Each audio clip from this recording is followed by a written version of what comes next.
He loves fighting. Also, he's out of Robert Garcia's gym. Smoke. It's not just about the pure power. It's how you apply that power. You could say Danny's got more one punch power than Earl Spence, but Spence does more damage to people he fights. But that's an right? accumulation. I mean, I got you. Yeah. But that's an accumulation of shots. But that's what we're talking about when it came to power. I mean, if you're Yeah. saying that Boots, I'm not saying that Boots has no power. I'm just saying like to put his power on 9. Firstly, I don't even think anybody at welterweights powers on 9 because nobody's knocking shit out like that for real. Not at welterweight.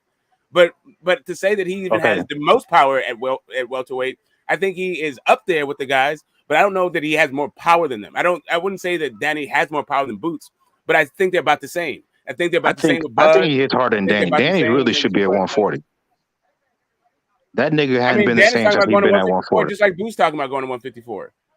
He's saying that because there's nothing left at 147. Spence already beat his ass. Crawford not gonna want to fight him for what? The only thing left for him to do is fight Virgil Ortiz or Jerron Ennis, and he ain't gonna do that. He don't want to be a gatekeeper. Nah, you get a rematch with Keith Thurman. Get a rematch with Keith Thurman. For fuck. Keith Thurman don't want that. Keith Thurman wants to fight Crawford and Spence. He can fight Josh Taylor moving up. He could beat the shit out of Virgil Ortiz. I don't know why Danny would be running for fucking Virgil Ortiz, but maybe it's just a PBC thing. Yeah, he might get a lucky shot on Virgil, but I think Virgil beat the shit out of him. Nah. Never know, fam. Malik Cook, never know, fam. Velasquez gave us some problems. You getting dropped by Stanio, by fucking Green Machine, and I'm supposed to think that you're just gonna beat the shit out of Danny. Come on. You have to respect these fighters, fam. The hunger of a 24-year-old is way different than a 33-year-old established. Yeah, old age and treachery beats youth. No, man, here's that. He should like control Danny Garcia. But I'm just saying, don't just write off Danny Garcia. Like, you get me? I wouldn't be surprised if he done this. You got a veterans win. Like, do you see Danny Garcia's Instagram? That man is I know what he's doing. I know what he's doing. He's just fucking in his chilling. He's fucking pool and his sisters and that chilling, trying to promote his clothes and that. I already know what Danny Garcia. You cannot put somebody like that with a wolf or a lion like Virgil Ortiz. He gonna get annihilated. No, like a cub. No, it's more like a cub. That's what the issue is. The dude is not. Hey, this cub got fangs. Yeah, like, I know. The cub got fangs, but can he fuck with the big dogs? Because he ain't been in. I just want to. Yeah, you get me. I just want to know. You're saying Boots is a big shot. Y'all put the big shot in the ocean with the other shots. Danny Garcia might get in the Hall of Fame. Maybe like what are you talking about? He's not a big dog. If Danny Garcia is a Hall of Famer, then shit, nigga, you a Hall of Famer. You might as well just put everybody in mama. Damn, Dirk, don't do that. He was a 140-pound monster, bro. He's a 2-division champ with Hall of Famers on his resume. Yes, man. The boxing Hall of Fame is like the NBA Hall of Fame. They let everybody in their mama in that No, they bitch. don't. They only let 3 people in a year. The NBA lets like 70% of the fucking league.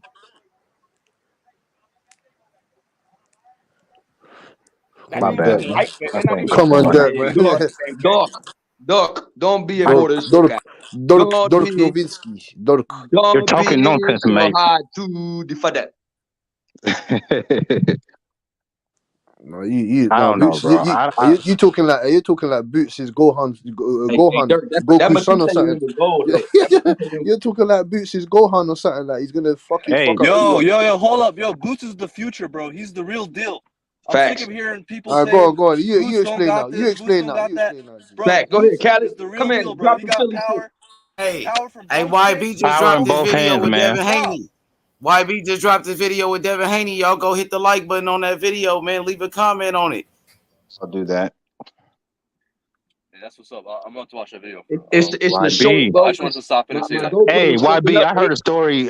Custio Clayton's camp is talking shit. Is that true? Yeah, they talking shit. Yeah, they said Boots avoided them 3 times or 2 times. Okay, well, prove it to us on Saturday. Let's see. They wanted to beef YB, fam. They wanted to beef him, fam. Like, what? I saw the interview with his coach too, or his trainer. He was like, I know who you rooting for, bro. I know it's no problem though. No disrespect. You know what I'm saying? It's all good. It's all good. They gotta keep that same energy on Saturday, not behind the scenes. Yeah, 100%. You get me? I want to see Boots beat the shot. This guy. Let's see if he's the real deal. I don't want to see no 12 rounds. Custio Clayton's not a bad fighter. Yeah, he's a solid fighter. He's a solid fighter. I want to hear about he's no bum. I want to hear that. He got a good jab. Yeah, he's a good amateur. Like, this is not going to be some walkover just because people never heard of him. He's a 6-time Canadian gloves winner. 6-time Canadian glove winner, man. You know, Yeah, definitely not a bum. This will be a good fight for him, though. I think he'll give Boots some rounds. I hope so, goddammit. I'm not trying to see a first round knockout. I'm gonna be honest with you. What do you think of his power, though? What do you think of his power, though? Like, what's his power? If he connects Boots, yeah. I mean, yeah, he looks like he has decent power. Like you definitely don't want him to land clean. I mean, any boxer, if you land clean, you can get hurt or whatever. But I think it's gonna be a good test. And not to mention, he used to fight at 154, right? So he's not a little guy. Oh yeah, I heard about that too. Yeah, he said I was The Lipinets fight, I can't find it anywhere. Yeah, he a big dude. I can't find the Lipinets fight anywhere. Hey man, this is like his opportunity. Like this is a once in a lifetime opportunity for Castile Clay. So he's gonna come to fight. Yeah, of course. And if he does beat Boots, I won't put Boots on the back burner. I'll still say, you get me, he has a good career ahead of him. It's just one loss. I don't. So I said, I'm not gonna throw him into the bus, bro. Don't even say no. That shit ain't happening. Nah, bro. If he does, well, you know, see the crazy. If he don't knock him out, and let's say it goes 12, I can already see he's all he got exposed. You know how people are, bro. Yeah, man, I'm not gonna. Who's gonna win? Who's gonna win? Not if it go 12, he gonna win 10 rounds or 2, some shit like that. Yeah, he gonna fuck Castillo up. I feel like the type of style to give Boots trouble is a dude like with relentless pressure. Virgil, fam, them two need to fight each other. Yeah, that's the fight. Virgil, but that's Virgil, the next he's there to beat Bud Crawford. I don't want to wait no 5-7 years to see them fight. That's long. The thing about Virgil though, he's still like we don't know if he's gonna move up to 154. Yeah, what is he doing now? I don't understand that. What is he doing? I don't understand that. What is going on? He has some kind of either he overworked himself or he has some kind of they say it's like a disease. I forgot what's rhabdo. Yeah, rhabdo. Yeah, right. Rhabdo. Right. Yeah. Yeah. So he's still recovering. I believe it. Right? He might have overworked himself because he's one of those dudes with a crazy work ethic. So maybe that's what it is. I don't know. You got to get back to the ring. Yeah, you don't. The biggest enemy of a boxer is inactivity. And I keep saying that. He was on a good. That's why. That's one thing I respect about Canelo. He stays active. Mm-hmm. That's why you don't really hear Canelo have like a bunch of nagging injuries and all that shit because he's always active. You know. The rest of these boxers could learn from that. With that being said, fuck Canelo. Oh man.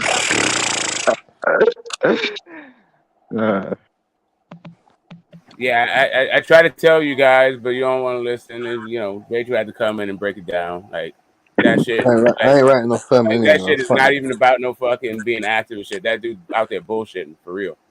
You see his wife, Chief Thurman. Ever since he was like, man, fuck this boxing shit. That's calm. What's so funny is that what's so funny is that he done everything that Errol Spencer's done or whatever. He's already did that. Chief, he's already did that. That's so funny. That's so funny Chief, that he did that. All of it already. If you like Keith Thurman, you got to admit he ducked Errol Spence. No, I'm not gonna admit yes, that. He did, bro. No, he didn't. No, he's trying to fight Floyd Mayweather. Why am I trying to? He fight literally you? told Earl, "Hey, if you want to fight, you got to get a belt." Earl So got a Floyd belt. Mayweather, What so happened? it's like me saying so, but it's like me saying that Floyd Mayweather ducked him, fam. No, he didn't. You get me? It's like saying that. The only thing is he has not beat Ugas. He's never had 3 straps, and he's never been in a position to be undisputed. Facts. Yeah, because of certain people that Mayweather and these other people. No, because of him. He was held chasing that belt for Mayweather hostage. instead of fighting. Mayweather had a chance to go undisputed with Yeah, that's Mayweather. Mayweather fucking dropped exactly. belts. You Mayweather ain't gonna say that Mayweather ducked Kell division. Brook. That don't make no sense. Yeah. Hey, the only Mayweather reason wasn't holding up the division. Mayweather dropped belts. No, but he had a chance Earl to is get a trying to chance become undisputed. The only thing that stopped it was the car crash and the eye injury. At least Earl is moving shit along. Keith Thurman held that bitch for hostage. That's a fact. No. Yes. I don't even know how you can argue against that. How is he holding the belt? I don't understand. They had both And he had lost to a injuries. washed up Pacquiao. What's washed up Pacquiao? What do you mean washed up? I don't understand. If you would have put Virgil Ortiz or even a young Duran Ennis against that version of Pacquiao that night, they beat the shit out of that man. I promise you. You can't promise me that because that's never gonna happen. So that's impossible. Yeah. So that's what I'm saying to you. That come on, man. And then they would call him a weight bully and all that, but shit, you got the belt. It is what it is. I'm trying to promise me stuff that's never gonna happen. No, I'm saying like you lost to a washed up Pacquiao. You're a 30-year-old man, like you're in your prime. You should not be losing to an old version of Pacquiao like that, especially if you're a standing champion. Pacquiao, but you're trying to say that Pacquiao's some washed up. That Pacquiao is washed up or some Yes, crumbling that's Pacquiao. the best. Nah. You seen Pacquiao fight before? Did that look like Pacquiao to you? No, but I'm just saying to you, you can't knock off the credit. You get me? You don't knock off the Oh no, credit I give towards that. Pacquiao credit, but Because did you see Keith Thurman's fight before Errol Pacquiao? Spencer's gonna fight an even worse version of that Pacquiao. Was you gonna give Errol Spence credit for that win of Pacquiao? Nope. But the nigga has the belt, so he got to go down. Yeah, but then I'm sure you would have said, "Yeah, that was a great win." That you get me? He destroyed Pacquiao. Was you gonna mention that he was washed or even more deterred than against Keith Thurman than he was against Errol Spence? I'll give him credit for doing what he was supposed to do, which was Oh destroy or no! See, watch that's the what I'm saying fighter. to you. See, no. See, that's what I'm saying to you. That don't make no sense, man. No, because Keith Thurman was Come on, competitive man. with a watch the fight. That's the difference. You got to destroy people like that. What? That was a good fight. The one knockdown from Keith Thurman, and after that, it was a good fight. Did you see what Terry Norris did to a washed up version of Sugar Ray Leonard? That's what you're supposed to do to a washed up fighter. You're supposed to destroy him, especially if you're young in your prime. So Yeah, they didn't want to put Bud in there with Pacquiao because Oh yeah, because they know Bud will probably kill him. I know one thing: a lot of That was your heavyweights guy. better stay away from Joe Joyce. Better stay away Yeah. from him. I know that. A lot of these heavyweights, and when he fight Joseph Parker, he gonna fuck up Joseph Parker. I promise you that. He gonna knock Joseph Parker out. I always get those You two hear me? confused. Cassidy. He gonna knock out Joseph Parker. Yeah, Joseph Parker is nothing, man. He wants to be friends with the heavyweights. Why Man. He's Joshua gonna get his could have ass knocked him beat. out? If he He was gonna nothing, fuck why him up. Joshua could have knocked him out? Why nobody can knock him out? No, And Dillian White smoked him. Dillian White smoked him twice, man. No, well, he didn't knock him out though. He dropped Dillian White too. Yeah, and then Dillian White came back and battered him. Yeah, but it was a good fight though. It wasn't like he just knocked him out. He couldn't knock him out. No, he couldn't. He's tough, man. He's tough like some $4 steak. He's tough. But I'll hey, give you that. Joe Joyce got the best man. His He got the best fucking jab. chin. He got the best jab too in his chin, bruh. That dude could take a punch, bruh. He's the juggernaut. You know the juggernaut from X-Men. That's what he is. Man. He's got that thing on his head. He's got that thing that the juggernaut wears on his head. Hey, that boy can take a punch, bruh. I swear to God, bruh. It's gonna be hard to beat that guy because he gonna keep coming after you. And he don't stop. He's got a good, excellent engine. Ain't nobody knock him out. He's got an excellent engine, fam. And then the jab, though. You see him, yeah. Jab, bruh. You see him, yeah. He's like a Bivol. He's like a Bivol at the heavyweight. Great. He's not fast like Bivol, though. That's the only thing. No. He's not fast. I'm talking about technical skills. He's kind of slow. That's his only not the problem. athleticism. Not the athleticism. I'm talking about. No, he got good movement though. He got good movement, bro. He can move for a big heavyweight. He can box for sure. His footwork is good, but I'm talking about just like speed, like his hand. So, yeah, his combinations when he throws punches. His hand speed is not that fast. Well, you see him. He'll give Tyson Fury some problems. You know what I'm saying? Hell yeah. He'll give Tyson Fury some problems. He'll give anybody problems. The juggernaut, man. He gonna come beat up my man anyway. Where he from? New Zealand? He's from the ends. He's from the ends, fam. He's from Hammersmith still. He's from the ends. He's from West London. Hey, you fuck with him though? Yeah. What? Yeah, fam. That's my. But I never heard you talking about him though. Hey, you know Joe Joyce out here cashing Salas. Hey, YB, you gotta hit him up if you can. That's if you can get up in there. Yeah. Oh, you would know Nito. You can probably get up anywhere. Fam, Joe Joyce don't even know that his uncle be at my house, fam. His uncle knows my mum and that. Like, you get me? It's just stuff like that. Little things like that. Small little things like you get. So put us on with Joe Joyce, man. Bring him on. My man's look. He's over there. He's in America, man. You get me? That's what I'm saying. Like, he's not over here. People really don't fuck with him for some reason. I don't know why. He's a great fighter. It's just like he's a bit older now. He's kind of old, isn't it? Like, he's only 35. He only got 13 fights. Yeah, that's what I'm saying. That's what I'm saying. They're not really promote. After this fight, bro. The age don't matter, bro. He never took any damage ever. No, but after that, I don't know why it took him so long to get up in the rank. Like, get me? I'm not too sure, innit? I'm not too sure why, but Yeah, man. No, I'm gonna get him. I'm gonna try and get him plugged in, fam. You get me over here in the ends, man. Cause not really too Hey, much you people gonna see talk what about he it. do to Joseph Parker. I want to see. I want to see how much he feels in it. I want to see if he can fill up the stadium. I want to see if he feels like Wembley in it. I'm not sure if he's gonna do that right now. Maybe with Tyson Fury, he can do something like that. Or Dillian White. That's another fight he can fight. Him and Dillian White. Anthony Joshua. He been calling out Joshua, bro. Yeah, Joshua said that. Joshua was talking shit. Joshua was like, "Oh, I beat you in the amateurs or something." But Joe Joyce wanted to fight, and then Joshua stopped talking about it. He got quiet, and Joe was like, "This dude don't want to fight me." Well, he's gonna have to see him soon, boy. Cause after this, you get me. What's going on? He's the fucking number one in the WBO, innit? So, what about Hrgović? No, Hrgović lost his dad in that, man. He's not really focused on boxing right now, man. Not really. He's not. His head's not. Back, though. He will come back. Yeah, but he's not really relevant. He's not in the picture right now, man. I'm waiting for. I know. Yeah. We want Frank Sanchez. We want Frank Sanchez. Oh, Sanchez can box, bro. Yeah. We want him. We want to run him over. David Morrell Jr. called out Benavidez. He been calling out Benavidez. We started that right here. Shit. He been calling out Benavidez, man. No, man. He said you ain't fighting him for fucking 5 years or something. What did that? That's what his promoter said. What did Samson say? Yeah, Samson said there's no fight for 5 years, man. So forget about that. That ain't happening for them, man. Forget about it. That's some hoe ass shit. And they don't want to fight Andrade either.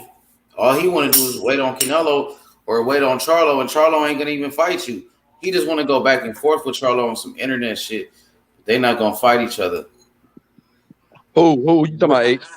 Benavidez. He's just going back and forth on the internet with Charlo, but they not gonna fight each other. He ain't trying to fight nobody else. You about to fight Lemieux.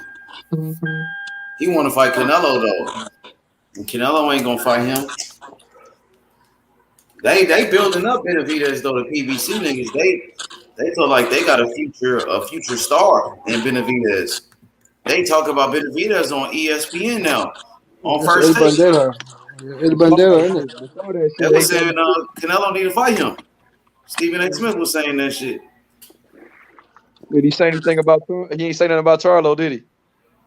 Nah. Now Stephen A. Well, he said Canelo should fight Charlo. He was saying, yeah. He said Charlo need to fight. No, he said Canelo needs to fight Benavidez or Charlo. That's what Stephen A. was saying. Oh shit. Okay. Well, he mentioned both of them.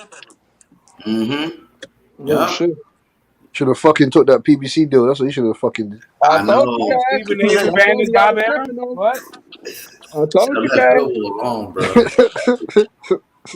I told you should have took that deal. Should have took that deal, boy. Should have fucking took that deal, boy. He should have took that deal. Left Bivol alone. Left fuck Triple G. Bivol was a more dangerous fight, and it's a fight that nobody was even asking for. But it turned out that was the more dangerous fight. Left We don't know if it's more dangerous because we hasn't fought Charlo yet. Don't let Charlo fucking knock him out, and then everybody's fucking looking stupid.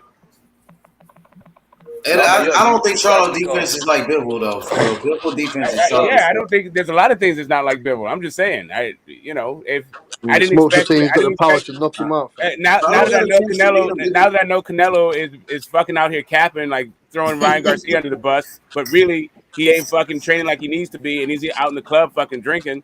I don't know what the hell Charlo could do. Hey, Charlo could beat him probably. He did not look good in there. Yeah, fam, that's what I'm saying. It's possible. Anything is possible, bro. But That Charlo gets boxer, like Bivol is a master with it. I think Benavidez probably give him a more dangerous fight than Charlo for me because Benavidez is much bigger. And imagine if Benavidez had Canelo on the ropes like that, probably would have got on his ass. Yeah, but what I saw was But I saw a jab gives Canelo problems. And what I know about Charlo is he got a fucking stiff ass jab. Oh yeah, he do for sure. He got the jab. He do. Interesting fact. I don't know. Charlo could stick to the game plan like that for 12 rounds. And then can he take a punch like Bivol? That's the thing. Bivol could take a punch. Yeah, like, you don't understand that. He can really take a punch, bro. He been in there with Joe Smith. He showed a chin with Canelo. Canelo hit him with his best punches. Couldn't even phase him. Could even phase that guy. If Joe Smith hits fucking Benavidez, I think he's going to sleep, bro. But yeah, Benavidez got a good ass offense. His offense could definitely give Canelo a lot of problems.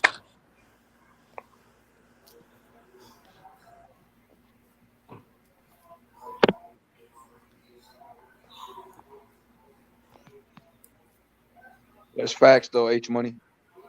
Mm-hmm. I don't know, bro. Bivol has such a different style, but Charlo does have that jab, like my man Smoke said. He do. He could box a little bit too, Charlo. He could box. He could move a little bit. The way he beat Sergey Derevyanchenko, he was boxing. That fight would be more of a dog fight because Charlo ain't gonna move as much as Bivol, and Charlo will be trying to catch and shoot with him, and you know, throwing jabs, and if Canelo get on the inside, Charlo. So that's why I see him losing. Go back with the right. One thing about Charlo, he does have a great jab. Yeah, that's why I see him losing though. If he tries to do that inside trading shit, he ain't gonna be able to take them punches, bro. Fuck that. I mean, we don't know that. One thing about both Charlo brothers, they tough and they got chins, and they hit hard. So, hey, I've been thinking about this for a little bit. I'm gonna let y'all know my opinion on this Castano Charlo fight real quick. Hey, I had Castano in the first fight. You know what I'm saying? I think he really won that fight, but it's okay. It was a draw. That's cool. I want Charlo to show me more. I didn't like his performance with Tony Harrison. I didn't like his performance. I mean, he got the knockout, but to me, Tony Harrison would have won that fight if it wasn't for that. And then the Castano fight, he shows times where he undisciplined and he would not stick to the game plan, and he's easily flustered, and you could get to him. So I want him to show me that he can stick to the game plan. So I'm going with Castano in this fight, bro. I think Castano is going to box. I think that he's going to learn from his lessons, and he still has them fast hands with combinations. I think that he's going to not stay in the pocket as long as he did, because he almost got dropped a couple of times. So I think that he's going to come. They're going to come with a better game plan. I think Charlo going to lose, bro. Okay. Yeah. So you got Taco. Who you pick? Who you got, Taco? Castano. Oh, I hear you. Hey, Castano, good fighter, man. He a good ass fighter. Bro, because Charlo is not disciplined, bro. And like I said, in the Tony Harrison fight, he was good, but this looked like if he didn't knock Tony Harrison out, he loses that fight. Even with the knockdowns. I thought he did better the first fight until the knockout. You know what I mean? It was more competitive the first fight, at least. Right. The first fight, I think Tony Harrison is flat out won. I think he just outboxed him. The second fight, I think he came back with a vengeance. But the knockdown didn't really mean anything because I think from there Tony Harrison came back, and then he just ended up getting a stop because Tony Harrison started showboating. Hey, the thing about Tony Harrison though is if he had a chin, he'd probably be the best fighter of 54. Yep, said this multiple times. And the power though, he missing some power and too. he got decent power. Yep. He can box, but he ain't got the pop like that. He got decent pop, but his power. Who he knocked out? His power is dead. He ain't got no power. But if he had a granite chin, then he'll be the best fighter at 154. He got pop. He could box, but he ain't got power like that. He ain't got no power. He ain't got no pop, man. Yeah. I think you got a little pop. I think you got pop to keep a person honest. I'm not like you feel me? I think he got that. He got skills though. That's what he do. Castaño's got pop. Castaño's got pop. That's what you call pop. Because to me, in that Castano fight, if we going by the rules, that was a knockdown. Castano scored a knockdown. He won. Yeah, Charlo had him hurt too, though. Taco like four times there. No, the ropes actually saved Charlo from going down. But Charlo, he almost knocked out Castano. Castano was damn near. He was out on his feet. I know, but he was on his feet. Do you remember which round that happened? Do you remember which round that happened? Which one? Charlo being held up by the ropes. I don't remember. Was it the fifth or sixth? Charlo always lose a bunch of rounds when he comes through clutch. It was the third round. The fifth or the sixth? It was the third round, Taco. Oh, okay, third round. Yeah, bro. To me, hey, YB, and you know this more better than me. Y'all know the rule. Hey, if we going by the rules, is that a knockdown? Yeah, I mean the ropes can't hold you up. They remember when Spence got hurt against Ugas, they said that should have been a knockdown too when he fell against the rope. Yeah, I'm watching that fight right now. Actually, it's on. I just wait. That part just Shit, happened. The ropes held him up. by the letter of the I law, don't think it was a knockdown, bro. It could have been a 10-8. But sometimes Charlo just on the ropes and Charlo bending came down, right back. so Taco. it looks like he's sitting on the ropes, but he's really just bending Charlo his got a knees. chin, Taco. I know he Charlo got got hard, my nigga. Hey, we've been seeing Skills has been winning these last 3 fights. We seen with Shakur Stevenson and Valdez. We then seen it with Canelo and Bivol. And I think that we're gonna see the Skills come out right now. I mean, we know But Charlo got power. skills too, Taco. Lions only, Taco, this Saturday. Taco, Lions only this Saturday. Charlo brothers, bro. Charlo brothers, only for the undisputed, homie. Straight out of Houston, homie. My nigga Charlo, my nigga. They represented my nigga, the Charlo brothers, my nigga. Prove me wrong. Like, show me. No, we gonna prove you wrong, my nigga. He gonna prove you wrong. Jermell Charlo, pound for pound, my nigga. And I'm gonna tell you like this, Taco. I like Castano. He a great fighter, but I'm rolling with Charlo. Lions only. You hear me? Yep. Lions only, Taco.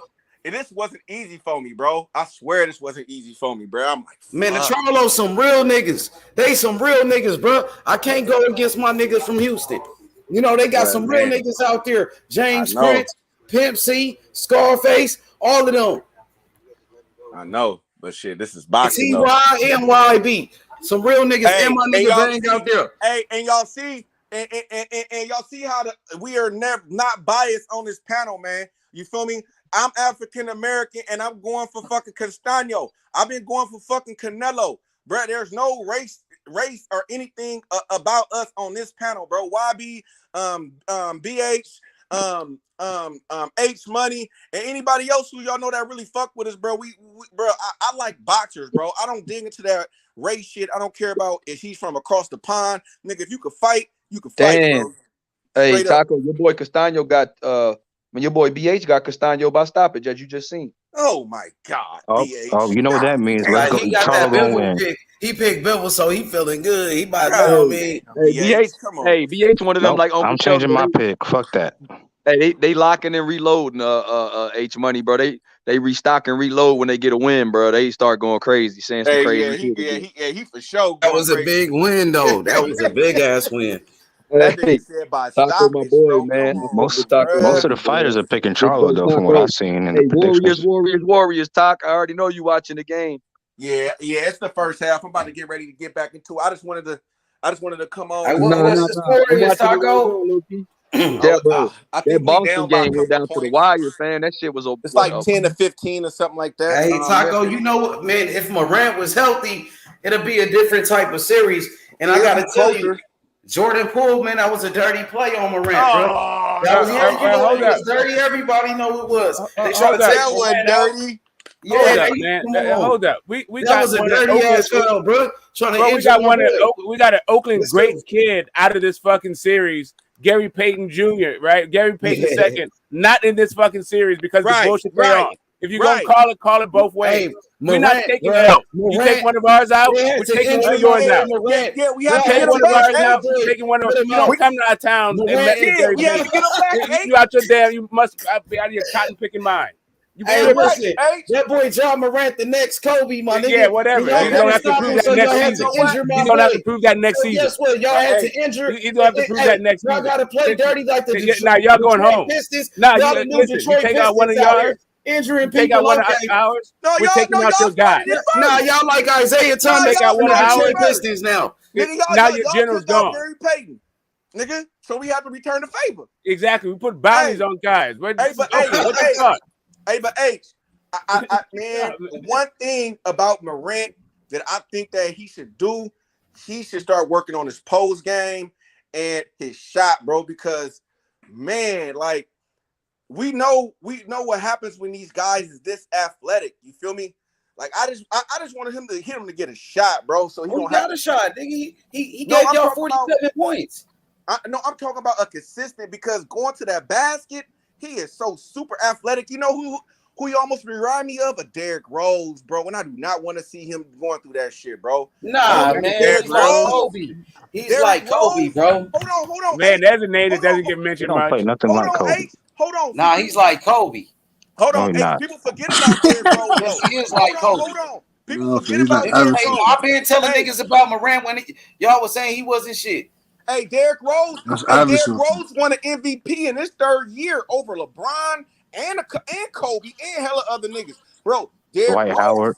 Derrick Rose was that nigga before he got hurt, bro. Y'all can have something. Hey, Taco. The only reason why he got injured because it was a dirty play by Jordan Poole. That's all that was. Oh no, And you know why?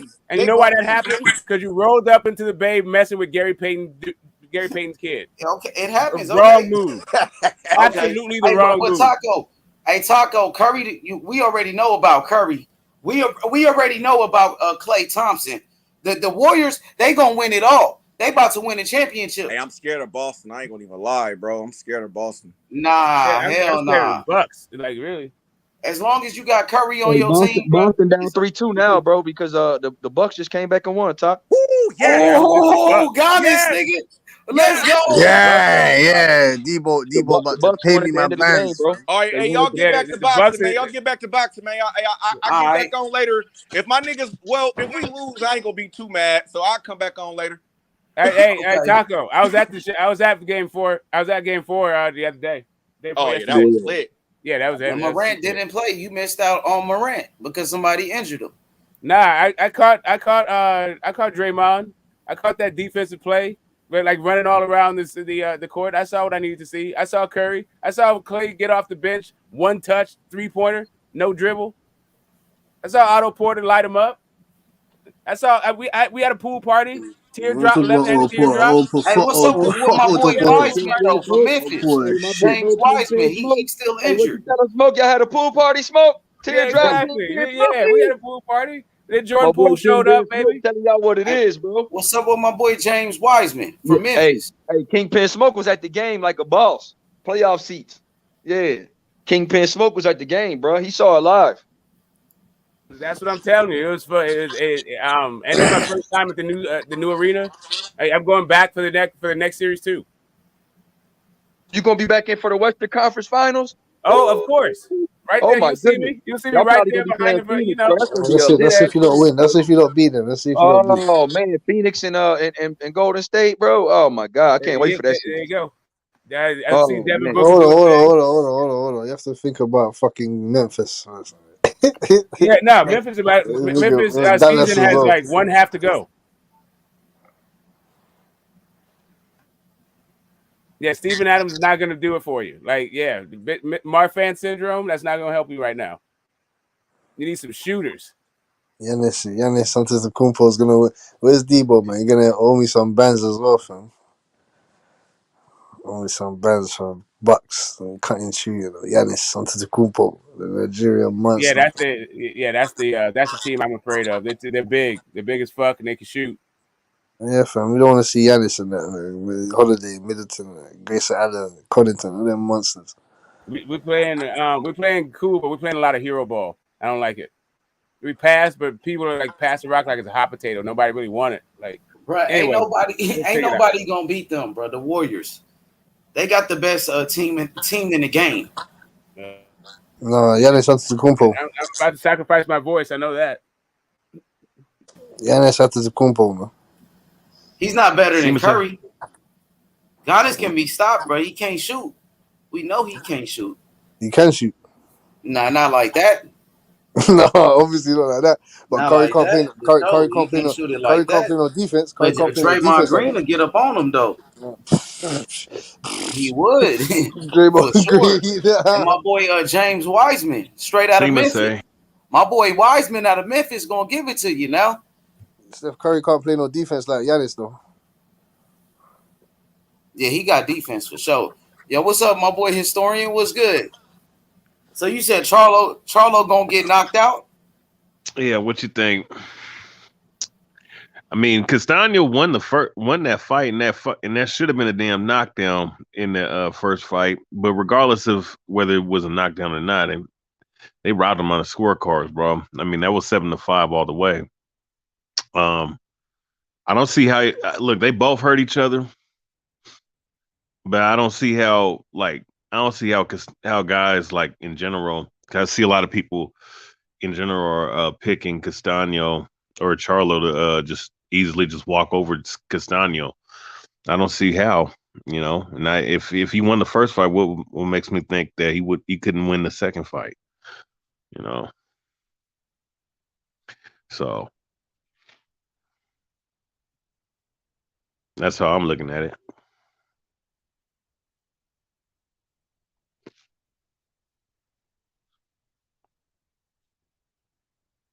I'm gonna pull a Stephen A, bro, and let me tell you why I'm wrong. Let me tell you why you're wrong, bro. I'm just playing. Stephen A be like, let me tell you why you're wrong. Nah, but on some real shit, I just got Charlo on a knockout, man. I think he knows he could hurt him. He hurt him multiple times and almost got him out of there. You know what I mean? So I think in round 10, your boy was on Bambi legs for about a whole round. So I think Charlo knows that he can end him, and Charlo knows that he could beat his ass for real. I mean, that he could stop him. I think Charlo's gonna fight better. I don't think he's taking him lightly. And Charlo has been training uninterrupted for the past 4 or 5 months, whereas Castano had a break in sparring, had a hard time cutting the weight, had an injury. Yeah, he did, huh? Yeah, it's a lot of different things that I'm looking at when you got two evenly matched fighters, and then you got a guy that didn't have such a good camp going in there against a guy that's been training like a fucking monster. So it's dangerous, man. I think I'm gonna go Charlo, man. That's the only reason why I'm going Charlo, because of the camps, and I think Charlo knows he could take Castano's punch better than Castano could take his. So yeah, slightly. It's just man. It's really gonna come down to who imposes their will on who, because obviously both of them guys got hurt in that fight. So. But hey, man, training can't play a factor, man, if a motherfucker's not mentally or physically ready, But yeah, I mean, yeah, I'm going on a limb to say that Castano gonna stop him. Because I mean, one thing about Charlo is that he's good, and he has power. The one thing about him, though, that Tony Harrison showed, that dude, you touch him up on the chin, man, you don't like that. I mean, nobody like getting touched on the chin. I'm just saying, if he's fighting someone that can punch, there's vulnerability there, And I think that Castano has the skill set to beat him, but also too, he also has the ability to stop Castano. So definitely something that we can, really have to ponder on who actually can win this rematch.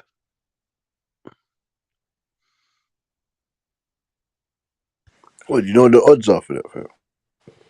No, I don't even care about the odds. Close next. Hey, bro, what y'all? And I'm excited about that Esau Cruz and Ryan Garcia fight getting ordered. Man, no, that's gonna get good. to see Esau Cruz and Ryan. I don't trust Ryan Garcia, man. Fuck that. I'm gonna tell you something. Isaac Cruz get up on the inside, bro. Ryan Garcia ain't getting him off of him because he doesn't have the feet.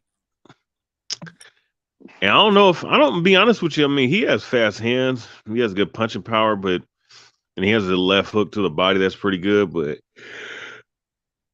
that tight defensive guard that Isaac Cruz has in his head movement, I don't know if he's easy to hit. I don't know if he's an easy target for Ryan Garcia to hit, bro. If he beats Ryan Garcia, he has a chance. But I mean, Ryan Garcia got to develop a jab to beat that dude, bro. If you don't have a jab, I'm favoring Cruz. I don't think he can develop a jab in 6-7 months. For someone like Isaac Cruz, that pressure. Yeah. If he beats Ryan Garcia, he becomes a star. Oh yeah, hell yeah. I think that might be Ryan Garcia's Kambosos, Isaac Cruz. So punch out Ryan He can Garcia. work them combinations on the inside pretty well as well.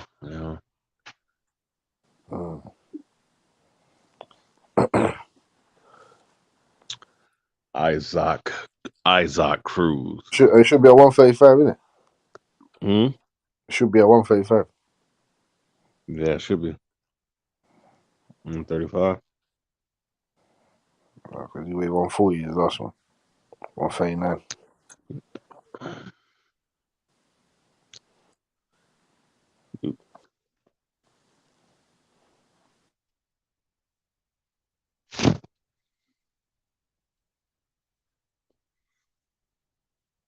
Oh boy.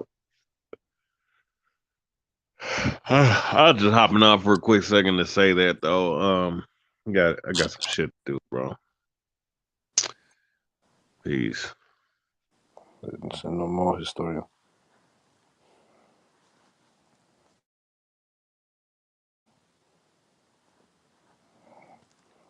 We here, man.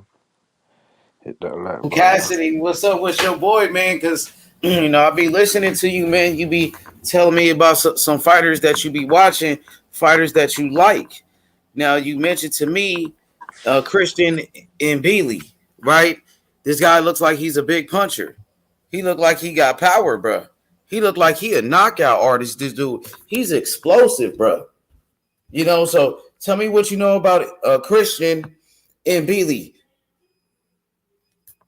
No, Christian Mbili. Yeah, what's he from? He's from the Cameroon, man. Christian Mbili. I think he's from the Cameroon.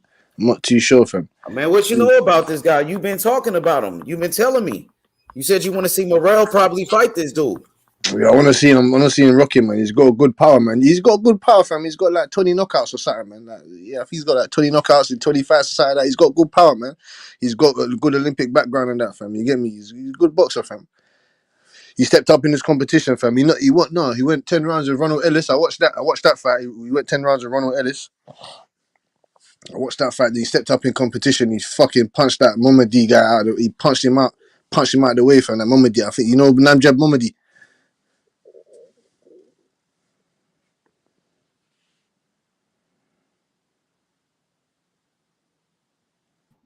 I know who you talking about.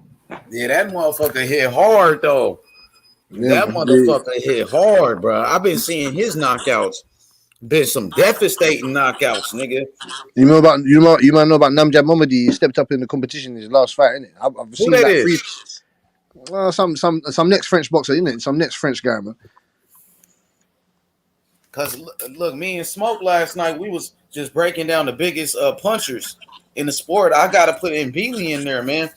He a heavy hitter, man. Like if he's a hard puncher, fam. Hell yeah. Like the Virgil Ortiz, Sabril Matias, Crawford. Canelo a good puncher, but I didn't really see no power like that against Bivol, bro. And Bivol got a good chin, but Canelo, he got good power, but it's not like a devastating power. It's good though. He got a good solid power, but it ain't just like it's not like a Wilder type of power. I don't think it's like a better BF type of power, but it's good though, where he can move up in weight and knock people out and shit. He got a good power, but I'm talking about people like, guys like a Ryan Garcia, the Brotherhood, with his left hook. Ryan Garcia, he got dynamite in his punches. Even Tank Davis, Brotherhood. Canelo ain't that explosive, bro. He ain't explosive like straight knockouts. He came up from 135. Crawford got knockouts.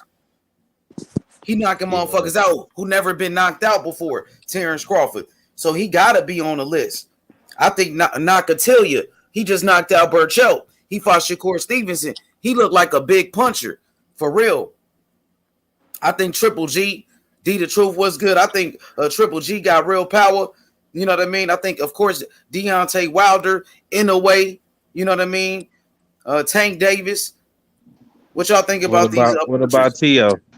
Tio is good. I got him on right now. I got him like on the outside, but he's one. Well, who do you think punch harder, pound for pound, Tio or Canelo? That's a good question. That's a good question right there. Tio power is good though, man. Yeah, hell yeah, it is. That nigga can punch, bro.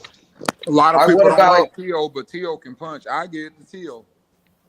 You think Tio got more power than at his weight division? Yes. Yeah, I think so. Well, he's at 140 now. He's no longer I at still think they're 135. gonna have power. He gonna carry that up. I can guarantee it. Yeah, because he needed to get up. He was too big for the division anyway.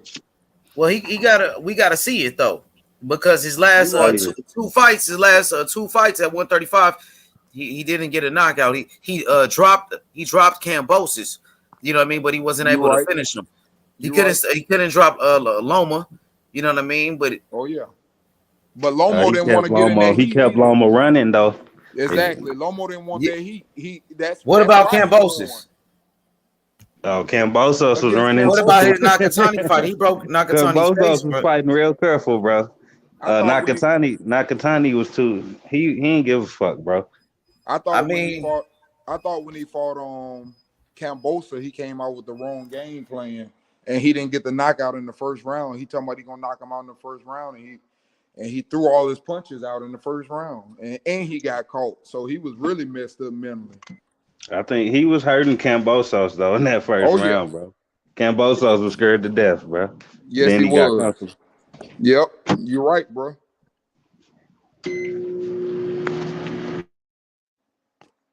Brotherhood, what's good, baby? Shit, man. Just saying what y'all talking about. Y'all saying everybody saying Castano about to end Charlo? Oh, I don't know, man. That's a tough one on me. I'm scared to speak on that because one side we want to say Charlo gonna win, one side want to say Castano gonna win, but it's gonna be a good fight. I don't know, man. Charlo might hurt that boy. Hey, but you know what? If he come out there and try to hurt him and don't hurt him, it could be ugly. That's why I say I don't know. Castano a tough dude, man. I thought he did enough to win the first fight anyway, but that's just me. I did too. That's just me. But it's close enough to warrant a rematch too. I ain't about to say I don't want to see this shit. Oh yeah, and that's how I feel about it, man. You know, that's what I be trying to say. I ain't trying to hold no side, man. I ain't got no dog in the fight. Yeah, so I hope it's close again. Better fight for me. You know what I'm saying? I want my money worth, bro. I want the shit to be a draw damn near. You know what I'm saying? That mean we got our money worth. I kind of hated that they, you know, that fight that went down the first time. You know, it's like I was kind of happy because you don't want them to be unified because he didn't really beat Charlo up, you know, to get that unification. And Charlo damn sure didn't beat him up to get the unification. So I kind of felt that draw, you know. But this time around, somebody, hey, you lose this time though. So what can we safely say? There ain't no best at 154, or is Charlo the best because he got more belts? Right now, if the two best fought each other, that's what I'm saying. The two best fought each other, and it's a tie. So you can't say one better than the other unless you right now you bring in the belts. I don't think you can. But that's me though. Everybody got their own opinion. I don't think it's no better, you know, 154 until you prove it. You gotta prove it. What's the topic? I don't know if Castano beat Fondora and people like that though. Hey man, Fondora is a dangerous dude to fight. You're gonna have to knock him out because that dude volume is incredible. That dude's scary, bro. He don't stop Like punching. I seen his fights like all the way up to now. I see every one of his fights, but Me too. that beating he put on Lubin was scary, bro. I thought he was about to kill Lubin, bro. He don't get tired. That's the thing. Yeah, that's the scary part. He big as fuck and he's still swinging at. It's like it turns into him just punching at a stationary target, like in every fight. Eventually, dudes just stiffen up and just start taking his punches, and they can't do nothing about it. Yeah.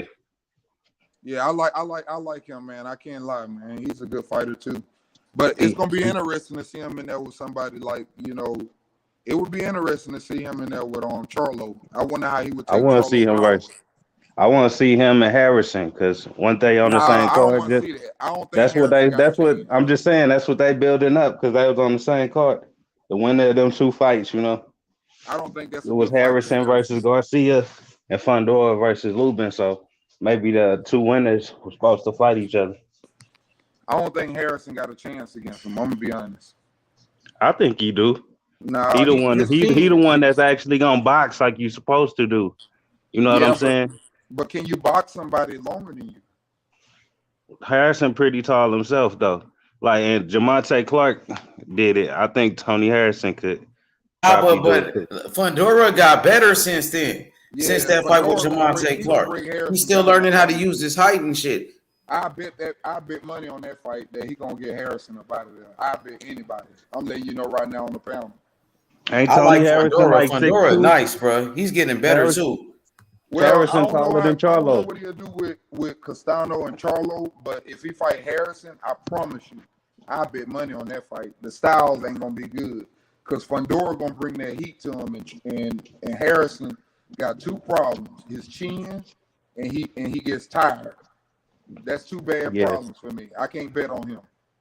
If he gas out like he usually do, then we know what's gonna happen. But exactly, I'm just saying he don't do that every single time though. Like he ain't do it in that first Charlo fight. Talking about Fundora, I think Clark fights a kind of style.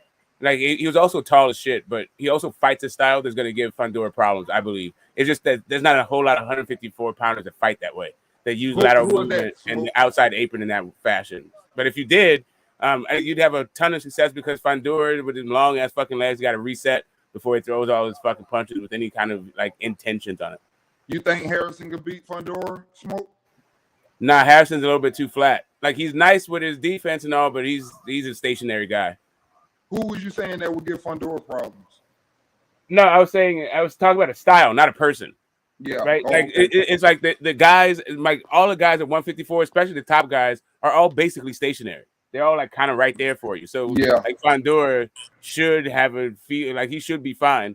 It's just like whether or not you can take whether or not Fundora will be able to take your power, right? Because he's like kind of accumulation guy. Yeah. So I think Charlo might be able to will probably be able to break him down like quicker than he can break down Charlo, but. Yeah, but once you get a stationary dude, like if you're just gonna sit there on his chest, and he's gonna fucking work you. Yeah, I agree with that. I definitely agree with that. That's why I said I think Charlo could give him problems because of his power, and he may not react the same with Charlo because Charlo got some serious power. But he's definitely a problem at 154 though. What about him versus Hurd? That'll be a classic. They both just gonna be beating the shit out of each other because they both don't got no defense. I don't actually like watching Hurd fight. Like there's certain fucking things. 154 guys that I are kind of like walking Parkinson's fucking patients to me. Like, and he's one of those dudes. He's like the new Freddie fucking Roach. He get hit too playing, huh? My personal opinion, all the time. My personal opinion, Hurd lost something, and I'm gonna tell you where he lost it. Laura took something out of Hurd. He won the fight, but Laura took something up out of him. And he said he's never been hit like that either. Yeah, the very next fight, it was like on the Fury Wilder undercard. He fought some dude from the UK, and the dude was fucking him up. Like, this Hurd he just take way too much punishment. It's over, and it's gonna happen. A similar thing's gonna happen to Fundora, by the way, because his defense is fucking horrible. I agree with that too. The same thing gonna happen to him because the way he fight. When somebody take it up out of him, it's hard to fight that way, man. When somebody get it up out of you and can put some power on you. And I think Laura took some out of him, and that's when what was it? Julian Williams beat him after that. Williams destroyed him. He almost knocked him out. Yeah, Julian Williams ain't got no chin though, but he knocked him out. That just goes to show how much he got took up out of him. Because at one point, man, Jerry Hurd was a bully. But you remember he just got beat up by what's his name too? What's his name? Cuba. You know what I'm talking about, Cuba. I don't remember his name, but they call him Cuba. That wasn't Laura, the Cuban dude? No, I'm talking about Jerry Hurd got beat up by Cuba. Oh, are you talking about on the Jake Paul shit? What I forgot what. It was like raining in the ring. Yeah, Like so stop for a yeah, second. that sound like some shit that was going on with that card. Yeah, Yeah, that I was a forget fucking his, that I was a forgot the Jake dude Paul card. name. Is it a Triller or Jake Paul? I think it was a Jake Paul card. But like they're all like circus cards to me. I think it was Yeah, Jake Paul. what's the dude what his name? Luis something, bro. Luis Yeah, I don't remember Arias. his That's name. it. Arias. That's who it was. Arias whooped his ass. Yeah, that's what it was. Areas. Yeah, there was fucking rain. It was an outdoor fucking thing, and it was like raining all on the fucking fight. And like, but yeah, anyway. Yeah. After that fight, he finished. Like, I thought he could come back after the J Rock fight, but I mean, you had a good little run, bro. It was short, but it was good. It's unified. You look dominant. Knocked out some. You beat some good boxers. You got Harrison, Laura on your record. You know that's good enough, bro. Just hang him up. Yeah, I see somebody sent a comment saying Canelo wasn't Canelo, man, in that fight. No, that was Canelo. That was definitely that was Canelo looking like shit. Y'all just think it wasn't him because he got his ass whooped. That was him for sure, bro. I think no Canelo brother. I think people still don't understand that for Canelo to look that way, that he's been fooling the people for a little while now. Yeah, that's what I'm saying. Like he wrote, they all hyped up off of these knockouts of these 168 unproven fighters. What's the comment? He say, "Look, Canelo wasn't fighting with energy from the start of the fight." Exactly, and that means he was bullshitting in fucking training camp because he was getting punched in his face from the start of the fight. Whatever. That means he wasn't getting punched in the face in training camp. Yeah, you probably right. when Ryan Garcia was lighting him up in training camp, huh? Soon as Ryan left, he fell off. King Ra left that camp and everything just fucking folded. What's up with that, bro? He smelled some losers. That's what happened. He's like, there's a whole lot of L's coming this way. I better run. I better sneak out the fucking side door before that shit rub off on me. Ryan got out just in time, bro. No wonder he was depressed. They had him getting his ass whooped. Yeah, I would look shitty. I would look like shit in my next fight, but I'll still get the W. Fuck this. Yeah. Canelo looked depressed too. He was talking shit. And he drinking now. They say he was partying after the fight. He like went full AB on us. Nah, he's not gone. He's not that bad. Like AB's like talking about like getting a trap house. Like he's talking about grinding nicks and shit. Well, what y'all expect him to do? Heyman won't give him a fight. That fool, like AB got shot up cars and like having fights with mall cops and shit. Yeah, but he did beat somebody up on the streets. I forgot about that, bro. Then AB, he's still active. He active in the streets. He ain't active in the ring. Yeah, that fool hands are dedicated to Twitter. That's it. He's still entertaining enough to where he can come back and still people gonna watch it. But he's kind of a marketing. He's a little bit of a marketing whiz. That like the fake rap beef, I think, was the one that like had people's eyes rolling. But yeah, I don't know. He's still like, he's AB. Why not? His that did last fight make me was mad unwatchable. It made me mad though that he you see how he was asking for another fight right after his last fight, and they ain't give him shit, bro. Like that's kind of fucked up. So you can't, after seeing that, I can't really blame him for like fighting once a year or whatever. Oh, okay. I can't blame him for fighting 0 times a year if you saw his last fucking fight. I wouldn't. If I'm Espinosa, I'm not fair comparing for that shit. But that's the point. If you ain't gonna be active, then you gonna look like shit. You gonna just be you gonna be stuck in like a streak of tune-ups. Whatever, you know what dude. If that's what you got. Either you go and look like shit in fights, or you need to start like, bagging up them nicks or whatever. Man, Heyman failed him, bro. What the fuck happened to your financial advisor? Like, what'd you do to this dude? Ain't no way. Still, AB big enough name to where ain't no way in hell he should be having a bag for a fight. You know what I'm saying? What they're gonna sell a knockout? Something. What all that's left is like let's let's pimp this dude's brains. Like, let's see, like, hey, everybody, show up to see AB get knocked the fuck out. Like, that's it. That's all I that's left. mean, yeah, that's what people love it. They loved it. They loved seeing him get beat up by Maidana. Yeah, I don't know. I mean, only because he fucking humped Maidana. I was never an AB fan, so maybe I'm out of it. He won that round though. Yeah, he did not win the next one though.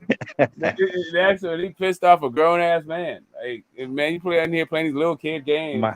I don't feel bad for Maidana. He humped him back. Everybody forget about that. Yeah. Now he humped. Yeah. Oh, and he humped it with purpose too. It wasn't joking. It's like, yeah, it's literally on that ass. That was a wild fight, man. But AB, I don't know why y'all want all these young guys to retire, man. AB still like 32. You would think he like 40, but yeah, because he left pretty his young. hands in that fucking fight. That dude stopped throwing punches. If you don't look good in fights, like that last fight, I'm trying to tell you, is unwatchable. Did you see it? Because that like Latino dude, it was like first off, dude got robbed. Like AB totally lost that fucking fight. That's firstly. No, come on, stop, Smoke. Why everybody acting like you lost? That dude got fucking robbed, dude. Nah, Not only AB did was he get robbed, AB it was a was bad winning that shit. robbery, and it was fucking horrible to watch. Nah, it was not exciting, but it wasn't AB worst performance ever. And Oh no, that was his worst performance ever. To get a robbery off a no, tournament? man, stop. It was a Y'all tournament lying, he was man. in there with, bro. There wasn't What no the fuck robbery, you talking man. about? I think everybody just used to seeing him lose. Nah, I'm not used to seeing. Well, no. I'm used to seeing this dude get a draw, and then getting victories out of a draw. That's my point. He got to when he actually win, he still get a draw. He Nah, beat he- Vargas. nah, he I beat think- Vargas. I think He he gotta beat up Vargas, man. I don't care what nobody say. He beat up Jesse Vargas, and they gave him a draw. Well, he Which- did not beat up Paulie Malignaggi, and they gave him a fucking victory. Well, see, it goes both ways. Yeah, I'm just saying, dude. They hate him sometimes. Sometimes they love him. I don't know, man. AB, I'm not trying to watch that shit no more. But still, no way he should be asking for a fight. If AB was signed, he should have took that deal with Eddie Hearn when he first started the zone. That shit, looking back, that shit wasn't too bad. And Eddie Hearn would have him active. Like if you could have Tevin Farmer active, I'm sure you can have AB active. Didn't he make $10 million after that with fighting fucking Pacquiao? Fuck no, That's shit. what I'm saying. Eddie Hearn. They gave him a big fight though. They showed up with that Pacquiao fight because Yeah, he sure exactly. didn't deserve. He didn't deserve that shit. No, But he of got course he it. didn't. But I'm just saying, Pacquiao had to have asked for that shit or something. Because He was just in the, He he was deserved in the. It was at like they were teasing the Mayweather shit. They were teasing the Mayweather yeah, rematch. that was the closest thing to the Mayweather rematch. Holy shit! Yeah, they're trying to get him out of Oh trying to no, coach Mayweather. And this a is poor to man's Mayweather. That's they're what trying that to was. They're trying to get him to fall for the banana in the tailpipe. Hell nah. What the? That's the closest thing if Matt Pacquiao beat Mayweather, huh? Pacquiao fans was geeked off of that win. We ain't beat Mayweather, but we got his little clone. Yeah, we got the guy that attached himself to Mayweather. Fucking imposter. But then everybody, yeah, man, like AB wanted all the lifestyle and didn't want to do any of the fucking work. Man, AB moved up. Like, look, when Canelo move up all these divisions, they say, "Oh, he only lost because he dared to be great." But AB do the shit. Man, listen, here's what I don't get. That's Here's what I'm saying. Like, Nobody said AB moved back down, even though he did for a little bit. So I never thought Rigo was like big enough or young enough to fight fucking Loma, right? But Rigo was talking king shit to Loma, and everybody was like, "Make this fight." So Loma's like, "Okay, fine, cool, I'll make this fucking fight."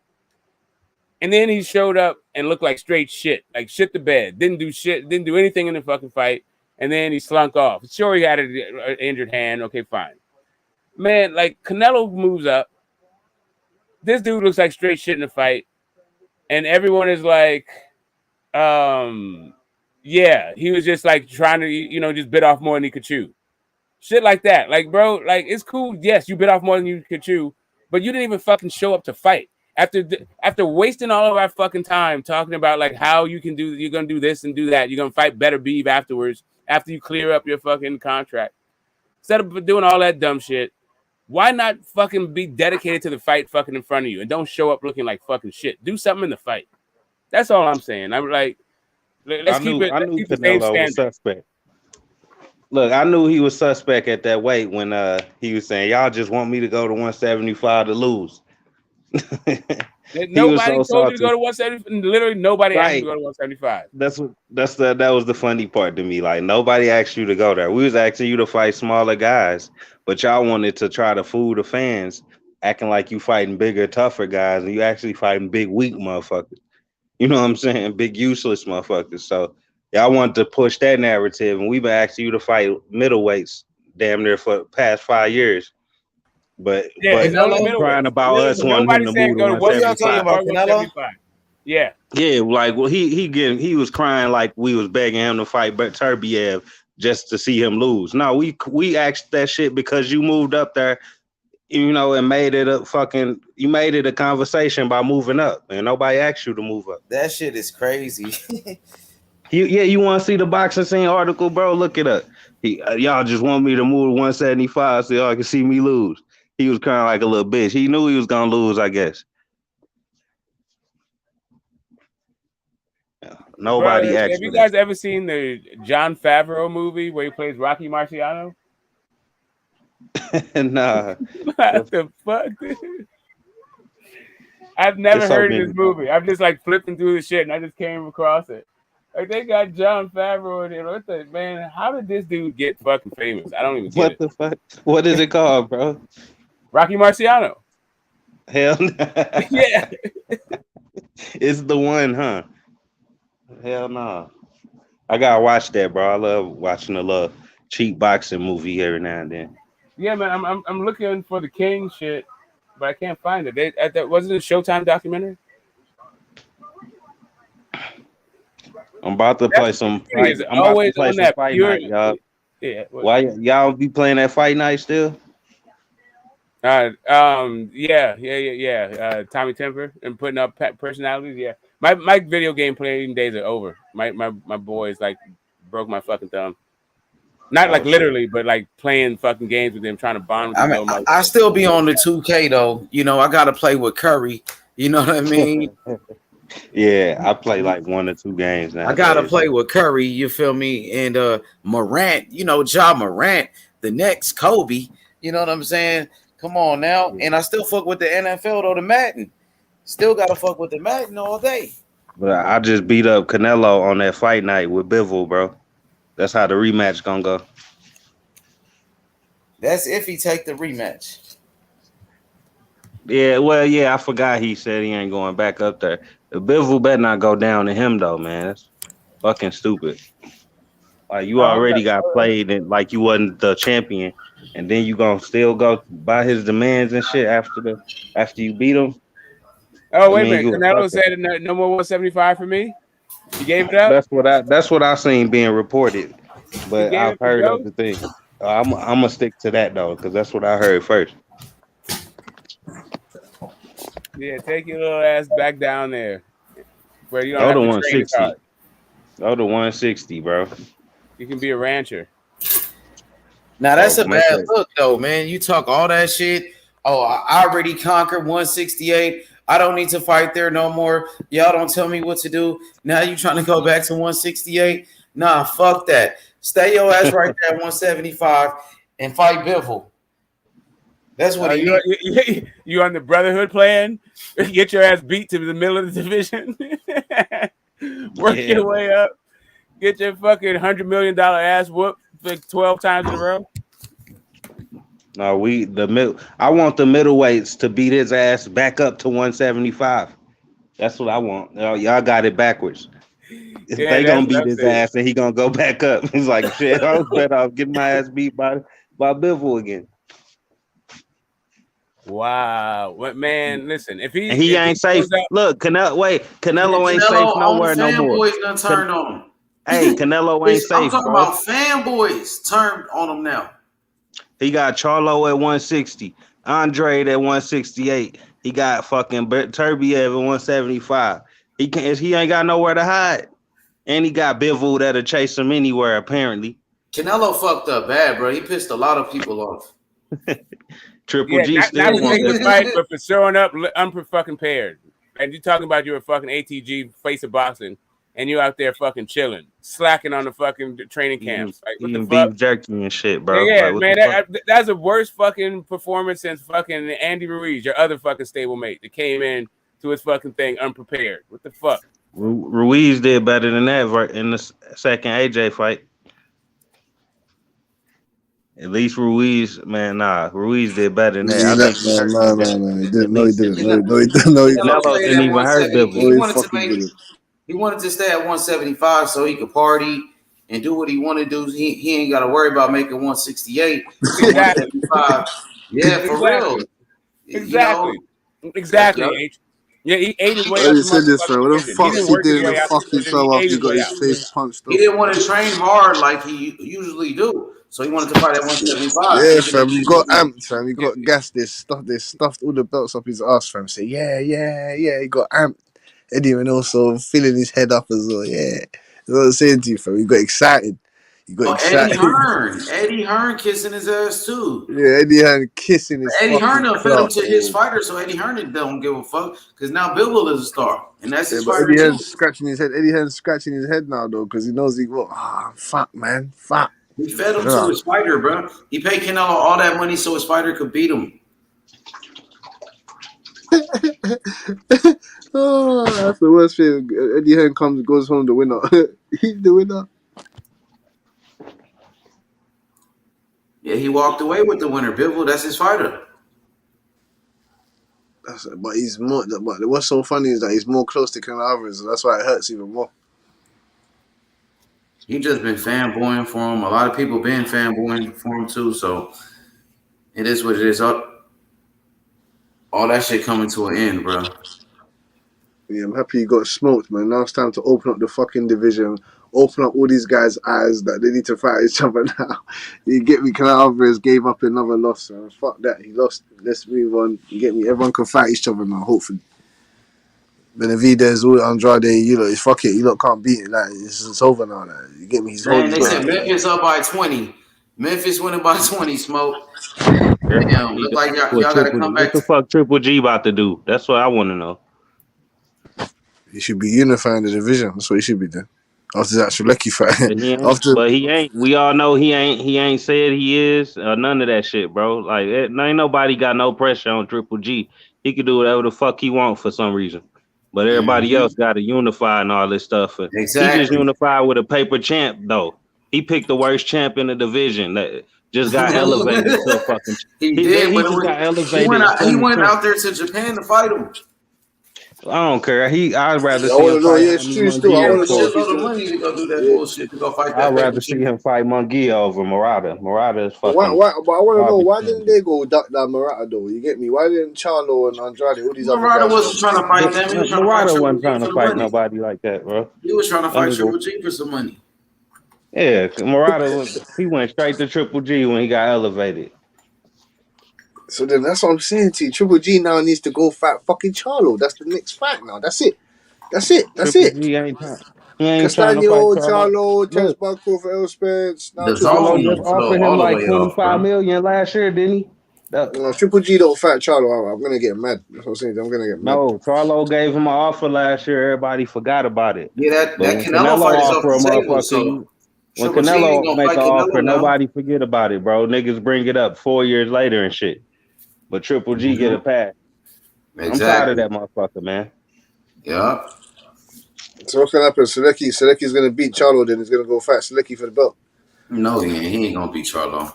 He would. He'll bring Selecki over for sure with the quickness.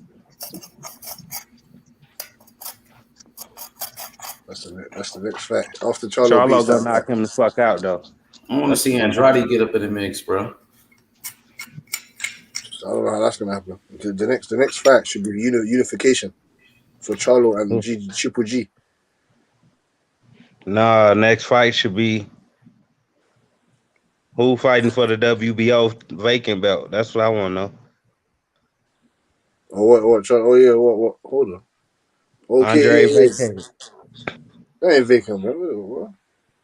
They should just give. Why don't they give Charlo that belt for free like they be doing with Canelo and shit? How about that? Just give him a free belt for fighting no fucking body. Why Let's do that. Andrade can't get a fight though, Brotherhood? You ain't saying nothing about him. He fighting Parker. He about to get knocked out by Parker. Nah, he got injured, bro. The fight is off. Who? Andrade got injured. Oh, he ducking. No, he ain't ducking. He got injured, my nigga. When Thurman was injured, that nigga said he was ducking though. See, this shit crazy, bro. Andre, nah, I ain't even know that happened though. But that sound like a duck. No, it ain't no duck because he got injured. Listen to yourself. In training He got camp? injured. In training camp though? Yeah, getting ready for the fight. What'd he do? Yeah, I'm not sure what it was. His shoulders fucked, man. His shoulders fucked. His shoulder, I think. If it's a back injury, he capping. And he ain't vacated that belt. He ain't vacated that WBO middleweight belt, man. Exactly. Yes, he probably he did. going back to 160. Nah, he have to vacate to move up, right? Oh well, shit. I don't know what I'm talking about then. Fuck it. What's I going guess they gonna on let him then? hold. It's either Charlo or Triple G. Yeah, it's simple. After Shilecki, Charlo, Triple G, or Andrade. That's it. Like, I don't understand. That's it. That's the next fucking fight. I don't get it. Nobody asking for Charlo Triple G though. That was my whole point of saying that. Like nobody asking for it, but Because everybody. Charlo don't care about Triple G. He ain't calling out I'm Triple just saying, G. nobody put them in the same sentence. Motherfuckers putting Charlo with 168 pounders and light heavyweights and shit for some reason, but Triple G, like, what the fuck is going on, bro? Like everybody asking for unifications, best fight the best, but nobody asking Triple G to fight Charlo. Andrade, fam, for the fucking WBO belt. What the fuck? Charlo and Andrade done should have fought from time ago, fam. What the fuck? I'm saying, you see what Andrade doing? How you gonna fight a man that's running to another division? What the fuck? He don't even want to fight his own fucking mandatory. So how you gonna fight him? He just ducked his own mandatory. So he have to be vacating because his mandatory is in line. And he had an option. He either move up and fight Parker or fight his mandatory. That's what I heard, but maybe I'm wrong. I don't know. But that Andre Charlo shit dead. It's like y'all think it's all about Charlo not wanting to fight him, but no, Andre and Showtime ain't working together. Andre fucked over Showtime when he ducked Jermell Charlo. So they'll never give him a fucking paycheck ever.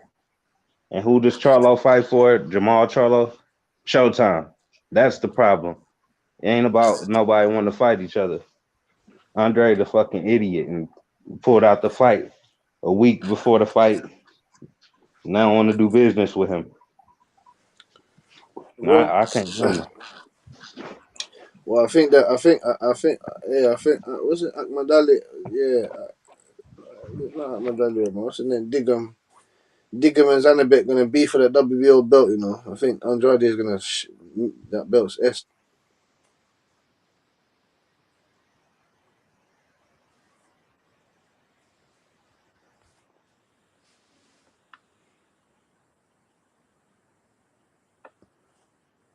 He was cooking Andrade, boy. Fuck.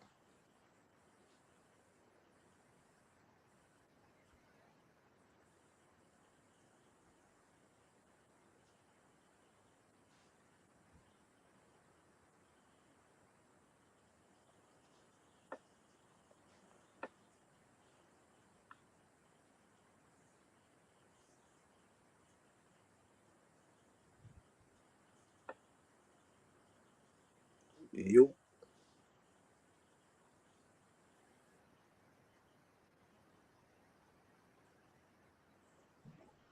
So is that the fight you want, Andre versus Charlo? Yeah, fam. No. I want to know what's going on at 160, fam.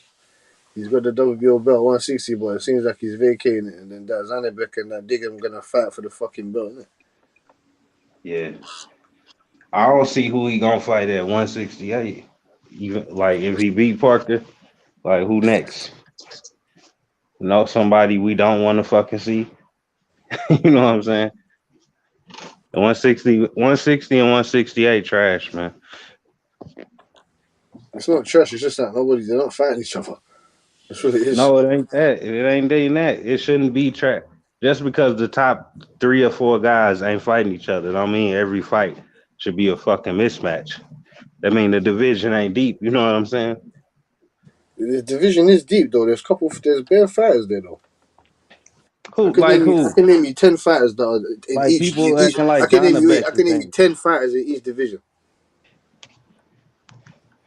You know when the prospect and they ain't for each other. You get me? Who? Come on, man. You got Golovkin. Charlo. Who was it? Charlo. Even Murata, who was a champion, was fucking subpar. So everybody beneath him was subpar as well. No. Listen to me. Listen. Golovkin ain't fought Charlo. Charlo ain't fought Andrade. Munguia ain't fought Andrade. Munguia ain't fought Charlo. Charlo ain't fought Eubank. Eubank ain't fought Golovkin. You get me? Zanabek ain't fought none of those guys. You get me? Carlos Adams. There's bare men in that weight class, man. Answer this question: Is Munguia top 5? Is Munguia top 5 middleweight? Yeah, most definitely. Name the top 5. I'm gonna name my top 5, and you name yours. I say Charlo, Triple G, Andre, Munguia, Chris Eubank. Now, you name yours. Yeah, Golovkin, Zanabek, Charlo. What is this in order? Was that in order? Was yours in order? Or you just name me your top 5? No, I ain't putting in no order. Okay, yeah. Okay, Golovkin, Zanabek, Munguia, Charlo, and Andrade. Right, so basically same people I named, except you got Janabek, and I got somebody I don't know. You got Chris Eubank. You said Chris Eubank. Yeah, Eubank. And see, that's what I'm saying. You got a guy in Zanabek in your top 5, and he's nothing but a prospect. But I understand why he in your top 5 at the same time, because he looked better than most people in that division, and he ain't improved shit. That's how weak the division is, bro. It's like He's a monster. He's a monster. When you got prospects He's not no prospect. He's a monster. He's not a prospect. No, he ain't beat nobody, bro. Like he know better than anybody else that these guys fighting. Like who did Eubank just fight? What's his name? Liam Williams. Liam. Like that guy's in the top 5. You telling me John Beck? He's not in no top 5. You know what I'm saying? Like no, and people complain about guys like Liam Smith when he like top 10. You see what I'm saying? When you could fight a top 10 guy. Not top 10, fam. I'm just saying he is top 10 in that division. Liam Williams, that's my point, bro. He not supposed to be. Oh, he's not top 10. He's not top 10 anymore, fam. He ain't top 10 anymore. Anyway. He is, bro. What section was he? Chinko lost like 3 times, and he was still top 10. Like that's how bad the division is, bro. It's not deep at all. It's a terrible division. When Jacobs left, Canelo left.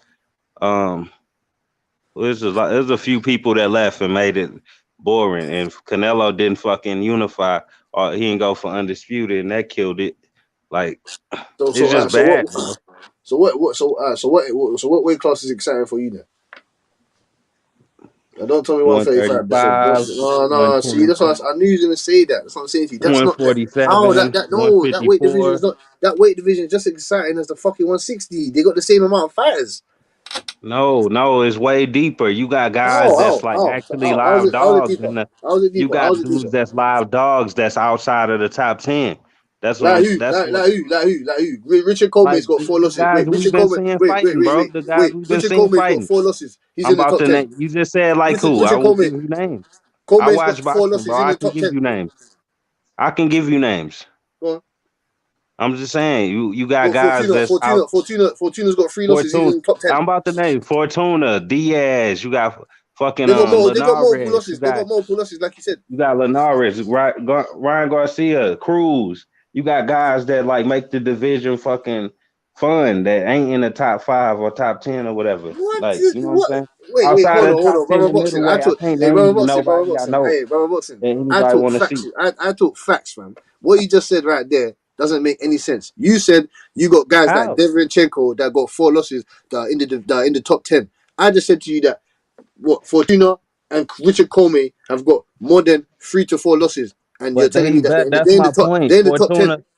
Fortuna, former champion. Derevchenko never been a fucking champion. Yeah, You know what I'm because saying? You got a bunch there's of multiple former guys champions in because the there's bottom. multiple guys in his division that are good champions like Charlo. He's faced champions. You get me? What you talking about? Nah, man, you tripping, bro. Like Nah, 135 way more deep than no, you no, got no, T.O. You got no. guys that's losing that's great fighters. T.O. Tio's 140 fucking now. Tio's gone to Kambosos. 140. Tio's gone to 140. T.O. Kambosos. Come on, bro. Tank. No, You I got can name you multiple fighters at 160. What you talking about? Burchell had just moved up. Come on, Fuck bro. Belchel. Belchel's old and rubbed. What you talking He about? got beat Belchel's up, finished. but still. Belchel's finished, man. Belchel's finished. He's done, man. There's What you talking way about? No more than I Belchel. can name at fucking 160. That's the No point, bro. I just 160. named. No, because you don't know That's the more than fighters I there. can name at 160. 160 that 160's got anybody Carlos cares Ad. about. Wait. 160's got Carlos Even Adams. Got Zanabek. You got Chris Eubank, Munguia. You got Charlo. You got fucking. You got Falcao. You got Felix Cash. Come on, man. You got look, Patrice you got Volney. Come on, Tevin man. Former and Mickey Come on, Bay man. about to fight. You got Tevin Former and Mickey Bay about to fight at 135, and that's a better fight than I can make in the Oh, top. what the fuck, Let me man? see, Tevin Former and Mickey Bay better than fucking Liam Smith versus Selecki or some shit. Like, come on, Liam bro. Smith? What Liam Smith? Who the And they fuck's Liam and they Smith? not Liam even Smith at in the top 10. 154. Liam Smith at 154. What are you talking about? What you mean?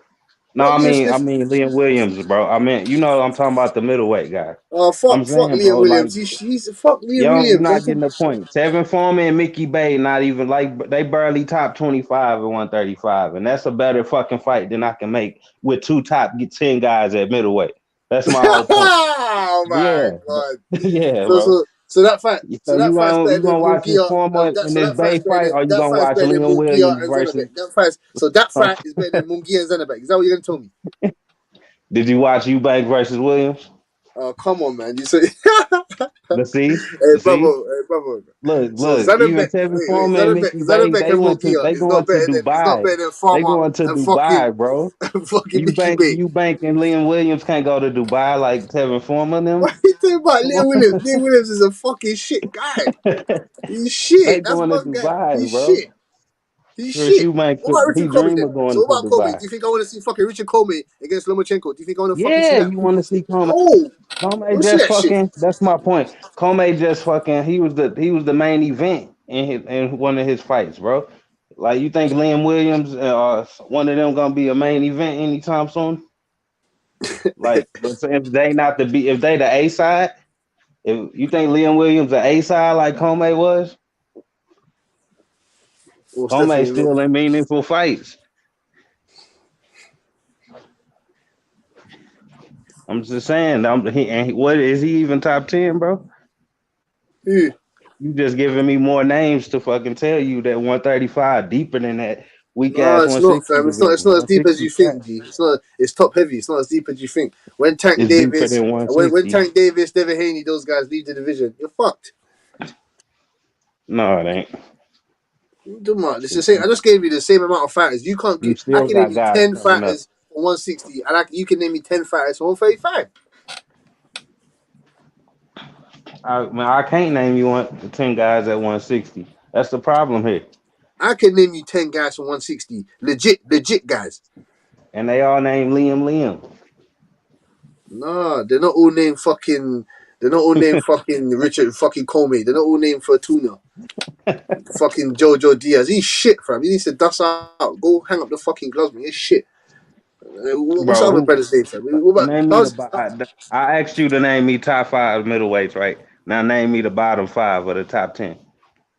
You can't. It's all You bonus. can. You got fucking Carlos Adams, Derevchenko. You got Felix Cash. What are You you talking got a about? bunch of losers. You got Patrice Volney. You Just got be Patrice honest. Volney. What are you talking about? You got Denzel Bentley. Morata in there, ain't he? You got Falcao. You got Volchek. What are you talking about? Bums. Nah, there ain't no bums. You got so Rosario, he's a bum That's as well why then. everybody So wait, Charlo been fighting top 10 guys, and Rosario's a everybody bum call as him well then. bum. So wait, Rosario's a bum as well then. All I know is Charlo been fighting top 10 WBC ranked guys, and everybody call them bums. Shane So it don't Mosley, matter. Shane Mosley, Montiel, and Shane Mosley. Is he a bum? Is Montiel a bum? He was ranked top 15. That's the point. No, it's not. I'm saying is Montiel a bum? Is he a bum? Is he a bum? I don't know Yes. what he is. I don't know what Is he is. Montiel a bum? I don't know what he is. What do you mean? I What do you mean, man? I don't know Is who he he a is bum? to know what he is. I don't know what he is. Just a random fucking fighter. Yeah, boy, He yeah. popped. I don't know what he Is is. Shane Mosley Jr. a bum? No, but he's like a fucking. What is There you he? go. A There you gatekeeper go or then. something. He like a Yeah, gatekeeper, bro. there you go. There you go. There's a couple of names, man. There's a couple of names at 160. That's what I'm saying. Oh, Them it's two Ammo tough. Williams. Ammo Williams. Montiel You and get what's me? the Ammo name tough, Williams. but Yeah, fuck nobody that. wants Ammo to see them. Williams. They can't Ain't headline no the more card. gate. They can't headline the Ain't no card more like former. gatekeepers. Ain't no more gatekeepers. They gave that up. That's what's wrong with boxing. Don't nobody want to guard that gate. Yeah, man. They ain't guarding that gate unless you pay them a nice fee, innit? You get me? That's right. Gervonta was the gatekeeper there, but everybody Everyone you beat know. up on him already. You beat up on him. You got 4 losses now. I beat up on you, man. No, I'm You got passed saying around yeah. like a piece of meat. Everybody disrespect him though, so nobody even getting credit for beating him. That's my point. Like that's why the division No, fucked he's a up. good. Because He's a you good can fight fighter. a He's a good top 10. fighter. You can He's a fight good a fighter. top 10 guy at middleweight and not get any credit for it because that division so trash. That's No, what the I'm trying to division tell you. 135 so trash. Then 135 so trash. I just told you. Richard It's not Colby even and trash. Fortuna are I'm in the saying top it's 10. other people that think it's Richard worse than I Colby, think it is, bro. Richard I think Colby and Derevyanchenko Fortuna is a in the good top fighter. 10. It's other people that's gonna tell you he fucking sucks. That's what I'm telling you. It's not all about what I think. Speak on it. Tell me people don't be shitting on Derevyanchenko like he just a loser. Like he He's can't not fight. though. He's not. He's That's a my good fighter. point. He's a good That's my fighter. He's a point, solid bro. fighter. Even if you in the top 10 at middleweight, you're still getting shitted on. Like it's so much proof for that shit. You acting like it don't exist. Stop capping. Niggas be shitting on Charlo, act like he ain't shit, and he fucking the champion. Like, come on, bro. They don't do that to them dudes at 135 like that. But when you talk about 135, you're just thinking of 5-6 fighters. That's all there is. We was comparing divisions and shit. I'm just saying, bro. Like the 160 ain't popping right now. That's all I'm telling you. Because they're not fighting each other. 135, they ain't Nobody fighting each respect other either. Nobody even respect Apart Triple from G Devin right now. Haney and Kambosos and those guys. Apart from those guys, they're not fighting each other. Nobody even cares about Triple G right now, bro. That's how bad it is. Nobody cares. Yeah, but look so what's happening. So all right, they're cool. Apart from Kambosos and Haney, what's going on in the 135 division? Then? You tell me. You saw what happened. Look, we got T.O. Loma. You got Tank and Rolly about to fight, my nigga. Yeah, but we Tank, already know we had Tank versus Crew. We done had so many matchups at 135. What you talking about? Tank Davis, the biggest star in the lightweight division. Yeah, we already know he's gonna roll over. He's gonna roll over Rolly. So what's his next fight? Who's he gonna fight next after that? We just seen Loma. We just seen Loma fight 2 top 10 guys. We just seen Ryan Garcia. He getting ordered to fight Cruz. Like, come on, shit is happening. Tank said he want to fight for undisputed. We ain't seen that. That fight hasn't been confirmed yet. That fight ain't been confirmed. Tank said he want to fight Devin Haney or Kambosos. He wants the winner. That's what he said. Yeah, we'll see if that happens. Yeah. I know he did. We'll see if that happens, innit? He's saying that the 160 division is dead. It's not dead. It's not dead. It's top heavy. Everywhere is top heavy. He's saying the 160 said he want to fight dead. Devin Haney.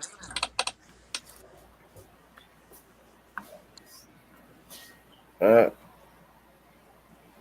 want to see that. I want to see Tank Davis. He needs to go sign with Top Rank then. Make it happen. Go sign with Top Rank. He ain't gonna sign no Top Rank. He definitely ain't gonna do that.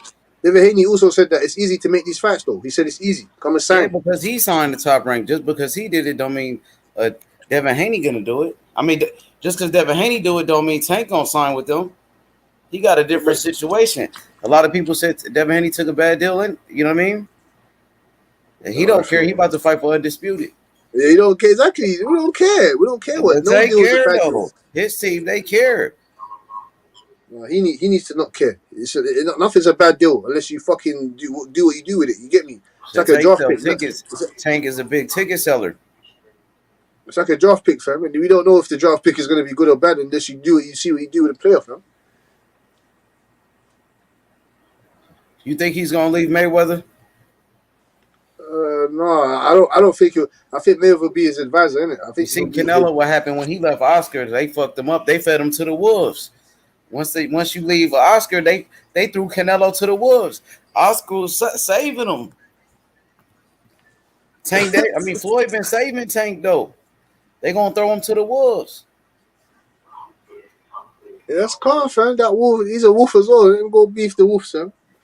I got faith in Tank. He beat everybody up. D, what you think about Tank? D, I never heard you talk about Tank. Tank Davis got power. D.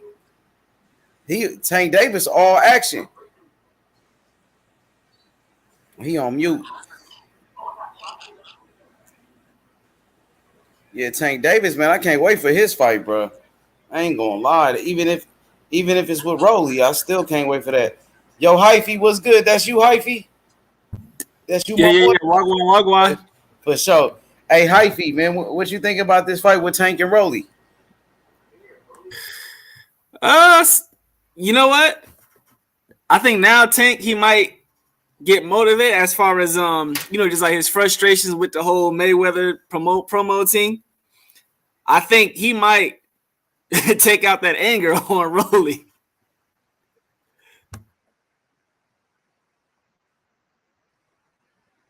What you think about Rolly's power?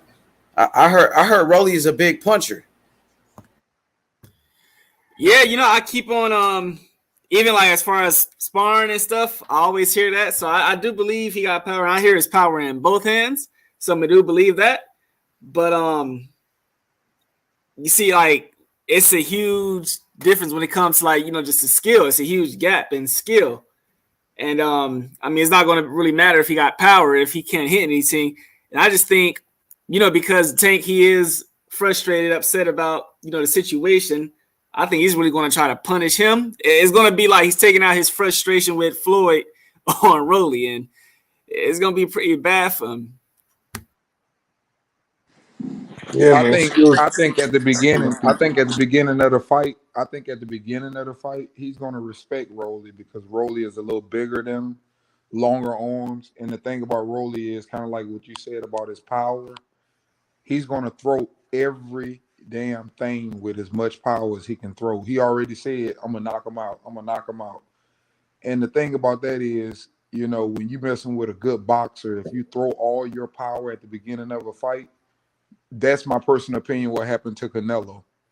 And Bivol said it. He said there's people that are just naturally hard punchers, and then there's people that can sit down on their punch and try to throw hard as they can. And he said that's what Canelo does. He said Canelo throwing all his power. He said he never threw all his power. He said he could sit down if he want to and throw a lot of power. And I think that tired Canelo out in the middle of the fight, in the end of the fight, because he thought he could just hit the dude and the dude will fold like most people do because he's strong. But Bivol never folded. And that's when he run into problems. When people don't fold, you find out what you're about, man. And that's all that was. And I think the same thing going to happen with Rolly. If he don't knock him out, when he can't bully him, that's when it's going to get ugly. So to me, that whole idea that Canelo was throwing all of his power and got tired because of it, that meant he didn't train to throw all of his power. It meant that he was half stepping in his preparation. Because if you're gonna go 12 rounds throwing all power, anyway, if you throw all power for 12 rounds, that means you should have been throwing all power for 100 rounds in training camp. But that's almost impossible to do, though, Smoke. Which means that you have a terrible game plan then. Exactly. It still comes down to your training camp. You did not train. You did not prepare correctly for this fight. Not at all. You can train, but every time you miss and you throw with power, that's one of the worst draining, stamina drains there is. When you throw with all your power and you don't hit nothing, that's the worst thing you can do. Throwing, right? Especially if you haven't trained for that. And that's what I'm saying. Like all of this stuff, like you can get your game up to where even if you're throwing everything, because you've gone through enough rounds where you can last like 7, 8, 10, 12 rounds doing that, right? But it just takes the preparation. If it takes you 200 rounds of training to do that, then that's what it takes. But really, the issue is the dude came in thinking he was going to do what he's used to doing. And it turns out that strategy was absolutely terrible for B-ball. Yes. Definitely. Hey D, I was talking about your boy Terrence Crawford earlier, man. You seen they showed the ESPN pound for pound list. They got Terrence Crawford #1 right there, man. Your boy did it, man. He deserved it, man. Hey, I'm happy for him, man. They got all on me yesterday. Your boy came on there. You know, I got to get a mic too, because you know I couldn't hear myself. I got to get a mic so I can talk over people like he did me. I couldn't get all the stuff I wanted to get out. You know, I got a new nickname for people when they mess with me about Crawford now. I got one for him, so I'm just letting you know. When they come on here, hey, I got a name for him now. It ain't no Earl Sexuals no more. I got a new one. Oh, what is it, man? What is it? They doodle poppers. Earl Spence Doodle Poppers. That's their new name. All right, they got GZ Blood in the comment section. He said Omaha, Nebraska in the building. GZ Blood, pull up, man. Hit the link. You representing, man. Man, I ain't even #1 pound for pound, bro. Hey, man, I ain't even never met that dude. I just respect what he do in the ring. They don't like that. I respect all good fighters, man. You know that. I'm a big Shakur fan. Don't nobody like that. He ain't did nothing yet, but I like him. I like what I see. They say he ain't did nothing yet, but hey, man, I look at a dude that can fight all around. He can go forward, backward, side to side, baby. I'm rolling with the gears. I ain't rolling with no one trick pony, bro. That's just me. You saying rolling with the menu, ain't rolling with the one man. Shit, I gotta have somebody that can do more than one thing, man. If he gonna be my favorite fighter, he gotta have power a little bit. He gotta be able to get in there, be a dog. He gotta be able to fight off his back foot. You know, that's why I like them fighters, man. It is what it is, though. I respect everybody, man. You know, we all got favorite fighters, and that's what this for. Promote your fighter. Don't get mad. Tell why your fighter is good. Enjoy it. Yeah, we got wild yesterday. I know H Money probably was tired of us going on there, you know, screaming and messing up his channel. Nah, it's cool, bro. I ain't tripping. Yeah, actually forgot about it. Yeah. That's normal. That's just what happens. Oh yeah, I know it. We all do it. We all go back and forth. We get all the screaming, then sometimes we come back in sane. until we get on something that we don't none of us agree on, then we go back crazy. Exactly. It's short memory. Nothing but boxing. I like the other day, D, when you said, man, that's Earl Smith's little brother. Hey man, I don't be knowing what's going on, man. They be getting on me, you know. I know these dudes, that's the thing, H Money, you, Billy, Joseph, man, y'all in there with the fighters and stuff. So y'all, of course, y'all got more insight on me, but man, I just got my logical thinking, man. And if I see something, I'm gonna speak on it. Because none of us really know what's going on. Trust me. Shit, I done been a fucking player and don't know what the fuck going on. So I know they don't know what's going on no contracts. They can tell you what they want to tell you. Hey, H Money and get this smoke. You know, they real mad right now, but they don't got nothing to do with boxing. Who is that? H Money and get this smoke. And they real mad right now. What we mad about? I said, y'all know what y'all mad about, but it got nothing to do with boxing. What am I mad about? I'm eating dinner. You talking about because the Warriors lost? Yeah, Smoke, you over there watching the game. The Warriors are playing right now. I don't have it on. Though. I'm in Memphis, so I ain't tripping. Hey, man, I like Golden State, too. I'm a Laker fan, but I like Golden State. I'd rather them win it than anybody else. I like Miami. Man, that was that game. We didn't get the lead until like damn near 2 minutes left to fucking in regulation.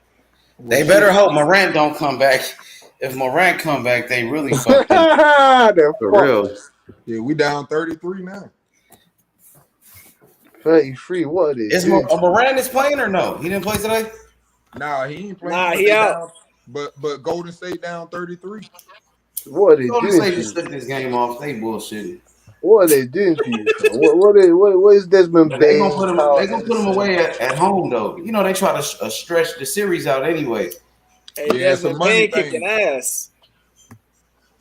The one thing I don't like about Steve Kerr, actually not the one thing, but the main thing I don't like about him is his lineups. This dude, he coaches for long series, and he puts in lineups so he just gives games away so he can rest guys and all this fucking dumb shit. I don't know. Hey man, you got to give Steve Kerr some credit though. Smoke. That's one of the best chemistry offenses in the league. So he doing something right. Yeah, he's doing a whole bunch right.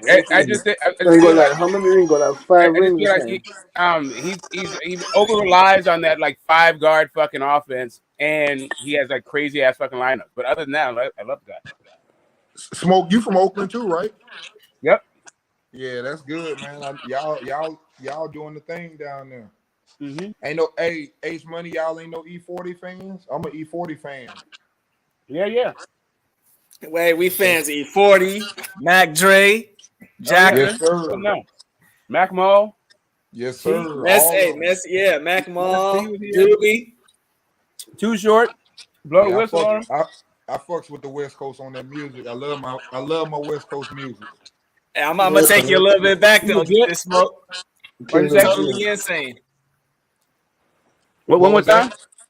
Totally insane. You remember? Oh yeah, Happy, go dumb. Tell him to go. Yeah. King Lil G and What's up, guys? you saying, fam? Safe, fam. Chilling. You saying, Say nothing. We can keep going. 3 times crazy. Delinquents. 415. RBL Posse. Yeah, RBL Posse was the shit back in the days, one. Oh yeah. What happened to them, man? He died. One of them got killed. Who was it, Mr. C? One of them got killed. Yeah, Mr. C. Man, I was at Central Arkansas, man. I had a homeboy named Will. He was from Kansas. That's all we played. E40, the mailman. Y'all remember the mailman? Never broke. I'm never broke. Is that the one that had Sprinkle Me on it? No, that's the one had I'm Never Broke and Captain Saberho and all that on it. I wanna be safe. Should I say? Hey man, do y'all realize how long 40 been rapping? Charlie Hustle. That was Charlie. Yeah, that was Charlie Hustle was on that one. Man, 40 been around for the longest, man, and he still make good music. Oh, now you're talking about the Click. Very underrated. Tired of being stepped on. I like the Click too, but I'm just saying 40 was the man, and 40 is still kicking strong, man. 40 still running the industry. Hey, I see you over there. I was 40 and I were teenagers at the same time. I remember when he was 17 years old when it first came out. Back when you used to make the custom fucking baseball hats, put your name on the side and all that shit. Mm-hmm. Yeah, they came out with the Click baseball hats. Anyway, 85 Oakland. Yes, sir. 40 be at them games. They keep 40 in them front rows. Yeah, he's the ambassador. One thing about the new arena, the people who go there to the games aren't really basketball fans. They're just kind of looky-loos with money. And so they don't really understand the culture. That man, the DJ was fucking whack. He was playing a whole bunch of East Coast 90s fucking rap. We're in fucking the Bay, man. Like, why are you not playing our shit? Like I've been going to Warriors games for since I was a kid, like since I was in diapers. Like it's always been a local fucking thing. Every time y'all go to the championship game, when they be in like the commercials get ready to come on, they play that 40 down there when y'all at home though. I'm saying there was none of that shit, bro. They was playing like G-Dep. They was playing fucking special delivery and shit. Yo, I was like, what is going on, man? Anyway, yeah, dude fucking sucked ass. 40 just got to drop some again. They'll be back out. They'll be back out. 40 will get them right for the playoffs. He'll drop some. He just had one. He just dropped the platinum one like 4 years ago, something like that. But man, listen, we can still put 5 on it, and that'll bring it down. You still put you can play any fucking too short to bring the house down. Man, we're here. Like put some Mac Dre. We're in a building. Yeah, it's like so anything, many everybody go crazy. It'd be like so many people from South Bay that, like, don't get me wrong, they live in the Bay, but they just not in tune with that culture. So it's just like kind of a weird feeling when you go there. Yeah. Yeah, they don't have it down yet. It's like it's generic Oracle, like discount, like off-brand Oracle crowd. Y'all heard that new Kendrick Lamar? Nobody heard Kendrick Lamar? Not me. What was that? Not me. Yeah, his drop. I think it drops Friday, but you can hear some of his songs or whatever. The Heartbeat. That man, that's spitting. Boy, he ain't playing around. He's the man right now for me. Hey, Charlo and Castano about to heat up tomorrow, though. They got that press conference. Press conference tomorrow, right? Yeah, Charlo gonna be talking that shit. That shit gonna be crazy, bro. Like everybody gonna be talking about that shit tomorrow. Man. And we already talking about it, but tomorrow everybody else gonna be talking about it. Watch. Who you got, H? I'm riding with Charlo, man. Lions only. Charlo brothers, man. You know what I mean? Man, I'm riding with the Charlo brothers. Hey man, I ain't gonna even lie. I'm scared. I don't even really want to make no pick, but I'm gonna roll with Charlo because I want him to win. But I'm kind of afraid, man, that he gonna come out there because it's just like what you're saying tomorrow. I think he's gonna come out too hyped, man, and I hope he doesn't. And don't get the knockout, because if you don't get that knockout early in the round, if you come out there being aggressive and don't get that knockout, it's just like Teofimo did. It gets ugly. Yeah, I got no preference as far as who I want to win, but I'm gonna give a slight edge to Castano, just based on the fact, I felt that he won the first fight, and me too. Yeah, I feel like both of them could, make adjustments, not only pre-fight training camp, but also in the ring. So yeah, I'm just gonna roll with Castano just based on that. You know why? I'm gonna tell you why I don't want. I wouldn't bet on him. I'll tell you that. I wouldn't bet on no Charlo, and I'm gonna tell you why. I feel like, for example, the thing that they probably found out about Charlo, and if anybody watch him a lot, one thing I learned about him, even when he fought Tony Harrison, he doesn't fight going backwards at all good, and that's why I think Castano got him when he started pushing him back and getting him against the ropes. He doesn't fight that good going backwards. And that's what I be saying when I talk about a good boxer. A good boxer will grab you, man, whatever you got to do. You get in there, grab him, throw him back out, get him back on the outside. Turn you. Yeah, but he doesn't do that a lot. He'll do it 1 or 2 times, but he doesn't do it consistently. I don't know if it's because he's tired or what. Because he's shown that he can do it, but I just don't see him fighting off his back foot or going backwards good. And I don't even think he fight good in the middle of the ring because Charlo, he's a great counterpuncher, but I don't think he's a great boxer. That's why I think Harrison gave him problems. Yeah, I look at Charlo like he's like a fighter trapped in a boxer's body. Mm-hmm. Hey, shout out to my boy Eric Paul. He said DHP in the house. Devin Haney Promotions. Devin Haney going for the undisputed. It's Haney time. Let's go. Hey, Kambosos, he in trouble. Devin Haney gonna fuck up Kambosos. I promise you that, bro. Easy work, bro. He gonna fuck him up. He got everybody's support, man. We all pulling for him. He trying to be great, man. That's what we looking for. He got my support. I guess I'll be a Devin Haney dick rider too after this, because that's what I'm looking for. Them ones that'll get in there and go get it. Do whatever you got to do to win them belts, man. That man took less money and signed a rematch clause to go back over there again if you beat him. Hey, yeah, switching networks. Went from being independent Yeah, he made some sacrifices. Oh yeah. Man, did y'all see what the fuck they doing to Golden State? It is 100-56. Yeah, and do you see that line? Do you see that lineup that we had that's on there? Nah, but I'm watching these dudes stealing this ball, and they steady pouring it on. Like, who's number 8? Have you ever seen this dude before? And he just drained that bucket. Yeah. Yeah, Steph looked like he wanted to be anywhere but there. They ain't even got Steph on the court. No, they don't have anybody. Clay's out there. That's about it. Yeah, they didn't chalk this L up. I think Poole's out there. Just Poole and Clay. Everybody else is like bench warmers. Yeah, Poole got shut down first half, so you might as well wrap that up. 86 it. Man, it's 103-56 now. What the fuck? They losing by 50 son. About to be 50. Shit, boy. 45. It ain't Down by even the 45 third right now. quarter ain't even over with, bro. They got 103 points. It's 5 minutes left in the third quarter. Huh? Bumba Clot. What? So it's 150 something, and it's the third quarter. 103-58. 104. Oh, 104-58. Oh, okay. 47 point lead. Oh yeah, fuck man, you're fucked, man. Just end the game now, man. Let's go. They wish they could end it.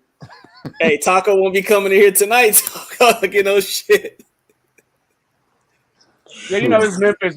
Memphis got to show that they got some heart, right?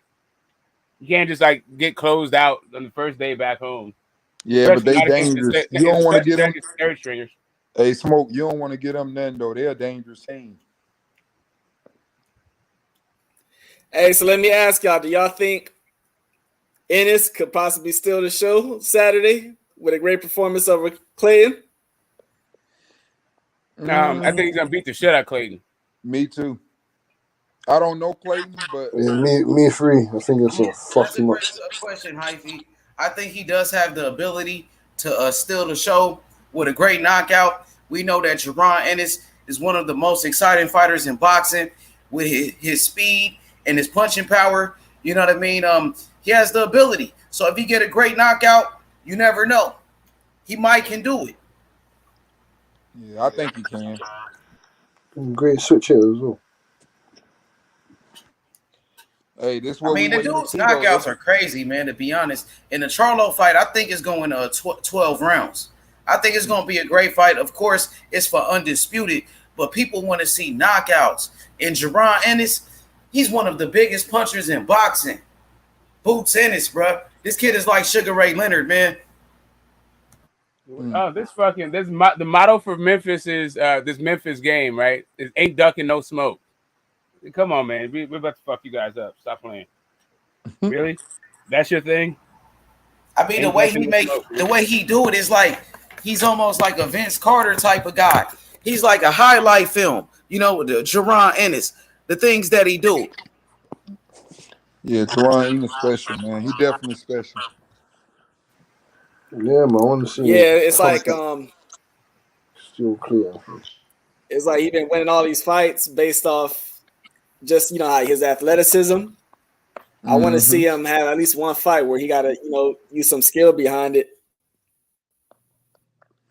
Do you think Clayton can bring all that out of him, though? I don't even think he can bring it out of him. Yeah, that's what me either. Yeah, Clayton is, to me, is like a sidestep. Like he's not a prep fight for anything.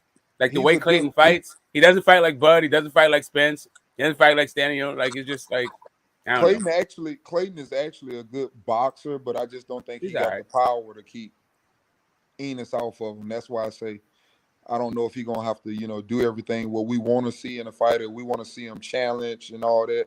I don't think Clayton can do that. I think he can, you know, stay in there. Maybe I give him this. Me personally, I don't give him past 7 rounds. But like I said, I don't know Clayton.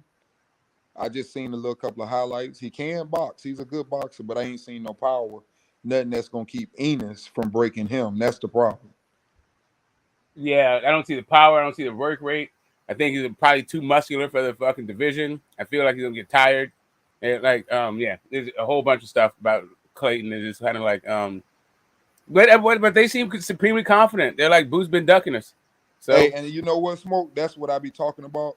I think that it's going to be a good fight because, you know, this dude, like you said, he's running around talking about Boots Ennis is ducking him.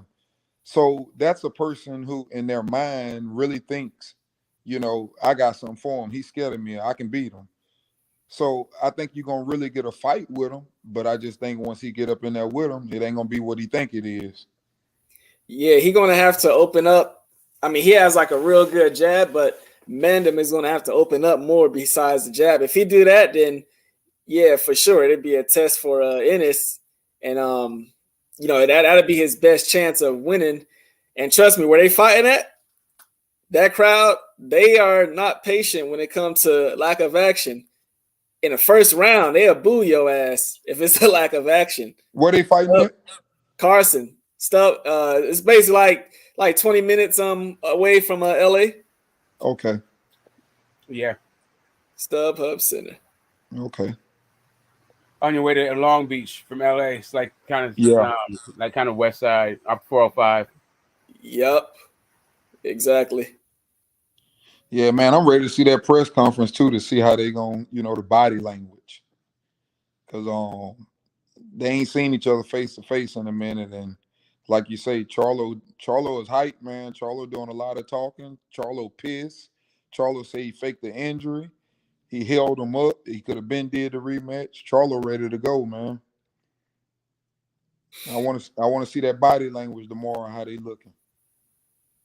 Yeah, I took it as some of that frustration was based on the fact that he'd been through it before with Tony Harrison, and you know Tony Harrison was throwing the shit in his face like I did it on Tony purpose. Harrison was playing mind games with him.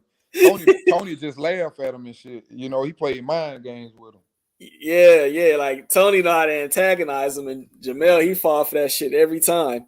Rodney, what go on, blood?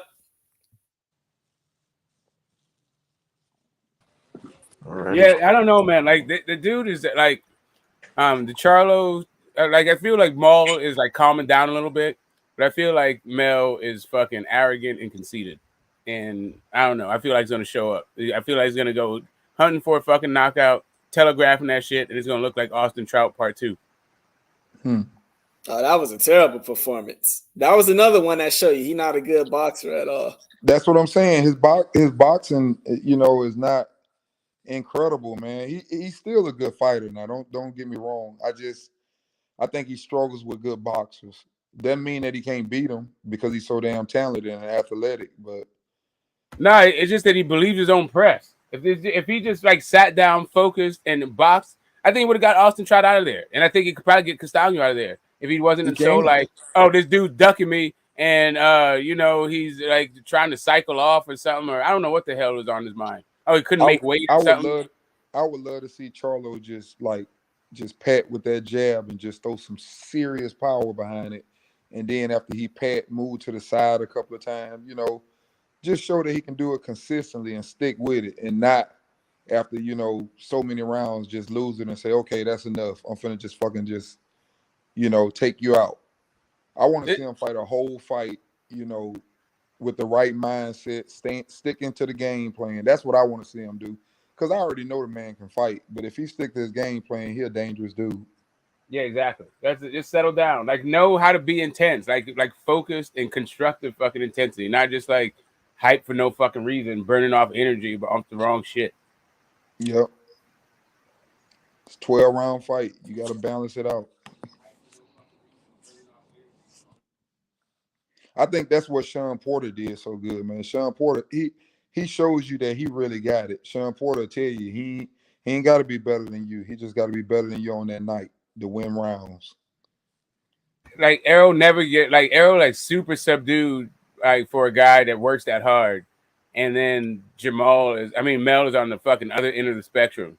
That dude is like fucking super gassed. Like he's just on fucking 10. And it's like, man, you gotta just rain. One more big fight too. Aggression. Who's the other? Isn't it another big fight? You got the Castano, and then you got Boots. Ain't it one more big fight too? I can't think of who the other one was. It's not on the same card, but don't forget Zerto fight this weekend. Zerto. That's who it is. That's who it is. Yeah. Oh, you got Mayweather fighting as well, man. Mayweather. Oh, wait a minute. Is Rolly this weekend? Rolly's not this weekend. No, he's talking about No, the Mayweather exhibition fight in Dubai, I believe. Yeah, man. On the helipad. On the I think helipad. Mayweather.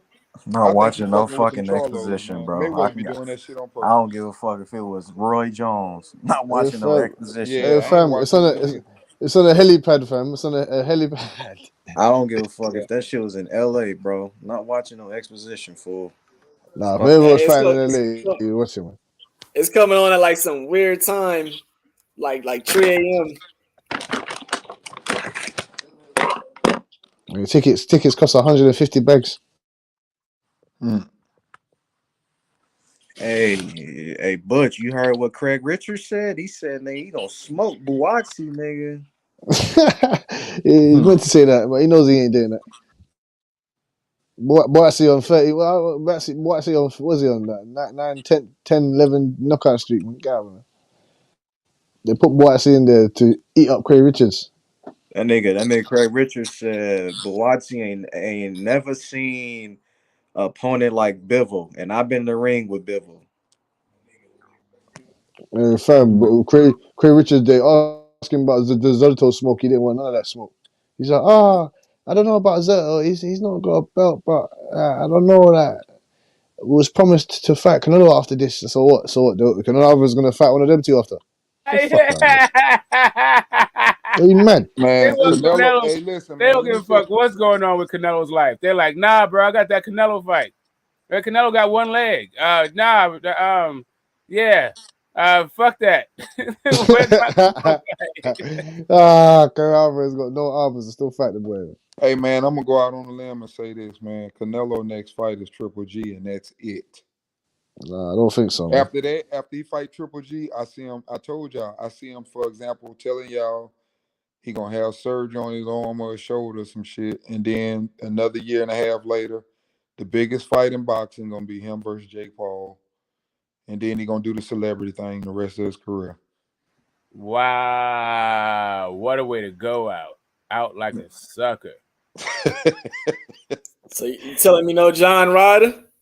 I don't think nobody gonna get no more shots at Canelo. Like I just said, Triple G, and then after Triple G, I think it's finna start being celebrity time. Cause I don't think he want to fight Benavidez. I don't think he really wants Charlo. Cause all of them finna move up to 168, especially if his brother win 154, and especially if Spence beats Crawford. He moving up to 154, the other one moving to 160, the other one moving to 168. And I don't think he want to deal with none of them problems because all of them dudes got jabs and power. It's a challenge for him, and I don't know if he want that challenge after what he just experienced. That's my personal opinion of it. You think he'll take a tough fight? Don't Who do you think he'll fight? Knowing Canelo out. Fight Zurdo? You think he'll fight him? Nah. You think he'll fight Benavidez? I don't. Yeah, he ain't going back to 175 again. He's never going back to 175 again. Never. No, and that's why I say I think he's going to end up fighting Triple G because that's the only one that is kind of like a tough fight, and the people think that Triple G got a chance and it's a good fight. But after that, I don't know where he goes from there. He's already got the money. But D, it's one scapegoat I think Canelo will turn to. Who is that? You know, Jaime Munguia getting ready to move up in the fight now. Oh yeah, he'll take him. But I don't know. I don't know if they'll put Jaime Munguia in there with him because they trying to build him up. They don't want to break him down. I remember that narrative when Zurdo wanted to fight Canelo. They said Canelo don't want to do business with Oscar De La Hoya, but he might go fight Munguia. You know what I mean? But you didn't want no smoke with Zurdo, though. You know? Yeah. I don't think he'll take that fight. I mean, I don't know. We'll see. I ain't heard shit about no goddamn Munguia. Canelo better fight Bivol. That's the only thing he better do. He better do that. If that means H want that man to take another beat down. Nah, he got the rematch clause. He signed up for it. H say, hey, he signed up for it. He got to take that shit. He's supposed to be the best fighter in the world. He's supposed to beat Bivol. So he can't do what he's supposed to do, bro. That's crazy. Then he's not who they say he is, if that's the case. And that's why I say he gonna walk away, because he ain't finna let y'all see that.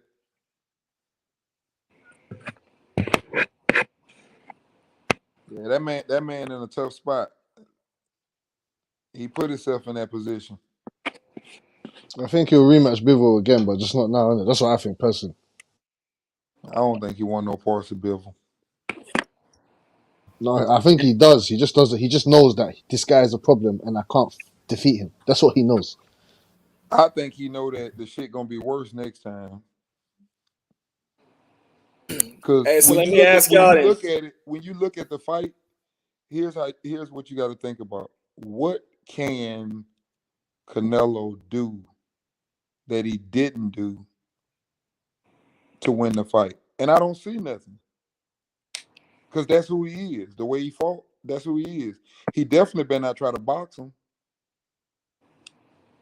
Because Bivol is the better boxer.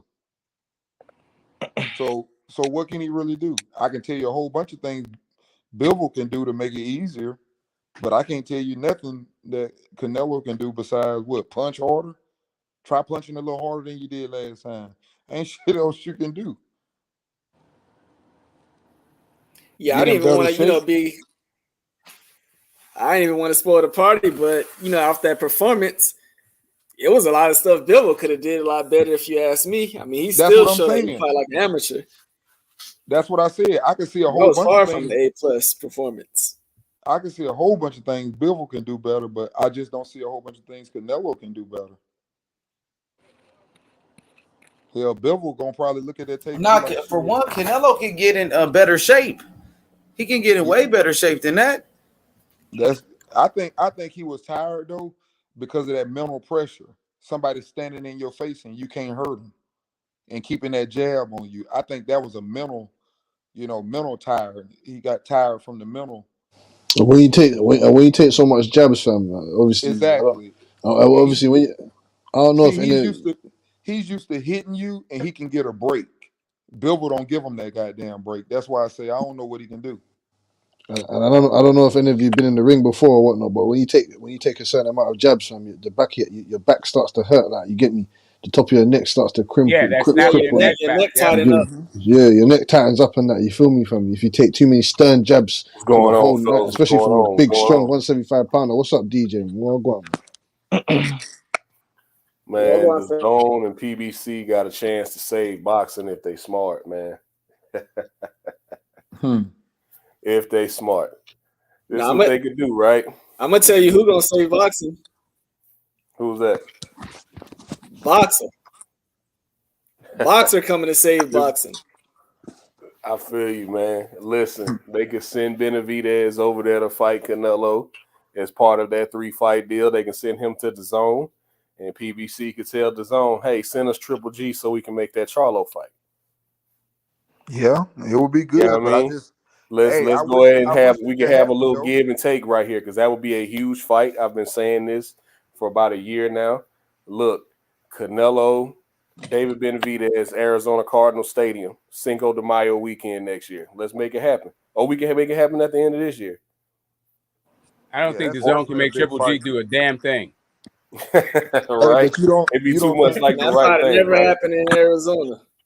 Yo, DJ, you don't think though, by Benavidez, that's too much pressure on him after coming off a loss, that if he was to lose, not only is he not a pound for pound great, you ain't the best Mexican fighter. And that's too much risk. I don't see him taking that. It is what it is. I mean, ain't this whole thing about him jumping from weight class to weight class and going after these belts, and quote unquote fighting the best? Ain't that all supposed to be about legacy? Why not take out the guy who everybody considers to be the Mexican monster? Hey, I'm with you, but I don't know if he'll take it. That's all I'm saying. Nah, he definitely won't take it, but it'll be too much. Oh no, man! He said he doesn't fight his fellow Mexicans, so we won't see him be fighting. Yeah, because he don't want to lose that power. He's the Mexican That's what he king. said. Yeah, that's what he said. So why? Yeah, he's the Mexican king. So why would he want to surrender his throne to his other fellow Mexicans? He said he's not going to fight them. That's what he said. Hey, David Benavidez from Arizona, he American. So what's your excuse? No, DJ is too funny. he's American. Hey, Benavidez, he better be lobbying for that fight. If not moving up to 175, because he's surrounded. Benavidez in trouble. He has nowhere else to go. He really has nowhere else to go, man. Especially if he's being forced to campaign at 168, where he's got H's guy David Morrell, he's got David Benavidez, he's got Boo Boo Andre whenever he comes back from his shoulder injury. Charlo's about to move up soon. You got a lot of good fights at 168, man. So we'll see what happens. Nothing that he won't though. And Bob Heisman, I don't think any of Oscar's fighters are in the mix right now, even though I'd love to see Bivol and Zordo Ramirez. Zordo's been calling him out for a while. He's the number 2 contender in the WBA at 175. I think Bivol he has 2 options in my opinion. I wouldn't entertain another Canelo fight because why take a chance on surrendering all that momentum that you just got from beating him and going into another fight and possibly getting robbed in that fight, because they tried to give that fight to Canelo even though you just watched him. So if I'm him, I'm going after Undisputed. If I'm him and Eddie, I want to go after Undisputed against the Terminator, Beterbiev. Eddie, promoter. Huh? Eddie's not his promoter, right? Eddie is his promoter, I think. Yeah. No. I think he just fights on his own. No, he's with Matchroom. He's with Matchroom. Yeah, he's a Matchroom. On their website, he's listed as one of their fighters. Yeah, he's with Eddie, man. Yeah, he's with Matchroom. So is Eddie bitch ass gonna pay the fucking winner of Beterbiev and Joe Smith so they can make that fight? Right. Because we know Bob. One thing we know about Bob Arum. One thing we do know about Bob Arum is he'll pay you, but he ain't gonna overpay nobody. Arum said Bivol born as a bitch. Man. Hey, what y'all you want all the belts on your side or not? Speaking of that, what do y'all think about that fight? Beterbiev and Beterbiev. Joe Smith. The Terminator. Yeah, what y'all think? Because the thing about that is I think both of them are come forward fighters. I'm gonna tell you now, Joe Smith can crack, bro. Yeah, he's got power. He's knocked more than one guy. He's knocked more. And he can take a punch too. He can crack. And but he can in my take a opinion, punch last summer he lost to Vlasov, and Vlasov beat him with combinations. Yeah, but do you think what his name Beterbiev or whatever can do that though? Because he's a come forward fighter too. Beterbiev, interesting stat, man. 5 out of Beterbiev's last 7 opponents haven't fought again. He breaks people. Yeah, he got a tough one to break. About you can hit this guy in the face with a shovel, and he's gonna kick, and he's gonna continue walking forward, and eventually he's gonna get to you, and he's gonna break you down. He's gonna start digging those Russian shovels upside your skull and into your rib cage, and people break. I have not seen anybody been able to withstand that shit yet, man, and I don't see it changing. I don't see it changing in the coming weeks. But Beterbiev take years off your career just fighting. He's changing people, man. He's retiring people. He finna fight a unification. Who was his last opponent? Max Brown or some shit.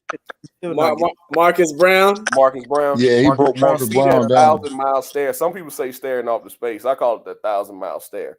Did you see that 1,000-mile stare when Marcus Brown went down to a knee? It's like, man, ain't nobody gonna stop this shit? Yeah, he was looking for Derek to stop it. His coach is Derek James. And he was doing good at first, but it's only a matter of time before Beterbiev breaks you.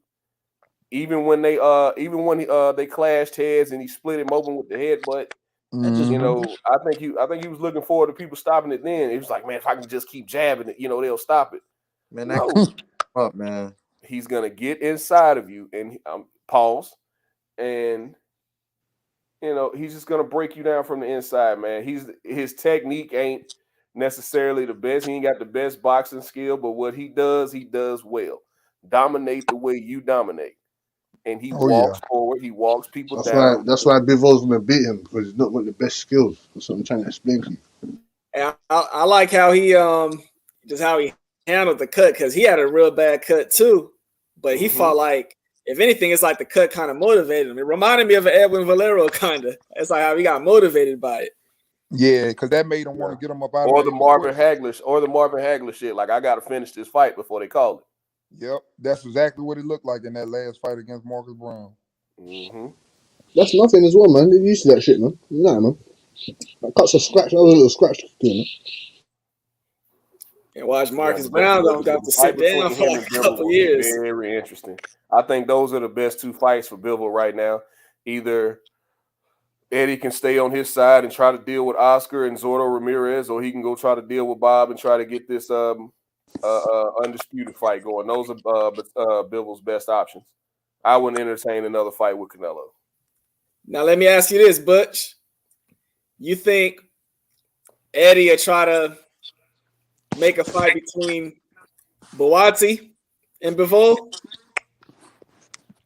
Yeah, they asked. Yeah. They asked him about that. They said that he'll be ready for a title shot in like a year and a bit, innit? A year or two, innit? But that was a couple months ago. So let's see how he gets on with this Craig Richards. He should put Craig Richards to sleep, innit? But Craig Richards got some skills. You get me? He got some skills, but we'll see. But Eddie Hearn should make the fight between him and Buatsi. But Buatsi ain't ready for no Bivol just yet, man. You feel me? He's not ready for Bivol just yet. Man, Watts ain't ready for no Craig Richards. Huh? Try to tell you, man, Craig Richards gonna put him to sleep. I'm gonna fucking play for the fucking Miami Heat in the next fucking playoff game. Over there, what kind of being got up next? Nah, man, we want to put him against Avenesia, man. But Eddie Hearn, that's what I'm saying. Eddie Hearn's not making no sense. He's a prick. 1 minute, he's not selling enough tickets, so we don't think we're gonna make that fight. That's what I'm saying. Just chatting shit, man. I think they protecting him a little bit. They are protecting him because they know as soon as he crossed that pond, his ass is through. He gonna come over here and run it. He gonna come over here and run in the boots. He's gonna come over here and run in the Speedy Rashidi Ellis. You know what I mean? And that's gonna be the end of Conor Ben. Is that in your politic world? What world is that? Yeah, that's just my opinion. It's just my opinion. Oh yeah. I mean, the man said he wanted a top 5 contender, then proceeded to call out Danny Garcia and Adrian Broner. Y'all know who would be credible names? Hey, a reasonable step up for Conor Ben? Yeah, Adrian Broner is not a reasonable name for anybody to be calling out. Nah, I said reasonable. This is. What you want? This is. Adrian Broner. Beating Adrian Broner in today's world does not give you any fucking credit. I'm sorry. Especially since Adrian Broner's fighting 140 pounds. So what do you get out of beating Gamboa then? Fam, the guy, if he knocks him out, what? If you're Isaac Cruz? Adrian Broner. If you're Isaac Cruz, you get a whole lot. If you're Tank, you get ridiculed. If you're fucking Devin Haney, you get ridiculed. That's what you get for fighting him. Yeah, because he's been knocked out 4 or 5 times straight. Shit. No, what? No, what are you talking about? No. Adrian Broner's never ever been Adrian Broner's never been knocked. Adrian Broner's on a winning. Adrian Broner's never been knocked out. Never. No, I was talking about Gamboa. Gamboa is on a 1 times. But he got knocked out his last time, but not the time before that. Bud. Before this, he got knocked out by Bud and Tank. Before he got knocked out by Isaac Cruz. Yeah, it's only 3 times. Yeah. Even if he doesn't get knocked out, the last 5 fights that you have seen Yorkers Gamboa in, he took some serious punishment. That's what last I'm three. To say. Absolutely. Last 5. Yeah, I mean, he won the other 2, but yeah. Especially after watching that last fight with Isak Cruz, I think he should retire. His punch resistance is absolutely gone. Yes. Yeah. That's why I say same thing with Burchelt. Burchelt needs to retire. I'm glad Amir Khan retired. Some of these guys just need. Once your punch resistance is gone, man, these wars catch up to you. And I've heard fighters say this, and I completely agree. There's only so many times that button can get pushed in your chin. That's why you got to limit the wars that you go in. A lot of these fighters ain't gonna make it to 40 fights. Like, even though even though Errol Spence is a good boxer, and you know, I don't see him really. I hadn't really seen him take a lot of damage, but I don't see him making it to 40 fights just because of his the 2 style. years that was taken off of his career with injuries. Yeah. The name I was gonna say though, for kind of being like a reasonable name that would be a step up in the right direction, would be Mean Machine. Yeah. Oh, it will knock him the fuck out, man. Yeah, it's a step up fight. That's a step up I like. fight. Mean Machine needs a W though. He'll knock him the coming off fuck a out, knockout man. loss. Even though I don't think much of Mean Machine boxing still does. I mean, the man's won 1 out of his last 4 fights. So, But it still be a good fight for him though to test the waters. I thought he's only lost twice. I thought he only lost to Bud and to Virgil. yeah, but his other fight was a draw against Ray Robinson. Mm-hmm. I want to see it. I want to see. Yeah, he got actually. Ray Robinson got robbed in that shit too. He beat the shit out of that dude. Virgil got dropped. Crawford got dropped. I got to see what kind of man Chin like. Mean Machine got power. Yep. Yeah, see, I look at Mean Machine the same way we used to look at older fights. Yeah, a guy might be coming off a loss, 2 losses, but that's not going to tell you what he's going to bring in that ring. And Mean Machine, he really, brought it, even against Virgil. He wasn't an easy out for Virgil. Nah, I mean, we if you also feeling got to froggy, be honest, man. nah, Mean he's Machine's talking like what, 35? Nah, he's talking Danny Garcia, man. If you feeling froggy, fucking leave. Nah, that's what I want to see. I don't want to hear no fucking Mean Machine. I want to see Danny. Danny gonna knock this fucking fool the fuck out. Like, really? This you calling out Danny? But okay. Danny ain't fighting Let's at get that. 147 no more. Go to Cameron Duncan. Go to Cameron Duncan. I've never seen Danny fought at Duncan. anything but Go check to Cameron 141.7. Duncan. Go check to But Cameron Duncan, fam. Danny said he fighting at 154 now. He gave that up. Yeah, okay. Yeah, Well, Danny said a lot of shit. He also said he wanted the winner between Kell Brook and really, Danny's looking for a $7. He's looking for a $7 to $10 million. Yeah, sorry. Danny's looking for a $7 to $10 million paycheck. He's not going to get it with fucking Conor Benn. He's not going to get it. He's not going to get it. And I don't think he's going to get it with anybody unless he gets in there and knocks Conor Benn the fuck out. I think he can then. I think he can probably get a belt after that. Like after this Undisputed happens and the belts scatter, I think he'd be a champion again. He ain't getting a belt in. Danny, Adrian Broner, Keith Thurman. They fight. Adrian Broner's at 140. They fight for one reason now, for the love of money. They done. Yeah, they Broner's done trying to fight Omar Figueroa. They done trying to be the big. Gotta get that money, man.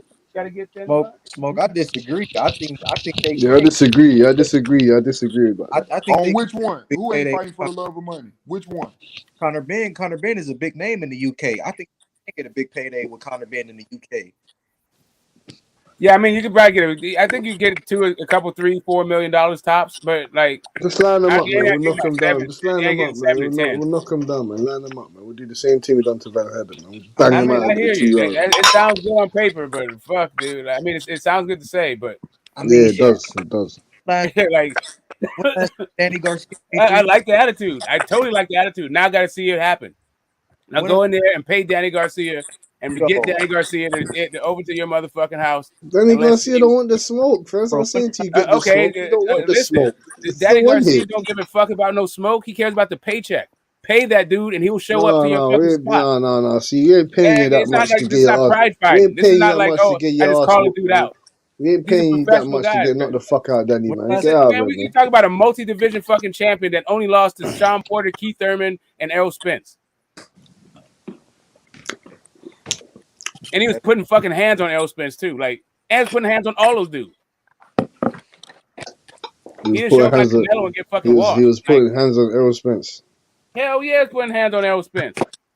Fuck. Errol Spence said, "I'm gonna go back to the farm," and like you had to move out the motherfucking city after that shit. Hey man, you know what? Y'all know what's so crazy though to me, man?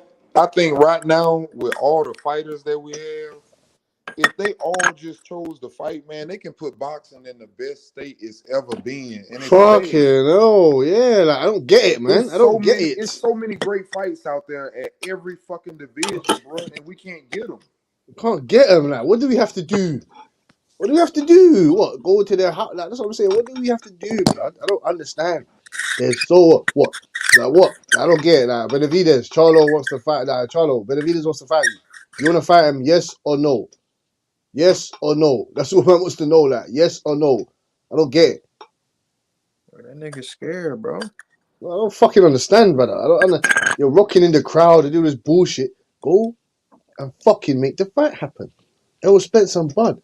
What's going? Why is it? Why have we not heard anything? I don't I think out of understand. all them dudes, Cass, I think the fight that's gonna happen is Doodoo and Benavidez. Nah, that's never happening. I can tell you that right now. They both about to fight for interim belts. Yeah, you cannot unify those belts. Oh, like why is he fighting? Why are you fighting Shalecki? Like, what did you pick his name out of a hat? I don't get it. It was a panic move. It was a panic move because he's pretty much beaten everybody in the top 5, and they really had that Munguia and Charlo fight. Wait, like, hold on, DJ. time Hold on, sitting man. and Hold on, delivered, DJ. ready Hold to on, go. DJ. Hold on, DJ. I have to ask you what you just. I have to recorrect you on what you just said. Did you just say that he's beating everyone in the top 5? In the WBC, yes.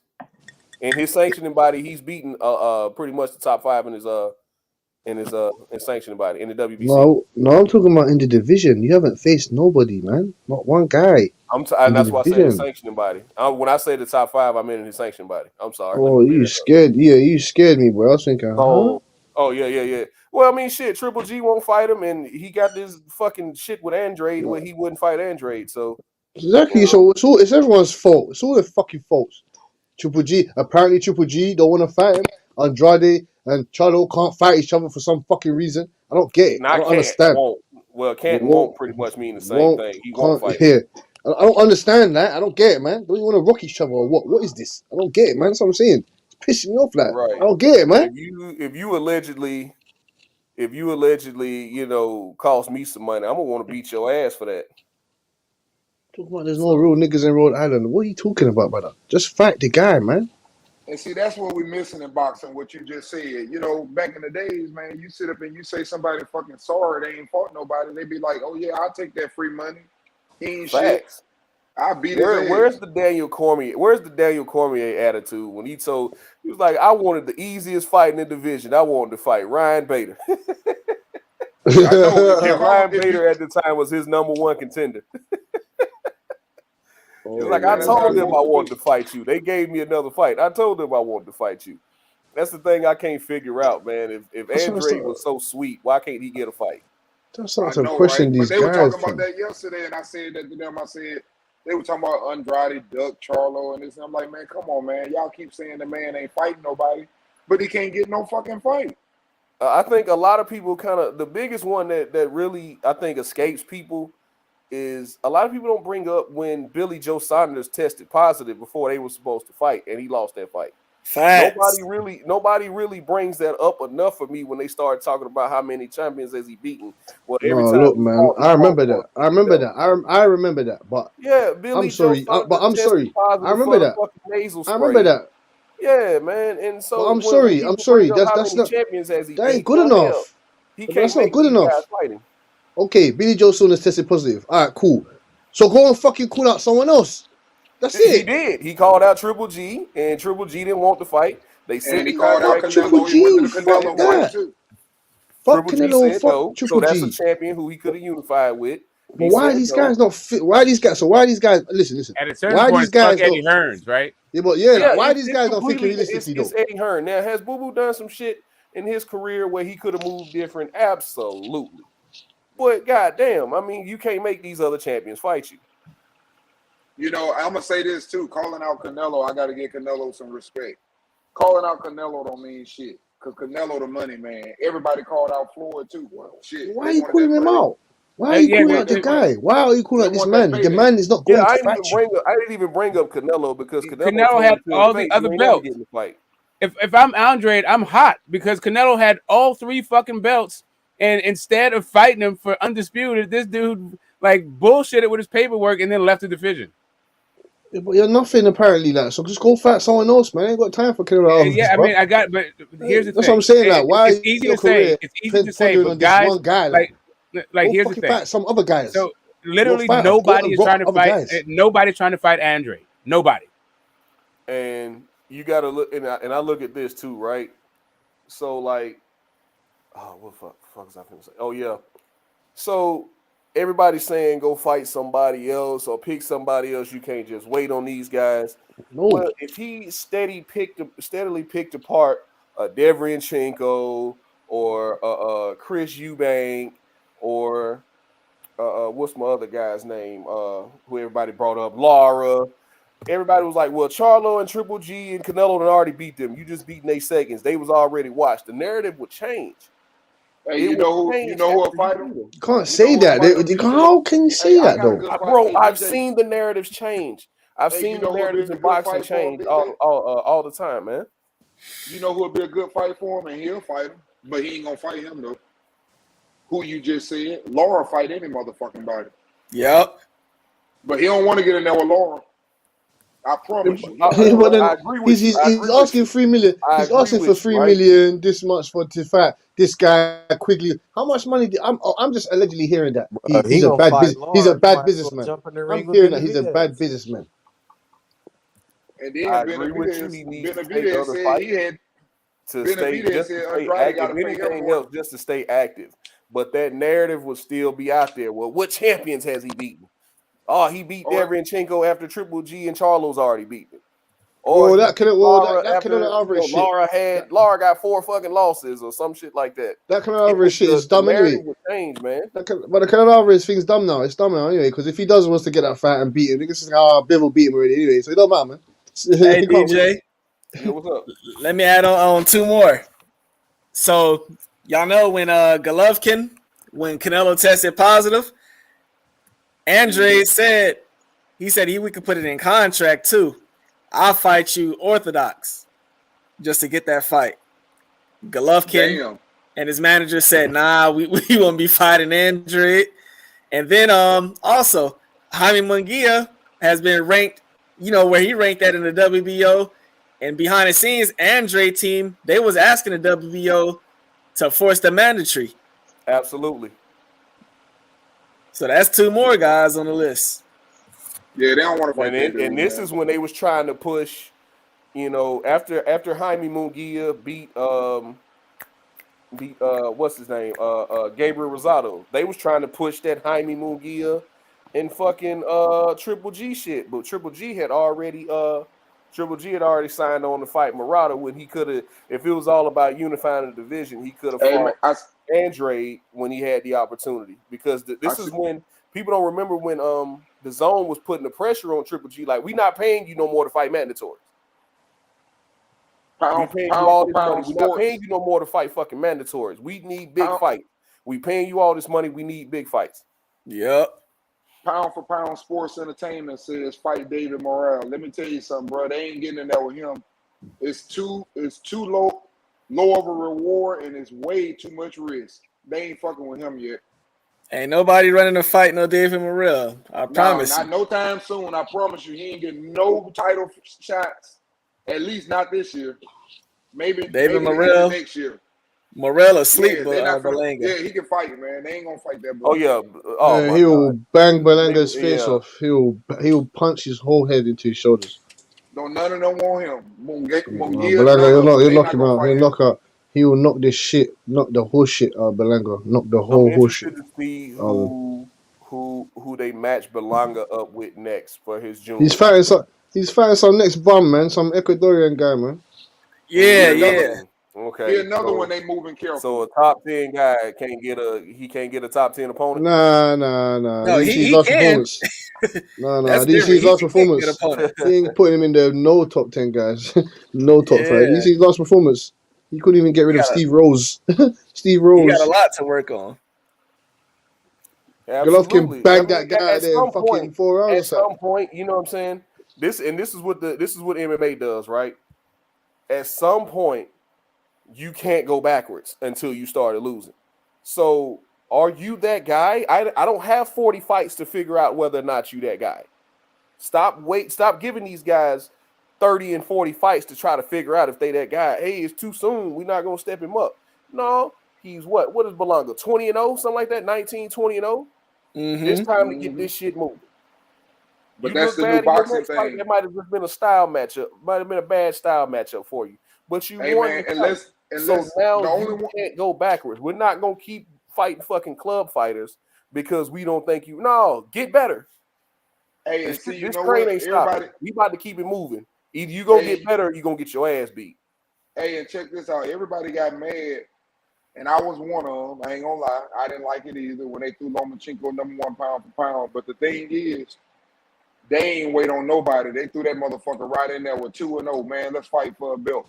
And you know who else they finna do like that? Keyshawn Davis. Keyshawn Davis want that shit though. He gonna get a belt. He gonna get a belt before he have 10 fights. He gonna be fighting for a belt. Watch. Huh? So who's he gonna? So wait. Like that who's he gonna fight for that? Who's he gonna fight for that? Who's he gonna fight for that? I don't think it'll be because I think he's gonna keep fighting. I think he's gonna keep fighting very frequently.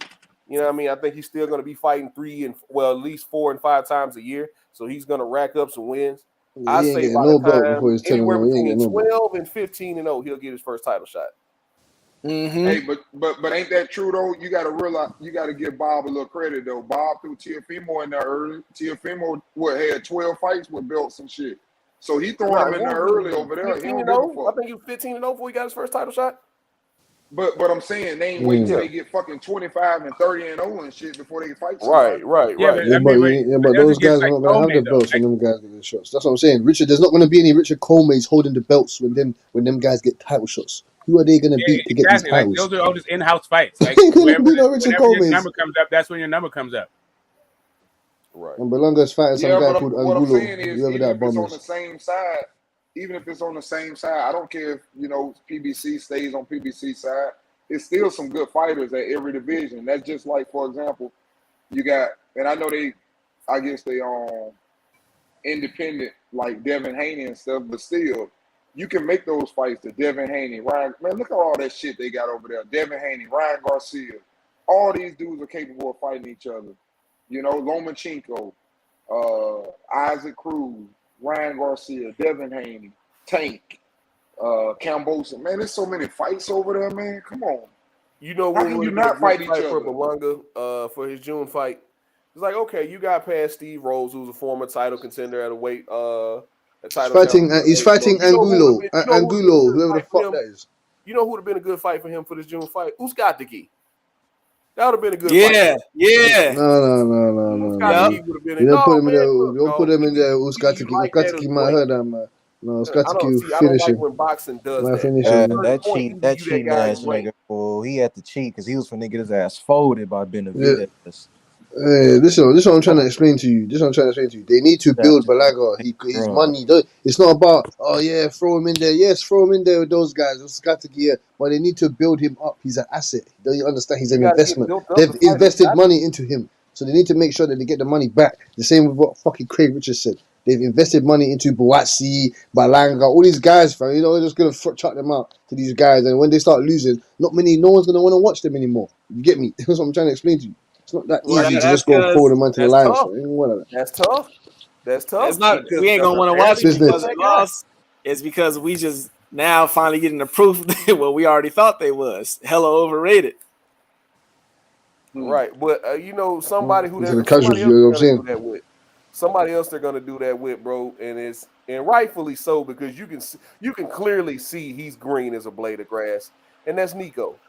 There ain't nobody touching Nico till he's 25-0. He's fucking nobody, bro. Hey man, it's funny that you said that, man. I went back and looked at that fight, man. That dude, he was in that fight, man. I don't know if I could have beat his ass and never boxed him out. That shit was set up. Yeah. Hey, man, congratulations to Nico Walsh's matchmaker. Whoever Nico Walsh's matchmaker is, need to give him a fucking pay rise. Yeah, man. I'm about to say he just moved up to 6-round fights, man, but he's only what 5-0, 6-0, something like that. Ain't nobody touching that kid till he's 25-0. If y'all pay attention, y'all can see who else they just did it with. You don't forget Ryan Garcia. He was the mandatory for Devin Haney. Oscar knew he wasn't ready. That was part of the plan too. All that mental health shit pulled his ass out. Think Devin Haney's gonna punch him out? There would have been no more Ryan Garcia. That's what I'm saying. He got some on his plate now. They forced that damn Isaac Cruz fight. He got something to worry about now. Hey, don't be surprised if he find a way to wiggle out of that shit. Man, look, Nah, he ain't wiggling no more. He ain't got no He ain't more wiggling singles. I nowhere, thought fam. He about ain't it when the wiggling fight was fucking announced. nowhere. I was like, I feel an injury coming. Yeah. Hey man, Yep. hey, that's why I love. Nah, But I'm gonna fuck say this That's that. right. why. Hey, Fuck that's that. why I love when y'all do these boxing channels, man. Because I'm telling y'all, yes, he would have wiggled out of it, but all that pressure, all these platforms putting on him, oh, he Yeah, ain't got fam. nowhere to go, You bro. He sink or gonna fight swim, that fight. fam. Fuck that. That's what I'm saying, man. It's closing the doors on you, homeboy. You better fat pit bull. You better fat pit bull. Fuck that. You ain't going nowhere. You ain't going nowhere, dog. Man, you Watch can't. out! You Hey, out can't of have. nowhere, You can't somehow, have. some way, a Joseph Jojo Diaz in-house Yeah. clash gonna come. Nah. We Hey, that's need pit another one. bull. Hey, but think about this. You just named JoJo, Ryan Garcia, Kambosos, Devin Haney, Tank. Man, listen, you got Lomachenko, even the dudes that just fought, Nakatami and Burchell, all of them, man. You got like 10 top fighters and they're not fighting each other, bro. Exactly. Don't make sense. The same at 160. It don't make sense. It's one thing to have like 3 dudes in a division ain't fighting each other, but damn, y'all top 10, we'd love to see How any of 10 that shit. guys not fought each You can other? match It don't any of make them up. sense. I have interest in it. You can get Because Ryan there's Garcia, 4 Kambosos. champions in every division. So why would they be fighting each other when they're champions in their own right? That's the whole thing about this idea. Like, because it's 4 different belts, that means that you're even greater champion. No, it doesn't. It just means you fought guys that you should have been fighting. That's it. Like, the guys used to have to fight each other.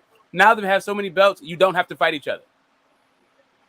Yeah, Smoke, we old, man. Me and you, I ain't gonna say old, but we older. We got spoiled. We got spoiled watching the motherfucker get his jaw broken, get back in there and come back and get his revenge.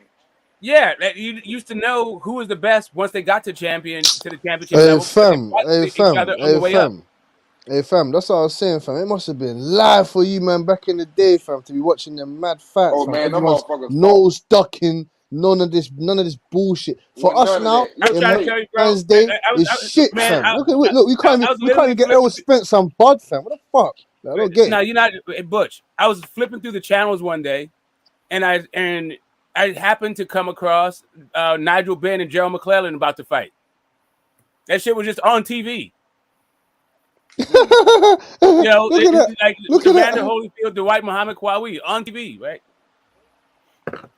Oh my god, fam, man. Oh, it just Yeah, pains me, man, them fam. dudes was built different. Like you do something to them and they mad, they want to fight you again. Like Evander Yeah, you Holyfield. what? Are we going Even mad? though he What? beat Evander beat Mike Tyson twice. That nigga bit his ear, and that nigga said, "Yeah, I'll fight him again." Hey, Eddie Mustafa Muhammad went to the goddamn prison to fight James Scott. Yeah, man. I wanted to Different him and world, Dwight man. Muhammad Qawi. No. I was waiting for Lennox that fucking Lewis, rematch. Lennox Lewis followed Nassim Rahman around After the he got world. knocked out, got right back in the ring. He followed him around the world trying to get that rematch. Rahman was trying to fight somebody else. He was trying to get a bigger bag fighting somebody else. He spoke about that. He's like, man, I wasn't ducking Lennox. He's like, I saw a bigger bag over here. I was trying to get that, but I still owe Lennox that rematch. Yeah, he switched promoters and everything. Fucking Don King came in and and ganked him from his promoter, and did the whole Don King thing. Yeah, But yeah, Don King was a beast. did his Don King thing. Rahman went from nobody to celebrity like overnight, one shot. You gotta love Don King though, because Don King didn't give a fuck. He gonna put the best in there against the Where best. are the Don Your Kings? ass lose. Where Hey, are they? You lose. He rolled with the one that won. He ain't give a fuck. Oh yeah. Hey, what he say? I'm walking out with the winner. He was in Joe Frazier's limo on the way to the Foreman fight. Right after the Foreman fight, he went home in George Foreman's limo, and wound up representing both I'm dudes. walking out with the winner. And wound up then promoted Rumble in the Jungle, but still wound up promoting both guys. So No, whatever. he's a dangerous man. How's he saying that? I'm saying the best motherfucking cards in boxing were Don King's cards because he gave us the fights. He gave us the fights. He's the best promoter ever. He's the best fucking promoter ever. He gave us the fights. Now man, Tex Ricker was a bad boy. According to the fighters, he was robbing them blind. But as fans, we got everything we wanted out of Don. Yeah, yes. That's what I'm saying. Yes, he would have gave us Bud and Spence.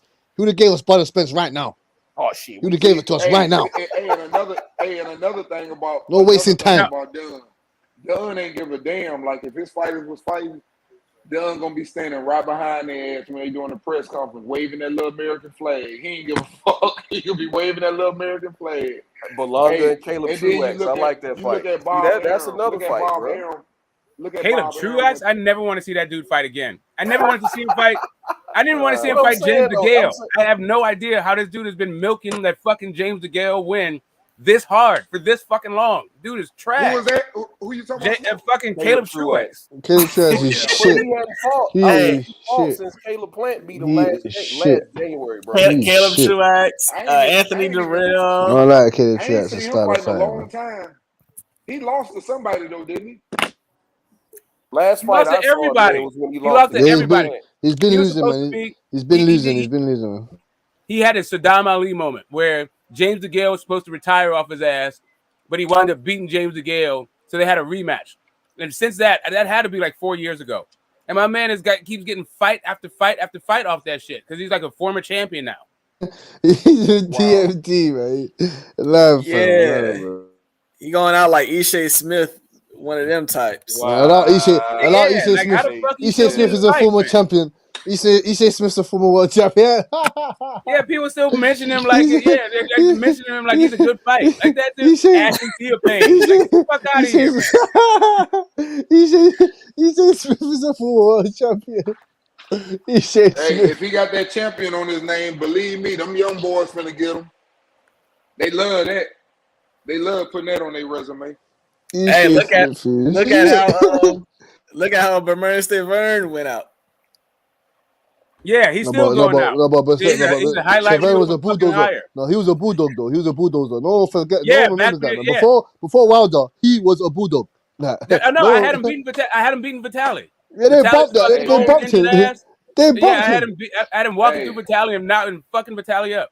No, hey, listen, man. Y'all don't have to worry about Stavern fighting no more. I'm sorry. All Yeah, that nah, he's talking done. he did. No, he's a highlight reel for hire. And then look, he ended up laying folded up inside the ropes.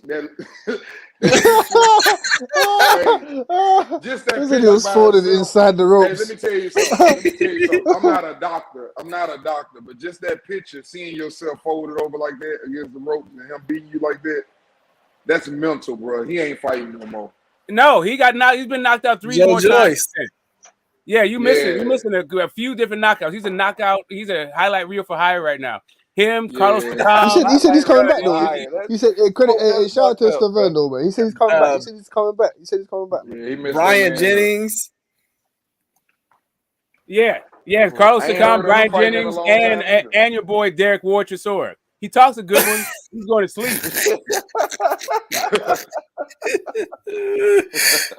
Oh no! Hey, man said D said he was folded inside of the. Man said he was folded inside of the ropes. That shit was viral. That's a bad But, you talking about when Wilder slept him? yeah, Wilder exactly. went What in. Wilder did to him was like broke the internet. Like everybody, they had that dude. They put skates on his knees. They had him doing the limbo. They had him on go-karts. They fucked Bermain Stavern up on the internet.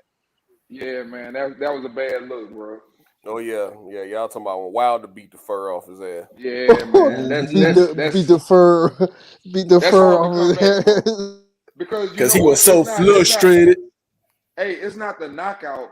It's what was said before the fight and all the talking leading up to the fight, and to end up like that. That has got to be mental, bro. He did too much talking before that fight. I don't know if y'all remember. Yeah, I do. I'm on your ass, boy. Yeah. I'm on your ass.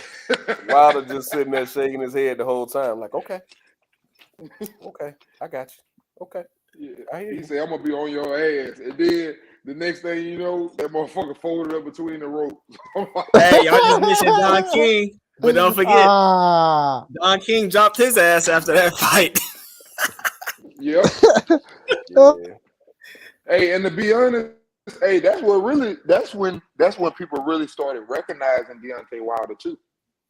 because they thought that he was gonna go in there and get beat. They were saying he couldn't fight. He ain't know how to box. You remember that? So that fight helped him out a lot. Hey, I'm gonna tap in with y'all in a little bit. What I was saying?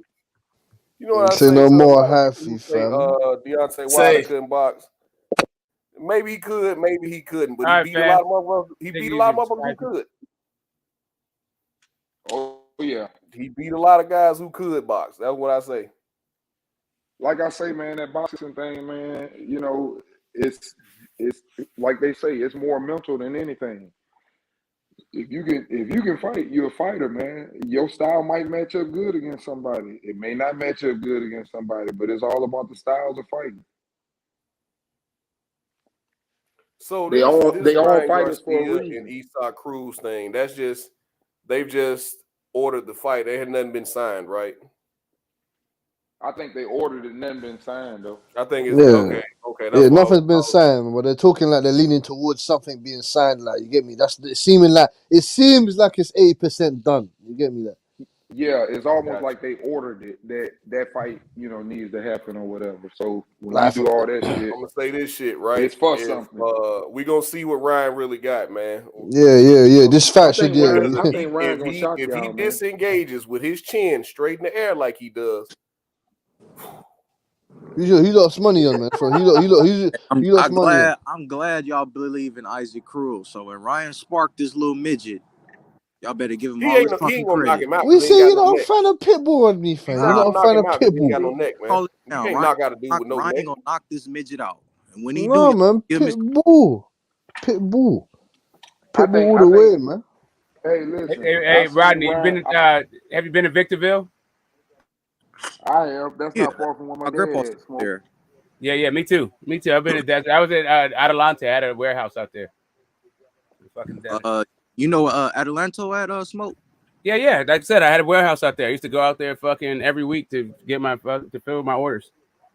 Yeah, it's nice out there. Peace and quiet. Yeah, my dad go out there to the veterans. Hot as fuck. The fucking Joshua trees and shit. Like I'm not built for desert. I'm cool on that shit. I inherited a whole bunch of fucking land. Well, not a whole bunch, but a sizable piece in California City. So I used to go out there. You man said Victor. What's that? Victorville. I told you my dad. Fuck's You that? know that, right?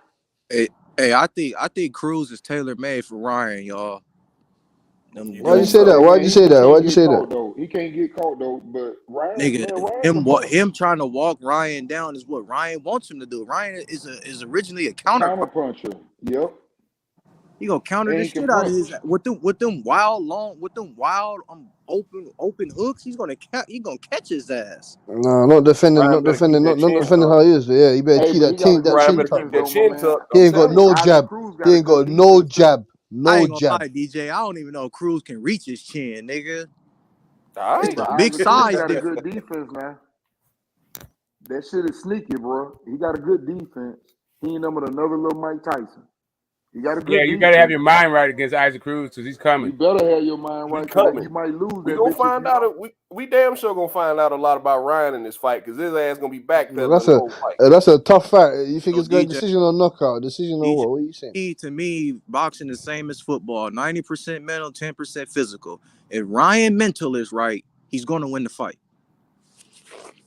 Period. So if his mental is not right, he's getting knocked the fuck out. He's going to sleep. All right, Cass. So I'm glad y'all saying this shit. I'm glad. So when he knocked this, it ain't gonna change. I'm telling you, if Ryan don't tuck his chin, bro, he going night. Yeah, he's going to sleep. Yeah, why? Sleepy night. I agree, DJ. If he don't fix that, he's going night. But I don't think Isaac Cruz is the one that will put him to sleep. Okay. Shit. If he leave that chin up, he definitely gonna put him to sleep. Man, he not accurate like Tank Davis. That's Ryan. See, to me, that's Ryan's biggest flaw. We all know the attributes that he's got besides his mindset, right? I think his mindset is fucked up. But as far as his physical attributes, that's his biggest flaw. When he disengages, when he backs out, his chin is straight in the air, bro. His chin looks like a shovel in the air. Yes. Begging to get touched. Hey, That's yeah. why. I got That's the why chat I was hoping. Believe I y'all was really really got hoping the they didn't chat put him in feeling there with Tank. Esau 'Cause Tank would Cruz. have Y'all won. really got the chat feeling Esau Cruz, bro. I can't. Pitbull, He's got man. a bad case of pinata chin though. Like it's not just when he enters; it's when he throws combinations. Like Luke when he does Campbell. all that Luke shit. Campbell had that guy Yeah, thinking, there's what the motherfuckers in fuck? the air. I'm trying Luke to tell you, Campbell. somebody's gonna get that candy. You think Pitbull? You think Pitbull's Luke Campbell? Pitbull's gonna yam his chin on. Nigga, Luke Campbell is better than Pitbull. I don't know about that. Whoa. So I Luke Campbell. mean, But he ain't knocking. But he ain't Wait, hold knocking on, hold on, hold Pitbull on, out hold on. though, man. So Because Isaac Pitbull, Cruz like can I go said, 12. Pitbull ain't got no neck. So Isaac Cruz can go 12 Lomachenko. Come on, fool. Yeah, yeah, Nah, Lomachenko yeah. will piece him up. Lomachenko will piece him up. Come on, I fool. don't know about that. You acting like Lomachenko will Luke piece him Campbell up. wasn't. I understand Luke Campbell never won a title, but he's been in there with someone that's better than Ryan Garcia. Yeah, definitely. That was a step up fight. Like people were talking about Luke Campbell's gonna knock Ryan out. I mean, he did drop him. Thank you, Smoke. Like people were saying Luke Campbell's gonna beat him. Really? Where's Luke Campbell Hell now? yeah. Where's he Man, now? what? Where's he now? Bro, Where's Luke Campbell now? You Where made is Luke Campbell DJ, now? you probably thought Ryan was gonna win. Some people thought Luke Campbell was gonna win that fight. A lot of people, and Yeah, it's that's almost kind of like that and they're Mikey almost Garcia proven and right Arrow too. shit. It's kind of like that Mikey Garcia and Arrow shit. People actually thought it was a lot of people who actually thought Mikey Garcia was gonna beat him. I'm trying to tell you, people Yeah, thought Emmanuel Tagoe was gonna beat Ryan Garcia. What the fuck? No, People don't like Ryan. You gotta understand. No. I'm trying to tell you. I was on knockout stand, like I think knockout that was every. more Ryan hate than anything. Smoke. Nah, Smoke. I'm not gonna talk another thing. There's a Who guy the out here. hell thought Tago was gonna beat Ryan Garcia? Yeah, Knockout was on fucking like he has his Thursday night prediction shows, right? There was like 3 or 4 guys talking about how Tagoe was going to capitalize off Ryan Garcia, that he was a ho and it was soft and all this shit. And I'm like, man, whatever you feel about fucking Ryan Garcia, Tagoe is not that guy. Oscar De La Hoya must have fucked. Oscar De La Hoya must have fucked their girls or something. Must have fucked their bitches or something. I don't know, man. That's a lie. Yeah, like I don't know. He went like life and death with like fucking Moran or some shit. I was like, man, you don't get this dude the fuck out of here. But then people were like, nah, Ryan Garcia this and Ryan Garcia that. I'm like, you got fucking Mark is born every day, I guess. Hey, yo, fuck that, man. He's got Pitbull tearing off his head, man. Fight in the top 10. I'm cool with it. Hey man, I don't know what to say about Ryan yet. I gotta see him, man. Oh, But I know that. I know his footwork is fucking terrible. I know he needs to protect his fucking chin, and yeah, he needs rounds. He's got no jab. He doesn't need to be linked jab to anybody's non-existent. name. Jab non-existent. Yes, he does not need to be linked to anybody's name that you know. Even if he gets that shit, Butch, he got one. He don't throw that motherfucker. Yeah, I mean, he got stiff ass jab. He just to me, don't like throw it. to me, it's like Boots' jab. Like he has one, that little flicking fucking thing he does, but it's not really what he's trying to do. It's kind of like rangefinder, but really he wants to get in there and fucking throw hooks and toss them. That's really what the dude wants to do. I'm getting out early on y'all tonight. Salute to the panel, man. Y'all. All right, D. Say no more D, fam. Good talking to y'all, man. All right, I enjoyed this. Say no You more actually made the whole thing without saying Boots, that fucking Bookie Buzz gonna made win the Boots fight. week. You know what I mean? He's gonna get Clayton out of there in 6. And I got Charlo stopping Castano in 9, man. Go He ahead said and Bookie play some bets right It's now. all knockouts, huh? All knockouts all night. Oh He ain't my gonna knock god. Castano out. I think Boots is gonna flatline Clayton, but he ain't gonna knock Castano out. It's gonna be one of them good old wave offs. Okay. Yo, Butch, you hear this? He said he gonna knock Clayton. Yeah, so the Clayton out in 6. Nah, I don't see it. I don't see it. I Inside think of he'll 6, go. bro. Nah. Is Castillo Clayton going to be the best fighter Boots ever faced? Could be not. Well, he's Nah, the next one, I don't so think I guess so. he's the best one. I don't know. I feel like Lipinets is like on the same thing. Like, didn't they draw? Didn't Lipinets and Castano? Yeah, they're about the same. They were Yeah, trading so he knocked the fuck out. Sleepy night, son. Yeah, DJ has a lot of faith in Boots, boy. Absolutely. You putting some money on that. Boots, Baturiev, Shakur, Tank, and Haney. Cool Boy Steph. Oh, They're cool my guys boys, right now. They really like. cool boy, Steph. Yeah, I like that guy a lot. Yeah, Alim said he's ducking him. Alim, he said he said he's ducking him. Aleem know that ain't true, but I appreciate him trying to promote the fight though. Aleem is a monster though. Go ahead on Aleem now. Rais Aleem is a monster now. I know, but I mean, they really like to ease around his house, huh? Oh, who is this nigga y'all talking about? Who is it? He a Right, champion? Rais the Beast Aleem. yeah, Rais. He's from Philly. He's from Philly, fam. Boots his boy. Is he a champion? Nah, man. He just ranked. He just ranked highly. I think he's ranked like second. No, He's ranked He got second. the or something IBF, like that. Yeah, he's ranked in the top 10. He's right there to become a mandatory for Stephen Fulton. So Stephen Fulton got the WBO and the IBF, right? WBO. What he ranked in the ring? Let me see.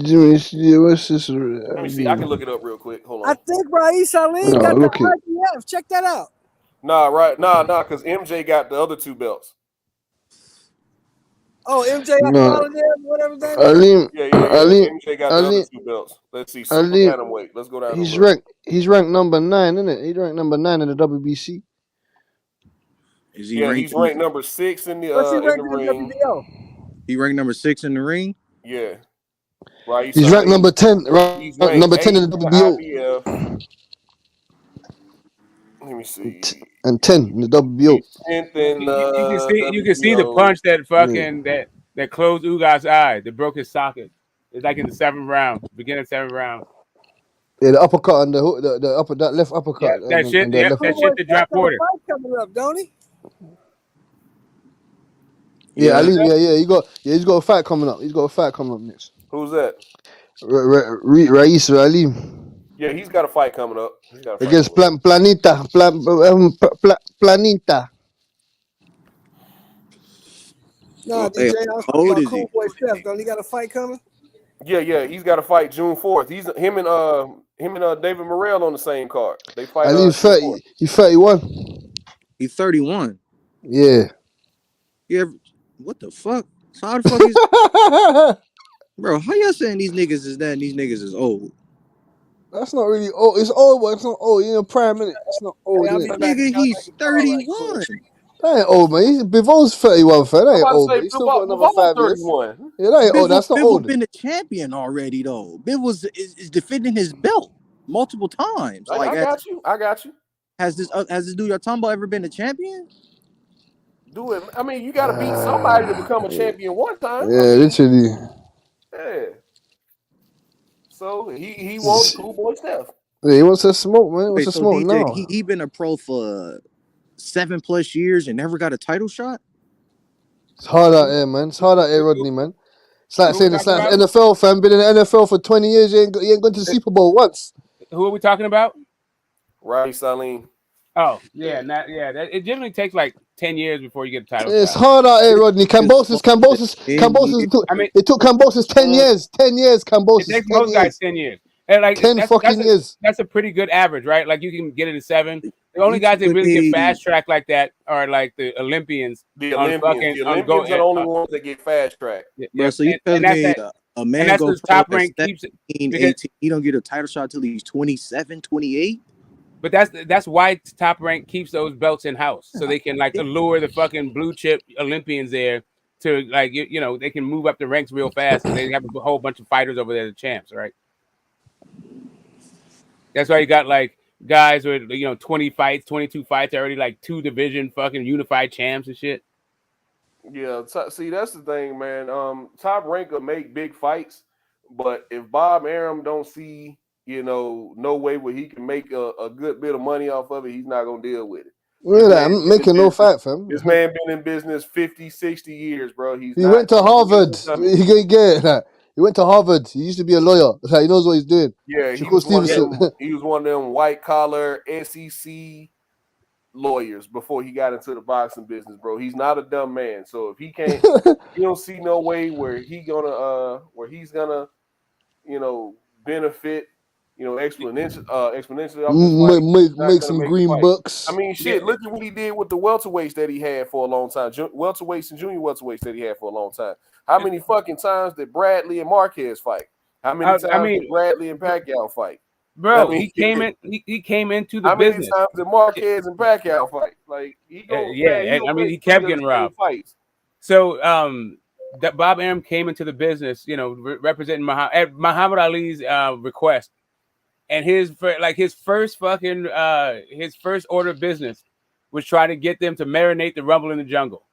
They're like, get Ali needs some tune-ups and all this dumb shit. That fool tried to marinate the Rumble in the Jungle. We wouldn't even have it if Bob Arum had his fucking way. Q. But yeah, hey, what's up, Q? Yeah, Bob Arum is a Harvard lawyer, and Al Heyman is a Harvard business dude. Yeah, Al Heyman's fucking. Lou DiBella is another Harvard business dude.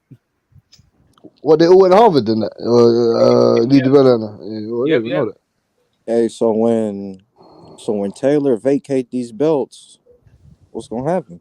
All going up for grabs, G. Ramirez, Progress, fucking, Liam Paido, gonna fight one of them brothers. Antoine.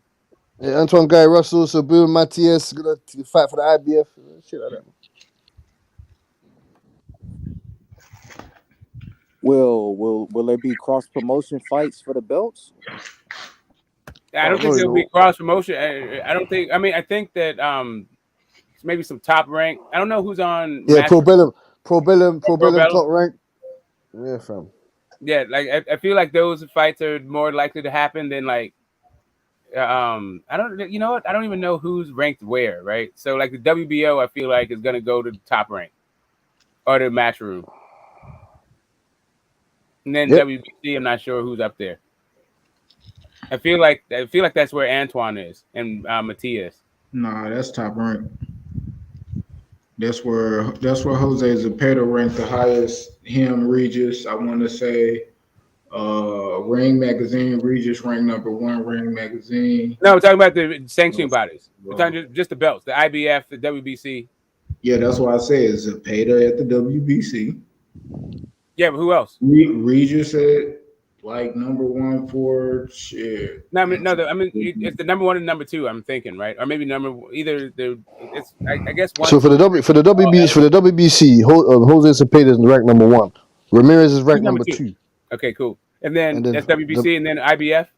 The IBF is what's his name? Nicolas Ponce and Sabrina Matias. All right. I don't know about the first guy. I'm not sure who's fighting with. Oh, you don't know Nicolas Ponce is a good fight. He's 30 years old. He's a good fighter. Yeah, no, but I mean, which outfit is he with? He's with top rank, you know. Okay, so that's no. Is he with top rank? Is he with Nicolas Ponce? He's either top rank or is he with Frank? Well, who's this? I think he's with top rank, you know, or the Hunt. No, he's with Eddie Hearn. He's at the Zone. Yeah, Matchroom. Right. Yeah, he's in Matchroom. And then Liam Paido from Australia. And WBA, who's at WBA? Oh, you got that Alberto Puello. He's a PBC in it, I think. Alberto Puello.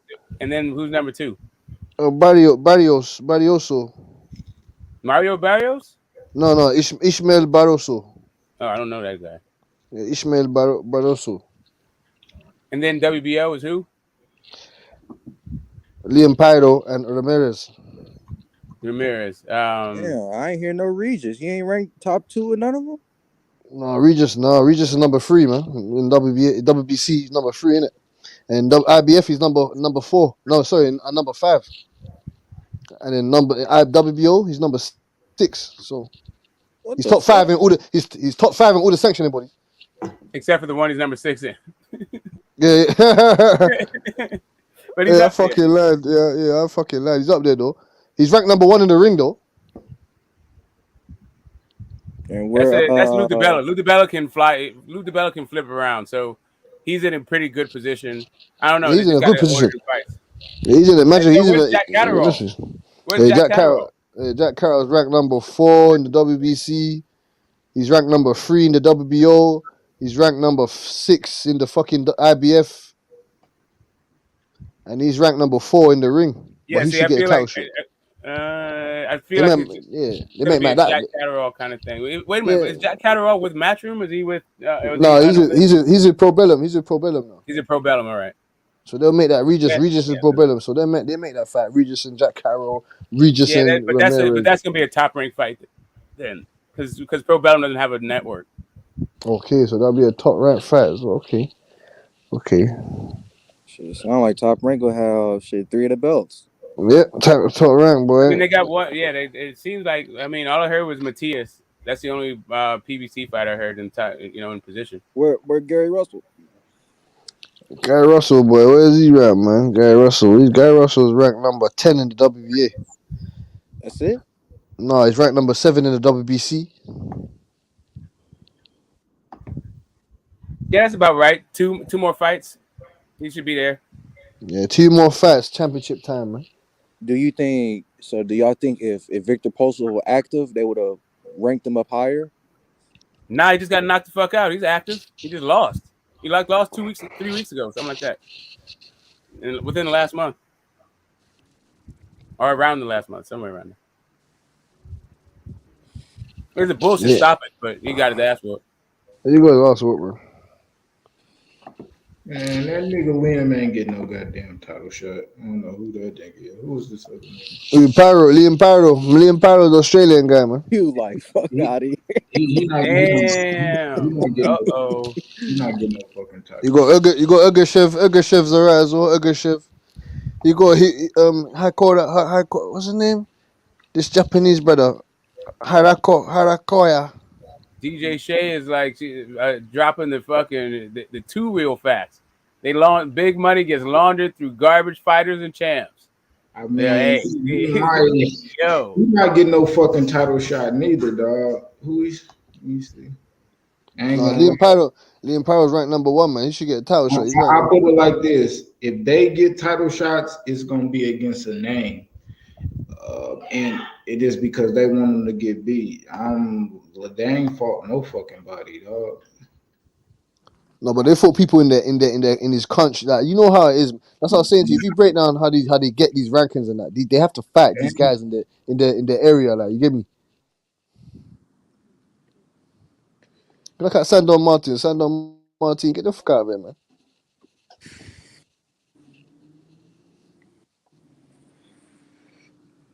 IBF. Brandon Lee ranked number 10 now. Yeah, that's calm. Hey, what T.O. at, Butch? T.O. just entered the division. He's not even. Oh yeah, he's ranked number 6 in WBC, so he should get a title shot soon. And he's ranked number 8 in the WBA. He's ranked number 7 in the IBF, and he's ranked number 4 in the WBO. So he should get a title shot real soon. Well, next, to be honest. Damn, they got him at 4 in the WBO. Shit. Yeah, they got him on top of Jose Cepeda. They got him on top of Regis somehow. I don't know how, but they got him on top of Regis. Yeah, I mean, who do you think he should fight next? He said he wants to fight. He said they're talking about Josh Taylor. They're talking about Arnold Barbosa. You want to see T.O. fight next? Top 15. T.O. should fight next. He gotta see what's up with. He really gotta test himself out. I mean, because at the end of the day, you don't want to throw him in there really against a boxer, type shit. I mean, you could, but you kind of want to give him something more easier than hard. Some that he can more likely beat than lose to, regardless. But at the end of the day, like with the contract T.O. got, regular TV and 2 pay-per-views, shit, the regular TV got to be at least, somebody decent. And then the person that you're going to go into your next fight with pay-per-view, shit, going to have sort of a name. That's why I'm kind of thinking they might give him, probably test him against, maybe Jose Cepeda. You beat him. If they hold Josh Taylor back to stay, then, him and Josh Taylor could do the undisputed on pay-per-view. That's the only reason why I'm thinking Josh Taylor just ain't moved up yet, because shit, they probably trying to hold him back. Like, it's kind of a win-win. T.O. get the pay-per-view, and then Josh Taylor, you getting your first pay-per-view too.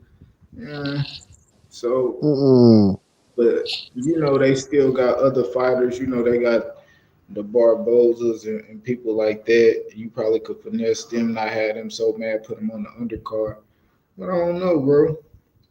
It's because when you even when you looking at who fight for who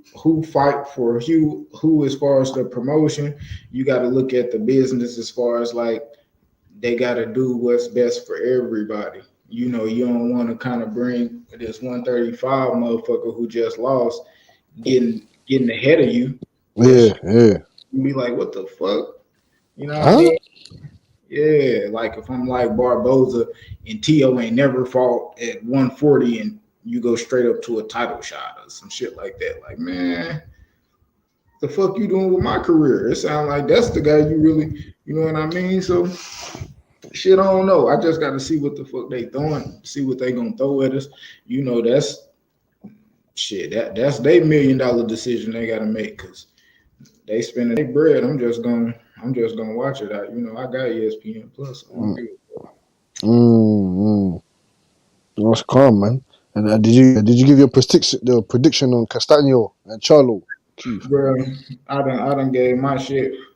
I done gave But my we shit. know who Q got. Man, me and my nigga Ayo been telling y'all motherfuckers, man. Charlo by knockout. All that shit. Y'all think Castano got and man, fuck nah, bro. I'ma be real, bro. I done watched him. He good. He a decent fighter. I'm not trying to put him down or nothing like that because if Charlo beat him, that's a good ass win. You know what I mean? So, but as far as like stylistically, he do give Jermell Charlo problems. You know, Mel ain't got the best footwork, and with somebody bringing that pressure to you, that's gonna test your footwork. You know, he gonna be hitting you. You know, Jermell don't like getting hit. You know, he fight kind of, with his emotions on the sleeve. You can kind of, so that work against him. But at the same time, he got more room for adjustments. He got more of a, the better style that he'll be able to, make the adjustments and shit. You know, just like when they in there in the ring and shit. It was more so what Charlo was letting Castano do, stealing rounds at the end, because when they was in the middle of the ring, when shit popping with Castano, he couldn't find range, he couldn't really land those shots. But when he got him on the ropes, he looked pretty good. But that's just spurts, you know what I mean? So I got him getting knocked the fuck out, because later in the fight, you seen him clearly losing, clearly getting outboxed, clearly getting hurt, all that shit. So it's gonna be the same thing in the next fight. He just gonna start that shit quicker. You know what I mean? Shit, boy. Yeah. So he's saying you don't see Castano posting any type of threat towards Charlo, like, you get me? Because he did put some work on him in the last fight. Did you have him win in the last fight, or did you see it was a draw, or did you think Charlo won the last fight? It was a draw. I thought it was pretty close. Rewatching it, I thought Charlo won. But in the building, I was like, yeah, that's kind of a draw. But when I rewatched it, got home, watched it live a couple months later, I'm like, nah, Charlo won that shit. Especially at the end, like he stole it. He stole it at the end.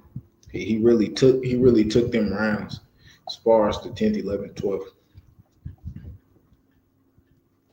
Fair enough. Hypey, wagwan. Idea, brother. Wagwan. What's good with you, brother? Yeah. I'm Christmas, Chris, just chilling. Yes, sir. Say nothing. Yes, sir. What you been up to, man? What you got going today? Had to fuck with my brother blood boxing earlier. That shit was kind of fun. Yeah. I got to sneak on there on my little lunch break and shit. Yeah, man. I didn't get to ask him, can I buy some of the magazines? I need to heat him up. Ask him, can I get some of them? Yeah, you doing a big man thing with all them damn magazines, yeah? Yeah. They had gang of history on that motherfucker. I want to sit back and read some of that old ass shit. Yeah. It's always good to get some of that boxing talk mixed in, yeah. Yeah, some of that old school shit, man. Don't always get that shit like that. What's popping, Electro Jed, man? What's good with it, bro? See him in the panel. But shit, what you think about this weekend fights, man? Do you think people sleeping on this card, man? I don't hear too many people talking about it like that, as far as outside of YouTube and stuff. Yeah. I mean, for one, just calling it for what it is, the venue that they put it at, they probably, originally they want to put it at Staples Center, Crypto Arena at least, but it's at the StubHub. And anybody, out here that know that place right there, that's basically like a place that's known for okay, you get your money worth. It's like for really good budget fights, basically. Fights that's thrown at the Home Depot Center, that's what they really is. It's like you get real good budget fights. So just based off that alone, it's not going to be heavy promotion because any fights that's thrown there, it's automatically going to get pretty packed, even though that the tickets are cheap. So yeah, it's not going to be a lot of promo for those type of fights. So it is going to flip on, but I mean, to me, it's going to be a typical StubHub Center fight. It's going to be, you're going to get your money worth. Like, if you go into that fight. I mean, I got a ticket to go to it myself. Oh, yeah, you're going to be in the building? Yeah. I mean, look, I'm going to see that fight, that whole card, including that fight, and the ticket was $50, USD. Yeah, so it's one of them intimate type of arenas where it's kind of smaller type venue. What is it, like 10,000 people? It's outdoor. It's outdoor and small. Yes, yeah, it's outdoor. Oh shit! You've seen a bunch of fights there. Porter fought Ugas there. I like that venue. I like that shit. I like how that shit look. Yeah, Donaire Walters was there. I was at that fight. The best fight I was at. Is that where Danny fought? What's this cat? What's the dude name? Granados. Damn, was that there? I wasn't at that one. Because I know they was outside. I think it was. Yeah, it was. And didn't Chris Ariola and Ruiz fight there? Yeah. Berto and Ortiz, their last fight was there. I think Tim Bradley retired there. Yeah, Tim Bradley versus Pravanikov was there. The best fight I've seen there though was Williams versus Margarito. That's the best fight I've been to. I was there. Yeah, I remember that one. That was when Williams was on a come up. That was like one of the Williams. I think he fought his first like few fights there. That was the only one, right? Yeah, yep. He had other fights there also. Hey, now see, we always talk about like a fighter throwing a whole bunch of punches. For example, like Earl, we talk about him throwing 1,000 punches. But imagine a fight where both the welterweights is throwing, damn near 1,000 punches. Yeah, I know that fight gonna be a real good fight. Like everybody I know going there, they some boxing heads. I know that's gonna be a good crowd for that fight. And both of them styles they got, Charlo and Castano. They fan friendly. They trying to take some motherfucking tails off. You gonna see motherfucking hurt big shots, all that shit. Boots, shit. We expecting a knockout. Some type.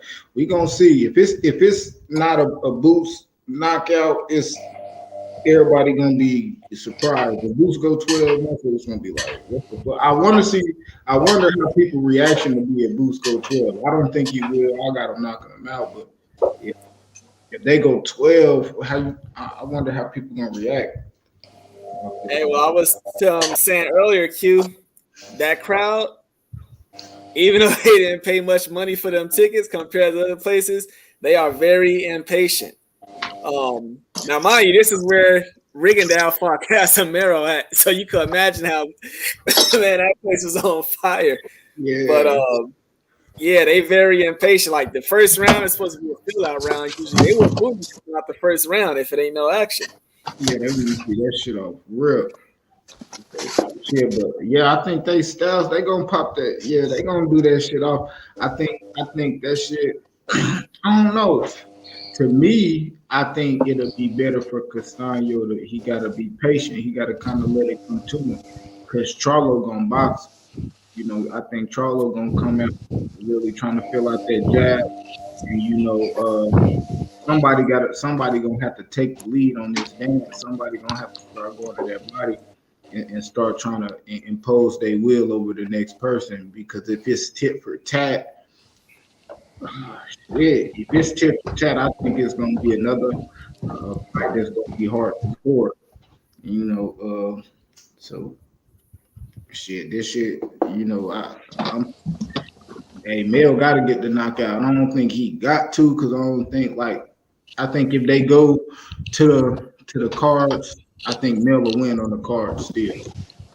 But because even with the Tony Harrison in that rematch, if you all remember before the knockout, like everybody think Tony Harrison was boxing his head off. They had Charlo up like 2 rounds. Oh yeah, I totally disagree with that. And I can't lie to you, Q. If he fights like how he fought in the last fight at that Dignity Park place, he's losing on the cards. He's losing. He's going to lose. Nah. Because that was in his hometown that he fought Castano at. It wasn't hometown. No, it wasn't hometown, but it was in Texas, innit? It's in Texas, innit? But that wasn't like.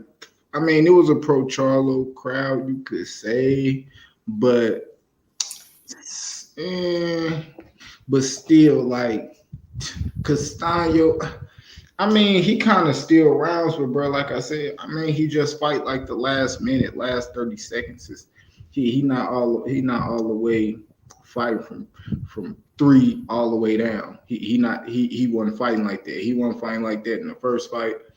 I don't think he coming like that in the second fight. Hopefully his arm all the way healed if he really was hurt. You know, see if he really be able to unload on them punches and shit like I want to.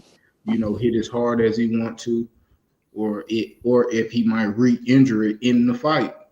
I said this. If I was Charlo, I'm trying to punch him in his back. I'm trying to hurt that bicep. I'm trying to tear that bicep out. Mm-hmm. Try to get it all. I'm trying to knock his motherfucking chin through the ropes. Castano got a big ass head, big ass chin. I'm trying to hit that motherfucker all night. He got to go to the body, get him to drop them hands. You know, Castano, he throw the little high guard up, but he's so offensive minded.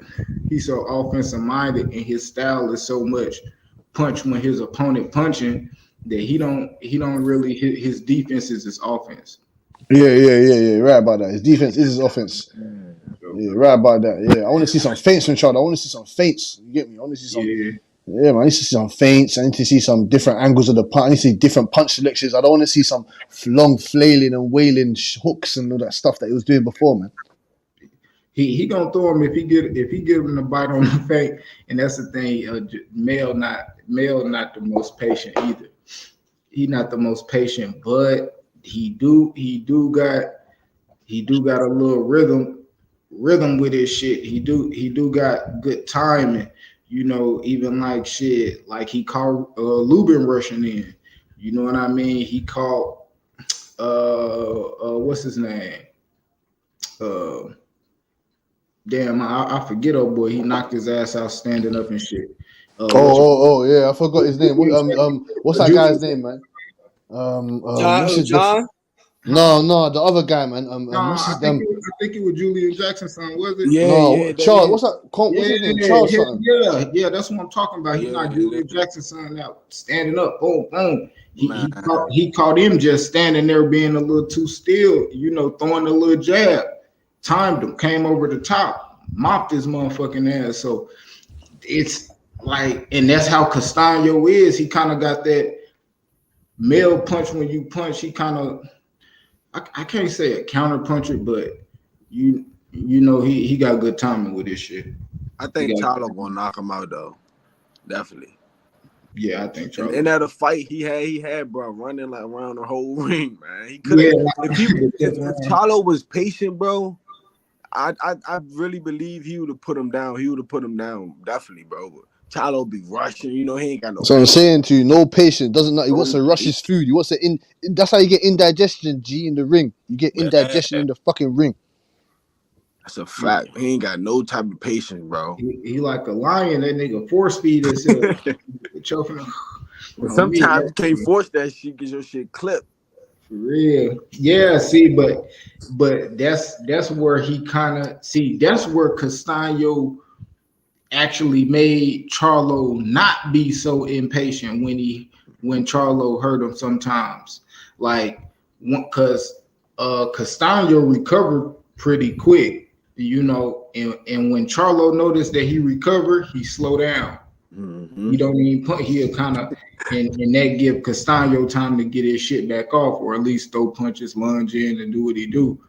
So that's why, like, man, that shit. He just can't make it tit for tat. He gonna have to use his feet, take that step back, shoot First the round. He gotta put that press on Castano, man. First round, he gotta come out, putting that press right on him. Because if he don't, he gonna come out. Castano's going to do the same thing though. So Castano's going to do the same exact thing. Exactly. Bring that pressure to him. But the thing is with Castano, like I said, and y'all gonna see in the next fight, he don't got a jab. Of course, he ain't got no jab.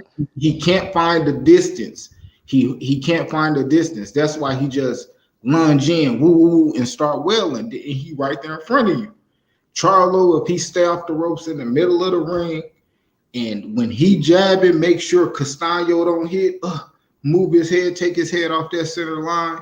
Castano is gonna be like, he's gonna be confused in there because he's not gonna have nothing else to do. If he rushing in, try to do his bread and butter, get in and try to throw his shots, and Mel not there, he moving his feet, he pivoting, he throwing the jab to do it, then Castano is totally out.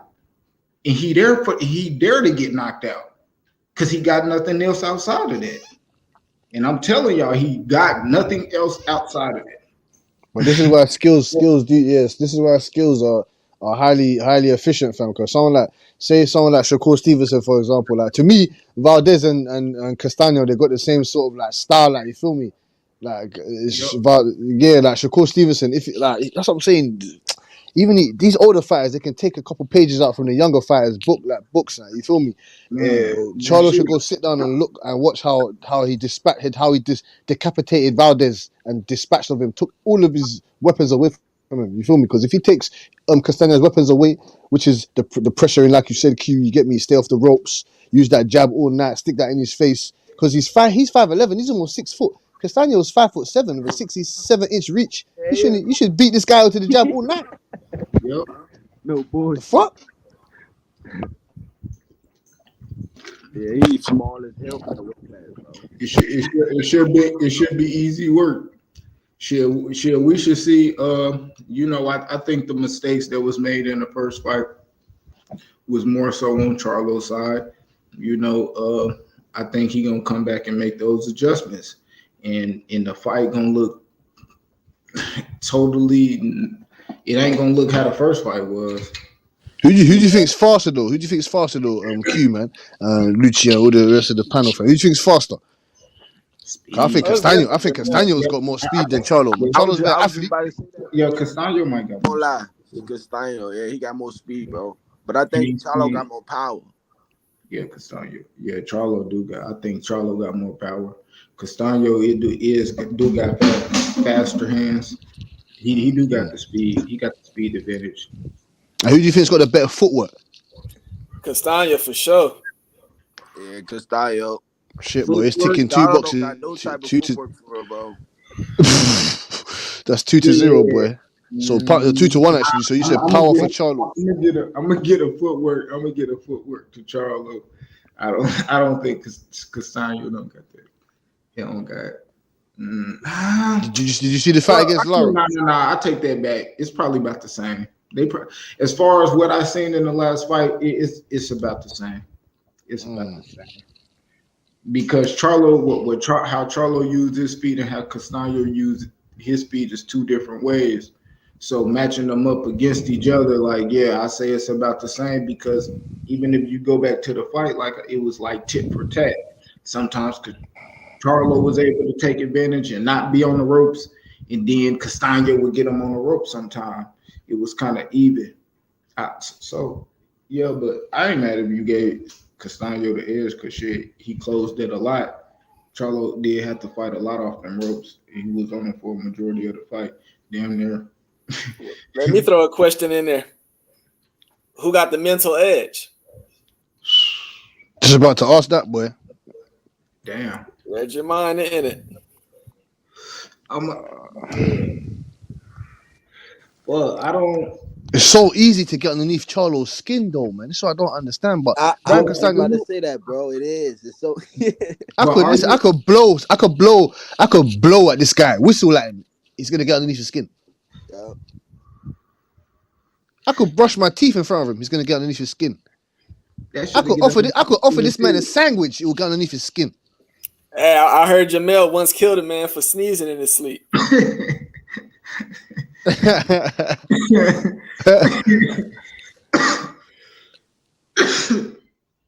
don't know, man. Shit. Fuck. I mean, mental edge. Man, I don't know because I think male focus. Shit, you know, everybody like that. Motherfuckers asking you about Terrence Crawford and shit. I mean, you trying to fight him. You think he on some shit.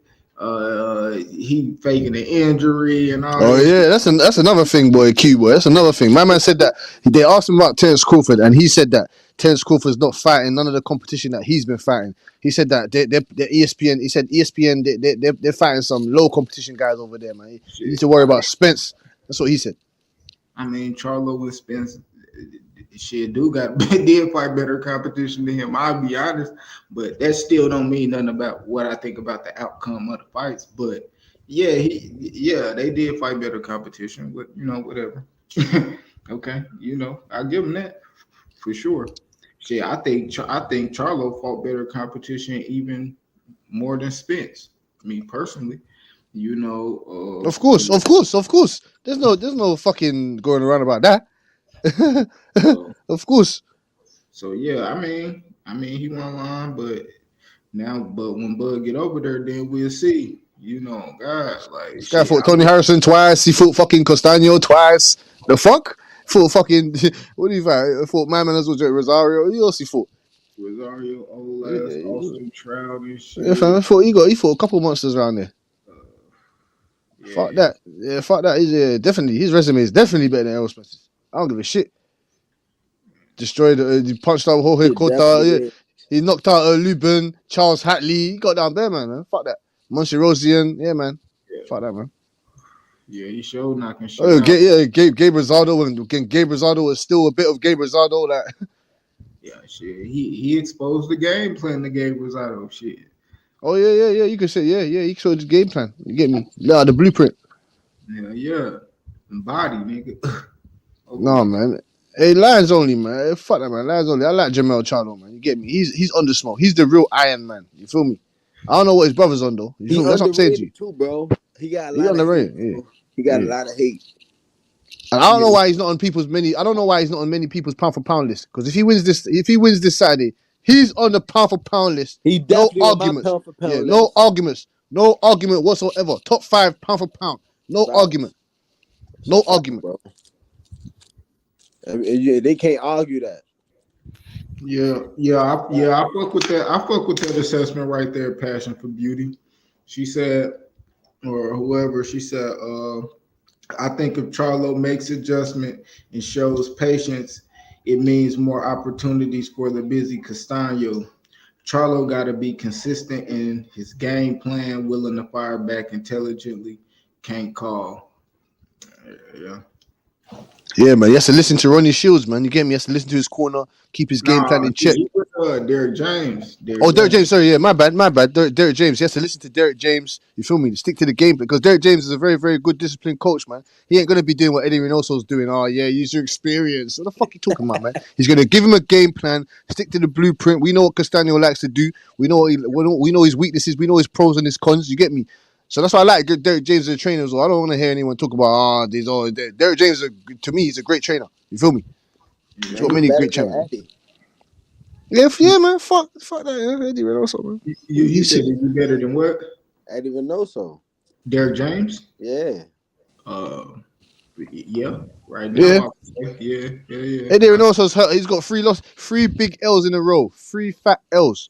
Yeah, he got 3 L's. He do got an undisputed champion, but you got Charlo fighting for undisputed. This is second time fighting for undisputed. Shit, then you got man. What Earl?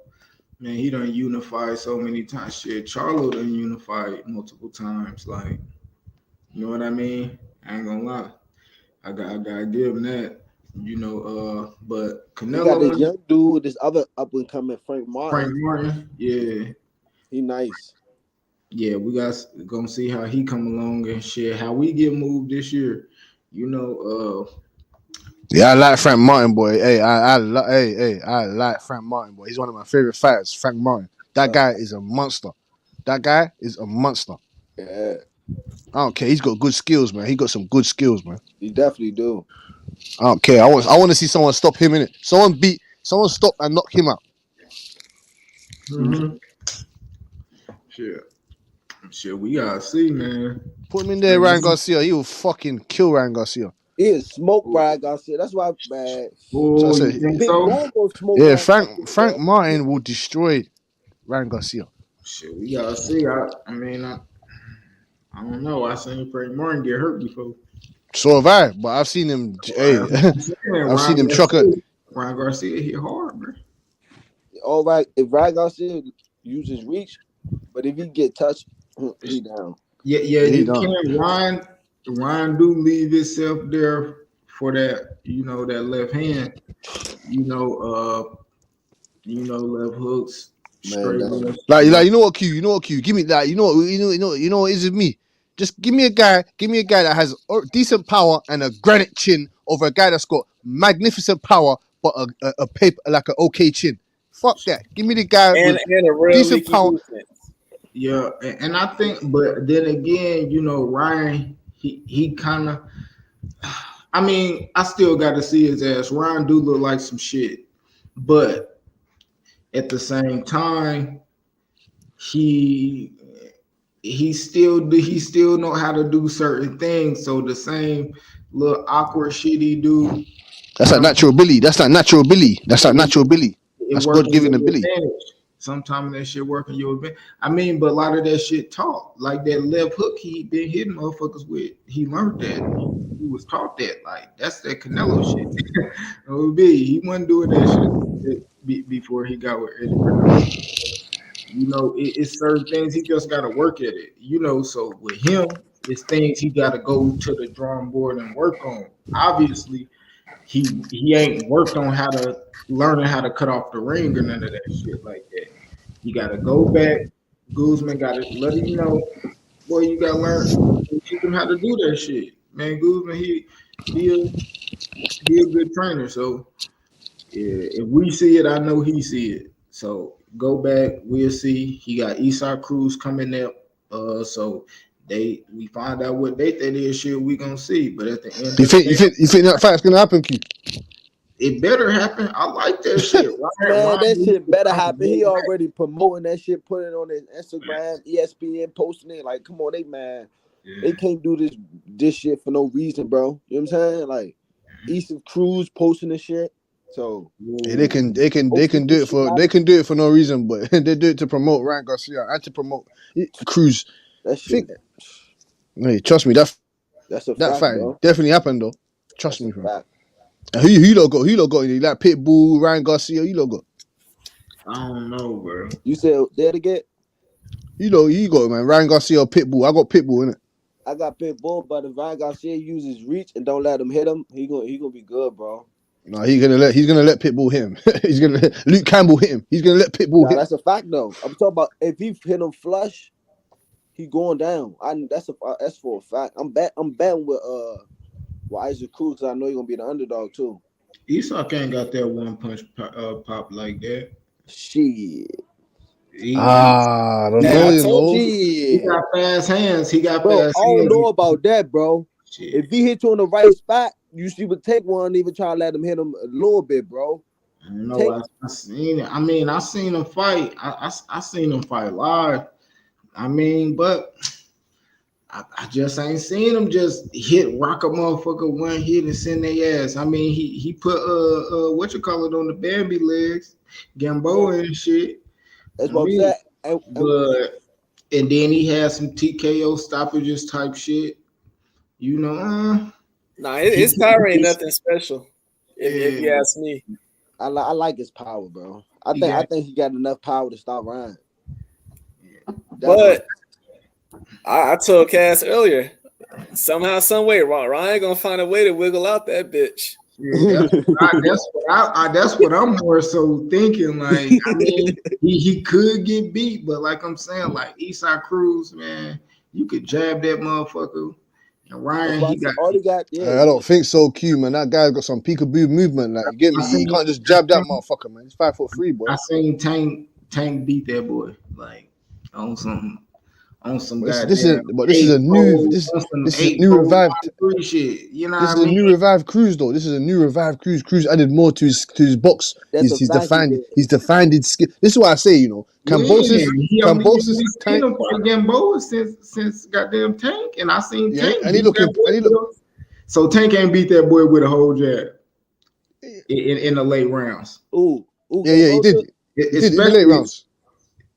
But he put Gamboa out earlier than all of them, though, bro. You said who? Gamboa? Yeah, he did. He put Gamboa out than him and Haney, than any of them, bro. Then Terrence Crawford, bro. Like, he put him out early, bro. But Gamboa wanted to give back his check. He wanted to give back his check at the end of the fight. Nah, that's fight. You can argue that and say that, though, but I mean, we shall see. No, he was so fucking dazed that he wanted to give back. When they gave him his check, he wanted to hand it back over. Like, he's really check. Oh my God. He said he gave the money back. He said, "Take the blood clot check back." Yeah, take the rotten check back, my dog. He said, "No, Gamboa, this is your paycheck for the fact that you just had with Gervonta. Not Gervonta. I'm sorry, this check that you just had with Isaac Cruz, man." Man, well, I don't know, man. I mean, Gamboa, he decent. He a nice little opponent, but they been using him as a punching bag lately. You know hey, they been punching him up. I mean, Eastside Cruz did punch him up real nice though. On me, line Gamboa up. They do be using him as a punching bag lately, though. Yeah. He's a sacrificial lamb now. He's the lamb now. He's a sacrificial lamb. It's a few of them. Linares, Gamboa. I feel like Luke Campbell is basically one. I'll keep forget your boy Richard Comey. Yeah, he's a sacrificial lamb as well. Comey. Oh my God. Yeah. They're trying to turn Fortuna into that now as well. Fortuna, he's going to be the next sacrificial lamb as well. Shit, Renatos, yeah. Hey, I'm surprised one for it. They ain't pulling out what's his name, Ricky Burns. Where the hell he at? He's still recuperating from that beating that Terrence Crawford gave him. Yeah, they'll show throw a motherfucker out there to just get his ass washed on me, baptized out there. Throw him in the water, nigga. Fuck it. Be like, damn, he on here again. On me, they tried to put Josecito Lopez out there to get blitzed. On me, shit. So, man, but I ain't gonna lie, like the welterweight division, I ain't accepting nothing. PBC, especially with the PBC, I ain't expecting nothing but the best fights in welterweight, even outside of Crawford and Bud. They got the best welterweights in the world. Yeah, let's talk about the fight even outside that. So Q, we was asking earlier, like who is a realistic step up for men like Conor Ben? Boots. Shit, Boots. I said step up, not a career-ending fight. I mean, bro, if you want to take it there, I mean, who else though, bro? Like you put him in their boots, fam. They're the fucking same level, fam. Fuck that's that. what I'm saying. Fuck that. I like put him on Conor, there, bro. fam. Conor, nice, say bro. this. I'll say Butayev.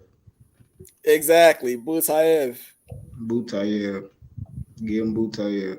Yeah, and then you give Stanionis the boots. What about Mean Machine? Fuck me machine, man. Fuck me machine. Yeah, Mean Machine a good step up. That is a good Mean Machine. No, we don't want no more step up fights, man. No more step ups. We want Boots. We want Boots' head on the plate now. We want Boots' head now. I know Ben Hurd ain't no step up fight. You know, if he fought Mean Machine, that'd be his best opponent to date. Facts, because you know damn well Algieri wouldn't. Ben Hurd. Yeah. Now here the messed up part, Bush. I would give him credit for Mean Machine. Of course. I give him credit for the Van Herden win. He banged him out of there in 2 rounds. He's got Boots Ennis has got one no contest on his record forever because of that. 1 no contest on his record forever. He was about to get knocked out though. The judges, it's not my fault. The judges done that, man. Not my fault. No, if it's a cut before the 4th round, then it's a no contest. It don't go. But if it's after the 4th round and it's ahead, then they go to the scorecards. But you know, it's a no contest. You know what I mean? That ain't he was gonna get knocked out though. That boy's gonna get blessed. On me, send that boy on me, Christ, nigga. Oh God. Yeah, because they was already fighting at a high pace when that happened. Facts. That shit was Boots, nigga, right off rip. That's what motherfucker Clay gotta be scared of. Like Boots, niggas mashing on that motherfucker off rip. Boots like a fucking Hellcat. My nigga scat. Yeah. My nigga, me, the engine, big, all that. Like man said he's a scat pack. This is a scat pack. Real talk. I want to see the scat pack on Saturday. I want to see him scat pack Castillo. Ain't no little Vauxhall in it.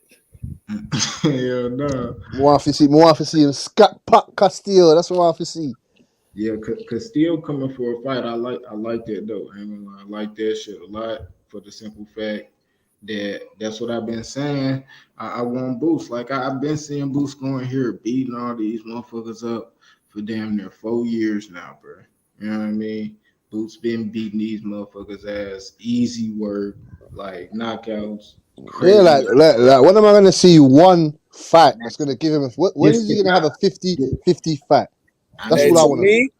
To me, okay, just assuming if Crawford and Spence was basically not available because they was tied up, I would say the next best fight as far as like 1 and 2 would be Stanionis and Boots. Shit, I mean that, or I mean, yeah, Stanionis. I mean, but if we want to be just realistic, that's why I see the next 2 fights depending on like he fight Castillo, then he fight like Stanionis or whatever. That'll give me a better gauge on what he'll do at 147. Because if he beat them guys, ain't nobody. I don't really think nobody fucking with him. It might be a couple people who I shall remember. Nah, it might be a couple because you gotta remember that they signed Rashidi Ellis too. So let Rashidi Ellis get his feet wet because he shake off some rust. Yeah, he ain't fought in damn near 2 years, but he been in the lab. He been working. You know, Canelo and shit on and off with this fight stand that. You're gonna have 2 step up fights. You're gonna have two step up fights. Like you're gonna have some fights before he touches you. Well, he don't even. I ain't gonna say step up fights. Just get in there with somebody, and then the next fight you really in there with somebody. You know what I mean? Because he got to work his way back up in the rankings because he ain't been active, so he been dropped out of the rankings. He ain't. I don't think he top 15 on none that I'm pretty sure he's not top 15 on no rankings. He ain't fought in 2 years. So if he get in there, I think that'll be real good work for him. You know, we can't forget about Cody Crowley. Like he just beat Josecito Lopez. So if Boots be like the next 2 opponents, like if he fights Stanionis and beat Castillo, then like hell yeah, I don't think like nobody fucking with him at that weight. He'll have to go up and then really see somebody, and I be like, yeah. But I don't know who he wants to see at 154, boy. There's some monsters around there, boy. It probably ain't nobody fucking with Boots at 147 though. But we gotta see what his chin like. We gotta see what it like when somebody his weight, his size, or bigger touch that motherfucker, or if they can. You know what I mean? So we'll see. Yeah, I would like to see Rashid shake off some rust. See him, I would bring him back against somebody like maybe let's just say like a Blair Cobbs, you know, just to get his feet wet. Nah. He ain't fighting no fucking Blair Cobbs. He'll beat the shit. He'll beat the dog shit out of Blair Cobbs. I throw him in there, you know, since I put him in there with like Josecito Lopez. No, you put him in there. Omar Figueroa.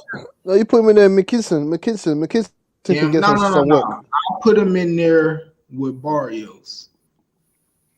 Y'all really want Barrios to be a punching bag. Yeah, mocking it. I didn't make him who he was. They did. You know what I mean? They making him. It's not Q's fault. Nothing to do with Q. They threw his ass in the rankings. Shit, that's a good scout. Couple fighters, man. I want to see him in there. Malik Fox. You can go in there. Abel Ramos. Shit, or that guy that Cody Crowley beat up. What's his name? He was mandatory for Earl for the IBF for some amount of time. What that Russian brother? Oh yeah. He fell off when it was time for him to fight Earl. What's his name? I forgot. Shit. Konstantin Provodnikov? Nah. Some shit like that. He went missing when it was time for him to fight Earl. Yeah, they gave him step aside bread though. So they gave him that, and then he fought Cody Crowley and lost. You know what I mean? So then you know that's just is what that was. So now Cody Crowley really he fought Abdul Kakarov. Abdul Kakarov. Yeah, Abdul Kakarov. Yeah, Abdul Kakarov. Yeah. But yeah, he was supposed to have a little power and shit. He was knocking shit out, but shit, Cody beat him, nigga. I mean, beat that dude up. Hey, he was meant to lose. He meant to lose that fight. Yeah, we've been chatting this whole time. Ain't no man even mentioned what the name Avanesian. He's Nobody care about him, yeah. So they're gonna have to care about him soon because he's ranked number 2. He's ranked high in a couple sanctioning bodies. So fuck that. They're gonna have to see him soon. Yeah, I mean that's what I'm saying. Like when I look at him, they got a few people to go up in there, especially like Rashidi. He been fighting for a minute. He a veteran. You know, you don't want to throw him in there. You do want to knock off some cobwebs, shake some shit off. But he have been in the gym. So for that reason, I'm not just gonna throw a super light touch at you. I'll be able to throw some, you know, maybe you could do a co-main event. Maybe him and Boots probably get his first main event, and Rashidi can be co-main event. Or you know, on the card, you know, they still gotta promote at the same time. You know, shit, get him up in there with a good fight and have people see him. So that's why I say Omar Figueroa, because you see, man, he's not going to be dangerous, and it's guaranteed to still be like a good fight. Mm-hmm. Even if you blow him out, you're going to blow him out in like an exciting fight. That's like the perfect comeback. Yeah, I'm fucking with that. Yeah, see, it's a lot of fights they can do because, bro, PBC got the best welterweights. You could match any of them motherfuckers up in that shit, gonna be a good ass fight. Especially when you talk about the top 5, top 10, you know what I mean? Welterweights, they got them. And they got the champions. Well, they got Earl Spence and shit, you know, but you said they got the champions. They only got one champion, boy. Yeah, that's what I'm saying. But you know, ultimately that's what they gotta do. They gotta make that fucking fight. What the fuck exactly, that's what I'm saying to you. I'm gonna keep saying this. If Terence Crawford beats Errol Spence and they give him this deal, he's gonna blow out with those belts, and then Al Heyman's gonna be left with nothing, and he doesn't want that. That's why the fight hasn't been made yet. They want him to fight Keith Thurman first, so they can get Keith Thurman out of the way. That's what I'm trying to explain to you. Bud want Charlo. Charlo gotta get his fight out the way, because if say Charlo lose, Brian Castano gonna have to agree to to a fight. I heard him say he wanted Earl. You know what I mean? If he undisputed or whatever the fuck, you know what I mean? If Bud on that side, I'm pretty sure he'll take that because either way it go, that's still the biggest money fight for them. You know what I mean? So Okay, so yeah, I this think they just wait. They're waiting for this Charlo. Okay. I see now. I think They're they waiting for probably this waiting, Charlo yeah. fight. Yeah, making sense. Making sense. Then they probably could go a two fight deal of them, you know. I mean, because at the end of the day, besides that, they need to stay active. I ain't gonna lie, them motherfuckers too old to be inactive. And out here and shit like that, you got to get up in there, shit, get your feet wet. Fight once a year, that shit cool, but that shit ain't enough, my nigga. You know, I fuck my nigga, but my nigga, they need to speed up the process of this next fight. I'm gonna say that. Should have been fucking made already. Should have been fucking made already. Should have been made as soon as Earl Spence said, "Yeah, I want Ball Crawford next year." Next day, like a week later, it should have been made. I don't fucking understand why the fuck's taking so fucking long. Yeah, they got them numbers and shit. They got the numbers and shit. Y'all see, they got like Earl sold like what? Let me see. Hey, your man's released the number today. Q. I was listening to Joseph Heron's show. Yeah, $5 million gate. Comp like damn near 5,000 tickets. They comp like 5,000 tickets, bro. Then they what is it? They sold like 37. They sold 37,000. You know what I mean? Earl packed out 37,000 people in the building. You know what I mean? Not 45 at 150, but you know, $5 million. You know, 37,000 people, 5,000 cops. So matter of fact, I'm tripping. They did have motherfucking 42. They had 42,000 people in the building. 43, 42. You know, they gave away a lot of tickets. I ain't gonna lie. See, that's probably everybody that was at the bottom and shit, though. Goddamn me. You know, you got to fill out them with the stars and shit. Them motherfuckers ain't buying no damn tickets. Mm-hmm. Shit, 4,000. That's a lot of motherfuckers that was in that motherfucker though. Mm-hmm. You know, shit. So him and Bud, that shit could easily do. Man, shit, you know that shit could do 50, and ain't no ticket cheaper than 100 in that motherfucker. Shit, even the nosebleeds, like that shit. Everybody talking about it, bro. That's the fight everybody know about. Shit, that's the biggest fight in boxing. Not to the casuals, man. So I'm trying to explain to you.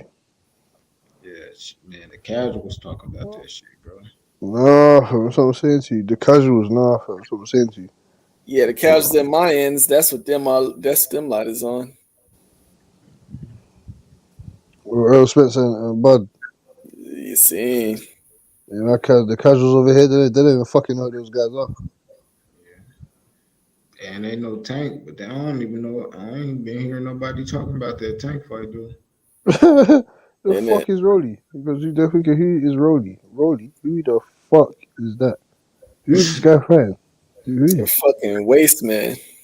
Who is this guy? Tank's not meant to be fighting this man. He's got 14 fights or something. He has no chance of winning. Yeah, that shit crazy. I mean, but shit, I don't know, man. That I gotta see if Tank gonna lead that shit though, man. See that's why this year in boxing, that shit big. It's gonna be a real big year in boxing, man, or at least it could be. You know, if these fighters want to hold back and shit, but you know, it's them young fighters. They ready to be stars. They ready to get these veterans and shit out the way. Either fight me, vacate, or retire, man. At the end of the day, or do what y'all should have been doing and fight. You know what I mean? It's so many fights that ain't even been made with these so-called stars of boxing, veterans and shit. You know, these motherfuckers barely unifying and shit. And when they is unifying, it ain't against a motherfucker we want them to. Shit. And shit with the PBC, man, ain't none of them motherfuckers unifying. As far as the 160, 168 division. And they had damn near most of the champions, well, half the champions at 160, 168. Goddamn, and them motherfuckers ain't did shit. Bullshit. Yeah, that shit dead. Caleb Plant get his ass knocked out and he still want to talk about it. Boy, get your ass off goddamn Twitter, nigga. That was me. I fight good, huh?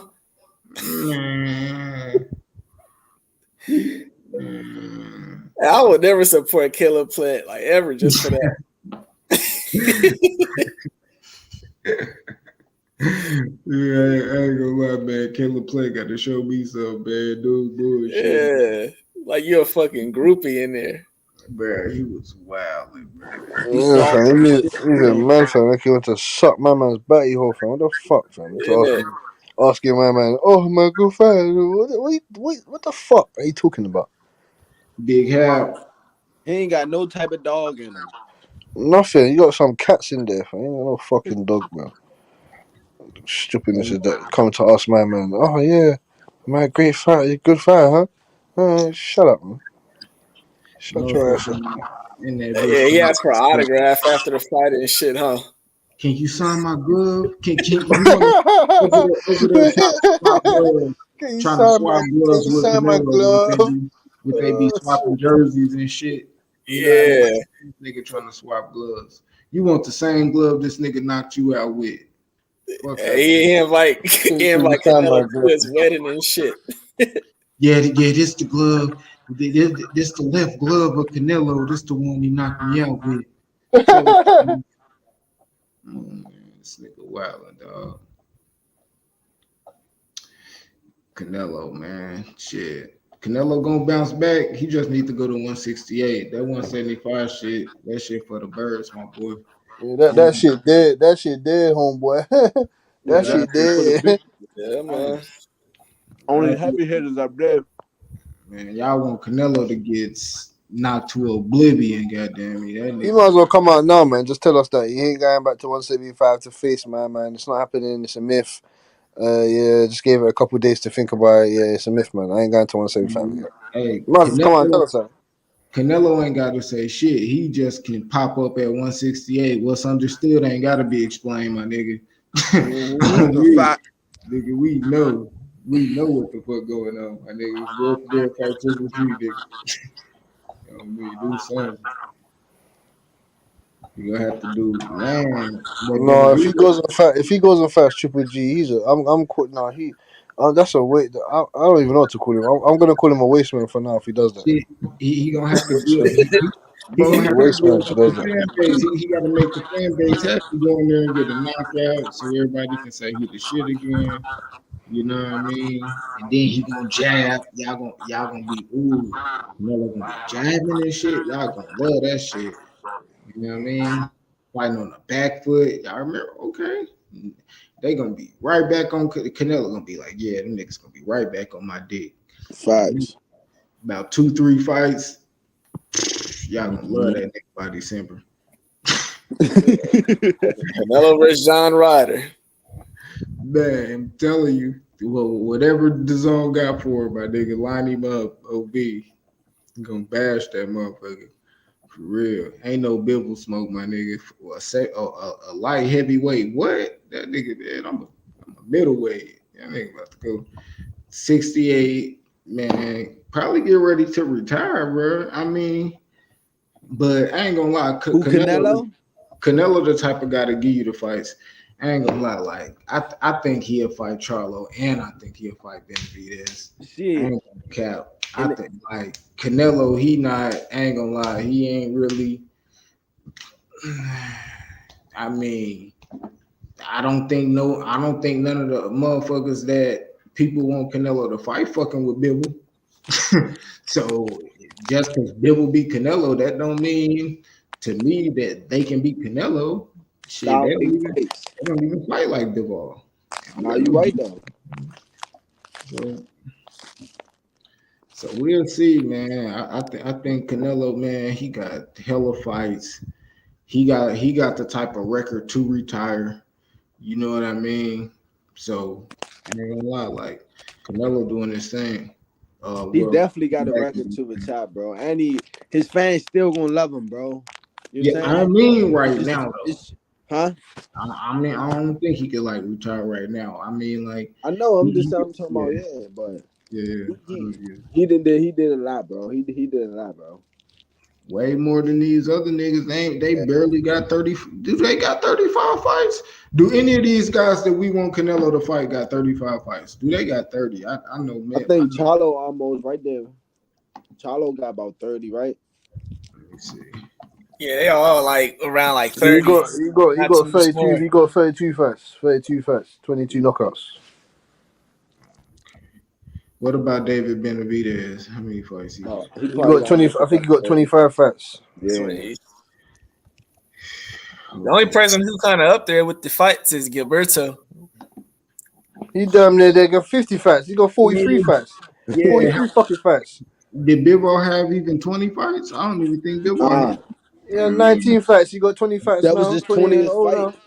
Yeah. I mean, how many fights Beterbiev got? He got 18. Nice. Yeah. Exactly. Come on, bro. Yeah. Yeah, Canelo could retire easy, my nigga. And make them up like, nah, y'all fight now. Have all these belts and somebody else be the star. Canelo done made hella bread, bro. He has to fight them fucking guys anyway, man. There's nothing else for him to do. There's no one else to fight. He's straight, bro. He's set. Before the zone deal, you gotta think about it. He been making big fights, bro. You know what I'm saying? Like he been making big money, bro. You know what I'm saying? So yeah, but Canelo ain't gonna do it. Yeah, but Canelo gotta fight him for the simple fact, even if he retire and he don't fight them guys, they gonna use his name, throw salt on his name, and he a fighter. That's a fact. Retire, you already know they gonna throw salt on your name. You be low key training on me. On me, come back. It should be crazy. It should be crazy. I'll fuck with that. Either way it go. I ain't gonna lie. Like Canelo, that you really can't be mad at him. He tried to be great, go up, challenge a real light heavyweight, not on no Kovalev shit. And shit, you know, he really tried to test himself this time. You know, and it was shit. That wasn't a guy, wasn't his night. You know, I feel short. Ain't the man to fuck with. That nigga feel short than a motherfucker. Right side. Right side. Right side was good. Yes, man. Salute to the panel, man. Salute to everybody, man. Much love to all y'all brothers. Y'all been cooking. I've been listening, but man, I had to jump in here and tap in with y'all, man. Love what y'all talking about right now. First of all, right side, fam. What you saying, fam? What's your prediction for the Charlo and Castano? Man, so I'm excited about that fight. You know what I'm saying? I got Charlo winning, but this is I have him winning, but I have an outlier. My outlier is does he stick to his game plan? Does he listen to his coach? Right? Does he let emotion get involved in the fight? If emotion gets involved into the fight, we all know once you become emotional, then you stop thinking logical. And I believe that's what happened the first fight, is that he allowed emotion to jump into it. If you go back and listen to what Derrick James was telling them, the man, everything he was telling them was the keys to winning the fight. And Charlo didn't. He went out and performed none of that during that last fight. You know, so I think the reason I like or Charlo to win the fight is because I believe, in my personal opinion, that he has more adjustments he can make than Castano can make. I think Castano fought not necessarily a perfect fight, but damn near the best fight I could see him fighting against Charlo. And so in this fight here, I look for adjustments to be made if Charlo keeps his back off the ropes, if he keeps the fight in the middle of the ring, if he continuously turns Castano, if he uses his jab more than he did previously, then I like him to win it, and I think he will do that. My problem is the man is hard headed. He's so fucking hard headed that I once again, like I said, I believe he'll do those things. But if he doesn't, then I think Charlo can win. Not Charlo, excuse me. Castano wins the fight if he's unable to do those things I just brought out. And everything I just brought out is exactly what Derrick James was telling him in the corner. And so we got to see what happens. But I hope that Charlo isn't as emotional in this fight and that he uses his boxing ability. But if that doesn't happen, then Castano, in my opinion, wins the fight. I go back and when I was watching the fight, man, there were times when Castano would get him on the ropes in the corner. He did certain things to keep him there, right? And the problem was you should have never ended up there. You should have been pivoted. You should have been turned Castano. You should have been used your footwork, right, to bring that fight back to the middle of the ring. And if Charlo doesn't do that, then he's going to lose the fight. And I know I've heard a lot of people say they scored it 7-5 Castano. I scored the fight 6-6, a draw. I was okay with the draw. But if you scored it for Charlo, if you scored it for Castano, I wasn't mad. I thought there were a few swing rounds there. My thing is you can't allow swing rounds when you're the more athletic, better boxer. And that's what I think Charlo is. I'm just not sure if he's going to go out and show that ability. Okay, yes. I agree.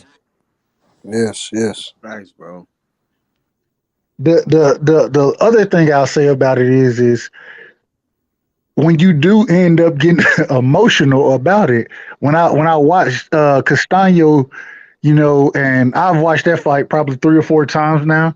And one thing I noticed is that Castano, of course, he has the slower feet, but hand speed, he has great hand speed. And so there were times I thought that Charlo was looking to catch and counter, that he really didn't have the opportunity because when he was looking to catch and counter, before he could counter, something was behind it. And a lot of times, and a lot of times what was behind it, though, this is what gets me.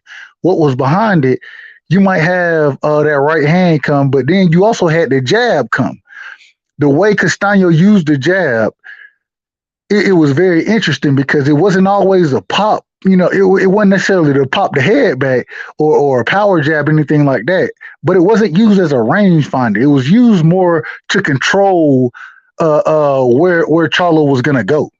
And when you do things like that, that's ring IQ. You know what I mean? That's ring generalship as well, in my opinion. And if I can keep a fighter on the ropes, because there were multiple times where I was thinking Charlo was looking to counter, and he wasn't able to counter because when he went to counter, the jab was right there in his face. And so, it's interesting because I think Charlo has the better jab, but the way Castano used his jab and when he used it, it gave him an advantage in the fight. Yes. I see where you're going. I see where you're going with that. See where you're going with that one there, right, sir. I'm just thinking. I asked you guys earlier as well. Who do you think had a better footwork? You said before anything that you think that Castano's footwork is slower than Charlo's.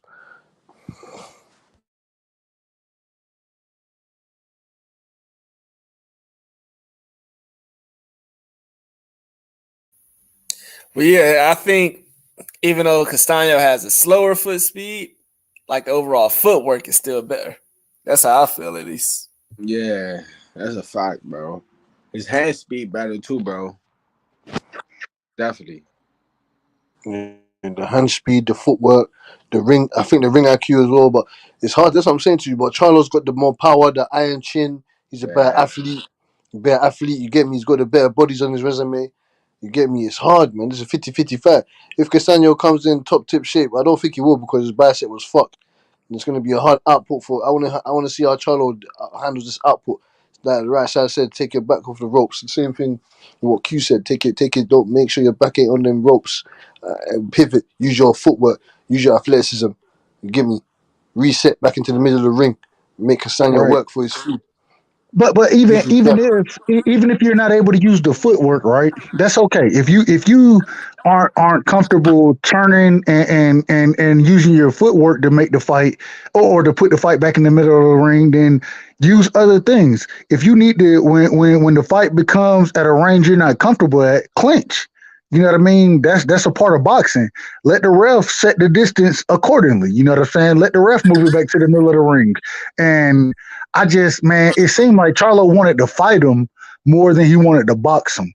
And in a fight, hey, I like, I think Charlo can win a fight, but I like Castano in a fight, if that makes sense. So I think, man, Charlo, he has the box, man. He has the box. He has to use his ring IQ. He has to use all of those tools that we've seen him use previously, and the thing is when I think Charlo is a good boxer, but I don't think he's a great boxer. So I look at somebody like Tony Harrison as a great boxer. He's a great boxer, right? Because of his footwork, because of the slickness he brings, because of the way he counters and he places his shots. I think he's a better boxer, but Charlo has the power. He's got the X factor though. He's got the X factor though, right side. You get what I said? He's got that power. That power is serious. Even though he says he's a knockout, he's got 50% knockout ratio. I don't really think he's a knockout artist, but he's got that X factor. He does have a strong, strong right hook, strong straight. How's it going, brothers? What's going on, boss? What's up, man? Logic, man. What going, man? My brother Logic. How's it going, guys? Hey, man, Hold on, real quick, Logic. We got some feedback. Is that me? no, yeah, that's not me. Okay, go ahead, Logic. Go ahead. Okay, yeah. As far as this fight, I was listening to my boys, and you were like saying about stuff about Castano and Charlos and all that, and I think it comes down to this, this is the beauty of boxing. Whatever you did in the past against certain opponents, it's gone. Both ways. It applies both ways. In the paper, Charlo has the advantage on everything. He's taller, reach, footwork. He has everything to manage the fight the way we all think he's supposed to do. Now, it happens to be that Castano has the style that doesn't allow Charlo to perform the way he should by using all the tools that he has, which is height and reach. So it seems like Castano is that uncomfortable fucking style that doesn't allow you to perform the way you want to perform. What happened with Mayweather and Maidana? So it seems like these South American boxers, they just go up in the ring and rush you. And they use whatever they have in order to outcome their disadvantages, which is height and reach. I admire Castano because he knows what he's lacking of. He knows that he doesn't have the height and he knows he doesn't have the reach. Therefore, this guy uses his brain. He doesn't stay in the middle of the ring and he doesn't stay away from Charlo. He's breathing on Charlo's neck all night long. So this fight is going to come down whoever can make the better adjustments for this upcoming fight. Because we all saw that both of them have flaws. Both of them make huge mistakes in that fight. And Charlo was going to get knocked out. Castano was going to get knocked out. So whoever can correct those flaws on the next fight, which is on Saturday, is going to have a better chances to overcome. Whoever can adjust the game plan. Charlo stays in the middle of the ring, like my boy Right Side said. If he uses, everything he has and uses footwork and all that, he might have a chance. But remember, Castano knows his disadvantages, so he's going to try to be on top of you all night long. So I think this is a great fight. Whoever can come up with a better strategy and perform the right way, is gonna come out with the victory, because that's pretty 50-50, brothers. Facts. And the thing is like you said, I believe it's a 50-50 fight right now. And well, I have to change my definition of 50-50, because if I pick a fighter, then I'm going to have to say it's 55-45 or something like that, 51-49, whatever. So I think I'm giving the edge to Charlo if he's able to use his boxing skills. My question is he that disciplined? And I think that's what it all comes down to, is the discipline. If you're not disciplined to listen to what your coach says, and it's hard for me to believe you can win that fight. And so I just go back and look at the first fight and listen to what Derrick James was saying. Everything Derrick James was saying is exactly what we're saying tonight, you know? And so I got to see Charlo do it before I really believe in it. Now, if we're talking about who has a better future, if they can pull out the fight, Castano, economy down in South America is not that well. That's why many fighters, they stop their careers, man, because they just go for the big purse and that's it. Because money over there in Argentina, it's like 3 times the value that when you can, like $100 here in the US, in Argentina is like $500. You feel me? So your money is like 5 times more valuable in that country. So that's why there's a lot of fighters that they're okay with that purse. Now the Charlos know that they have a big fat chance of making the big money, because Canelo, it's wobbling right now. You know, Canelo, it might be, it's still the hot ticket, but Bivol had a chance. Charlos are probably saying we all got a chance. If Bivol had a chance, we all got a chance. So I'm sure they want to live that lifestyle, that money made lifestyle, you know, and therefore this is like one time, you know, this is a one-time chance that either you pull up this fight and you have great purses and great fights ahead of you, you know. So I think Charlo has the edge as far as like the mentality going into this fight. Now, when we're talking about Canelo, I don't think Mel will ever fight Canelo. I think Maul have the chance to fight Canelo if he moves up to 68, but I don't think Mel ever has that chance. So can you break that down for me, bro? There's one downside as far as that fight. Why? Because Canelo has he has different ways to fight. He can either pressure you and throw those bombs, or he can try to box you, right? Now, can Canelo be outboxed? Of course, we all saw that. But now, do the Charlos have the skills to outbox Canelo? That's the question. So it depends on which Charlo we're talking about. So when I look at a Maul Charlo, the big Charlo, at the one fighting at 60, I think he does have the skill set to outbox him. My thing is I don't know how much Charlo. I don't know how much they believe in. Like, you know, they talk a good game, but I don't really believe that they believe in themselves, if that makes sense. And one of the reasons I say that is because I listened to Mel Charlo call out, and that's the big Charlo at 60. I listened to him call out David Benavidez. And when David Benavidez spoke back and said, "Hey, okay, if you're gonna call me out, let's fucking fight." And then when you called somebody out and they responded to it, what did the big Charlo do? He started to make excuses. Are you vaccinated?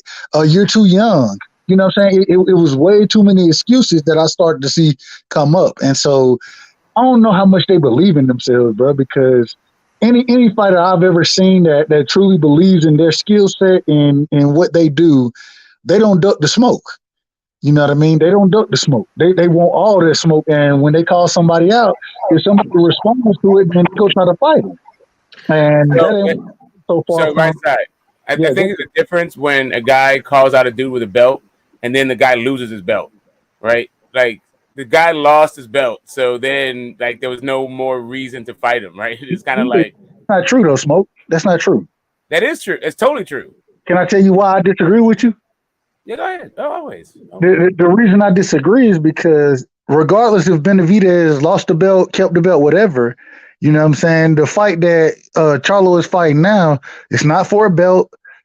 What is it for? What is Selecki? What is that fight for? They're fighting for Charlo's belt. Like he called out David Benavidez when David Benavidez had a belt and Canelo wasn't was gonna rumored to go up there to collect belts, right? So he's going up there to fight Benavidez, take his belt to get a Canelo fight. David Benavidez lost his fucking belt, but still is like trying to hold him like responsible for some shit he said in 2020, and it's 2022. But the problem is so once again, instead of fighting, making your own legacy, because in my personal opinion, correct me if I'm wrong, Smoke, if you disagree, I ain't mad at it. Yeah. I think that the Charlo Benavidez fight is a legacy fight for both fighters because at this current, go ahead. I think it's a good fight for fans, but it would be literally for nothing because it's not for Charlo's 160 belt, and Benavidez doesn't have a belt at 168. So it's like literally just because he called him out. That'd be the only reason to fucking fight him. No, the reason is because as far and like you said, as far as real boxing fans go, who's a better fight for Charlo than Benavidez outside of Canelo right now? Or fucking Selecki. It's just from a competitive standpoint. 160 pound. He's a 160 pound champion. He's defending that title, right? That is more important than dropping your fucking title to go chase David Benavidez because you guys had some fucking Twitter beef two years ago.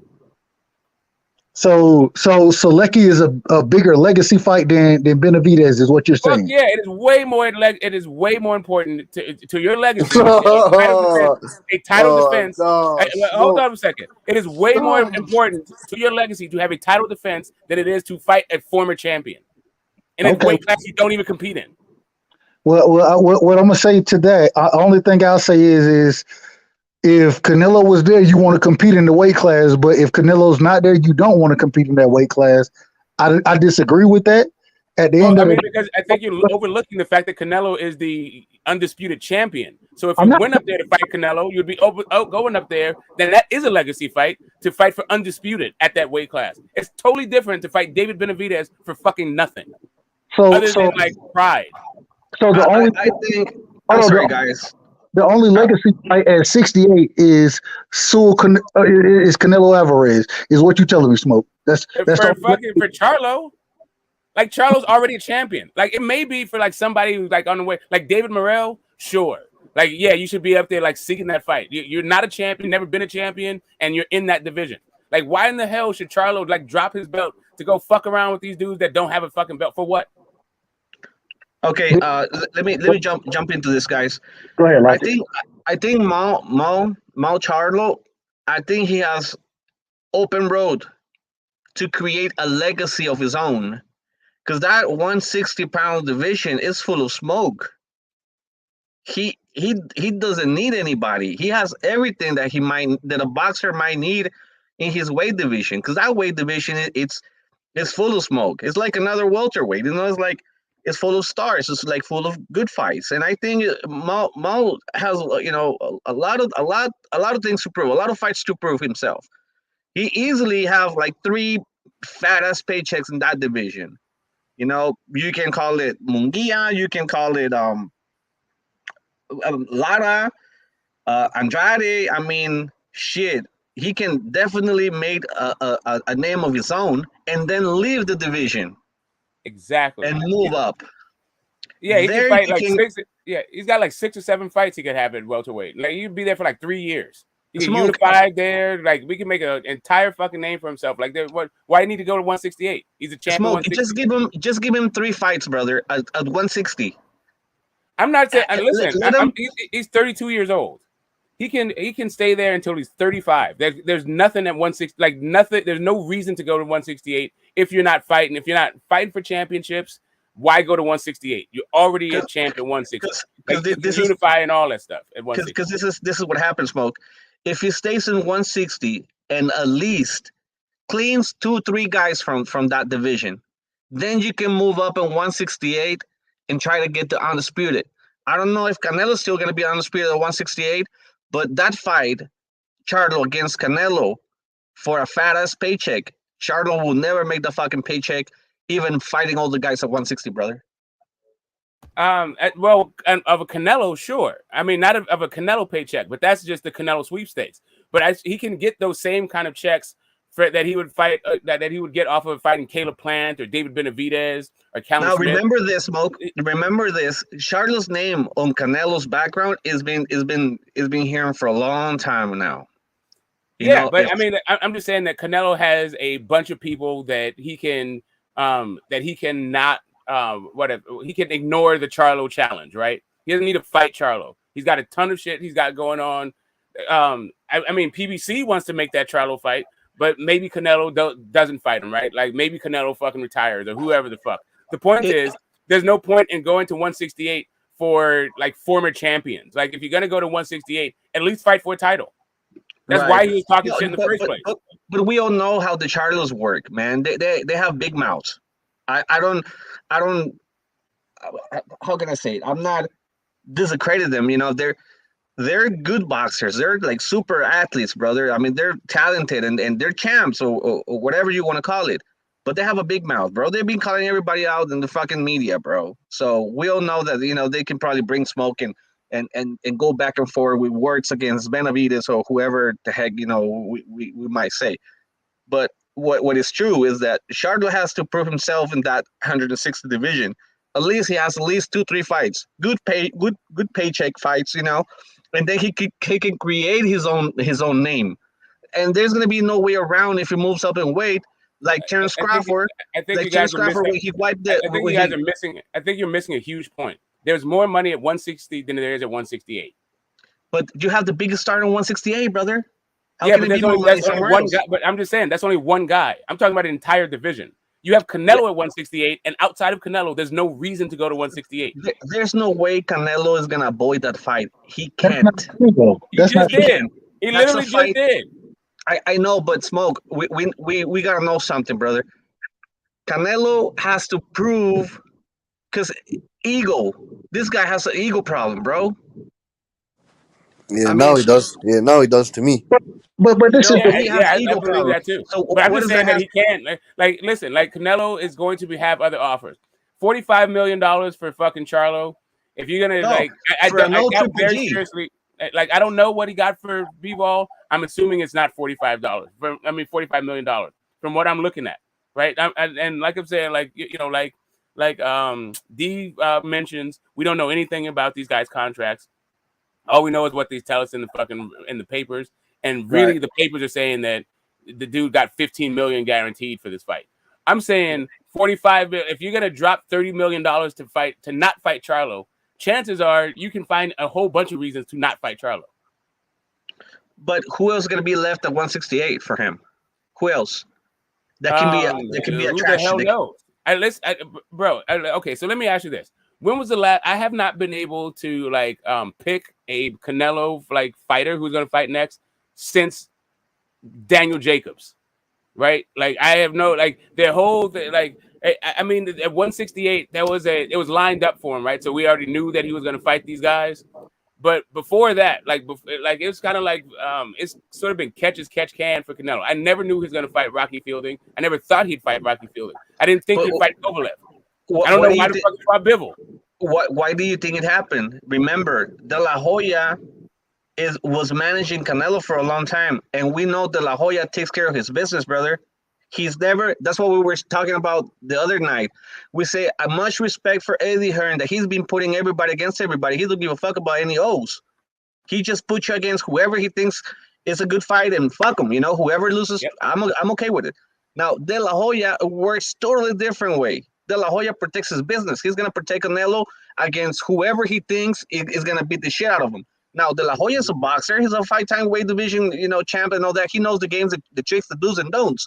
So when the first time he saw Canelo going at Triple G, he knew Canelo can pull up the trilogy. He knew it since day one that fight it was going to be a hot ticket fight. Now, what did De La Hoya said?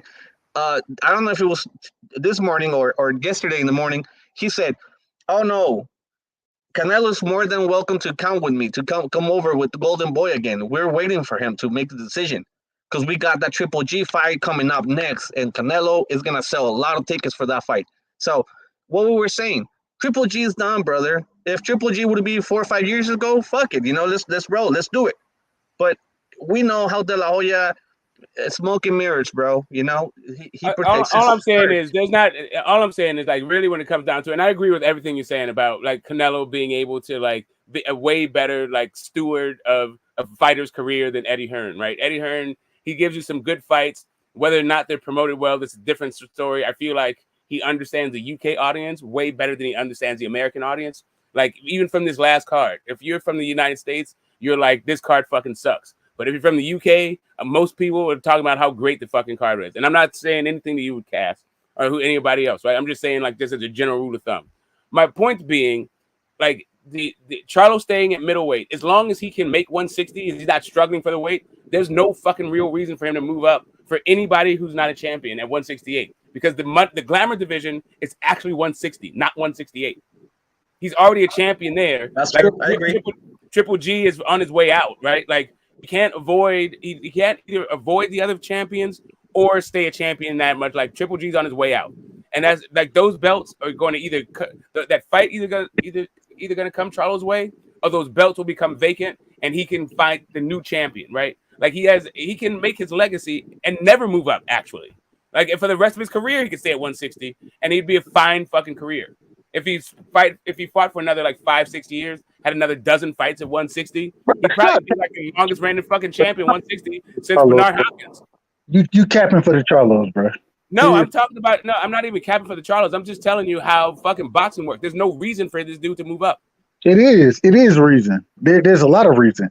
The reasons, and I'll give you the reasons being. The reason is because at 60 right now for Charlo, you name me a bigger fight for Charlo at 60.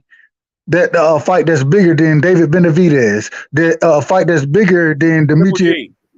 No, Munguia right side. No, bro, Munguia and Triple G. Neither one of those fights are bigger than David Benavidez, bro. Benavidez isn't bigger than those fights either. David Benavidez is not a big fight, bro. Like David Benavidez has never been in a big fight. Like why? How all of a sudden is David Benavidez a big fight? Munguia's a big star in Mexico. He sells a lot. Munguia fights in Arizona. Like he's a fucking local. Like this dude ain't been in no big fights ever. Bro, Munguia is a fighter who done fought 30 something fights, and he never fought nobody. What are we? It's the same thing with David Benavidez. Okay. Let me ask you all this question. What do you guys call a big fight? Big fight in numbers, or big fight for fans like us, like that we want to see smoke? All right. So to me, a big fight is where you have two fighters who are like proven, like maybe even champions, and have a gigantic fan base, and so like it's for like supremacy in the division or clarity in the division kind of stuff. Like Charlo going up to fight David Benavidez is just to settle a Twitter beef. It's literally for fucking nothing. It's a pride fight. It's a fucking dick measuring contest. That fight will be for the number one contender to fight Canelo Alvarez. What are we talking about? No, it wouldn't. Okay, so if Canelo Alvarez was if David Benavidez was the number one contender to fight Canelo Alvarez, then why is Canelo Alvarez like scheduled to fight at least two other dudes not named fucking David Benavidez at 168 pounds? Because he the same reason we give this man hell for fighting those fights. Okay, hold on. So we give Canelo Alvarez hell for fighting these guys down here at these other divisions, right? We give him hell. If he go fight a John Ryder, a Triple G, what's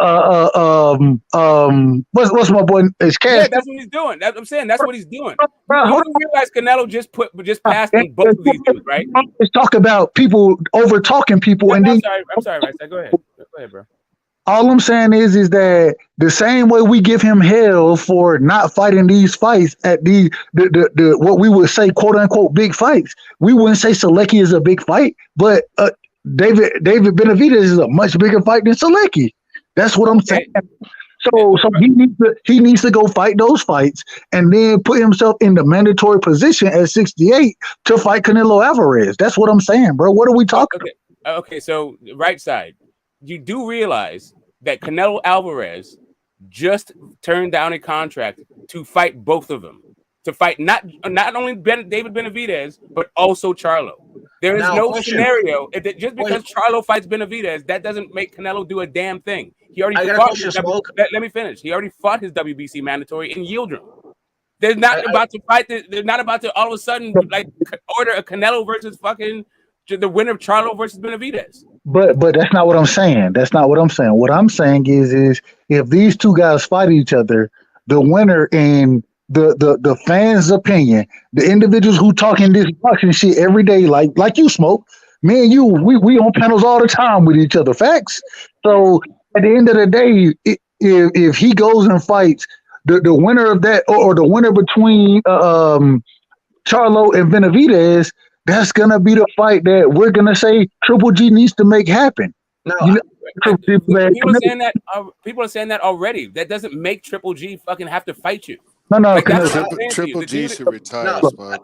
I'm not saying he should retire. I'm just saying that he is the champ. I got a question for you, Smoke. Bro, because he is the unified champion at 160. Yeah. All right, quick question. He definitely should retire. I agree with you. But he is now the unified champ. He has no signature victories at middleweight, and he's been there for fucking ever. I mean, quick question for you guys. I mean, he's not going to fight Charlo. That is his signature win. Triple G is so overrated, bro. In terms of his achievements, it's ridiculous. Like the guy's been at middleweight forever, and he hasn't done shit, bro. He has no signature victories. The guy has a loss and a draw against the only good fighter he ever fought. So, Haplo, do you think Triple G gets in the Hall of Fame, though? Hell no, bro. Not for my vote. I'm just saying, not you. I mean, I'm not even. He might get in because Gotti got in and shit. But I mean, that's what I'm saying. Did Triple G ever have a fight like Gotti versus Ward? I didn't. He had so Gotti versus Ward. I think they had 2 fights of the year. 3. Triple G. Hold on. What makes you a Hall of Famer? Triple G. Just one thing, Psycho, and then I'll let you have it. Triple G and Canelo 2 was a fight of the year. He just had the 1, but he lost that fight. That was a fight of the year? Yeah. No, Smoke. Smoke. What makes you a Hall of Famer? Yes, well, what doesn't make you a Hall of Famer is having no signature victories whatsoever. And I feel like there's a lot of fucking Triple G fanboys out there that just like, I don't know, for some reason, like they like if you say anything about Triple G, bro, they're gonna go fucking crazy and they cry and they whine and they're like, bro, nobody's above criticism. Nobody. And Triple G certainly isn't. The guy was in the middleweight division, never fought Sergio Martinez, never fought Kelly Pavlik, never fought fucking Charlo, never fought Andrade, never fought like half like the guys that we wanted to see him beat. And I was a fan of his, bro. When I thought he had potential, I thought he could have been an all-time great. In fact, I'm on Wax on debates, from 10 years ago saying like I think Triple G could be, an all-time great. But dude, he didn't do shit. He hasn't done shit. And he doesn't deserve all this fucking love and praise that certain fanboys out there of Triple G want to give him. Like some people out there, and there are people here in this with us, not on the panel, but in the chat, that think he's the greatest middleweight of all time, greater than Sugar Ray Robinson, and that is just disgusting to me, bro. Right, I agree. Now, Hablo, let me ask you this, brother. I think one of the reasons why a lot of those fights that you mentioned didn't happen, it probably might not have to do with Triple G.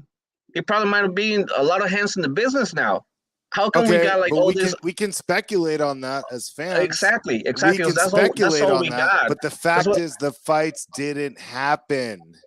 They didn't happen. But it's probably not Triple G's fault, brother. Well, that's you saying that it probably isn't Triple G's fault. Because there is a lot of hands in the It business. probably You isn't, usually have like but one, you two don't know promoters, that. I don't and that's know when that. everybody will fight everybody. Just one at a time, guys. I don't Just know one at a that. time, guys. Just one at a time. Just let each other like finish their Yo, point. And then can I talk real quick? All right, so here's the thing, right? Triple G, he could have moved up when he had the opportunity to. He could have made the big fight with Andre Ward, right? Exactly. And I want to bring it back to this Jermell Charlo talk I heard earlier. I think all the fights for him are at 68 because he can't even make the fights at 160. He's not going to fight Triple G because Triple G doesn't want to fight him. Facts. And Andrade doesn't want to fight him, so I don't understand why you want him to stay at 160. What's the point? Clearly, There's no Triple point G if- does not want to fight Charlo. Hold on a second. They've both been in the only division reason for to stay at years. 160. Okay, so do you guys understand what title defenses are? And what a career is. They Like don't your mean career shit. is not Triple based G on like, had how many hey, let me title chase that. defenses? Your Hold on, career is hold on. not How many- based on let how me many chase title the hottest defenses dude in the Triple G got? moment all over the fucking divisions. But that's like what not Triple how G you build a did, He's gonna end up like Smoke. Triple G. He He's gonna end up like chased. Triple G. He's been chasing Canelo and avoiding fucking Charlo. Now, quick question: what happened if Crawford and Spence doesn't happen? What happened? Man, Okay, you're going way I off mean, topic. we can all speculate. How did That's all that- we have. We can all speculate. Why?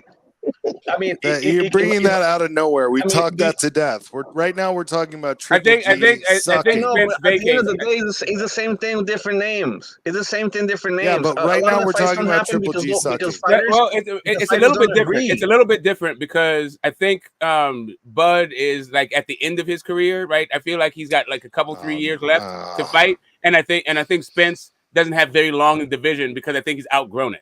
Where I think Now Charlo we're could gonna actually get sucked into this. where Charlo, I think he could actually spend his entire career at 160 and make weight easy. All right, I have a question though. Okay, so if Charlo stays at 160 and he continues not to get the fights because of promotions and people not trying to fight him, isn't he going to end up like Triple G? It's the same exact thing, What, bro. in the Hall of Fame? And rich as fuck? He's just gonna have title defense. Charlo Yes, needs correct. to move up. You're absolutely correct. Charlo Khalid. needs Yeah, to move he's up. gonna end up in the Hall of that's Fame. okay for Rich as fuck. Charlo, but not Charlo's Triple still G. young enough to fucking do something. Triple G is done. Exactly, Bro. I agree with that, but I think he should move up to 168. Smoke, man. I agree with that. Plant. I agree with Those are all that. good fights. And Triple sorry. G should have moved up to 168 with his baby You nuts. guys, okay, so you guys about are right now 5 saying years that ago. because Triple G didn't beat Canelo, he didn't do shit with his career. He Hold on, fought Smoke. Canelo, he just didn't win. Smoke. This is the He question. lost, and he didn't fight the other guys but it's though, not like he because he didn't do- continued to chase the Canelo well, fight. Right, Smoke. but that's not an issue. But that's not an issue about him staying at 160. That's just It how is. he moved when he was at 160. It is because No, here's it what is. he could have done. If when Canelo said he was moving up to 168, he fought Callum Smith, he could have moved up and fought Billy Joe Saunders or something to cut off his escape plan. But he didn't do that because he has baby nuts. Yeah, that's fine. I mean, you could do that, but but he also doesn't have to do that because the dude signed a fucking He deal doesn't with have his to, own. but Hey, that's hold why he on a has second. no Hold up a signature second. wins. No, And here's that's what I'm why trying he to is say. where he is. Well, Haplo, he's also where he is the guy that's slated to fight Canelo next, without doing what you just said, and he's unified again at 160, which is my point. He's a 160-pound champion. He can pad his fucking legacy. That's At great. He 160. can get another Canelo fight, but he's going to lose, and that'll be another loss on his record. I don't know why you guys think a fighter needs to be like moving around, especially to like a tweener division, in order to like, because there's one guy there. Like, then once you fight that guy, then what? You just fucking stuck at I didn't say he doing needed fucking to, what? but bro, he and his trainer both said that they would defend their titles from 154 to 168. I know you're talking about Triple G.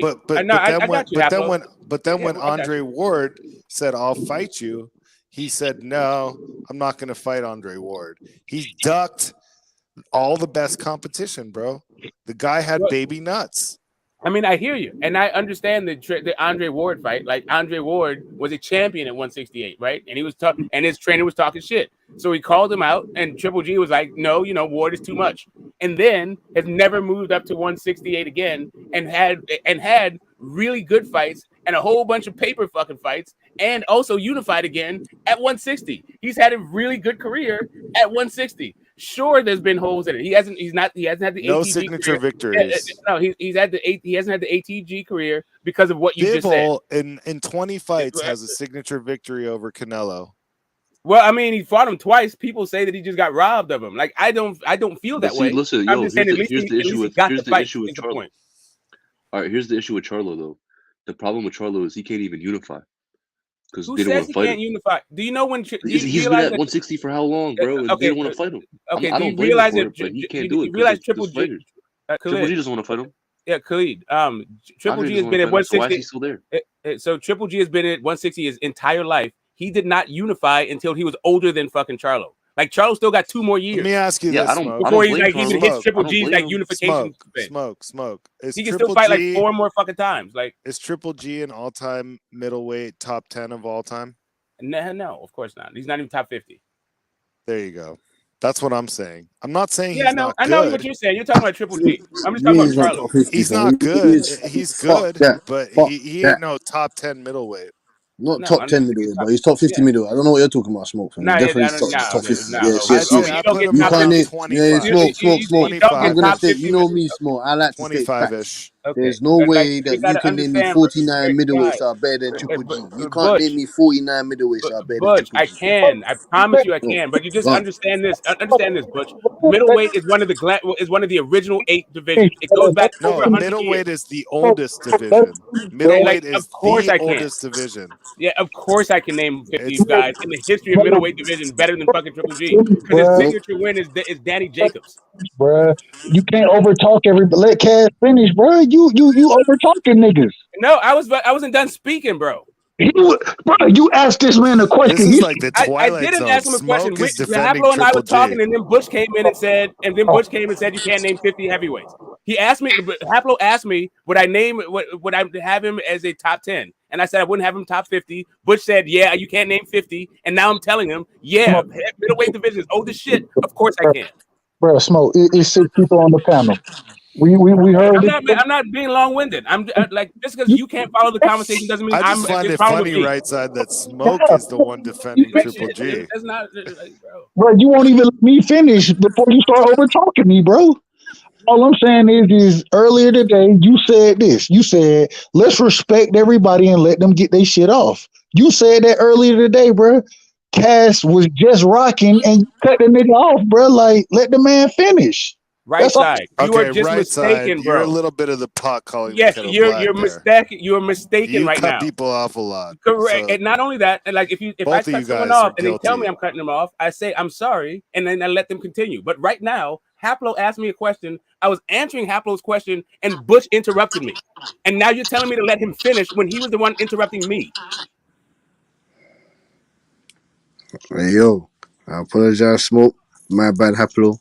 My bad, right side. You man can continue. No, I just, Cassidy didn't do anything wrong. Go Yeah, ahead, Cassidy. it wasn't that big a deal. Like I'm just saying, like, yes, I can name 50 guys better than fucking Triple G at middleweight. That's it. yeah, that's what I said. Okay, I but mean, you know, middleweight we can is all the agree on oldest something. division. It's We can the all agree on oldest something. division. Pablo, hold on, bro. Okay, we can all agree on something, bro. I mean, everybody can express their opinion, you know, to any fighter. So Smoke said that Triple G is not top 20 or top 50 in his list. We should respect it. You know, we respect that.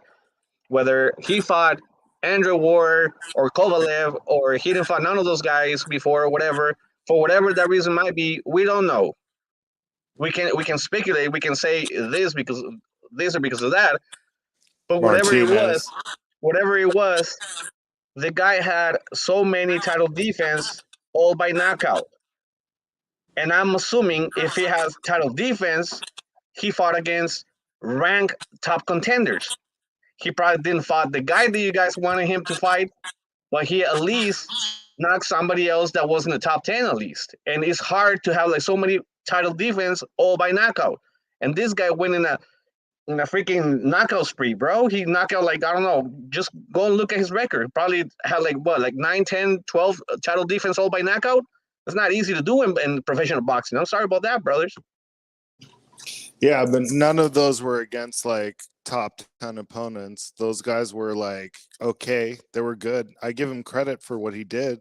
He did do something, but he didn't have any signature victories, bro. He didn't fight the best guys that he could have fought. And that's because he was chasing the big payday against Canelo his whole career.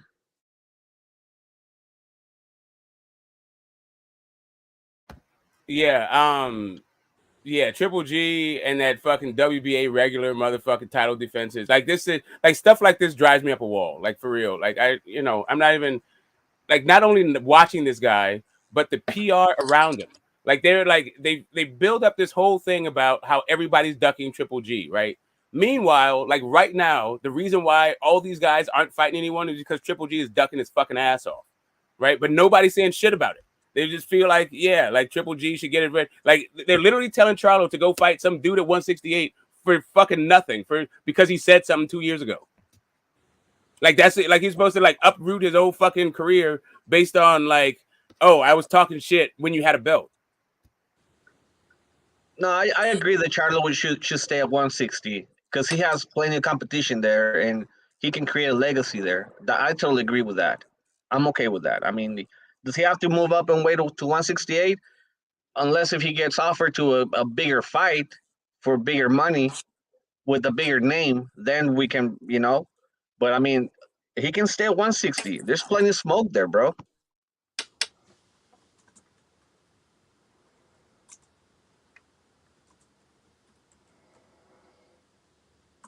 Right side hit the wrong button. Let me hook him up. Hey, yo, a signature victory would have been had he not had baby nuts and moved up and fought Andre Ward and got that win and then moved back down to 160 and continued his title reign. That would have been a good signature victory. Beating Martinez would have been a good signature victory. Beating Pavlik would have been a good signature victory. Beating fucking Charlo would have been a good signature victory. And beating Andrade would have been a decent signature victory. But none of those fights fucking happened. Instead, he fucking chased the Canelo fight until now, where he has to move up to 168 to fight Canelo when he's 40 and he's going to get fucking beat up. The question is, was it his fault? That's the question. Was it his fault? It doesn't matter to me. I'm a fucking fan. It didn't happen. That's okay. What yeah. So I think it is his fault because I think Triple G. Wilfredo Gomez was one of the best fucking Puerto Rican boxers of all time. He still holds the record of most title defense all by knockout. Mention me. Bro, Wilfredo Gomez's legacy is way better than fucking Triple G. Okay, Wilfredo Gomez is a fucking like an all-time great Puerto Rican boxer, bro. There's no doubt about that. We don't have to fucking argue over that. Nobody remembers about any other fight from Gomez besides Sanchez, brother. Wrong. I do. I was gonna say, I think that like Bernard Hopkins' signature victory is like Tito Trinidad and like Oscar De La Hoya. Meanwhile, like maybe you could say Roy Jones, at 160, right? Maybe Glenn Johnson, right?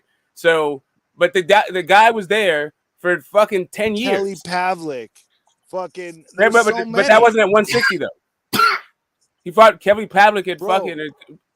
He was undisputed. First 4-belt undisputed. Like you can't even put Triple G on the same fucking. Yeah, I'm not even saying that. I'm just talking about his reign. His reign was like it had for how long it was. It has like not even 5 names on it. So like Charlo, like the idea that like all of a sudden Charlo is missing the bus, like he has to hurry up when Triple G was like older than like I think he was like a year 33 when he had his first unification. Charlo still has time to fucking do something, but he doesn't have any plenty of fucking victories. No, right. He also doesn't have signature victories. He's just a 2-division champ. But I'm just saying, if he like if he spent his entire career at 160 and just unified that division, collected the belts and fucking defended them, that's a fine fucking career. I don't think that David Benavidez is like some like legacy defining fight. No, other but than for fans who want to see that moved up. He should have moved up and beaten Caleb Plant. That's what he should have done when Canelo went up to 168. He could have cut off his escape plan. See, they're both guilty of that. Well, I think that's Triple G could have moved up and beaten Saunders, and Charlo could have moved up and beaten Caleb Plant, and they didn't do it, bro. So that's what I'm saying. Like, that's what the whole shit talking was about. was before the pandemic. They were talking about making these fights, right? But then the pandemic happened and everything got fucking backed up. And now, in that time, Benavidez lost belts. So and he got skipped over for the Canelo fight. So everybody in his division, he fucked himself over by not exactly, making weight. exactamundo. So he missed out on the Canelo sweepstakes. Everybody else fucking got fat, and then Suleiman just threw his belt on fucking top of a belt. Like, we didn't even need to throw the WBC belt in there. The Suleiman just blessed Canelo with that shit. So, like, really, this whole thing is, to me, is about David Benavidez being desperate as fuck for a real fucking fight, more so than Charlo being, like, hard up. I feel like Charlo, even if we don't like his opponents, at least he's getting some fucking title defenses, and he's probably going to be able to fucking unify. David Benavidez has to worry about when he's going to even get a title How shot. is he going to unify? Who is he going to unify with? If it's not Triple G, then Triple G is on his way out. Triple G doesn't have another 3 years in the fucking division. He Who is he going to unify? Hold on, you're not answering the question though. Who is he going to unify with? Whoever it is that fucking gets the belt. Like at the WBC, like you can. I mean, if IBF, you can petition to fight for a vacant. Depends on how he fucking moves. Maybe the next guy wants Charlo's belt. Whoever it is that picks up the Triple G belts, the WBA and the IBF. Maybe that guy's not a fucking coward or not. Sorry, not a coward. The wrong word. Not as careful as Triple G. Give cool. Go ahead, bro. Go ahead and cook on this, bro. What you think about it? Well, I really like what you guys said about Triple G, honestly. I mean, the guy doesn't really have any signature wins besides the one in, Japan, which just happened recently, honestly, because Jacobs?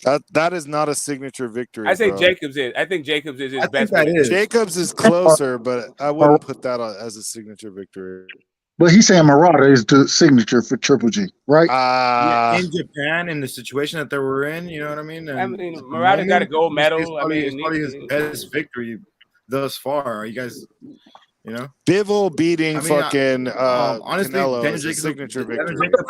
Daniel Jacobs is the better fighter, but just at the moment and in the situation, that has to be Triple G's best victory, to be honest with you.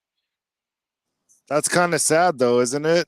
Pachanga? That is. That definitely isn't Hall of Fame worthy, to me. No, I mean, well, here's the thing. People say that he got robbed in the Canelo fights, and that would have been his signature victory, right? Like he has the best of the generation on his resume. It's not like he didn't fight the guy twice, right? He lost and he got a draw. I understand, but it does matter in the sense that he didn't fight. That's definitely at the peak of Canelo's career, too. Yeah, like it wasn't like an older. It wasn't often that fight happened at Canelo's peak, too, so. Like Triple G did not get the Martinez fight. He did not get the Cotto fight. It was fucking Canelo that got those fights. Right? He also didn't go after anyone else besides Canelo, though. He didn't really go after anyone besides Canelo, though. It's just like he was chasing that Canelo money. He was chasing that money. Yeah, like Triple G lost me. Like which like doesn't the do bullshit, a good, like when he started going for a career at the end of the day. So, and here's the other thing: like all these 154 pounders are going to be moving up too. Like they're not going to just stay at 154. Charlo's got some work. I feel like Charlo's got paydays, work, and all of this shit. He does not need to go chasing the likes of a David Benavidez. Now, if David Benavidez had a belt, I could understand what he's saying, right? But since all the belts are with fucking Canelo, why the fuck you need to go fight these for what? Yeah, but he can move up and try to get the Canelo fight. Let me ask a question. Can I ask a question? So if he doesn't go fight Benavidez, right? And one thing we always say is we want Charlo. He needs to make his own lane, make his own legacy. What are his legacy fights? Great question, right? What is his legacy fight? What he should do is move up, beat Andrade and the title eliminator, and try to get a fucking mandatory for Canelo. I agree with that. What? Okay, so Smoke, what do you think his legacy fights are if he doesn't move up at 60? Oh, if he doesn't, no. If he doesn't move up, what are his legacy fights at 60? At 60, Triple G. I think. Scream love, come back to me. So I think a Sebastian Fondor is a potential legacy fight for him. Fondor fight at 54 right now. He fight at 54. I understand that, but you asked me about his legacy, so I'm assuming his career is going to be over and done with, right? I'm assuming that Charlo fights for at least another 5 years, which means he has another 10 fights. Well, right? that's not anytime soon, though. Go ahead, brother. Go ahead. Right. So the ones that are out there that I feel like are that are possible legacy fights. I doubt he will fight. I doubt he he'll has to beat fight Canelo too. He has to rematch Canelo and beat him. That's a big legacy fight for him. Right. So I feel like Boots could happen in that time. That was Stevie V. Right. I think Boots could fight him in the next 5 years. I think Virgil Ortiz is a good fight in the next 5 years. I think who else? Of course, Triple G, Andrade, right? Those dudes. And of course, Canelo too. Yeah, I can see Andrade. Yeah, Munguia, maybe he'll get his fucking act together. Hold on. This is the problem. Real quick, this is the problem. But this is the problem, Smoke. What we're talking about, we're saying that Charlo is going to continue to rock at 60. If he continues to rock at 60, then Canelo, that's not an option. Benavidez is not an option. Andrade is not an option because all these guys are fighting at 68. Bro, okay, hold on a second. Benavidez, I didn't even mention, right? So And right now, Andrade is still the WBO champion at 160. But he's moved up to 68. He's not fighting. Okay, go ahead, brother. Go ahead. My bad. No, I'm just saying that 160. It's all good, bro. It's not that hostile. We're just passing by the subject. Yeah. No. I just want to make sure it ain't no. Hey, I rock with you. Go ahead, bro. Yeah. So that Andrade fight apparently isn't happening. Are they postponing it, or is it just not happening at all? Regardless of it, I'm just saying that Andrade is the WBO 160-pound champion, and that's what I'm basing it. That's why I'm saying it's still a legacy fight. But so from what I've heard so far, I believe that they're working on rescheduling that fight in late June, early July, as far as Andrade and Zach Parker goes. But still, even if that fight happens, bro, like the man already said he wasn't gonna fight Charlo, according to his words, not mine. He already said he's not gonna fight Boo Boo. And so if he ain't gonna fight him, you know what I'm saying? Like what are the legacy fights for? Bro, let's be real, right? Hold on, let's be real. Let me say something real quick. All these fights that you mentioned, bro, they're not gonna happen in the next 2-3 years. Like, I didn't say Andrade fight can happen, I didn't say but they he doesn't weren't want to fight happening. Andrade. I didn't say it was going to happen in the next 2 Triple G doesn't want to fight him, so there's no other fights. So again, I didn't say that it needed to happen in the next 2 or 3 years. You just asked me what are the signature fights. So you want him to stay there and just defend for the next 3 years. That's what you want him to do. Yeah. I'm not understanding like why that is a problem. Can't go up any higher, dude. Like why would you leave a glamour division to go to another thing? Like there's no fights at 168 either. Outside of like all you got is those 3 guys. Then what? The dude's gonna be fighting for like the next 10 years, and you got him leaving his division where he's a champion to go to compete in a division where guys aren't gonna fight him there either. The guy's way past his prime, honestly. To be honest, like I don't get this. Like I understand that there's a big clamor for David Benavidez to fight Charlo, like from David Benavidez's side. But after he fights that fight, then what? Nah, bro. See, here's the thing. The only issue is that none of them are on PBC at 160. At 168, they're all on the PBC. So what do you mean? Oh, it's 2 guys, and none of them. Like only one of them is talking about fighting. And there's Charlo. only 2 guys at 162, right? Triple G and Andrew. No, right? he can fight his mandatories. He can fight everybody who's willing to fight for the fucking belt at 160. So you want to see him? You want to see him fight these mandatories once a year? I don't care about. It's not even about what I want to see. This is a completely different argument now. All right, how come Charlo can defend, but you don't want him to go after a belt? I don't care. Listen, I don't. Again, it's not about what I want. Defend, but you don't want him to, it's literally not about what I want. I'm not trying to tell this man to move his career based on what I want. I'm just talking about his options. He has the option to never leave 160 and to get in the Hall of Fame and make millions of dollars, never moving up. That's what I'd like to do. Like what I'd like to do is come out and something totally talking different. about signature wins though. I'm telling you, the signature wins are at 168 though. Okay, but they're not signature wins. They're not even signature wins for Canelo. Those are not Yes, they signature are. wins for anybody. They're They would have bigger been wins like than signature wins for each other, but they never mandatories fought that he each got. other. They're bigger wins than the mandatories that he has. What are you talking about? How? In what world? How is Selecki any fucking bigger or not bigger than fucking Benavidez? Are you serious? No, right He's okay, not no. bigger than Benavidez. David Benavidez Morrell. is not bigger than him. David Morrell.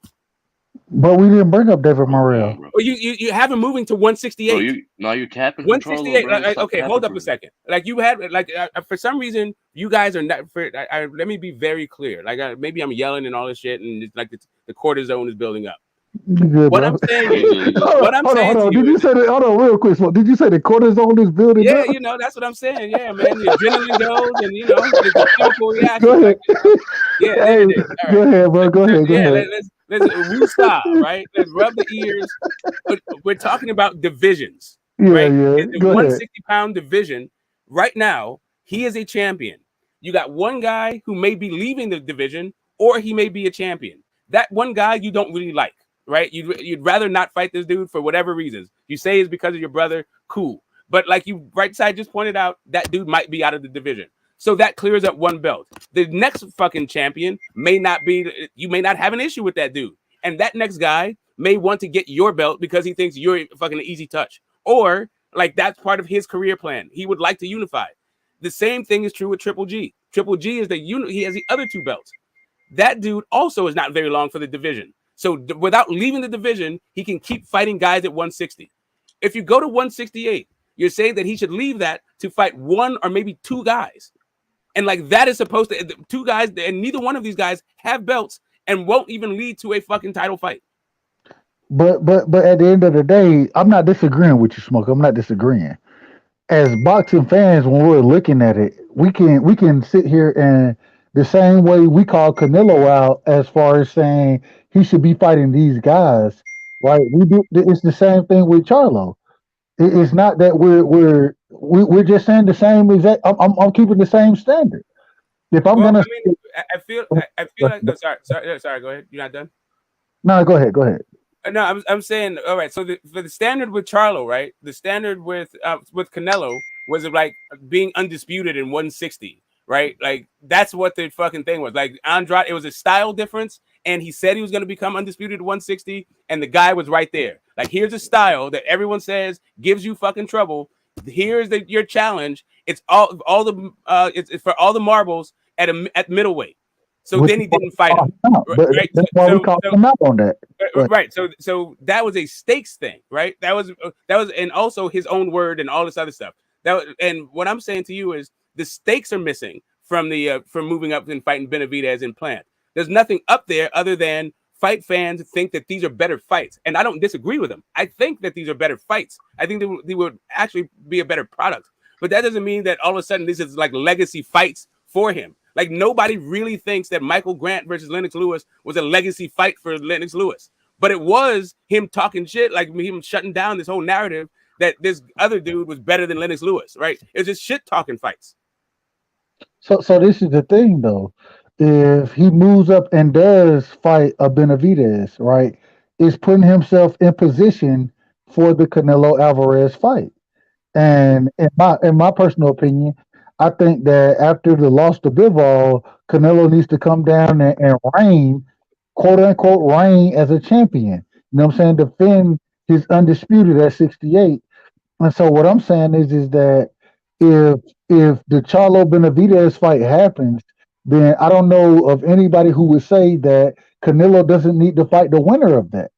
You feel me? So I do know somebody who would say he wasn't. Mauricio Suleiman, the WBC guy that they would be the number one contender for because he's already fought his mandatory for the WBC. You got it. You got it. And once again, I disagree with Mauricio on a regular basis. So I can't disagree with what you're saying. I can't disagree.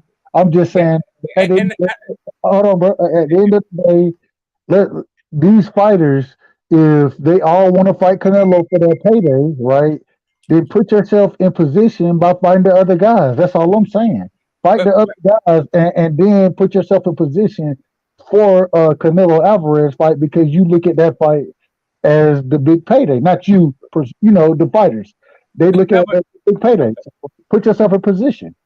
But they already are in position. That's why Canelo got a contract for them, and he just turned it down because there is no position. All it is the whim of Canelo Alvarez. Either he blesses you with the fight or he doesn't.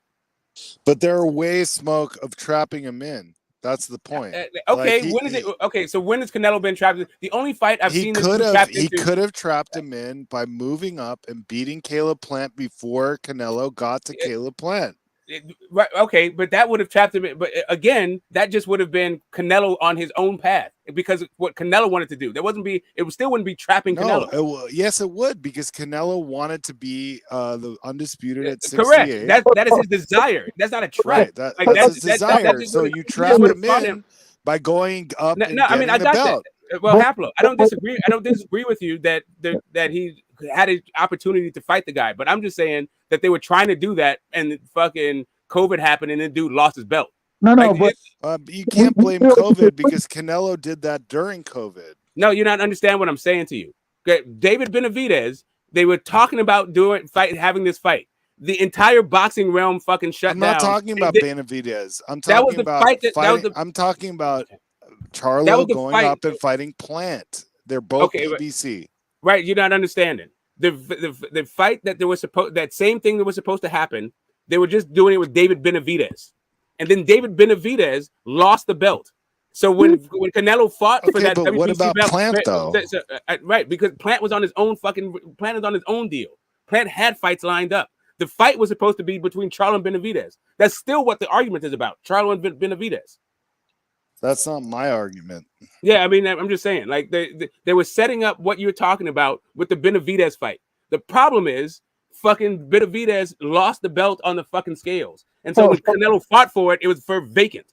So this is the thing. So I'm not disagreeing with you, Smoke. I'm not disagreeing.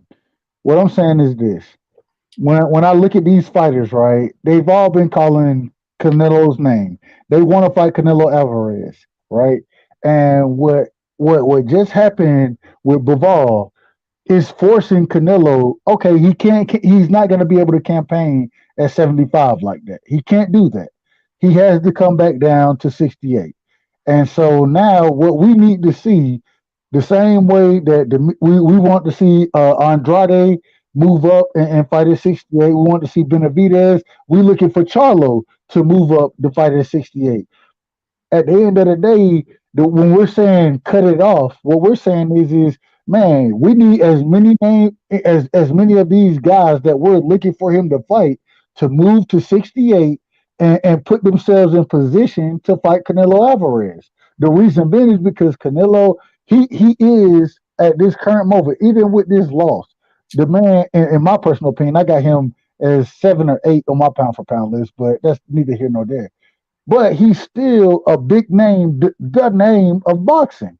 And so put yourself in position, because these other guys, they have to fight each other to put themselves in position at 68. And that's what we want to see. We want to see them fight each other, and then we want to see Canelo fight them. That's what we're looking for. And so, when do you think? Hold on, bro.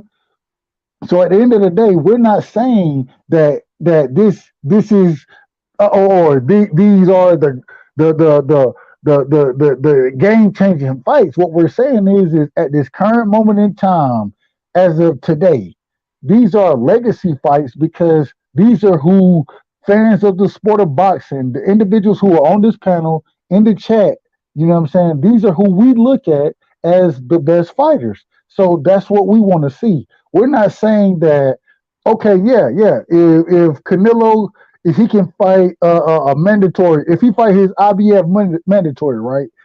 I don't even know who the IBF mandatory is going to be, because it's vacated right now. But if you look at the rankings, it's a lot of guys that a lot of people have never heard of. What we're saying is man, put yourself in position to fight this dude, because these are the fights we are looking for. You know what I mean? Does that make sense? Yeah, it does. I think we have a problem with the wording, right? Because I think that Charlo and Benavidez are already in position to fight Canelo. But my question that I was going to pose to you is, when do you think the mandatories will be called for Canelo? Like, when do you think this situation is going to happen? I don't think Canelo is going to have to face a mandatory for like another year, like a year and a half. So I'm not disagreeing. I agree with that.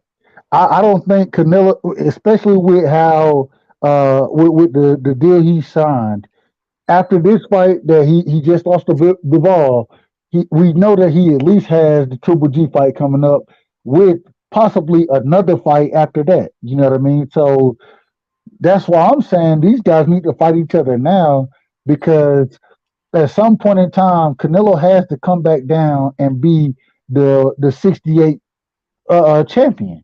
He has the reign at 68, and so hold on. And all I'm saying is all you guys need to fight. And even if we don't see all the fights we want to see, give me two of the fights.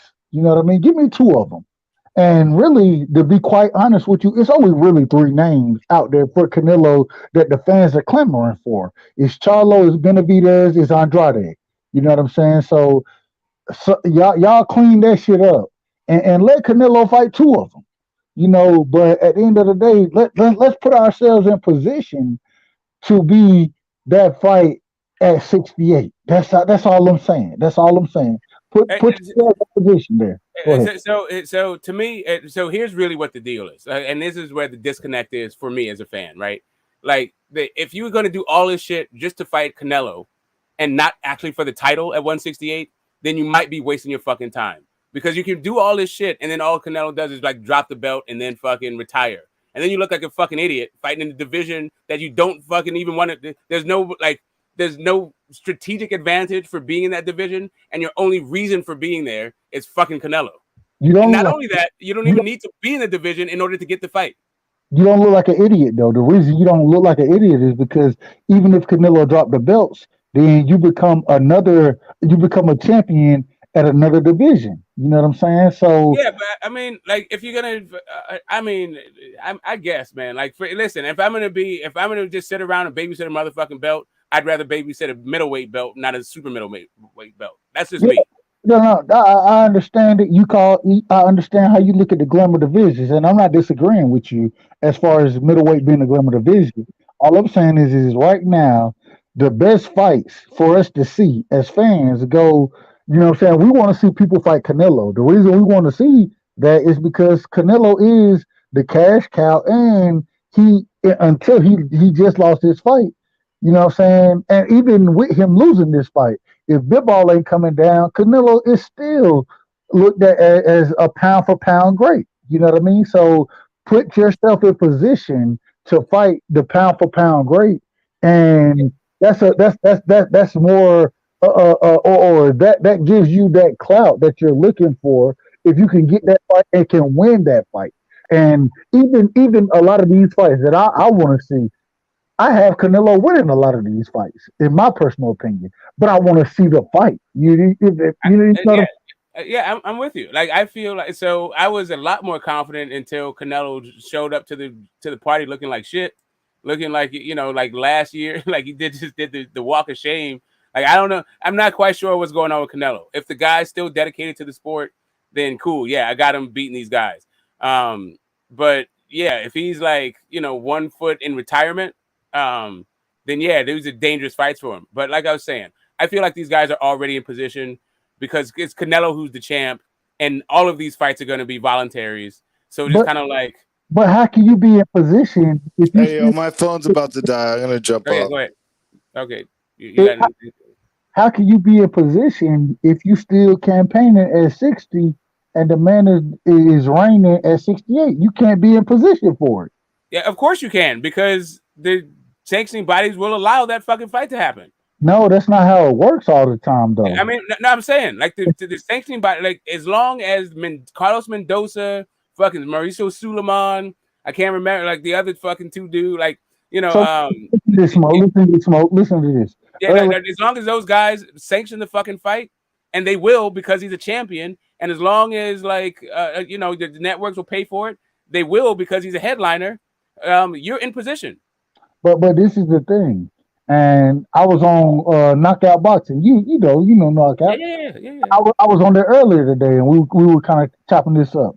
And the thing is this, I brought up the point that what I want to see Canelo do is reign at 68. You know what I mean? That's what I want to see him do is reign. And my brother L Dub, he brought the point up to me. He said, you better watch out when you're talking about mandatories because the IBF mandatory at 68, and go look at the IBF rankings at 68. The dude who's going to be the mandatory, hell, 9 times out of 10, I may have seen him fight, but I probably don't know too much about him. I'm going to have to go research shit on him, if that makes sense. And all I'm saying is this. At some point in time, Canelo, he's going to pick and choose. It's out there. We know he's going to pick and choose. He's going to do what he want to do. But you got to put yourself in position because if you're not in position as far as these sanctioning bodies go, and who knows what they may do, but if you're not in position, then you're not going to get that fight. And I'm just looking for Canelo. I want to see him fight those guys, bro. Like, all right, I hear you, but I feel like you put this phrase of yours, get in position, is doing a whole lot of fucking heavy lifting for this Canelo fight. And I'm just saying, like, it seems like, and the IBF is probably the best at like forcing a mandatory or stripping a guy, right? But I've seen, right? So, but because of the way the rules are, the sanctioning bodies, once you become a champion, you're not even listed in any other sanctioning bodies, even in your own division.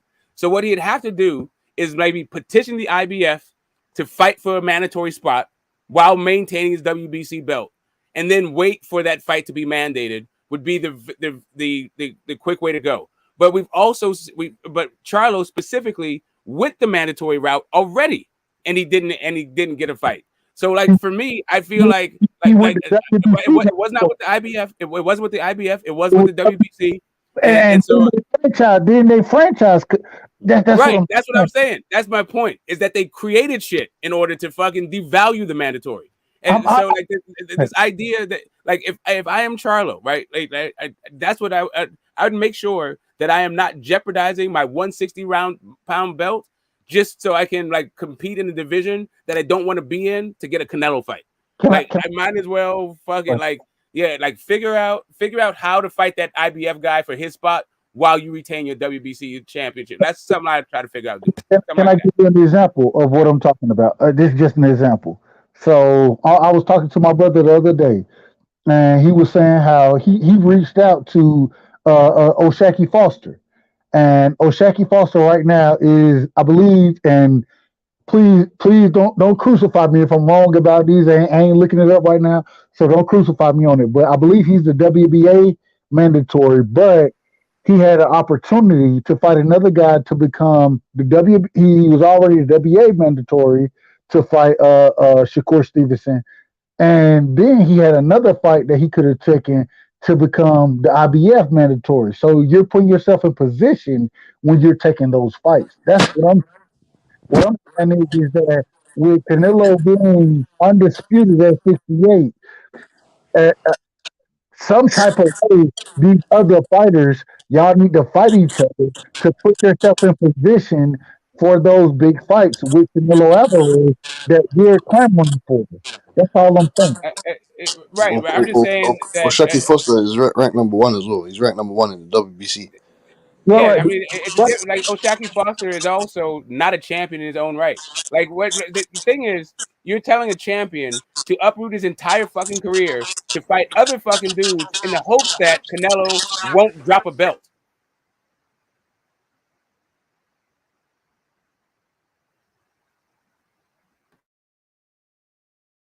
Like, I don't know. Like, it just seems like Canelo is in a position where, I don't know. I'm assuming that IBF would be the thing, and the IBF seems like it's an easy touch. I'm saying, like, go that route. Like, if you're gonna put yourself in a position that you're talking about, like that mandatory spot, the only mandatories, like, I would, like, if as a fighter in today's fucking, like, political landscape, boxing political landscape, I would only be looking for the IBF route if I was trying to get mandos, right? So, and like, since I'm a champion and I'm not a champion in IBF, maybe there's like a petition kind of thing. You can figure it out that way, but there's no way that I would be giving up my fucking belt to become an IBF fucking mando in the hopes that the Canelo Alvarez fight would be mandated in the next 2 years. Like that don't sound funky at all to me. No, and what all I'm saying is this. I'm not disagreeing. What I'm saying is that if you were looking, especially when I look at a Charlo, right? If you were looking for the Canelo fight at 60, which we all know he was, that's what. Would you disagree with that, Smoke? What? That Charlo's a what? That he was looking for that Canelo fight at 60. I was looking at it at 54, at 60, and at 68. I think that offer that he just turned down was at 68, but I'm not sure. I'm pretty sure. I think that's what it was though. But at the end of the day, all I'm saying is and I agree with what you're saying. What I'm saying is that at some point in time, especially with what just happened to Canelo, with him taking this L, the only thing he can do, in my opinion, outside after he fights Triple G, he may go fight a John Ryder after that. Okay, cool. That gives him 2 fights, and I think both of those fights will happen this year.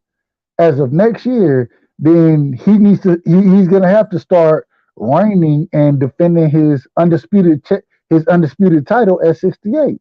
And so you need to be fighting right now to put yourself in position to be the mandatory for those fights. That's all I'm saying. And yeah, I'm just saying, like I'm saying, I hear you. I'm just saying that those mandatories aren't all right. So the WBO mandatory, that situation is in flux, right? The WBC mandatory, that shit's already done. The IBF mandatory and the WBA would be the ones that we're looking at, and I don't know what the situation is on either one of those things right now, right? But it doesn't seem to be like really even in the front of fucking Canelo's mind, because he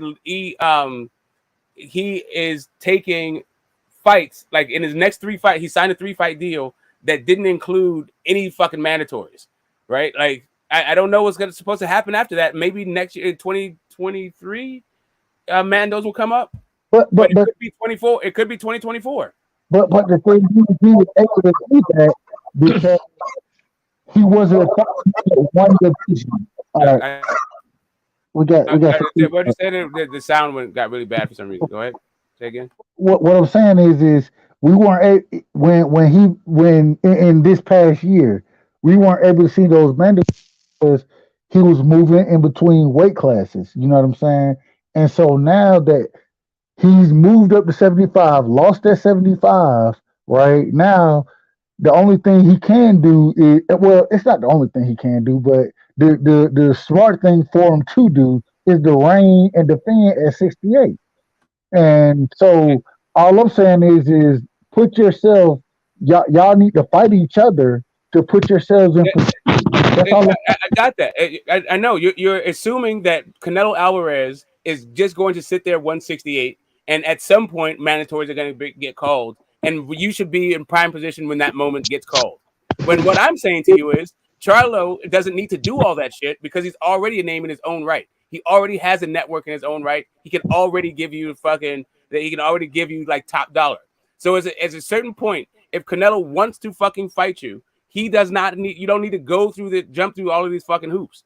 Now, if you do jump through all those hoops, there's still no guarantee that Canelo will fight you, that you'll get the Canelo fight, which is the last point of this. Like, it would be one thing to say, let's say, like any of these dudes had a belt. If any of them had a belt, I'd be like, okay, yeah, now you can go and maybe Canelo needs to do a thing. If Canelo like drops belt, but this dude has been known to drop belts and leave divisions. So it's just kind of like you're putting an awfully big risk on, like, I think what you think he wants to do, and that is reign for a long time at 168. He may or may not even be in his plan. So I think the difference in what me and you are, or the way we're looking at this, the difference is that I think that when you're working your way, putting yourself in that position, then you're having to fight the best competition, and you're creating your own legacy. So hell nah. You said you don't even know the guy 154. Hold up. So when you say hell no, you're telling me that, and I'm only talking about 68, bro, because yeah, I'm talking about 68. I'm saying those guys that you fight to get mandatory position are not great fights. This is what I'm saying, though. What I'm saying is the fights that we're clamoring for as boxing fans, It's 3 fights. It really comes down to 3 fights. It comes down to Charlo, it comes down to Benavidez, and then it comes down to Andrade. You know what I'm saying? Those individuals, you know what I mean? And honestly, I think they'll be doing the work of Canelo, but I think that those guys got to mix it up so we know who the true number one guy is and we can really clamor for that fight. That's what I'm looking for. I'm saying that you have to, as Charlo, just speaking from Jermell Charlo, from Maul Charlo, Big Charlo, speaking from his perspective, when we're looking at a Selecki, uh, uh, that's not a big fight, bro. Let go fight. Okay, go ahead, bro. Go ahead. No, I'm just saying that like what you're saying to me, it would make a whole lot more sense if instead we were talking about Charlo, you were talking about Plant. If you were saying the fight fans, we want to know who's the best at 168, so Plant and Benavidez should fight, I got exactly what you're saying. But what you're saying is, if you want the Canelo fucking fight so bad, then these are the steps that you should go through to get the Canelo fight. And I'm saying, like, at a certain point, you're playing yourself with this shit because you're totally overextending yourself and putting your entire career on the line because you want to fight one dude. Like to me, at a certain point,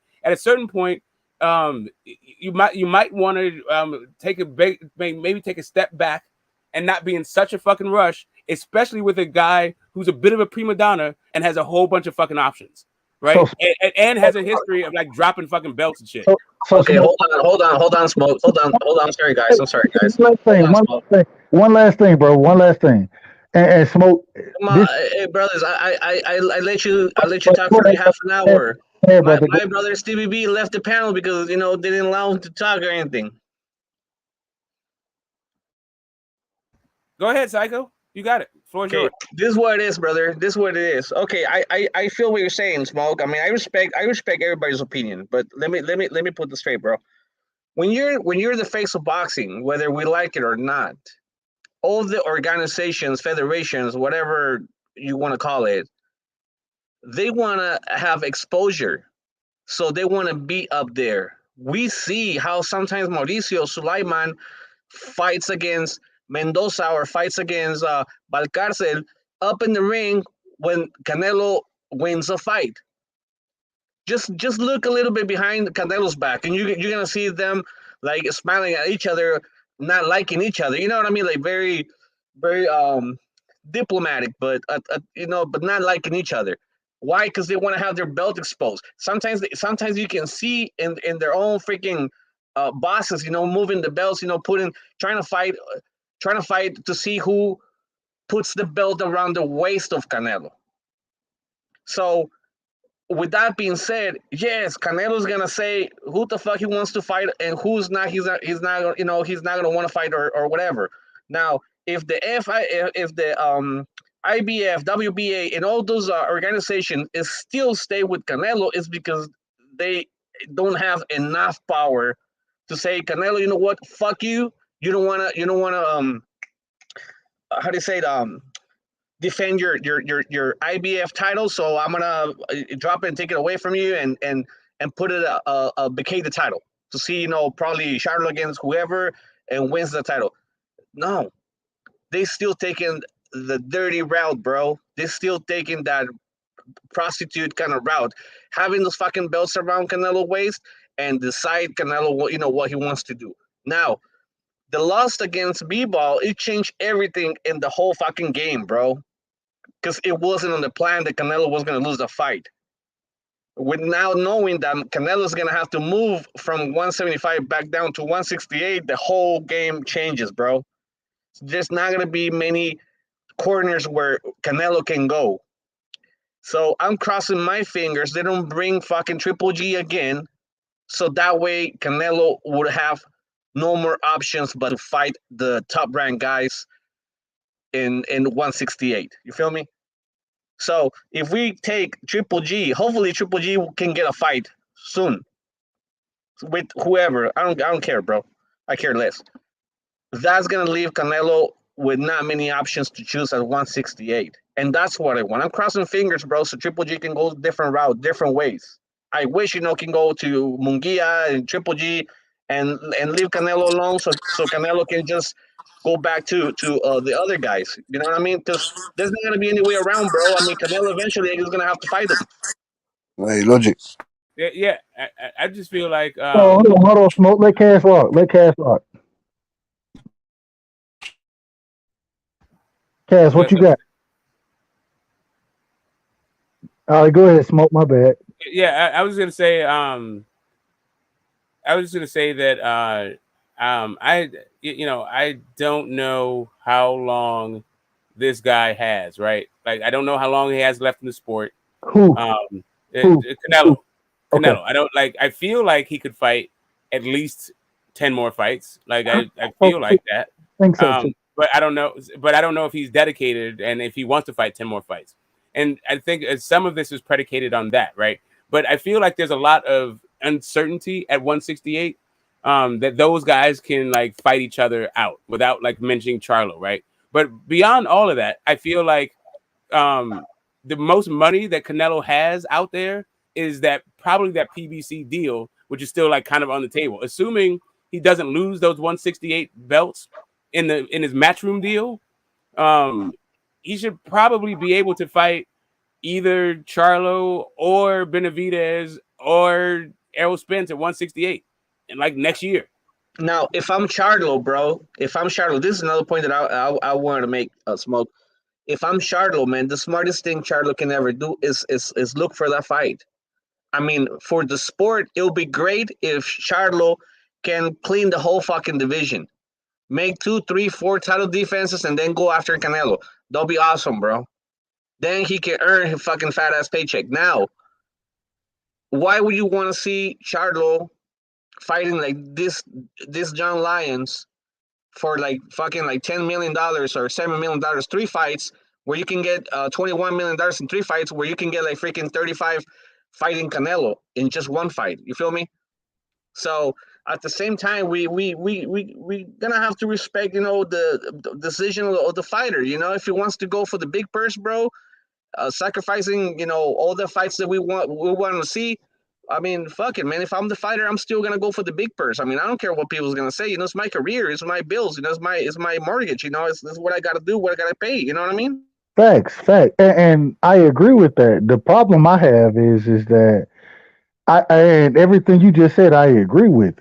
The thing is for you to get that fight, you got to fight these other guys. You know what I mean? Like, it's not going to be something just lined up for you, bro. Like, you got to fight these other guys to understand who's going to get that fight. And now so you have to fight. I'm sorry, Bright. No, go ahead, brother. Oh, so now you have to fight all these guys to earn what? When you're a fighter, this is the 2 things a fighter chases. Number 1, the titles, and number 2, the big purses, the big money. Not necessarily in that order. Yeah, but you know what I mean. I mean, it can be money or it can be the belts, whatever that might be. But those are like left and right for a fighter, bro. Now, Canelo has both. What else he needs to chase? What else he needs to look for? But we're not talking about what Canelo need to chase. We understand that Canelo right now is still, you know what I'm saying, he's the money man and he's undisputed at 68. What I'm saying is that these guys need to fight each other to put themselves in position for that big fight at 68.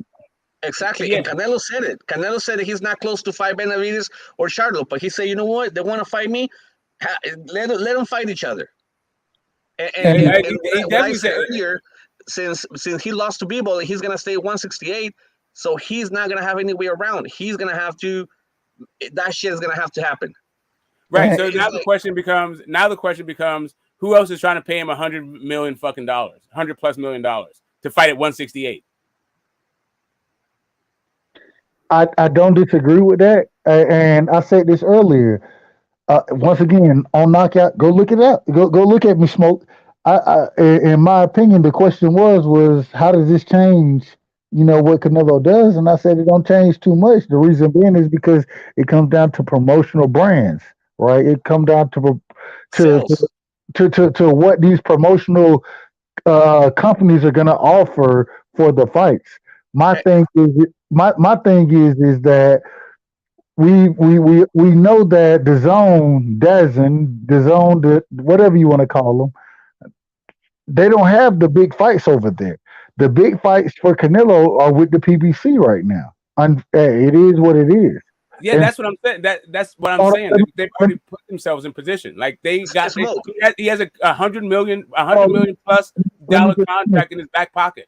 But let me just finish what I'm saying. Oh, I'm sorry. I thought you were. And all I'm saying is that even though you have that you have that the PBC offering that big contract to Canelo, right? Now we have to see, you have to put yourself in position to be a part of that contract, because previously what we've seen is that it was Charlo, it was Benavidez, and it was Errol Spence, right? That's what we saw. It was Charlo and then a choice of Benavidez or Spence. Cool. Regardless of however we want to look at it, at the end of the day, those were the three options, right? So now with Boo Boo Andrade, I know he got a supposed shoulder injury. Not getting into that, but he's on his last deal with the or with Matchroom. If he comes over and signs with the PBC, then it is a few fights over there for a few dangerous fights. Let me put it that way: a few dangerous fights for Canelo, and those are the fights we want to see happen. And so at the end of the day, all I'm saying is go put yourself in position to be a part of that big deal that's made. Go, and you're gonna make your biggest payday. As far as the fighters who aren't Canelo, you're gonna make your biggest payday. Go put yourself in position by fighting these other guys. If it's only gonna be a 2-fight deal, right? Then somebody need to cancel each other out. If it's Charlo and Benavidez, I'm cool with it.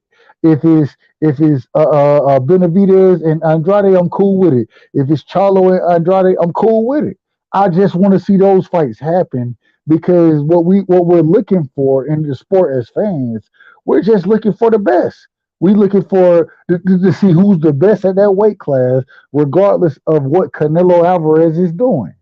And much love to Canelo. He is who he is. But at the same time, let's see these other fights happen. Put yourself in position to be the fight that's made by the PBC, and let's see it happen. Because right side. Let me ask you. One last thing. I want to ask you a question. Mhm. Would you prefer to see Andrade or any of those three guys I just named? Would you prefer to see them fight Canelo, or would you want to see Triple G and John Ryder? What fights would you be looking for? Not just as a fan. Would you what fights would you prefer? I'll answer that question with, like, I guess I'll answer it first. I don't know if anybody wanted to jump in on that thing. I don't want to try to just ping pong this thing and hog the mic.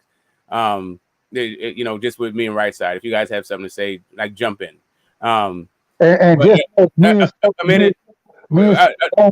Me and Smoke long-winded, so we'll talk. Yeah, I'm just trying to make these points. Like for me, bro, like Benavidez, Charlo, and Errol Spence have already put themselves in position. There's not something they need to do to be put in position. They're already in position. All Canelo had to do was say yes, and they would have been fighting them. Like this is literally only up to Canelo's fucking whim. And this always will be Canelo's whim. Canelo will never be forced into doing anything, because Canelo is actually above the fucking belts. He can drop belts, and you can just be in there like looking like Boo Boo the fucking fool. If Canelo don't want to fight you, then he don't have to fucking fight you. But that's that part of it. To answer your question about which fights I'd like to see, I would like to see Triple G versus Charlo, Triple G versus Andrade, Andrade versus Charlo. That like little mix up. I would like for there to be one champion at 160. Outside of that, I would like to see Plant versus Benavidez, Ryder versus Plant, Ryder versus Benavidez, Morrell versus Plant, Morrell versus Ryder, Callum Smith versus Plant. Like I'd like to see these guys mix it up for the rematch, and who is actually the number 2 guy at 168. What I don't really like, what I'm not really a big fan of, is trying to shame Charlo to leave a division to go fight fucking dudes because it was a Twitter beef 2 years ago. That shit right there is a bridge too fucking far. Like, I am not into this kind of like manufactured fucking fights like this. See, this is what me and you part ways, Smoke. The problem is okay. I'm cool with not trying to shame Charlo, right? I'm cool with that. My thing is who the fuck is Charlo fighting, bro? He ain't fighting nobody. That's cool. Benavidez is listen. Charlo, listen. I'm not the manager of Charlo's thing. I'm not even a Charlo fan. So like, what I want out of Charlo, like I said, is the same thing I want out of all of these dudes, and what I want out of every single division. I want to know who's number 1, who's number 2, who's number 3. I don't have pom-poms for Charlo, so I don't give a fuck if he goes up to fight this legacy fight or that like so-called legacy fight or some other so-called legacy fight. Like that shit don't matter to me. Like I don't think Benavidez is a legacy fight. If Benavidez is a legacy fight, then your fucking career is just starting, right? That's what I think. And Plant are the same thing. Like I don't put a whole lot of stock. Maybe this is the issue. I don't like the Canelo run at 168. While it is what it is, those guys were champions. None of those dudes were really the goods. So like the idea. So when since I didn't think Canelo fighting him were the goods, why would I think Charlo fighting him were the goods? Like I don't think these are legacy fights. They just happen to be the best guys in a thin division. But this is the difference. This is the difference. Once again, when Canelo went and fought at 68 and became undisputed, I agree with you. The guys he fought weren't the goods. I agree with that. I agree. My problem is that when I look at who's at 68 now, or not even now, when I look at Benavidez, he's at 68. When I look at Andrade, he's at 68 now. He's moved up. You know what I'm saying? He's fighting at 68. I think that Charlo should move up and fight at 68. If I get those 3 fighters to move up and fight at 68, then I think it puts the pressure on Canelo to fight one of those guys. And I think whichever one of those guys he don't fight, the other 2 guys should fight each other and then fight Canelo, if that makes sense. All I'm saying is I'm just looking for the best to fight the best. And yeah, but you just drained the entire middleweight division to go fight Canelo. Like there's nobody left at 160 if you do that shit. Like literally nothing. Like what happens to that division? The same thing that happened with every other division when you have undisputed champions in those divisions. What happens? Hold on. What happens? The same way when I'm not following this. I'm just wondering. You saying that you're saying take all the talent out of the middleweight division, then put it to the super middleweight division so they can get a Canelo fight. Even though Canelo's not going to fight all these fucking dudes. That's not what I'm saying. What I'm saying is the top talent at the middleweight division, right, has all outside of Charlo, the top talent at the middleweight division has moved up to super middleweight. Would you agree or disagree with that? I disagree with that. Okay, so what's the top talent outside of Charlo? What I'd agree with. Hold on, bro. Outside of Charlo, what's the top? Who are the top individuals at 60, bro? Okay, so all of the title holders right now at 160 pounds are looking to fight Canelo at 168 pounds. None of them are looking to compete at 168 pounds. The only guy that's talking about doing that is the fucking WBO guy, and that's because of the way the WBO rules are, right? So he feels like he needs to, in order to be the mandatory for that Canelo fight, this is what he has to do. But he's not giving up his 160 pound title. So he can still be the mandatory 168 and still defend at 160. Hold on. But we talking about Boo Boo Andrade. Am I right or wrong? Yeah, because I'm saying that those are the title holders. Right? There's Triple G, there's Boo Boo, there's Charlo. All of these dudes are looking to fight Canelo at 168. That does not mean that they need to actually go and compete in the division. They can just get the Canelo fight. None of them want to fight like Benavidez. None of them want to fight Plant. None of them want to fight Ryder. They don't want to do that shit. They just want to fight Canelo. Why don't they need to compete against each other? Why don't they compete against each other? Yes. I mean, For a variety, I mean, are you really asking me the answer? They're really asking me? Because Triple G is not going to fight anybody not named Canelo. Because Charlo is not going to fight fucking Andrade for whatever reason, and Andrade is looking for a Canelo fight. Everybody's looking to fight Canelo. And all that is okay. All that's okay. What do you mean by okay?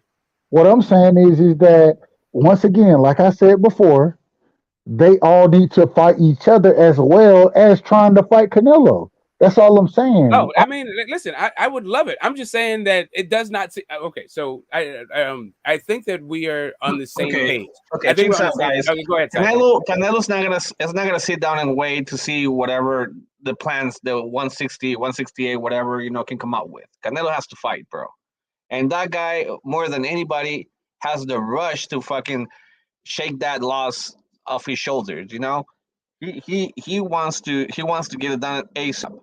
Now, what route is he gonna take? I hope he takes every single route except the Triple G route. Honestly, now if he's gonna go that way, I'm sure Canelo is not gonna have any other chance but fighting Benavidez at 168. He needs to bring the attention of the division again and fight the top dogs. And Benavidez has been a top dog at 168. So since Canelo said already in the press, that in the media and all that he was gonna stay at 168, that fight needs to happen.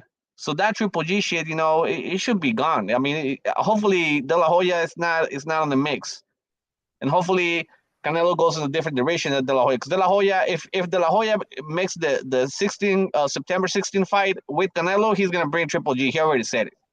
So hopefully Canelo won't take the route. Now, if Canelo fights against Benavidez at 168, which I think we agree that's going to be a good fight, then the guys at 160, they have to get in the mix somehow if they want to move up and wait and try to get that 168 fight. So fighting the top dogs at 160, any mix that you can put on, it can be a good fight. You got Lara, you have Charlo, you got Munguia, you have Andrade, Triple G, probably, last wind. But, I mean, any of those fights, if they happen and they win clearly, they might have a chance to move up and weight, challenge Canelo. But Canelo has to get a good fight on September. And I'm crossing fingers it won't be against Triple G. Yeah. So, I mean, to the point, right? To the very fucking point. If Canelo was just interested in fighting the best at 168, if I thought that were the case, then I would understand what you guys are saying. But I don't think that. Like, I don't think that he's like interested in fighting Benavidez. I don't think he's interested in fighting John Ryder. I don't think he's interested in the IBF Mandos. I think that the guy is interested in building his legacy and fighting for a whole bunch of fucking money. Like, that's really all it is. Like, if Benavidez represents the big money, then cool. If John Ryder represents the big money, then cool. Like, if those guys fought each other just for the right to say I'm the best guy at 168, I don't think that actually motivates Canelo to do a damn thing. So what do you think Canelo's in the game for? Is he there for the money or for the legacy? And if it's for the legacy, why he doesn't take the top Mandos? Right. So the legacy, I feel like, is I feel for some reason the guy got into this whole idea about acquiring and not maintaining. Right. That's what I see from the guy. The guy is not very interested in defending a whole bunch of belts, but he is interested in collecting belts. Right. But in his last one, mad rush to collect fucking titles, he got fucking humbled.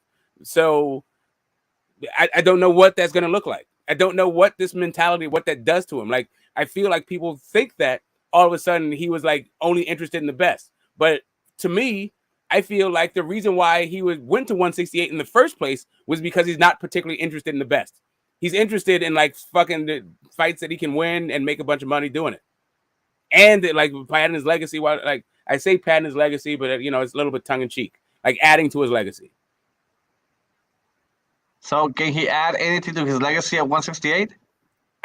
Just defending titles. That's it. Like all you can do now at 168 is saying I beat a whole bunch of guys at 168. So this is look, and man, I'm not. I understand where you're coming from, Smoke. I understand. My thing is the same way. It just seems like this. At some point in time, bruh, the fights we're looking for, and this goes back into. I'm calling myself a fanboy right now. I'm a fanboy. Guess why I'm a fanboy? The reason being is because I just want to see certain fights happen. The same way that we done clamored for Crawford versus Spence, right? I'm not gonna put it on that exact same level, but what I will say is if you do have Caleb Plant, Benavidez, um, Charlo, Andrade, if you have them fight each other, man, give me one of them fights against Canelo, bro. Just give me one of them. You know what I mean? Like, I don't know. It just seemed like that if he's gonna campaign and reign at 68, that y'all need to go put yourself. And I said this even before. I thought that once again, I thought Canelo was gonna beat Bivol. I thought that. And one thing I said was, man, why the hell didn't Benavidez move up to 75, try to cut Canelo off as far as going undisputed? You know what I mean? The reason being is because, man, at some point in time, you got to put yourself in position, bro. Like, you can't tell me none of these fighters. I was looking at the ratings, bro. Right now, if we just go by the mandatories, Zach Parker is going to be a mandatory, especially since Andrade had to pull out with a shoulder injury. If you look at IBF, it's going to be a dude you ain't never heard of.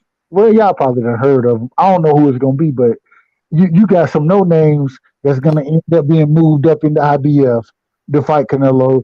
In the WBC, you might have the opportunity to see Benavidez fight there. Man, you got to put yourself in position, bro. Like, I just. Yeah, I mean, I understand what you're saying, but I'm just saying that Canelo is not one of these you're in position guys. Like, and furthermore, like to your overall point that there's fights that you want to see. Right. There's definitely that kind of thing that happens. Even me as a fan, I still think that, but I don't like. I'm not that. Just because I want to see a fight, I don't start like trying to maneuver guys around in their careers so the fight happens. Like I feel like if the guy was real, like if the guys were really interested in that fight, then I wouldn't have to go through all of these fucking mental gymnastics, right? It's just kind of like you didn't want to fight fucking Andrade, and you don't want to fight Andrade. That's why you went and fought Bivol, and you just got your ass whooped there.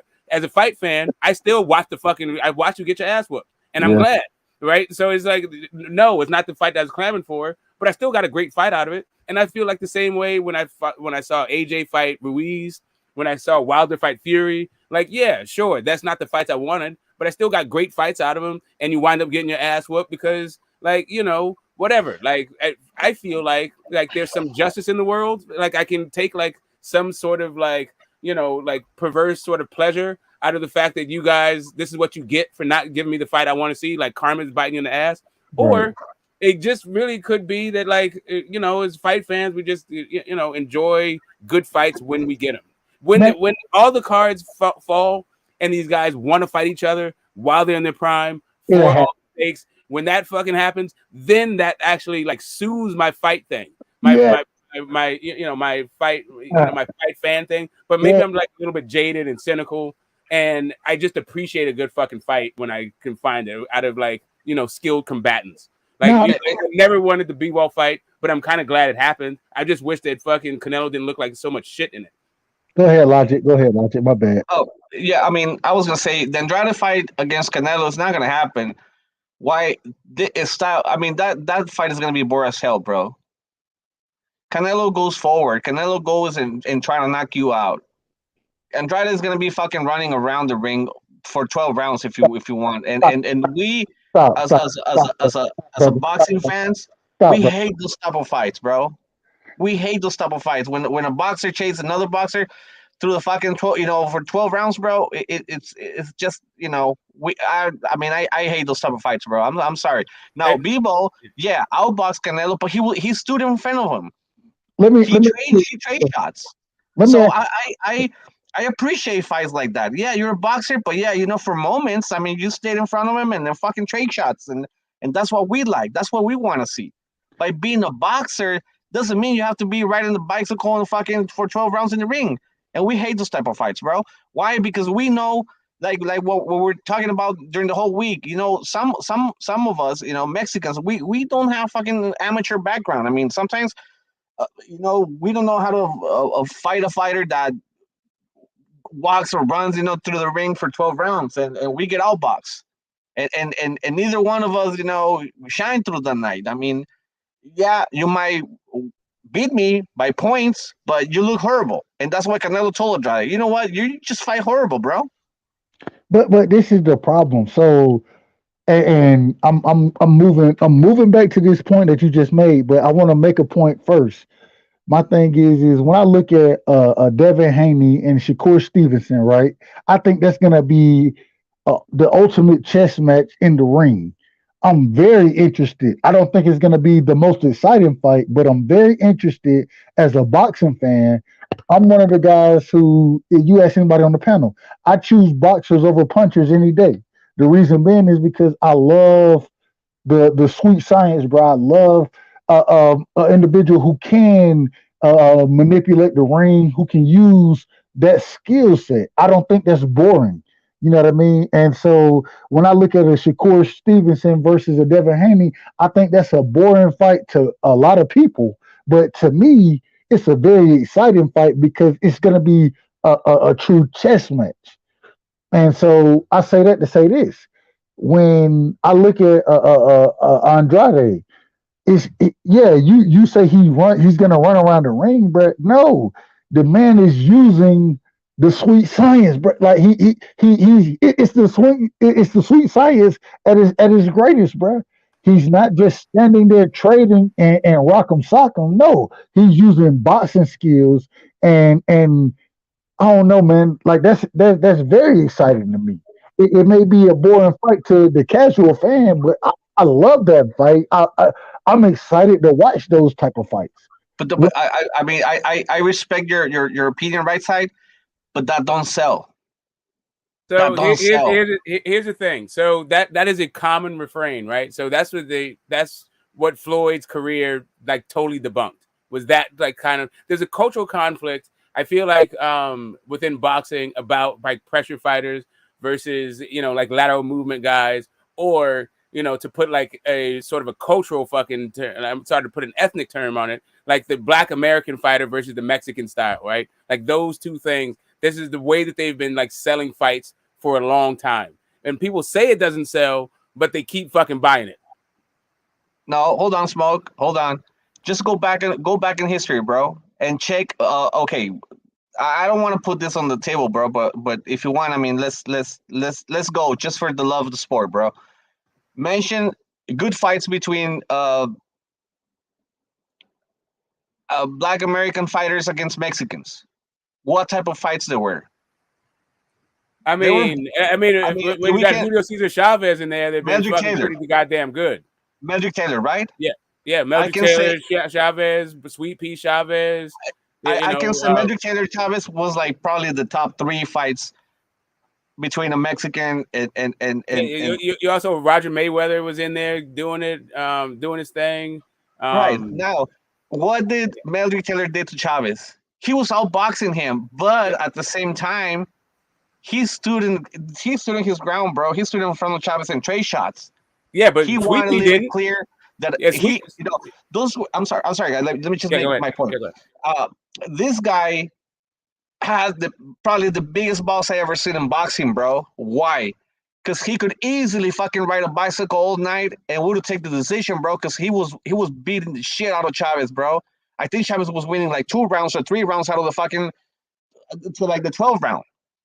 So he was getting beat up. So the guy could easily took a bicycle for the night and night. That's it. Meldrick Taylor, new champ. And what did he do? He stood in front of Chavez and boom, boom, boom, trade shots. He wanted to prove his point. He wanted to prove that I can beat you, and I'm a bad motherfucker. And you know what? He earned the respect of every Mexican, bro. We still till this day we talk about Magic Taylor as one of the baddest motherfuckers out there, bro. Now, what happened later on? Then Frankie Randall came up. Because he did the fucking stupid thing and sacrificed his greatness at the altar of fucking Julio Cesar Chavez's fucking legacy. Like, but there's a whole thing. Like, hold up a second. You mentioned Meldrick Taylor, and that is a perfect. All I'm saying to you is, it was a big fucking fight, and those two styles, like this idea that like your outboxer versus your pressure fighter doesn't sell. Like this, I feel like this is a kind of a trope, right? It's a boxing cliche that has been like debunked a whole bunch of times. Like, famously, like you're talking about like the quality of the fight and how one particular side reveres a boxer. Like, let me tell you what, like as a non-Mexican boxing fan, I think Meldrick Taylor was a fucking fool. Right, that's what I think. Like whatever you talk about him, like standing his ground and trading and shit in a fight that he's won easily, that sounds dumb as shit. But Sweet Pea didn't do that. Sweet Pea boxed the correct fight. He didn't get it. It's one of the like most frustrating fights. But that both of those fights still sold. They did very well at the box office. And they're like legendary fighters. Because Chavez was the main star. I mean, I'm not taking anything away from Sweet Pea. Sweet Pea is fucking like top 3, top 4 all time, bro. I mean, I'm talking about those fights. I'm not talking about Julio Cesar Chavez fights. I'm saying those fucking fights right there. Like all of Julio Cesar Chavez fights where he was making money. Those fights are amongst, if not, I'm sure like Oscar, that was like another huge fucking payday. But I'm just saying, for out of the 80, 100 something fucking Julio Cesar Chavez fights, those are amongst the most lucrative. Like this idea that this style clash doesn't sell, I think is bullshit. I think what happens is that fans of a particular style don't like to see this other style. And that's what the thing is. Like they want you to fucking stand and trade so you can get your fucking brains knocked in the dirt instead of just fucking winning the fight. But and the thing is when I watch those fights, especially those fights that a lot of people say are boring. They say they're boring, right? When I'm watching them, bro, I'm looking at two individuals fighting at the highest level. It's a real chess match. If I'm gonna go in there and just trade with another individual, bro, just trade punches, that shit ain't a chess match. There's no. I mean, damn, it's just me. Who punches harder? That's what it really boils down to. But that's the cultural conflict, right? Like I'm not saying which one is better. I'm just like sort of just attacking the idea that the thing doesn't sell. Like every fan feels like their style. Like if you like a particular style, you like a fucking particular style. I actually prefer the hit and don't get hit thing, but I can also appreciate a rock'em sock'em good time. I just like as long as you show me some kind of defense. I mean, check this out. Emmanuel Stewart said for a long time that he loved knockouts. Knockout sell. Facts. Yeah. But he said, I love knockouts. I don't want to leave nothing to the judges. He said, and I prepare my fighters to hit and not get hit. So there is a chance that you can be a good technical boxer and still be a knockout artist, right? I mean, you got Trinidad. Trinidad was a clean technical boxer, and he will still rip the fucking head out of your body. I mean, there's ways how to be technical, hit and not get hit, and still be a knockout artist. Unless hit and not get hit, and then fucking around, running around for 12 rounds, and get into the bicycle and shit like that. I don't know, bro. I mean, I don't know. This is the difference, though. So I'm not disagreeing with what you're saying. I can appreciate both styles. You know what I mean? My thing is that as I can appreciate both styles, if you're gonna sit there in the middle of the ring and trade, it's a hell of a fight. I love that, but I'm a big fan of hit and not get hit. And so when I see two fighters who are on that hit and not get hit status, you know what I mean, then that's that much more intriguing to me, because I need to see whose skill set is better. And so, even though I can get down with the trading in the middle of the ring, if it and let me see, prime example, if we go and look at the Chocolatito versus Estrada fight, I love that fight. I love it. But when we look at the fight, what did they do? It wasn't a lot of defense in that motherfucker. It was niggas in the middle of the ring trading with each other. It is what it is. Not even that, like Estrada versus Quadras, right? Like people were like, bro, like I got so many. Did you see that fight? Did you see that fight? This is the thing. And I'm looking at it and I'm like, have you guys ever heard of duck? Like, what the fuck? Like, have you heard of any type of defense? Any type of defense?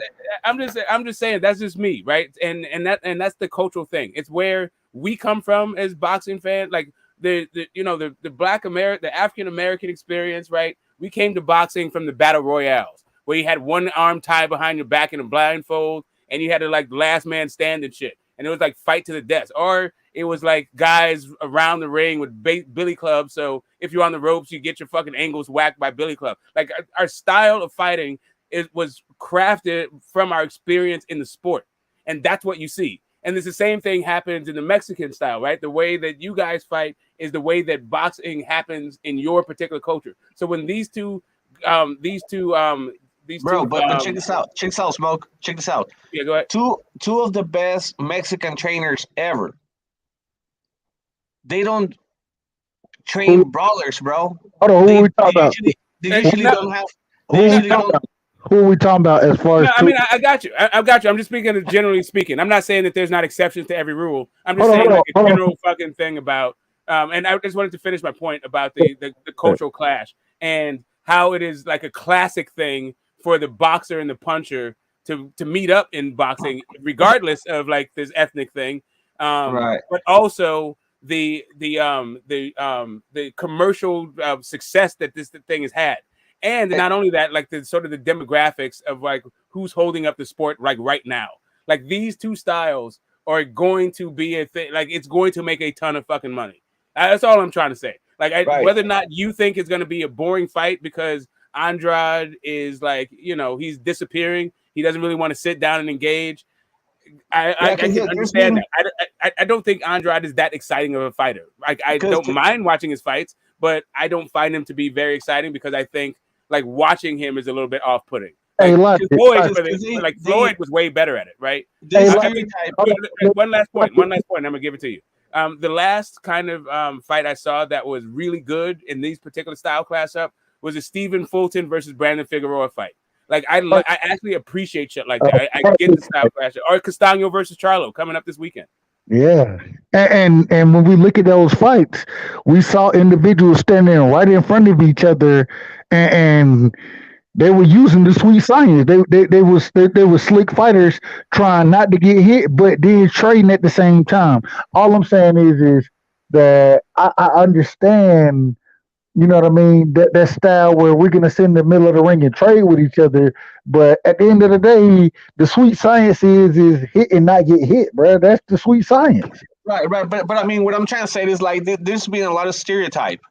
It's like they stereotype Mexicans as brawlers, as fighters that don't know nothing but just go forward and fuck it. I'm just gonna trade punches with you, and that's not even like that. It's like what they said. It's like between Mexicans, between the boxing sport, they said, okay, Black American fighters, they just hit and run around. They don't like to get hit. And no, fuck no, that's not true. I've seen a lot of Black American boxers that can knock the fucking head out of your body. Like I know there's a lot of Hagler was not one of these finesse dudes. Oh yeah, I mean you can mention a lot. You can mention Holyfield. You can mention James Toney. You can mention a lot of them. Terry Norris. I mean, many guys. What's the name? Julian Jackson. Yeah, I mean, I know that, but it's been a stereotype. Jamaican though. You know but what I mean? Yeah. It's just a general speaking thing, right? It's just kind of like it's not everybody fits into the mold, but these are like the kind of the boxing tropes that happen. I'm just saying, like, for me, it is. I like that particular style clash. I would rather see that than, and I think also what happens is you would rather see two brawlers fight versus two boxers fight. Like the two slick dudes, like that shit can get like really fucking boring if these dudes don't ever fucking engage, right? But two brawlers, like at least, like I mean, there's some fireworks. Like I said, Quadras fucking Estrada. If you just want to see two guys fucking trading, that's a hell of a fight. I mean, and real quick, the thing is I agree.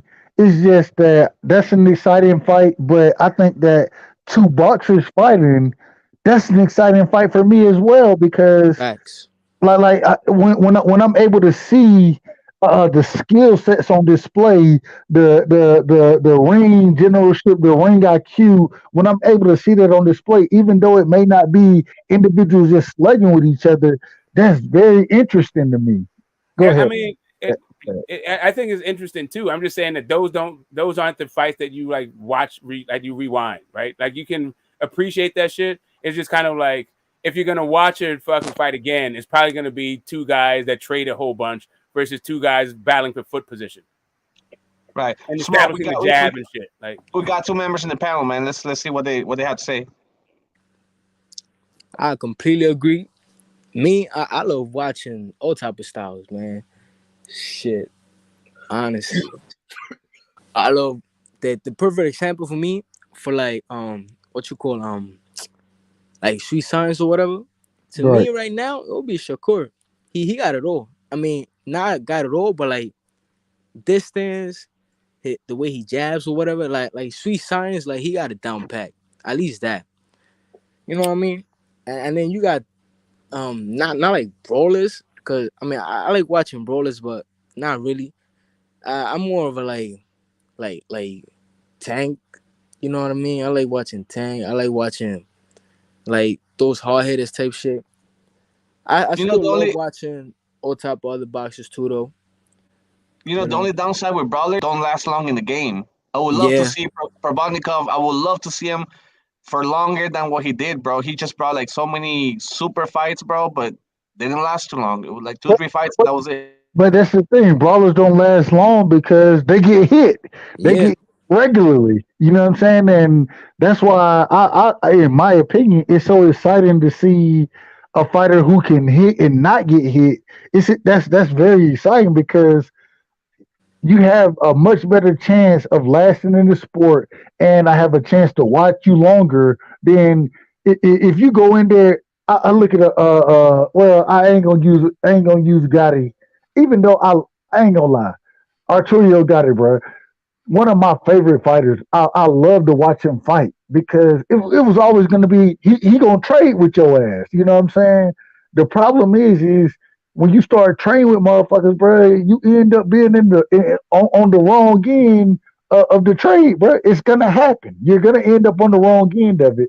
Whereas when you're a lover of the sweet science, when you can box and not get hit, then your career usually lasts longer, and you usually win more than you lose because you can box. And I'm a big fan of the sport, and I love boxers, bro. Like I love boxers. Guys, go ahead, brother. Who do you think will win at welterweight? Timothy Bradley or Sean Porter? Timothy. If they were to fight each other. Timothy Bradley. Depends. Honestly. What you think? I feel like if it was to get like the Sean Porter that fought Spence, I feel like that Sean Porter could beat him. Cause that Sean Porter literally, I feel like that fight could have been a draw, but that drop that happened, I don't know what round it was. I think it was like 11th or 10th. I'm not sure. I feel like that drop was what literally decided the entire fight. It was very close. That fight was amazing, to be honest. We always say styles make fights, right? Yeah, styles do make fights, so it'll be very interesting because they both really clash heads. You know what I mean? The problem is in that fight is gonna be that Timothy Bradley is a better boxer.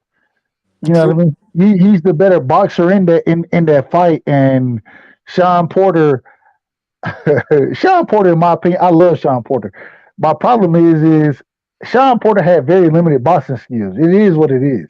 You know what I mean? And so he was a bull rush fighter, and you can't be a bull rush fighter all the time.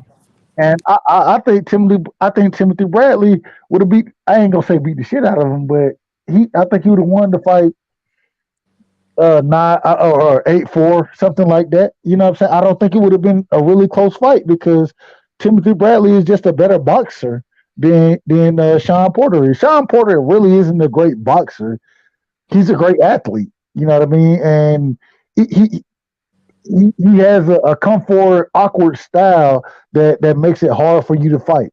And so the awkwardness of him is kind of what he was good at, being awkward. And so I don't know. I don't know if he. I don't know. And much respect to Sean Porter. Sean Porter fought everybody, so much respect to him. But I had Sean Porter losing to what's Ugas. I thought Ugas beat Sean Porter, and so I don't know, man. Sean Porter, he was a good fighter, but I don't think he was a good boxer. True, styles make fights.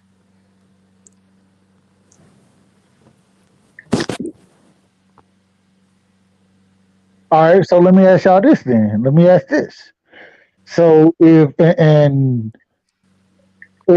far as Bud Crawford, when Bud fought Kavaliauskas, right?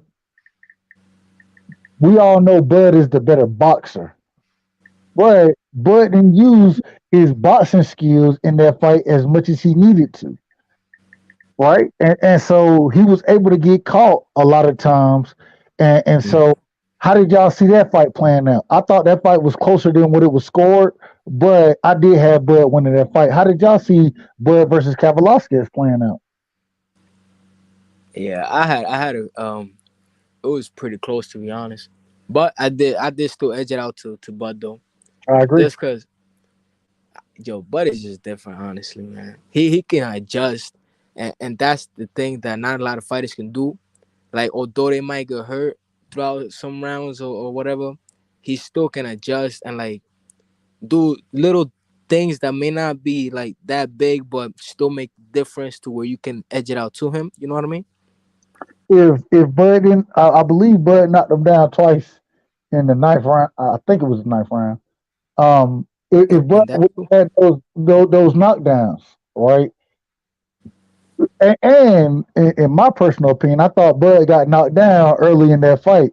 You know what I'm saying? I thought that was they called it a slip, but yeah, they called it a slip. But I thought that was a knockdown in my opinion. In my opinion, so I thought the fight was a little closer than what it was scored. But I still had Bud winning the fight. It's just that you had a fighter who Kavaliauskas, the man, he was a good puncher. He was a decent boxer. He wasn't a great boxer. He was a decent boxer, and it seemed like he gave Bud problems. Yeah. Did y'all talk about Jaron Ennis this week fighting the Clayton guy, right? Say it again. That Jaron Ennis fighting the Clayton guy. That's his name. Yeah, Boots Ennis fighting Castano Clayton. Yeah. I told about that already. Now I haven't been on here when you talked about it. What y'all got on it? Go ahead. Shit, I don't know. I mean, I haven't seen, honestly. I don't really know about the Clayton guy, so I wouldn't really know. Castano Clayton is a good fighter, bro. He's a good fighter. Might have to look into him then. He's an Olympian. That's dope. My problem with him is he still has kind of that amateur style where he throws punches. He get punches off. My problem is he don't carry too much power behind his punches. I look to see Boots stop him pretty. I think, in my opinion, once again, this is my opinion, and right side can always be wrong, but I'm normally on the right side. So I think Boots is gonna stop him 6 rounds, fifth, 6th round, bro. I think it's a stoppage. So it's not a step up? It is a step up. It is a step up. Okay. Man, Castano Clayton, the man can fight, bro. Like, he can fight. Yeah. It's just Yo, let me go back to Bud against Mean Machine. If you guys give me. Let me say one last thing. One last thing. The only thing with Castano Clayton, man, like the power he carries, he don't carry power like that. And because he doesn't carry power like that, and I think Boots carry power like that, I just He's subject to getting caught in between punches. I think Boots will stop him in the 5th round, 5th, 6th round. But go ahead, brother. My bad. I apologize. No worry. I got you. Hey, yeah, going back to the fight, Mean Machine against Bud. I think, yeah, Bud got hit like probably the worst he ever got hit in his past fights, at least his high profile fights. I think when Bud got hit, it was because he wasn't fighting, on with the left hand in front, like the right side. How do you guys call it? Orthodox or non-orthodox? Southpaw. Southpaw. Southpaw, yeah. Yeah, he was fighting southpaw, so that's not his natural style. Even though he knows how to fight southpaw, that's not his natural side. I disagree with that though. But if you go back and look at Bud fight, When nine. he adjusts, Go ahead. when he adjusts in the fight, it's when he hurt Mean Machine, when he went to his natural ways, which is not southpaw. Then he controlled the fight and he turned the fight all around. Because like any other southpaw, a straight right hand to the face. Yeah, I mean that's in the paper, but yeah, shit, that happens. It's like a blind shot. Like there's no way they can take the shot away, because you throw the straight right hand and it gets cut up like right in the middle of their body. So there's no way they can move either left or right. So they catch it. So when he was southpaw, Bud was southpaw, he got hit and clicked a few times by Mean Machine. Hopefully, when he fights Errol Spence, hopefully he will make the fucking mistake, because that is gonna put him that's gonna be something else, bro. Errol Spence is strong and hits hard.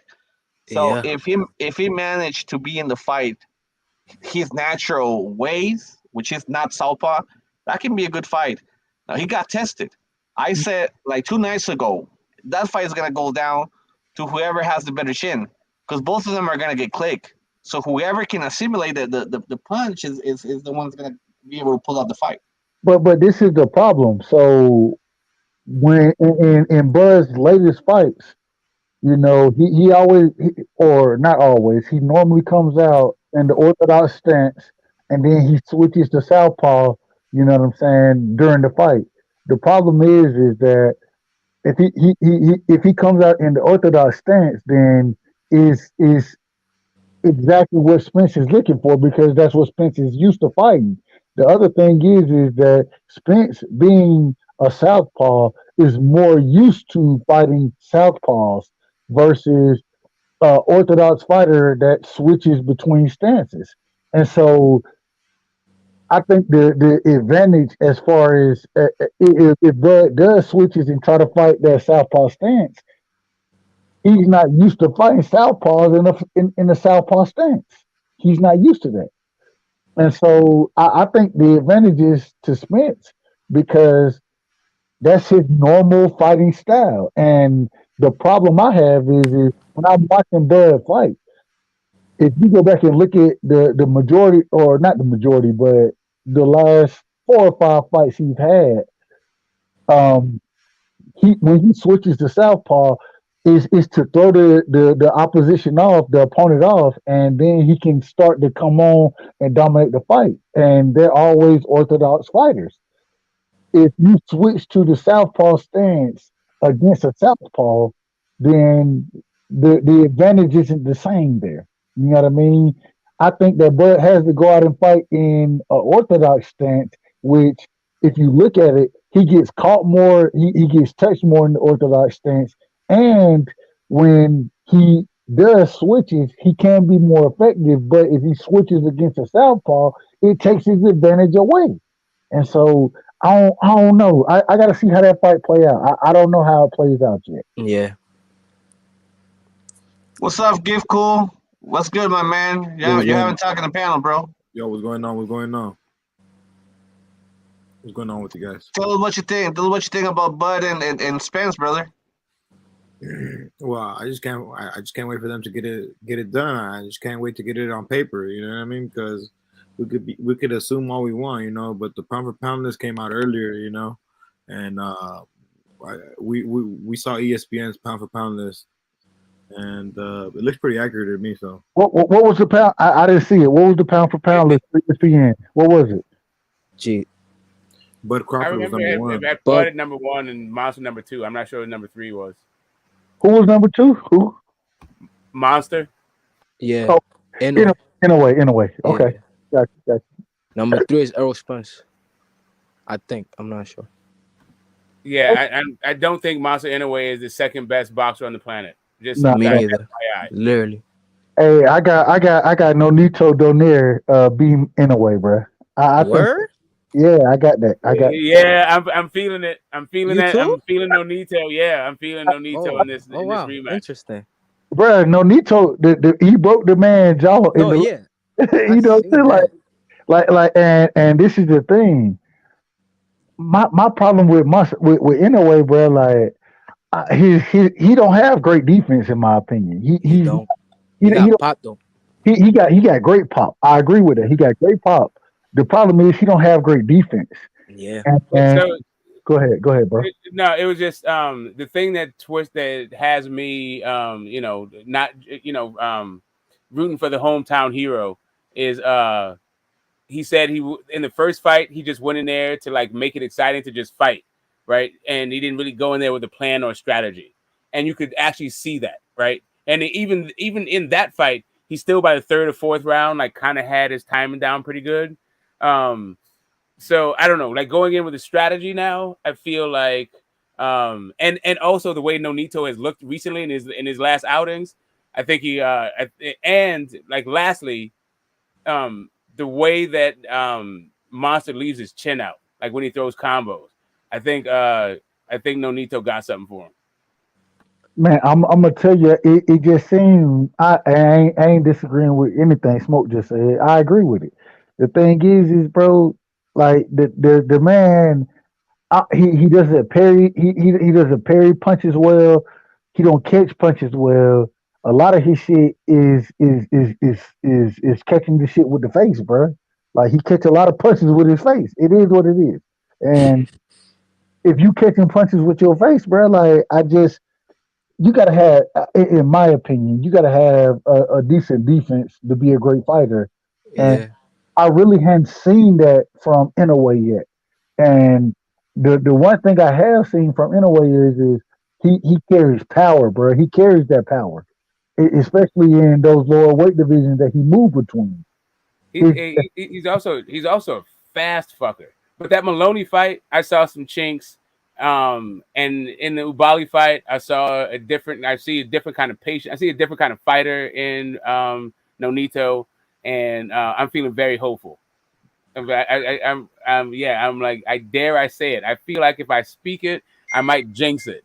I feel like there's a very fragile kind of balance to be struck with my willing, Nonito to this victory. Like I see it for him, and I want it for him so bad. But I also think that from what I'm hearing, I give him I feel like it's a 50-50 fight. 50-50?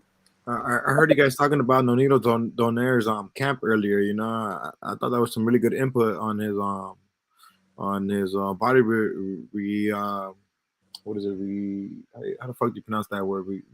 Rehab and shit, basically, on his body rehab and shit. And you know, I think he's a beast in the gym. You know, and it's just gonna show. You know, once he gets to Japan and he's gonna be sparring out there. I think he has a good blueprint, and you know, he's a smart guy. So I think he's gonna be.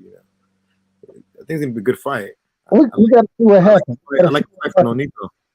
We got to see what happened, and I agree. I like Nonito, bro. I like Nonito, and especially, what I'm saying as far as camp go. Man, the brother Raiz Salim, that's who he's sparring in camp.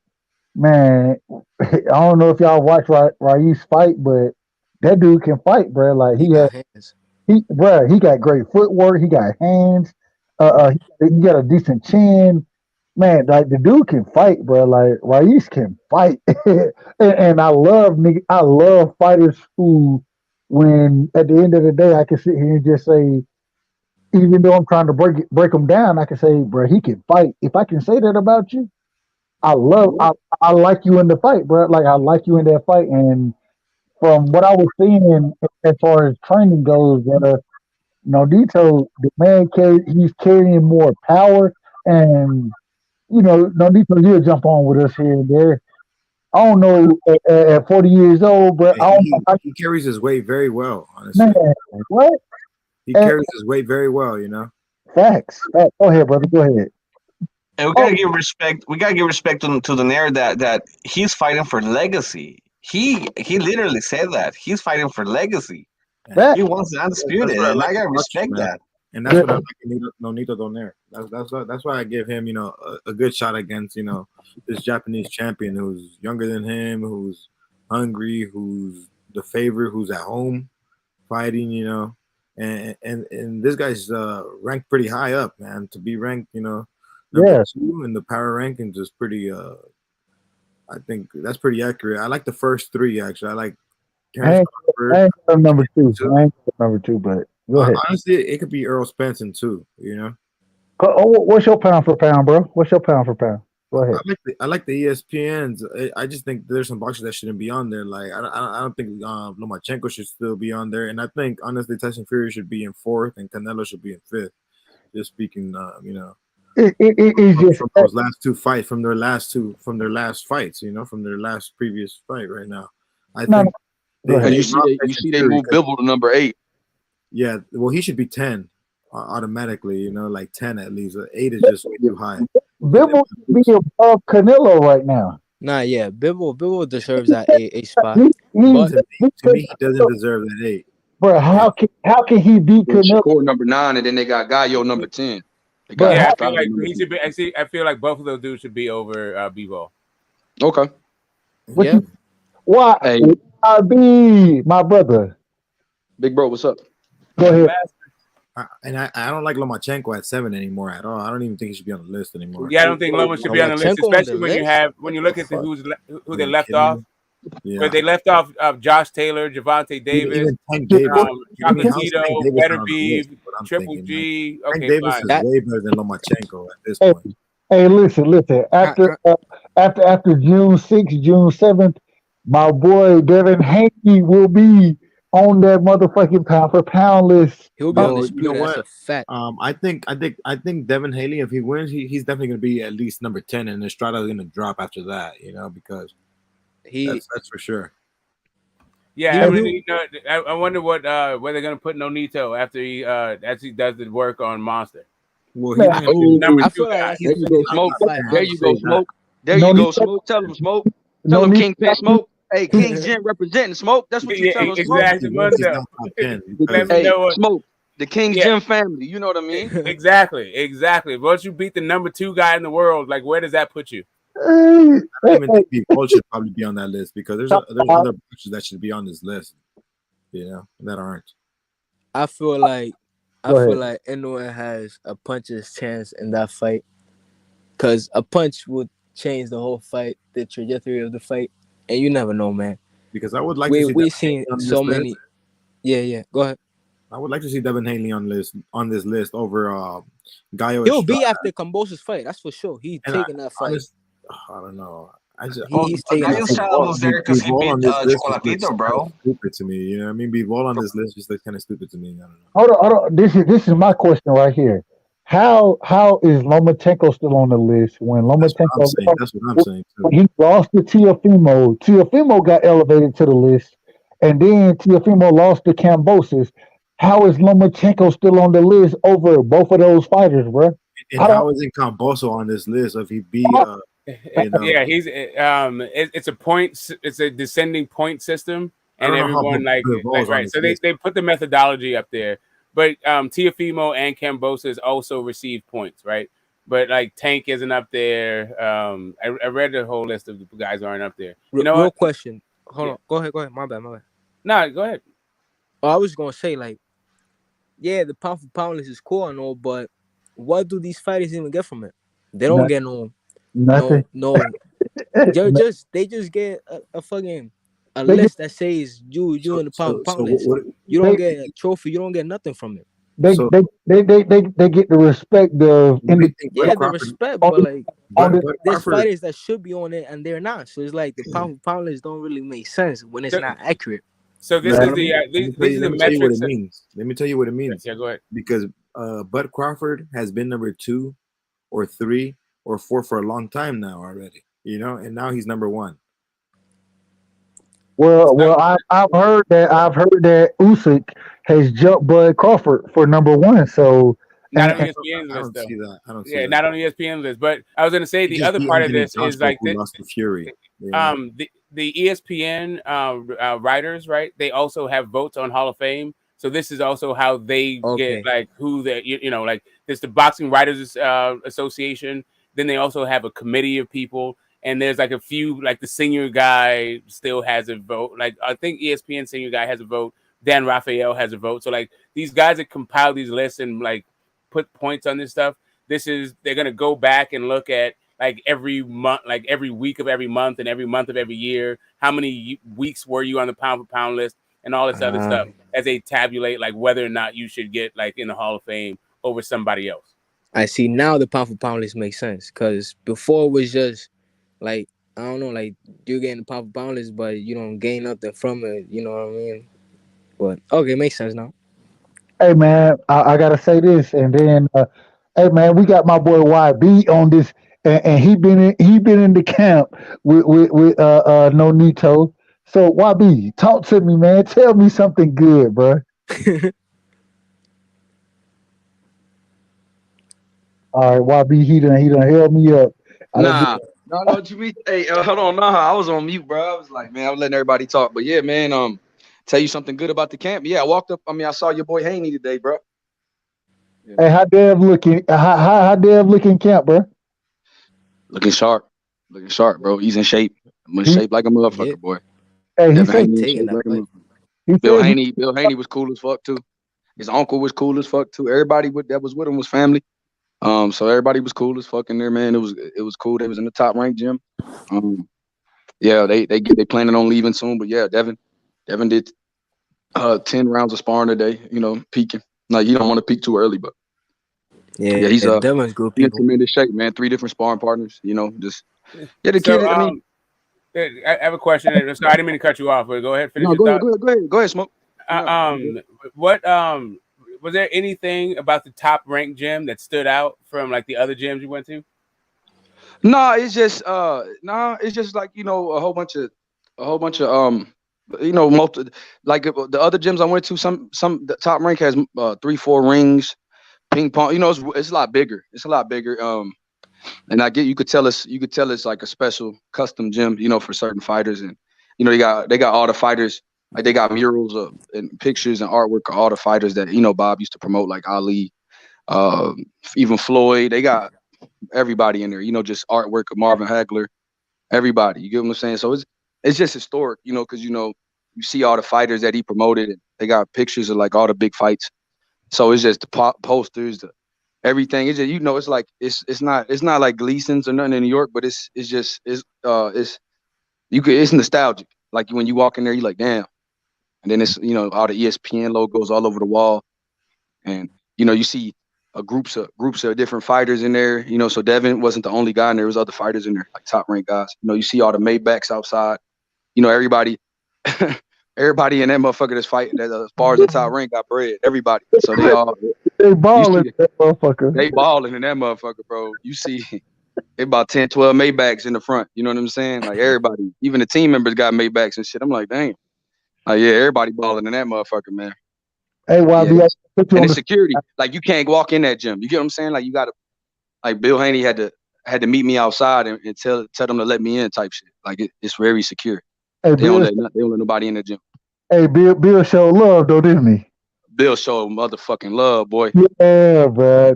He a real nigga, bro. Like I fuck with Bill Haney. Bill showed love like a motherfucker, bro. Hey, right side, that's a real dude right there. Man, even when I done been on a couple different panels with him, anytime he be like, Shit.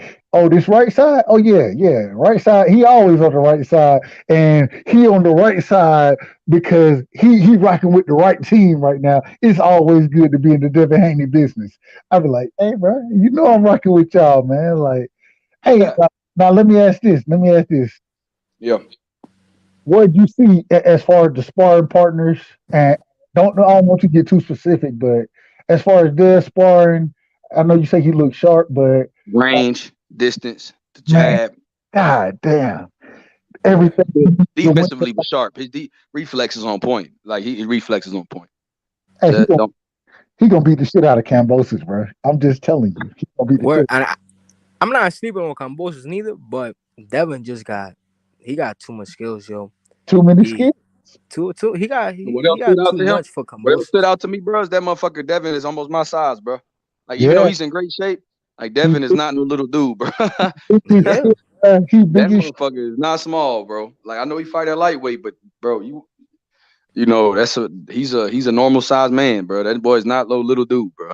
he big as shit, bro. He's big as That I know, motherfucker, bro. bro. He'll make the weight, and then I think he gonna come into the fight at probably 152, something like that, bro. Like I think he'll be big as shit in that fight, bro. For sure.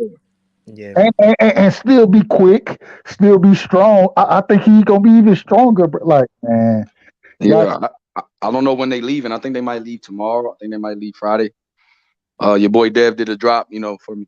Subscribe to the channel and shit. Yeah, Dev was real too, man. It was a good dude, bro. He was after sparring, he had a lot of energy still, bro. You could tell he wasn't tired. He wasn't tired at all. He wasn't tired at all. And he started to sit down. What I noticed is that, even just, watching, they were showing me clips of sparring earlier this week. They got a cameraman in there that keeps track of everything, all sparring. So they showed me all the sparring for the whole camp. Then, just different days. His right hand is crazy, man. He's starting to sit down on it, because he had that surgery on the right shoulder. Mm-hmm. And he's starting to sit down on that right hand a little bit more. Just a lot of little shit. A lot of little shit that he. Go ahead. My bad. Go ahead. No, he just sitting down on that shit more, bro. So I think he's starting to generate a little bit more power on his shots. But we'll see. Really boxing. Can he stop Kambosos, in your opinion, YB? And I trust you. I trust. Shit. Look, because of the look, it's not because he can't. What I'm saying is not even because of the lack of power. It's because of where the fight is and how much it means to Kambosos to fight at home. I think you could bring a bat in the ring and it'd be hard to knock that motherfucker out.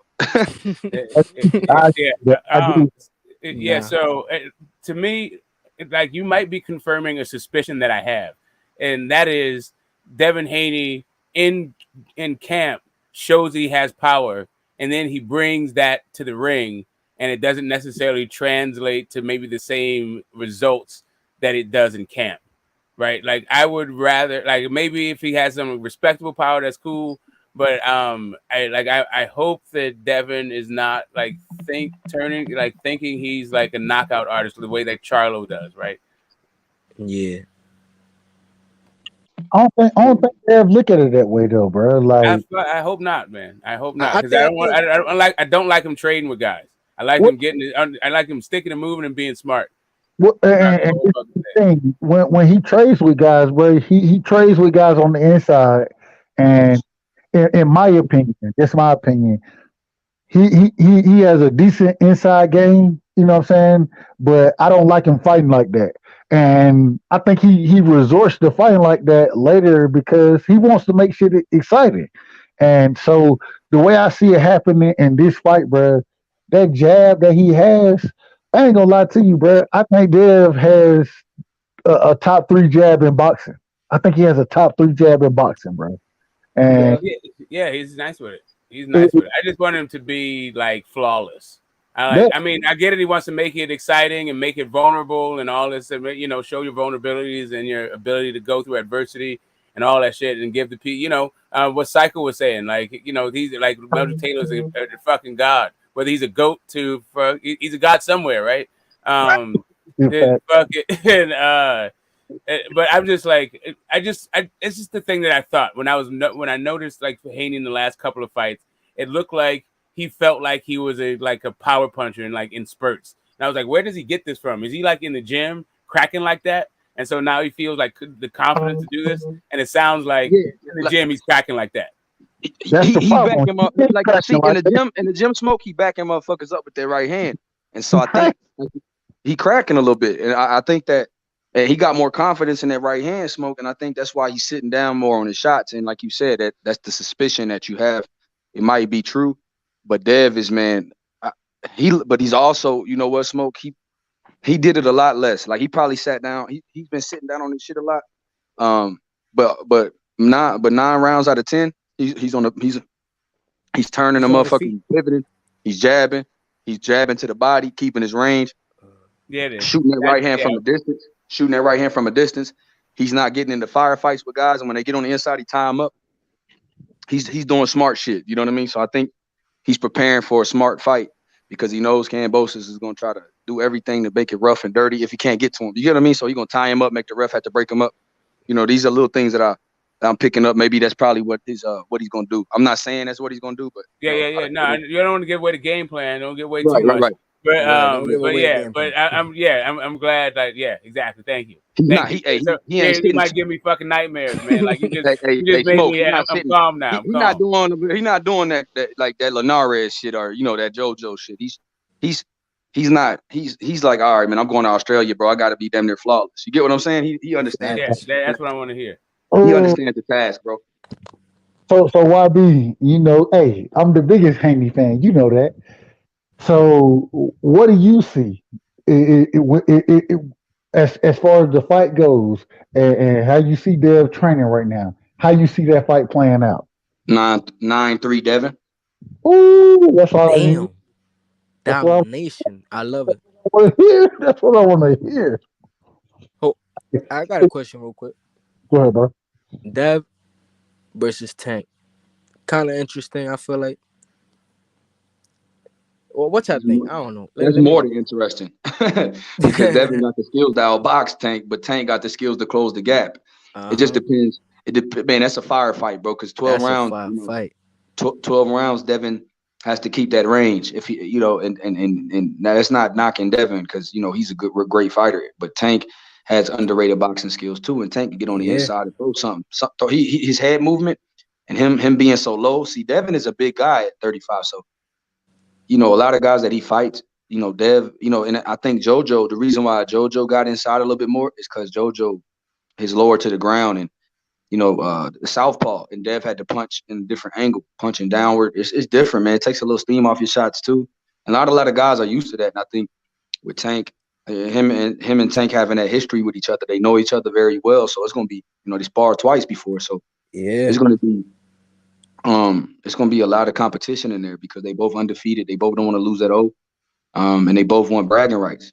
They both believe that they're the man. So I think those are the fights that I'm intrigued with, Facts.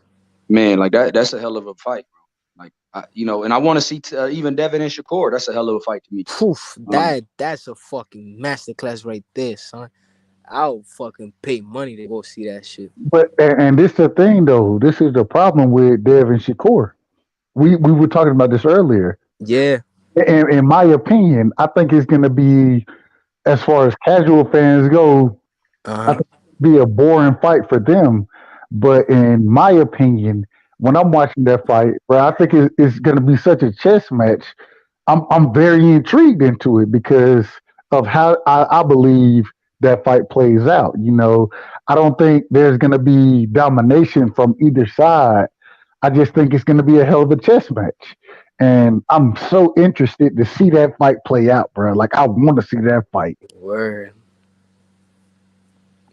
That's great. That motherfucker going to be a points fight, like a masterclass chess match, Yeah, chess match, yo. Like the judgment of range. You got a southpaw. You got two guys trying to take away each other's jab because that's they're both trying to establish range, lead foot dominance with Devin and Shakur. That shit would be crazy. But that Tank fight, the reason why it's so dangerous because Tank got dynamite in each hand, and Devin got the range. Devin got the range to keep him off too. Devin got the range to reset him, and that jab that Devin got is elite. But like you said, the thing is that southpaw position, that southpaw stance, I think is just a dangerous game. Yeah. And so I think Devin has to be on his P's and Q's against Tank. That's what I'll say. But I think he can win that fight on points. Tank don't want that fight, man. Tank don't want that fight. It'll be interesting, yo. That'll be a good fight. But what y'all think about this Mickey Bay and Tevin Farmer this week? Anybody tuning into that? I'm tuning I want Tevin Farmer to win, man. I hope Tevin Farmer wins, bro. Yeah, Tevin Farmer is so underrated, man. Man, listen. I never really liked it. Like you talk about the guy. Like I'm with Psycho on this one. I don't know, man. Like the dude's been boring me to tears for years. I like him as a person, but I don't really like to watch his fights. Tevin Farmer? Yeah. This is the problem, man. I like Tevin Farmer to win that fight. I think Tevin Farmer wins it because he's the younger fighter. Yeah. I think he's the more athletic fighter. The problem is man, Mickey Bay. People sleep on Mickey Bay, man. Like if you go and look at the old Mickey Bay isn't the Mickey Bay today. You know what I mean? So we got to make sure we keep that in context. But man, Mickey Bay when he was in his prime, bro, he could fight. The man can fight. He had a lot of skills. And he still is good. He still is skilled. No, and that's what I was about to say. Even when as an older fighter, you look at him fighting a Kambosos, the shit was a split decision, bro. Yeah. And the other thing is going back into Dev Kambosos when Kambosos fight Lee Selby, life and death, split decision. You know what I'm saying, bro? I just don't see Kambosos winning the split decision against Dev, bro. Like I don't see that. Even in his hometown, he not winning. Right. Well, especially, man, if it come down to a split decision, bro, in your hometown, you got your ass whooped, and I don't even think it's gonna come down to a split decision. I think it's gonna be 115, 113. You know what I'm saying, Dev? But and I think it's gonna be very similar to the Bivol fight, the Bivol Canelo fight. I thought that Canelo, I thought he would win the fight. The reason I thought he would win the fight because I said, damn, if he don't knock Canelo out, then I don't see him winning that fight. And I think, we seeing Bivol dominating the way he did, winning the fight. Man, I think that Dev is more skilled than Bivol is. I think Kambosos isn't nearly as skilled as Canelo is, and so hey man, it's gonna be. I believe it's gonna be a wash, man. I believe it's gonna be a wash, but I don't want to say it yet because I don't want to jinx nobody. Yeah. All I know is that my boy Tank Davis need to be on that pound for pound list, and that's it, man. Yeah. Man, who do y'all want to see Tank fight next, man? Yeah, fuck that Rolly fight. We know he can knock him the fuck out. That's a fact. He gonna beat the shit out of Rolly, man. Get out of Rolly just don't have skills like that. It is what it is. Got to punch his chance in that fight.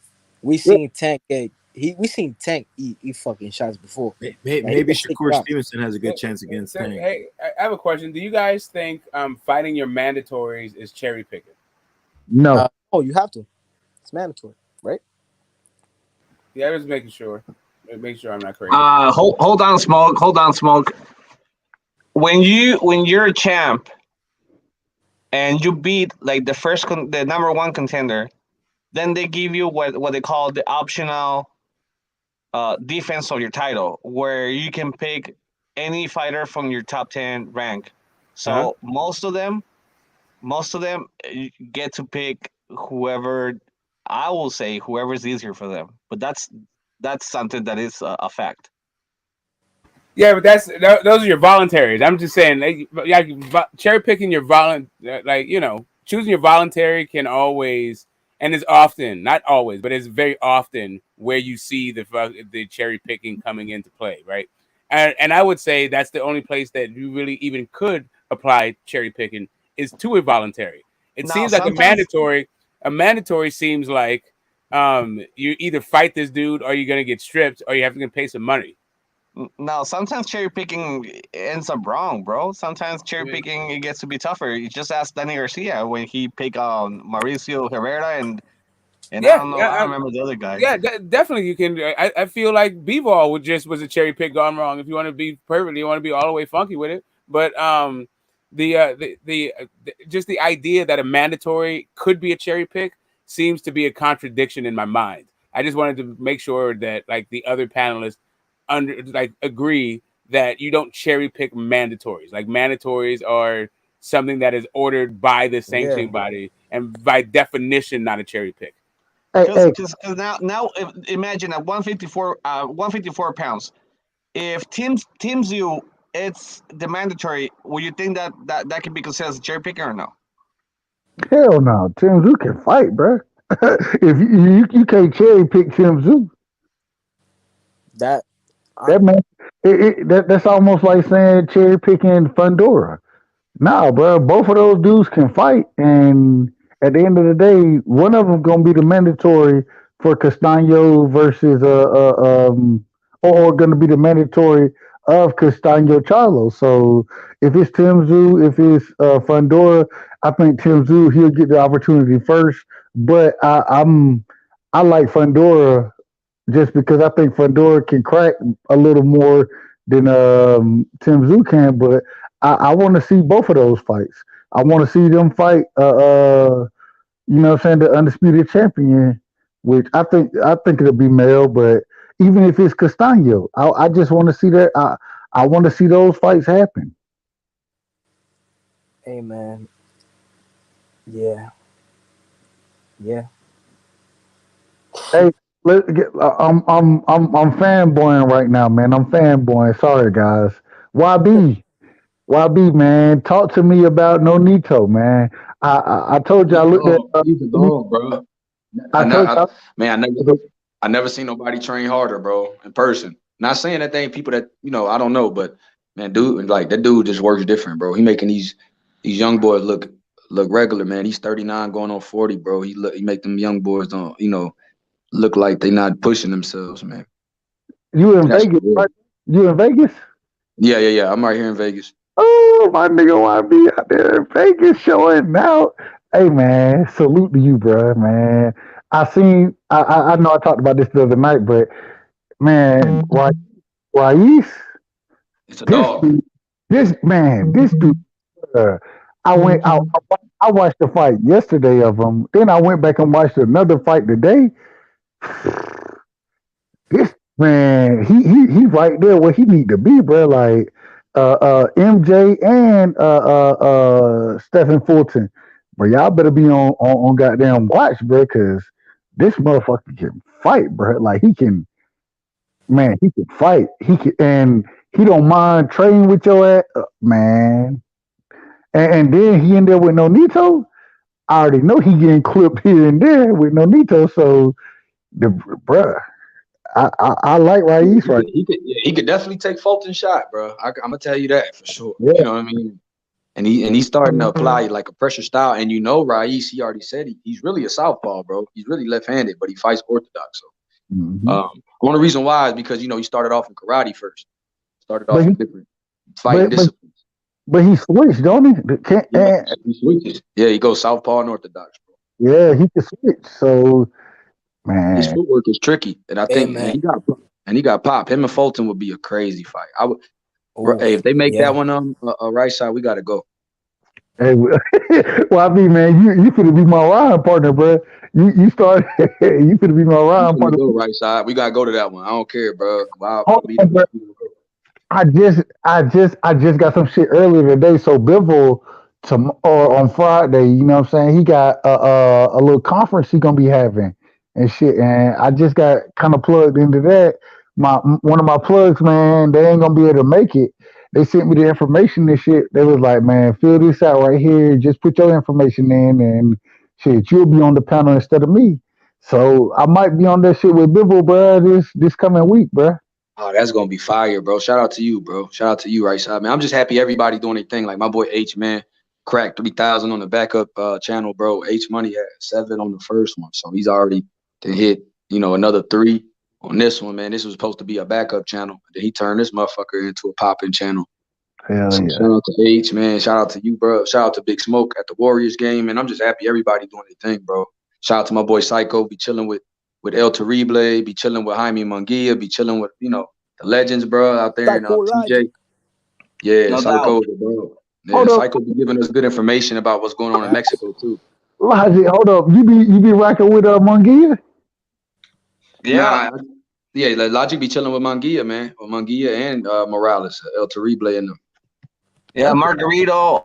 And he be chilling with your boy, what's his name? Your boy Compass. Yeah, he gave me a personal present, the trunks that he used against Trinidad. That's what's up, bro. Like, hey man, hey, much love, bro. Hey, it's nice to be able to meet up with all y'all. You know what I'm saying, and just rock on the sport of boxing, bro. Like, I gotta tap in with you a little more, bro. Hey, I like to hear it all. I like to hear it all, man. I got much respect for what you guys doing, John Bailey. Going into the gyms and getting all these interviews for us. It's a privilege, to speak with a legend like Donaire, and I got to ask him a couple of questions, and it was very, very nice, man. And everybody, everybody knows the game. Smoke, Butch, everybody, man. I've got much respect for all of you, man. Facts. I'll make a statement off topic, man.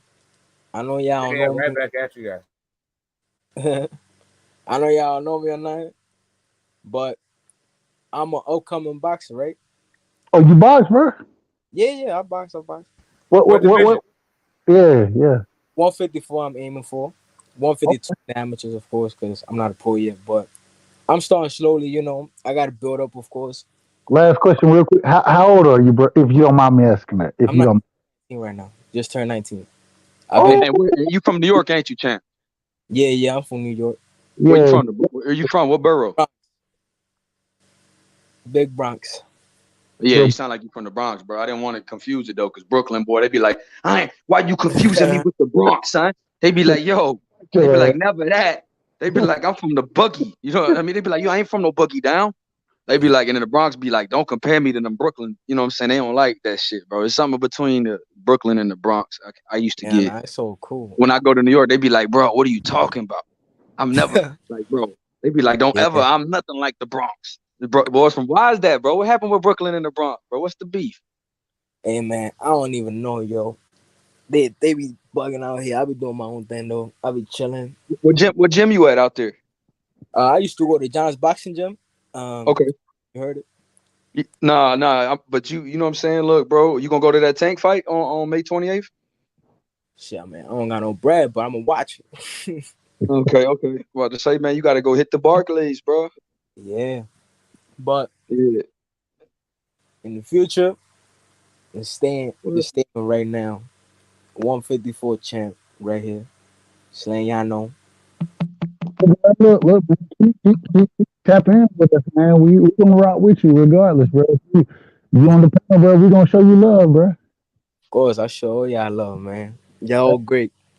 I appreciate being in here. I was talking shit in the comments. I was trying to get in here. Yeah, bro, you fight at 52, so you really. Oh, young boy fell off. Man, I was gonna say that throw. He just fell off right when we started talking to him. Yeah, nah, he fell off. Yeah, he was.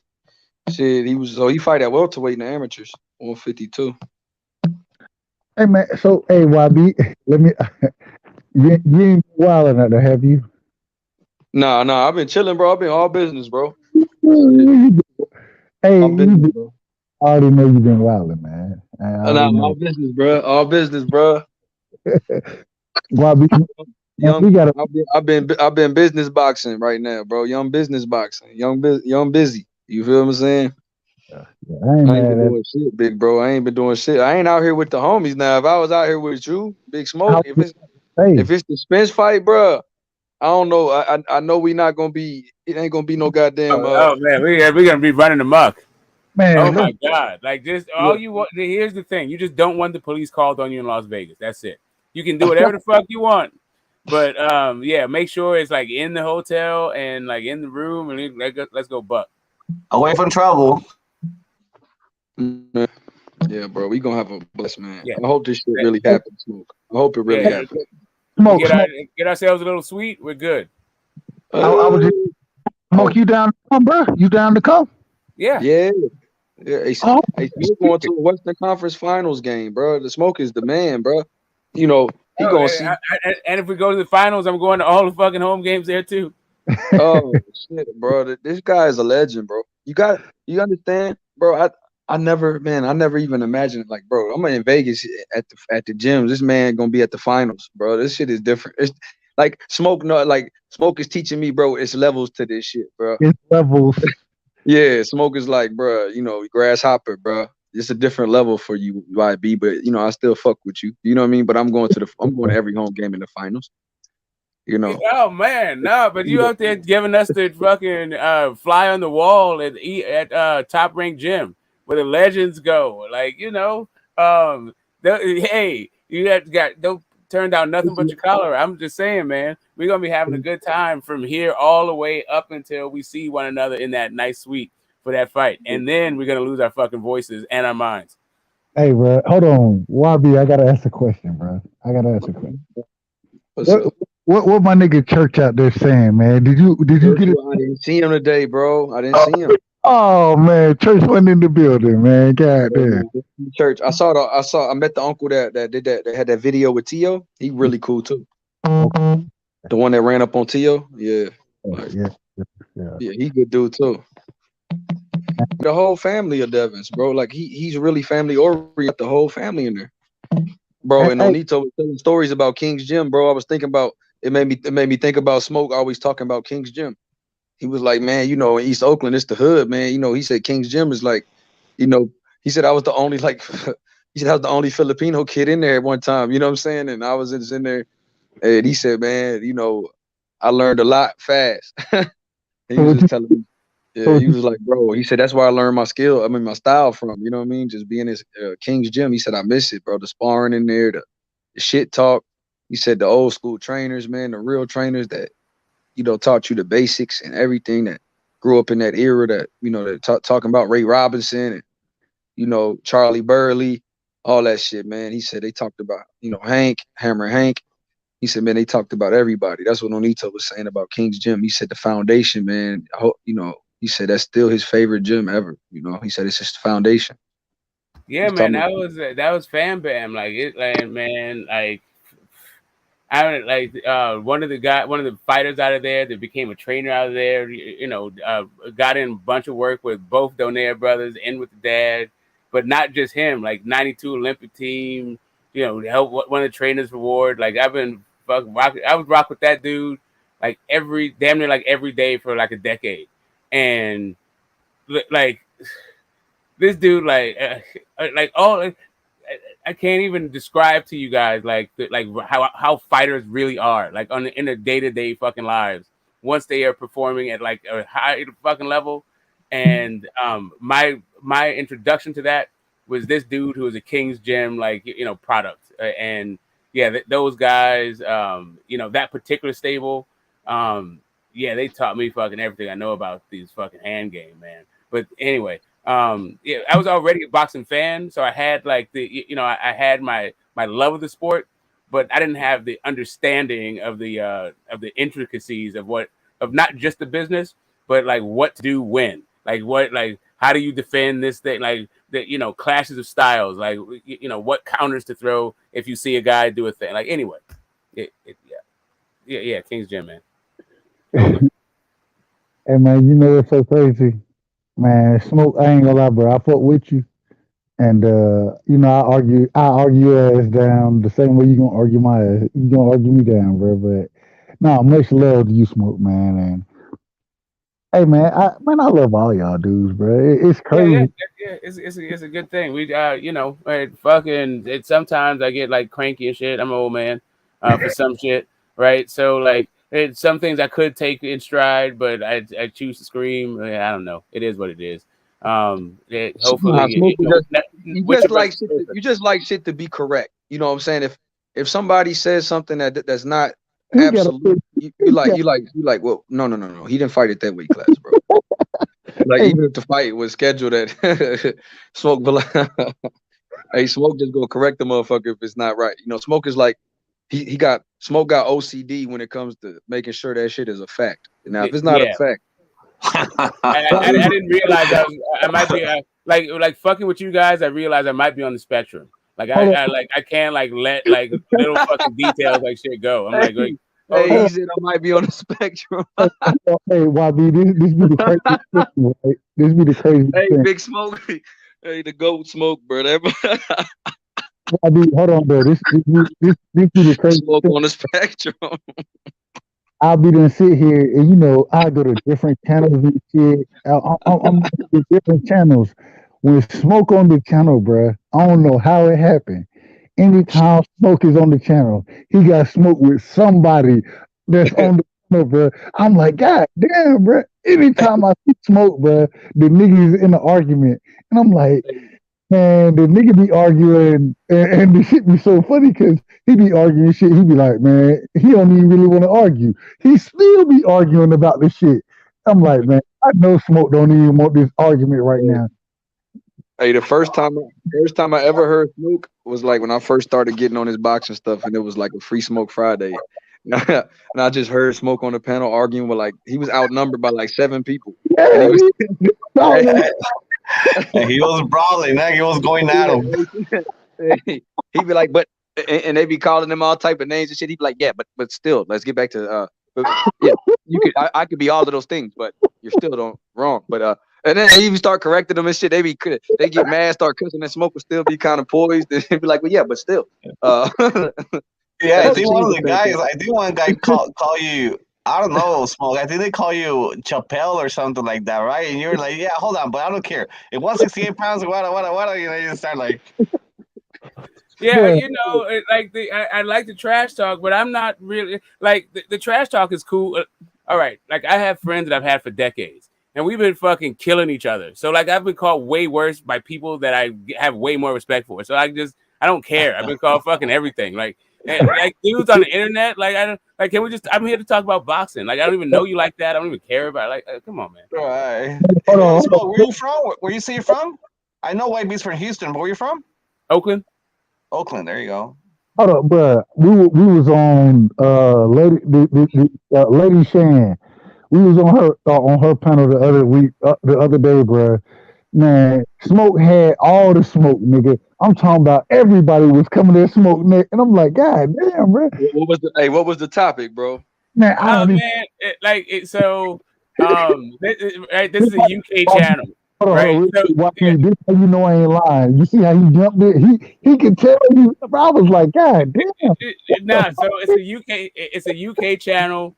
It's a Dillian White friendly channel and like an AJ friendly channel. So like for me, like because I am a fan of Wilder, I am a Wilder fanboy and a PBC fanboy that hates Euro fighters. Right. Like, that's just the whole thing, right? So I have spent my entire time some of the time just like ignoring like this crazy ass mischaracterizations because I'm the closest thing that they will ever come to a fucking Wilder fan, right? Like everybody in that thing like hates everything about this dude. If you mention Wilder, they're gonna start talking shit for like a half an hour. Right? No, that ain't what happened, bro. Hold on. I'm just giving the background to the channel. Hold on, real quick, Smoke. What they argued this man, what they tried to argue this man down about, bro. They tried to argue him down about you just hate UK fighters, you hate European fighters, and I'm like, God damn, this man ain't said nothing negative about European fighters, but he said nothing negative, and I mean, they literally had. I mean, I'm like, God damn, bro, Smoke, how you always in the smoke, bro? Smoke, bro. Now, so I just have I sort of have a history with the host, but right before that, like a couple of weeks before that time, like that was just like a couple of days ago. But like a week ago, there was this whole thing about like pro-black, right? Like she's a black woman, but she's from the UK, and she had this thing about like black people in America, and like I was trying to like have a conversation with her about it because she was like, "No, we don't have racism and all that shit." So I was trying to figure out what the fuck happened with AJ during the whole Black Lives Matter thing if there's no racism in the UK, because I thought it was kind of like a fucked up situation for him. So I was like trying to get like her take on the whole thing, but she was like gone. She was hella fucking mad, ended the whole stream and all that shit. So I hadn't been back for a couple of weeks, and I came back to that. I came back to yeah, did you buy the fucking pay-per-view for Bivol Canelo? I'm like, what? That shit was so funny, bro. I was sitting there listening, and I'm like, and mind you, I ain't even jumped on the link, ain't did. I'm just listening, and I'm like, damn, they want all the smoke with smoke, bro. Like anywhere I go, bro, I ain't gonna lie to you, smoke. Anywhere I go, this nigga got more detractors than a motherfucker, bro. I'm like, God, everywhere I go, smoke is in the smoke, bro. And I'm not even saying anything controversial, man. Like is it like I'm like, oh yeah, Charlo don't need to fight Benavidez. Oh, you just want him to see him wallow in mediocrity. I don't give a fuck. Actually, like really, I'm not a Charlo fan like that. Like you can do whatever the fuck you want to do, bro. You just chill, bro. Bro, that shit's so funny though. It's so funny. Hey, Smoke is Captain Controversial to the YouTube community, bro. I don't know why, but that shit just happens, bro. Smoke don't even be. I don't think he be trying to start something. I just think he just speak his mind, and people be like, because like, oh man, imagine if they would have heard you telling Jimmy that's some UK shit, or you told Cash that's some UK shit. Lady Shannon them would have. Hold up, bro. Where the fuck is Jimmy? Oh yeah. Where is Jimmy at? Jimmy ain't jumped on the panel in a minute, bro. Where the fuck is Jimmy at, bro? Nah, he was here yesterday. The day before, one of these days. He's been here. Yeah, Jimbo got on. Yeah, he was. Yeah, him and Smoke was arguing about Charlo and Andre. That shit, bro. and Smoke not even a Charlo fan. The shit is crazy. He's calling me a Charlo fanboy for all this shit. I'm like, dude, I don't even. The fuck? It seems like every day they're trying to get you with something new, Smoke. Nah. Hey, and Spoke is an Errol Spence fanboy because he said Spence is going to beat Bud. You know, D was like, he ain't never liked Bud. Yeah, like what? Uncle D said, man, this motherfucker lying. Boy, the lie tell me. He ain't never liked Bud. Stop that lying shit. Yeah, and I'm telling you, that guy that I'm telling you that I fucking been talking boxing with, like, fuck, since 92, 93, no, sorry, since 93, that fucking dude, like, I was going back and forth with him over this shit. I was fucking picking Bud. He's like, man, yeah, like, anyway, we got into it for like maybe like a year and a half over that fucking fight, all the way up until Kell Brook, and then I saw everything he was saying. And the Kell Brook fight, I was like, oh, hold up. Hold up. You said a year and a half. Man, Smoke, I ain't gonna lie. I fuck with you, Smoke, and at the end of the day, bro, hey, you show respect, bro. You show respect, but YB, we going back to YB. We man, you out there, motherfucker. What time is it out there? Is it 1 o'clock? 2 o'clock? 2 o'clock, yeah. Yeah. But it's fucking 5 o'clock. I'm out for the night, man. Y'all keep it easy, bro. All right, right side. Yeah. We know what right side will be doing out here, motherfucker. Right side said YB. Hey, man, YB, when we get together, bro, we gotta show out, bro. We gotta show out. Yeah, we're gonna show out, bro. It's gonna be a good time. The fucking 6-6. Yeah, you definitely gonna be blocking some of that win for me. Yeah, hey, Smoke, you gotta be there too. Big Cash. Hey, bro, you know they're gonna call us aerosexuals if Errol win, bro. Half the camp ain't gonna party with us, bro. Bro, I done been like fuck y'all aerosexuals. Crazy as hell. Y'all know I can't. Go ahead, right side. I was gonna say, bro, y'all know I got Errol winning the fight, but I don't even rock with Errol like that. But I'm an aerosexual. But I done been called all type of things. I'm sitting here like, God damn, bro, just because I picked the man to win the fight, what the fuck is going on, bro? Like these niggas. Yeah, there's a certain segment of Bud fans that are really insecure. Like they are not confident at all in this fucking thing. They're trying to will Bud to victory and like dehumanize anyone who fucking contradicts him or doesn't go along with the fuck. Like they're stamping out heresy. Like it's the fucking Inquisition out here. Like, bro. I don't need to be burned at the fucking stake just because I think like this is a bit too much for Bud. Right, bro. These niggas are like goddamn. I mean, I'm sitting here and literally earlier today, I was like, yeah, man. I got Bud. I was on what's the dude name? Is it Big Mac? Mac Mob or something like that. Mac Mob. That's it. And I jumped on. And I was just like, yeah, man. You know, I rock with Bud, but I got EJ winning the fight. Oh, you got EJ? I'm like, hold on, bro, hold up. I just said he gonna win the fight, bro. What you mean? Oh, this nigga Bud. Oh, you rock with knockout? I'm like, man, chill, bro. God damn, bro. I ain't even rocking with nobody. I'm just talking about the fight. Them niggas, they talked all kinds of shit about me, bro. I was like, man, I'm out. I'm out for the night, man. Y'all got it. Yeah, bro. They really they make it personal with Earl. Like anybody that likes Earl and shit, it's kind of personal. You know what I'm saying? That's why I like left it alone. You know what I'm saying? I used to try to get on panels, and they think I'm about. You know, I just tell them why I think Earl's gonna win, and they like, man, you really turned on Bud, bro. I said, man, I watch film, bro, and I just think. I think there was a time that Bud could have beat him, but he's slowing down, bro. They like, what? I'm like, bro, he's not the same, bro. His legs are not the same as when he fought Post Style or when he fought a Gamboa. That's not the same Bud. I mean, it's not the same Bud from when he fought Jose Benavidez. But when you say that, you know what I'm saying, you become a villain, bro. Like I was like, man, I ain't even, you know what I'm saying? I think it's a 50-50 fight. At the end of the day, I don't even think it's a 50-50 fight. I think it's a 51-49 fight. Just because I'm picking, I mean, EJ to win it, I got him 51%, but 49%. But at the end of the day, bro, I ain't hating on neither one. Why the hell I gotta be the goddamn devil if I come up and say something negative against Bud? Like, what the hell is going on, bro? That shit's crazy. I got it a 50-50 fight for the first like 6 rounds. Like after 6, it is no longer 50-50 fight in my mind.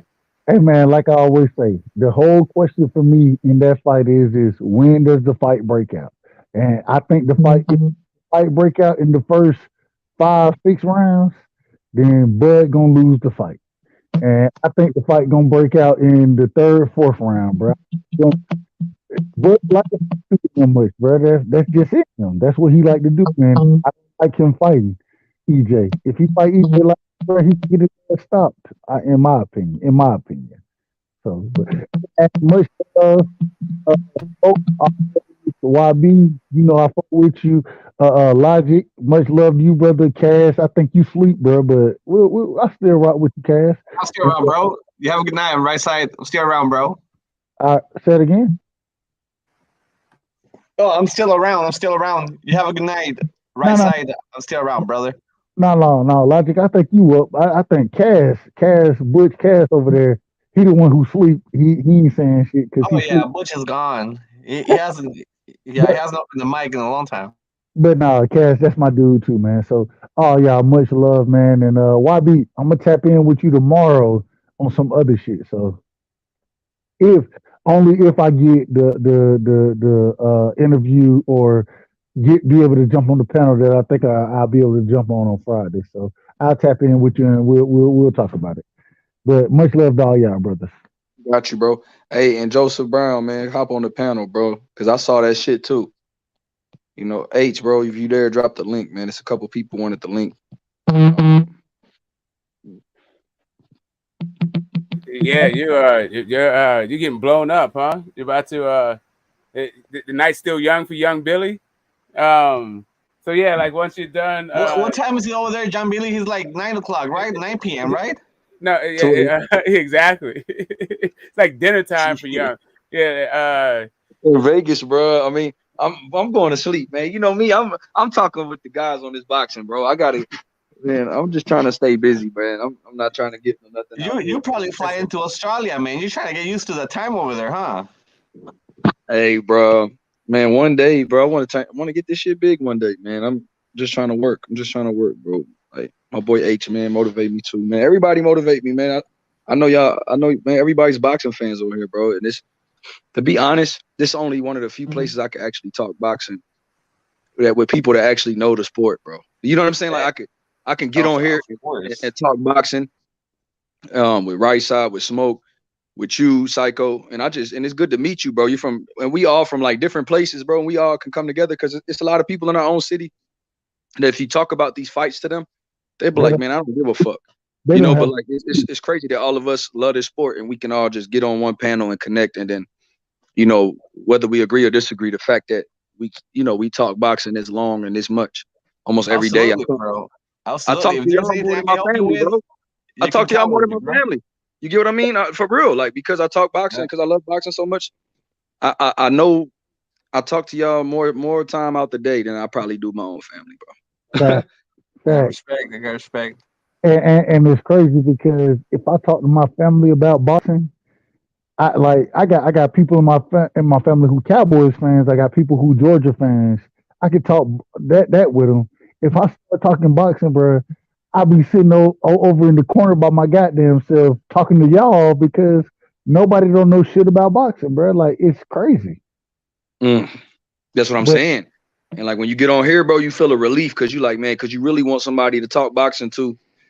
You know, and when you out there, you like, damn, I ain't got nobody. So then you hop on here and you feel like, damn, that you feel comfortable because you know you could talk about different fighters. You could bring up Raif Salim, or you could bring up Beevil, or you could bring up like, damn, this style, or you could bring up Castillo Clayton, or you could bring up Boots. You know, you could bring up guys that are on the cusp of blowing up, but not really there yet. You know, that's not household names. And you know, I'm you could bring up guys other than Tank, other than Canelo, other than AJ, I'm, other I'm than you know this is when I figured it out. When I went to the DR, bro, I went to the DR and I found myself calling in and jumped on the panel, bro. The reason being is because even though I was away on vacation, bro, like I was like, man, yeah, I done had a good time here and there, bro. I want to talk some boxing, bro. I want to talk some boxing. And YB was like, bro, you in the fucking DR. What the fuck you on the panel for? I'm like, man, what the fuck else I'm gonna do? Everybody sleep now, you know what I'm saying? I done did what I'm gonna do, so let's talk some fucking boxing, bro. Like, I don't know. It's different. That shit just different. But Yeah, like I was at the game. I still texted, like, you know, I was in the chat, like, hey, y'all, I'm at the game. yeah, When I was in Hawaii, I was on the fucking panel, like, yeah, it, it is what it is. like I look at y'all like family, bro. Like all y'all family. So, but I'm out for the night, man. It's 5 o'clock where I'm at. So y'all take it easy, and I'll rock with y'all tomorrow, man, or later on today. That's what's up. I, Yeah, man, I watched the Spence fucking Ugas fight again today. Ugas he put some nice hands on Spence. The Spence beat the entire shit out of that dude though. That's a pretty good fight. That's a good rewatch. But you can see now. I know the moment that his eye closed. It was like the first. It was like 2 minutes 11 seconds into the 7th round. Like Spence hit him with a fucking uppercut. That was it. Now, quick Broken question, eye. Smoke.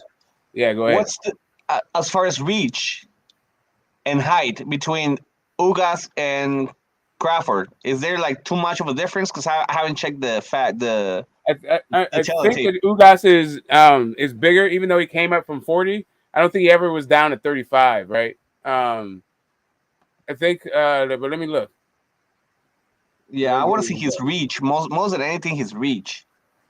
I know that Bud's listed reach is like super long.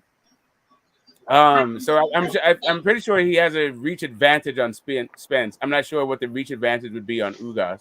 So let me just look it up. He's got like a 2-inch reach advantage on Spence. Ugas is like a 69-inch reach. And what about Crawford? Crawford's like 74. Yeah, he's got 74 exactly. Yeah, he's got a 70. Yeah, his shit's like super abnormally fucking long. But that's why that's part of the problem with him when it comes to Spence, because his arms are so fucking long. From the mid range, he starts throwing hooks, right? And then Spence just throws straight punches, so his shit's gonna get to the target faster. Okay.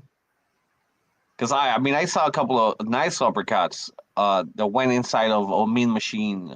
Yeah, but I'm just saying the mid range, not the close range. Close range, that is a really bad fucking position for Bud. He get like if he's not gonna one shot knock out Spence, then that is the wrong spot for What that about dude. them check right hooks on southpaw? When Crawford is southpaw, them check right hooks. Yeah, Let's go, bro. Let's go. I got Crawford all day, bro. Let's as fucking long as go, bro. if you're working behind the jab, the check hook shouldn't be there because you shouldn't be looping in. Like that shit, like that is how you neutralize that check hook. Like the reason why you get a check hook is because someone's not working behind the jab. or you can time it in between the jab. Because But Earl they have to does come have in a total, telegraphic right? jab, bro. Earl has a good jab, but it's telegraphic. And I mean, Crawford can right hook in between when he double jabs. Earl I mean, defense is too elite though. I maybe, feel like maybe. Nah, bro. I don't feel Terrence like Spencer. I Crawford, feel like man. Spencer's jab is like really hard to telegraph, actually. But you feel like it is. I mean, Nah, look, Earl Spence jab is strong, it's powerful, a lot of volume, but it's telegraphic, you know. But it comes at you and you can't do nothing, right? But what about Crawford? yeah, Crawford can counter. He's the best counter puncher in boxing, bro. yeah, but I mean he can go southpaw, but it's not really gonna work I think it is. on Spence. It's not. I mean it I think could, it is. I mean, they say you're saying this telegraph. He telegraphs his jab. How does he telegraph it? Break it down. How he telegraphs It's his jab. telegraphic, bro. It comes in, it comes straight. He don't faint much. It's not a bad thing. It's just telegraphic, you know. But That doesn't really. it comes That at don't. you. It comes at you all day, bro. It comes at you all night. You know, he throws a lot of jabs, a lot of volume, but it's telegraphic, you know. So it is what it is. You know what I'm saying? Don't get mad. It's I fine, mean, bro. when you say it's telegraphic 4 or 5 times, that doesn't really explain it. I told you why it's telegraphic. You don't jab much. It comes straight at you. I mean that's what his You know, dad. he doesn't keep his head off the center line when he jabs too. You know, so I think Terrence Crawford can time that shit, bro. Terrence Crawford, the best counter puncher in boxing. He got great timing. That's what he's known for. And he can find both stances. And he got I longer don't, arms. I don't think you watch his jab because he variates his jab quite a bit. Yeah, he And goes to if the it, it body. He goes to the body. and He goes up top. I and get it. I get it. But he don't faint and that if much. and if it was that telegraphic, how come he's not getting tremendously countered? I told Like you because the volume of it and the power snaps the motherfucker's head back and they go back and they're scared of the jab. It blinds you, the volume, right? But Terrence Crawford has the full work to step back and see that shit. You know, he so has the timing. You know, he has the intangibles to do different shit, right, to get around the jab. That's what makes Terrence like, Crawford different from his other opponents, man. without getting too much into the Terrence Crawford stuff, we can like get into that because it's just sort of muddying the waters. Because I also don't understand what you mean when you say he telegraphs it. Because and you say he doesn't throw feints. I think he throws a bunch of foot feints, head feints, and maybe not so many hand feints as the other ones. But he also throw hand feints also. So I don't know what you mean by like a lot of You feints. mean probing? I feel like no, I've Errol Spence. I just like watch the dude like faint fucking No, Ugas to fucking probing. death. I mean, he probes a lot. He likes to probe. No. Oh, you're talking What do about you mean just by hand feints, bro? Hand feint? hand feint is when you act like you're going to shoot one shot, but instead you disguise it with the other hand, right? So That's you fake kind of that you're gonna hit probing. a jab, well, you fake like you're gonna hit him with a jab, but then you go down low with the straight left, like he was doing that shit to fucking Ugas all night. That's the That's just a hand feint. feint. No, but That's a that's a hand feint. feint. There's the head It's a feint. feint. The head feint. There's 3 different kinds of feints you can do. That's why I'm being very specific. That's a hand feint. The head feint he was doing was when you act like you're gonna throw a punch and you just use your head like you're gonna throw a punch, but you don't do anything. And then conversely, you also do the same thing with your feet. You like Well, I step don't hard see like him you're about to feint throw it, that but much. you're not about to throw a foot. And he did You all gotta 3 of those rewatch the things. fight then. He don't bruh, feint as much as Crawford. I No, mean, I don't know Los, about. let me ask you something, Los.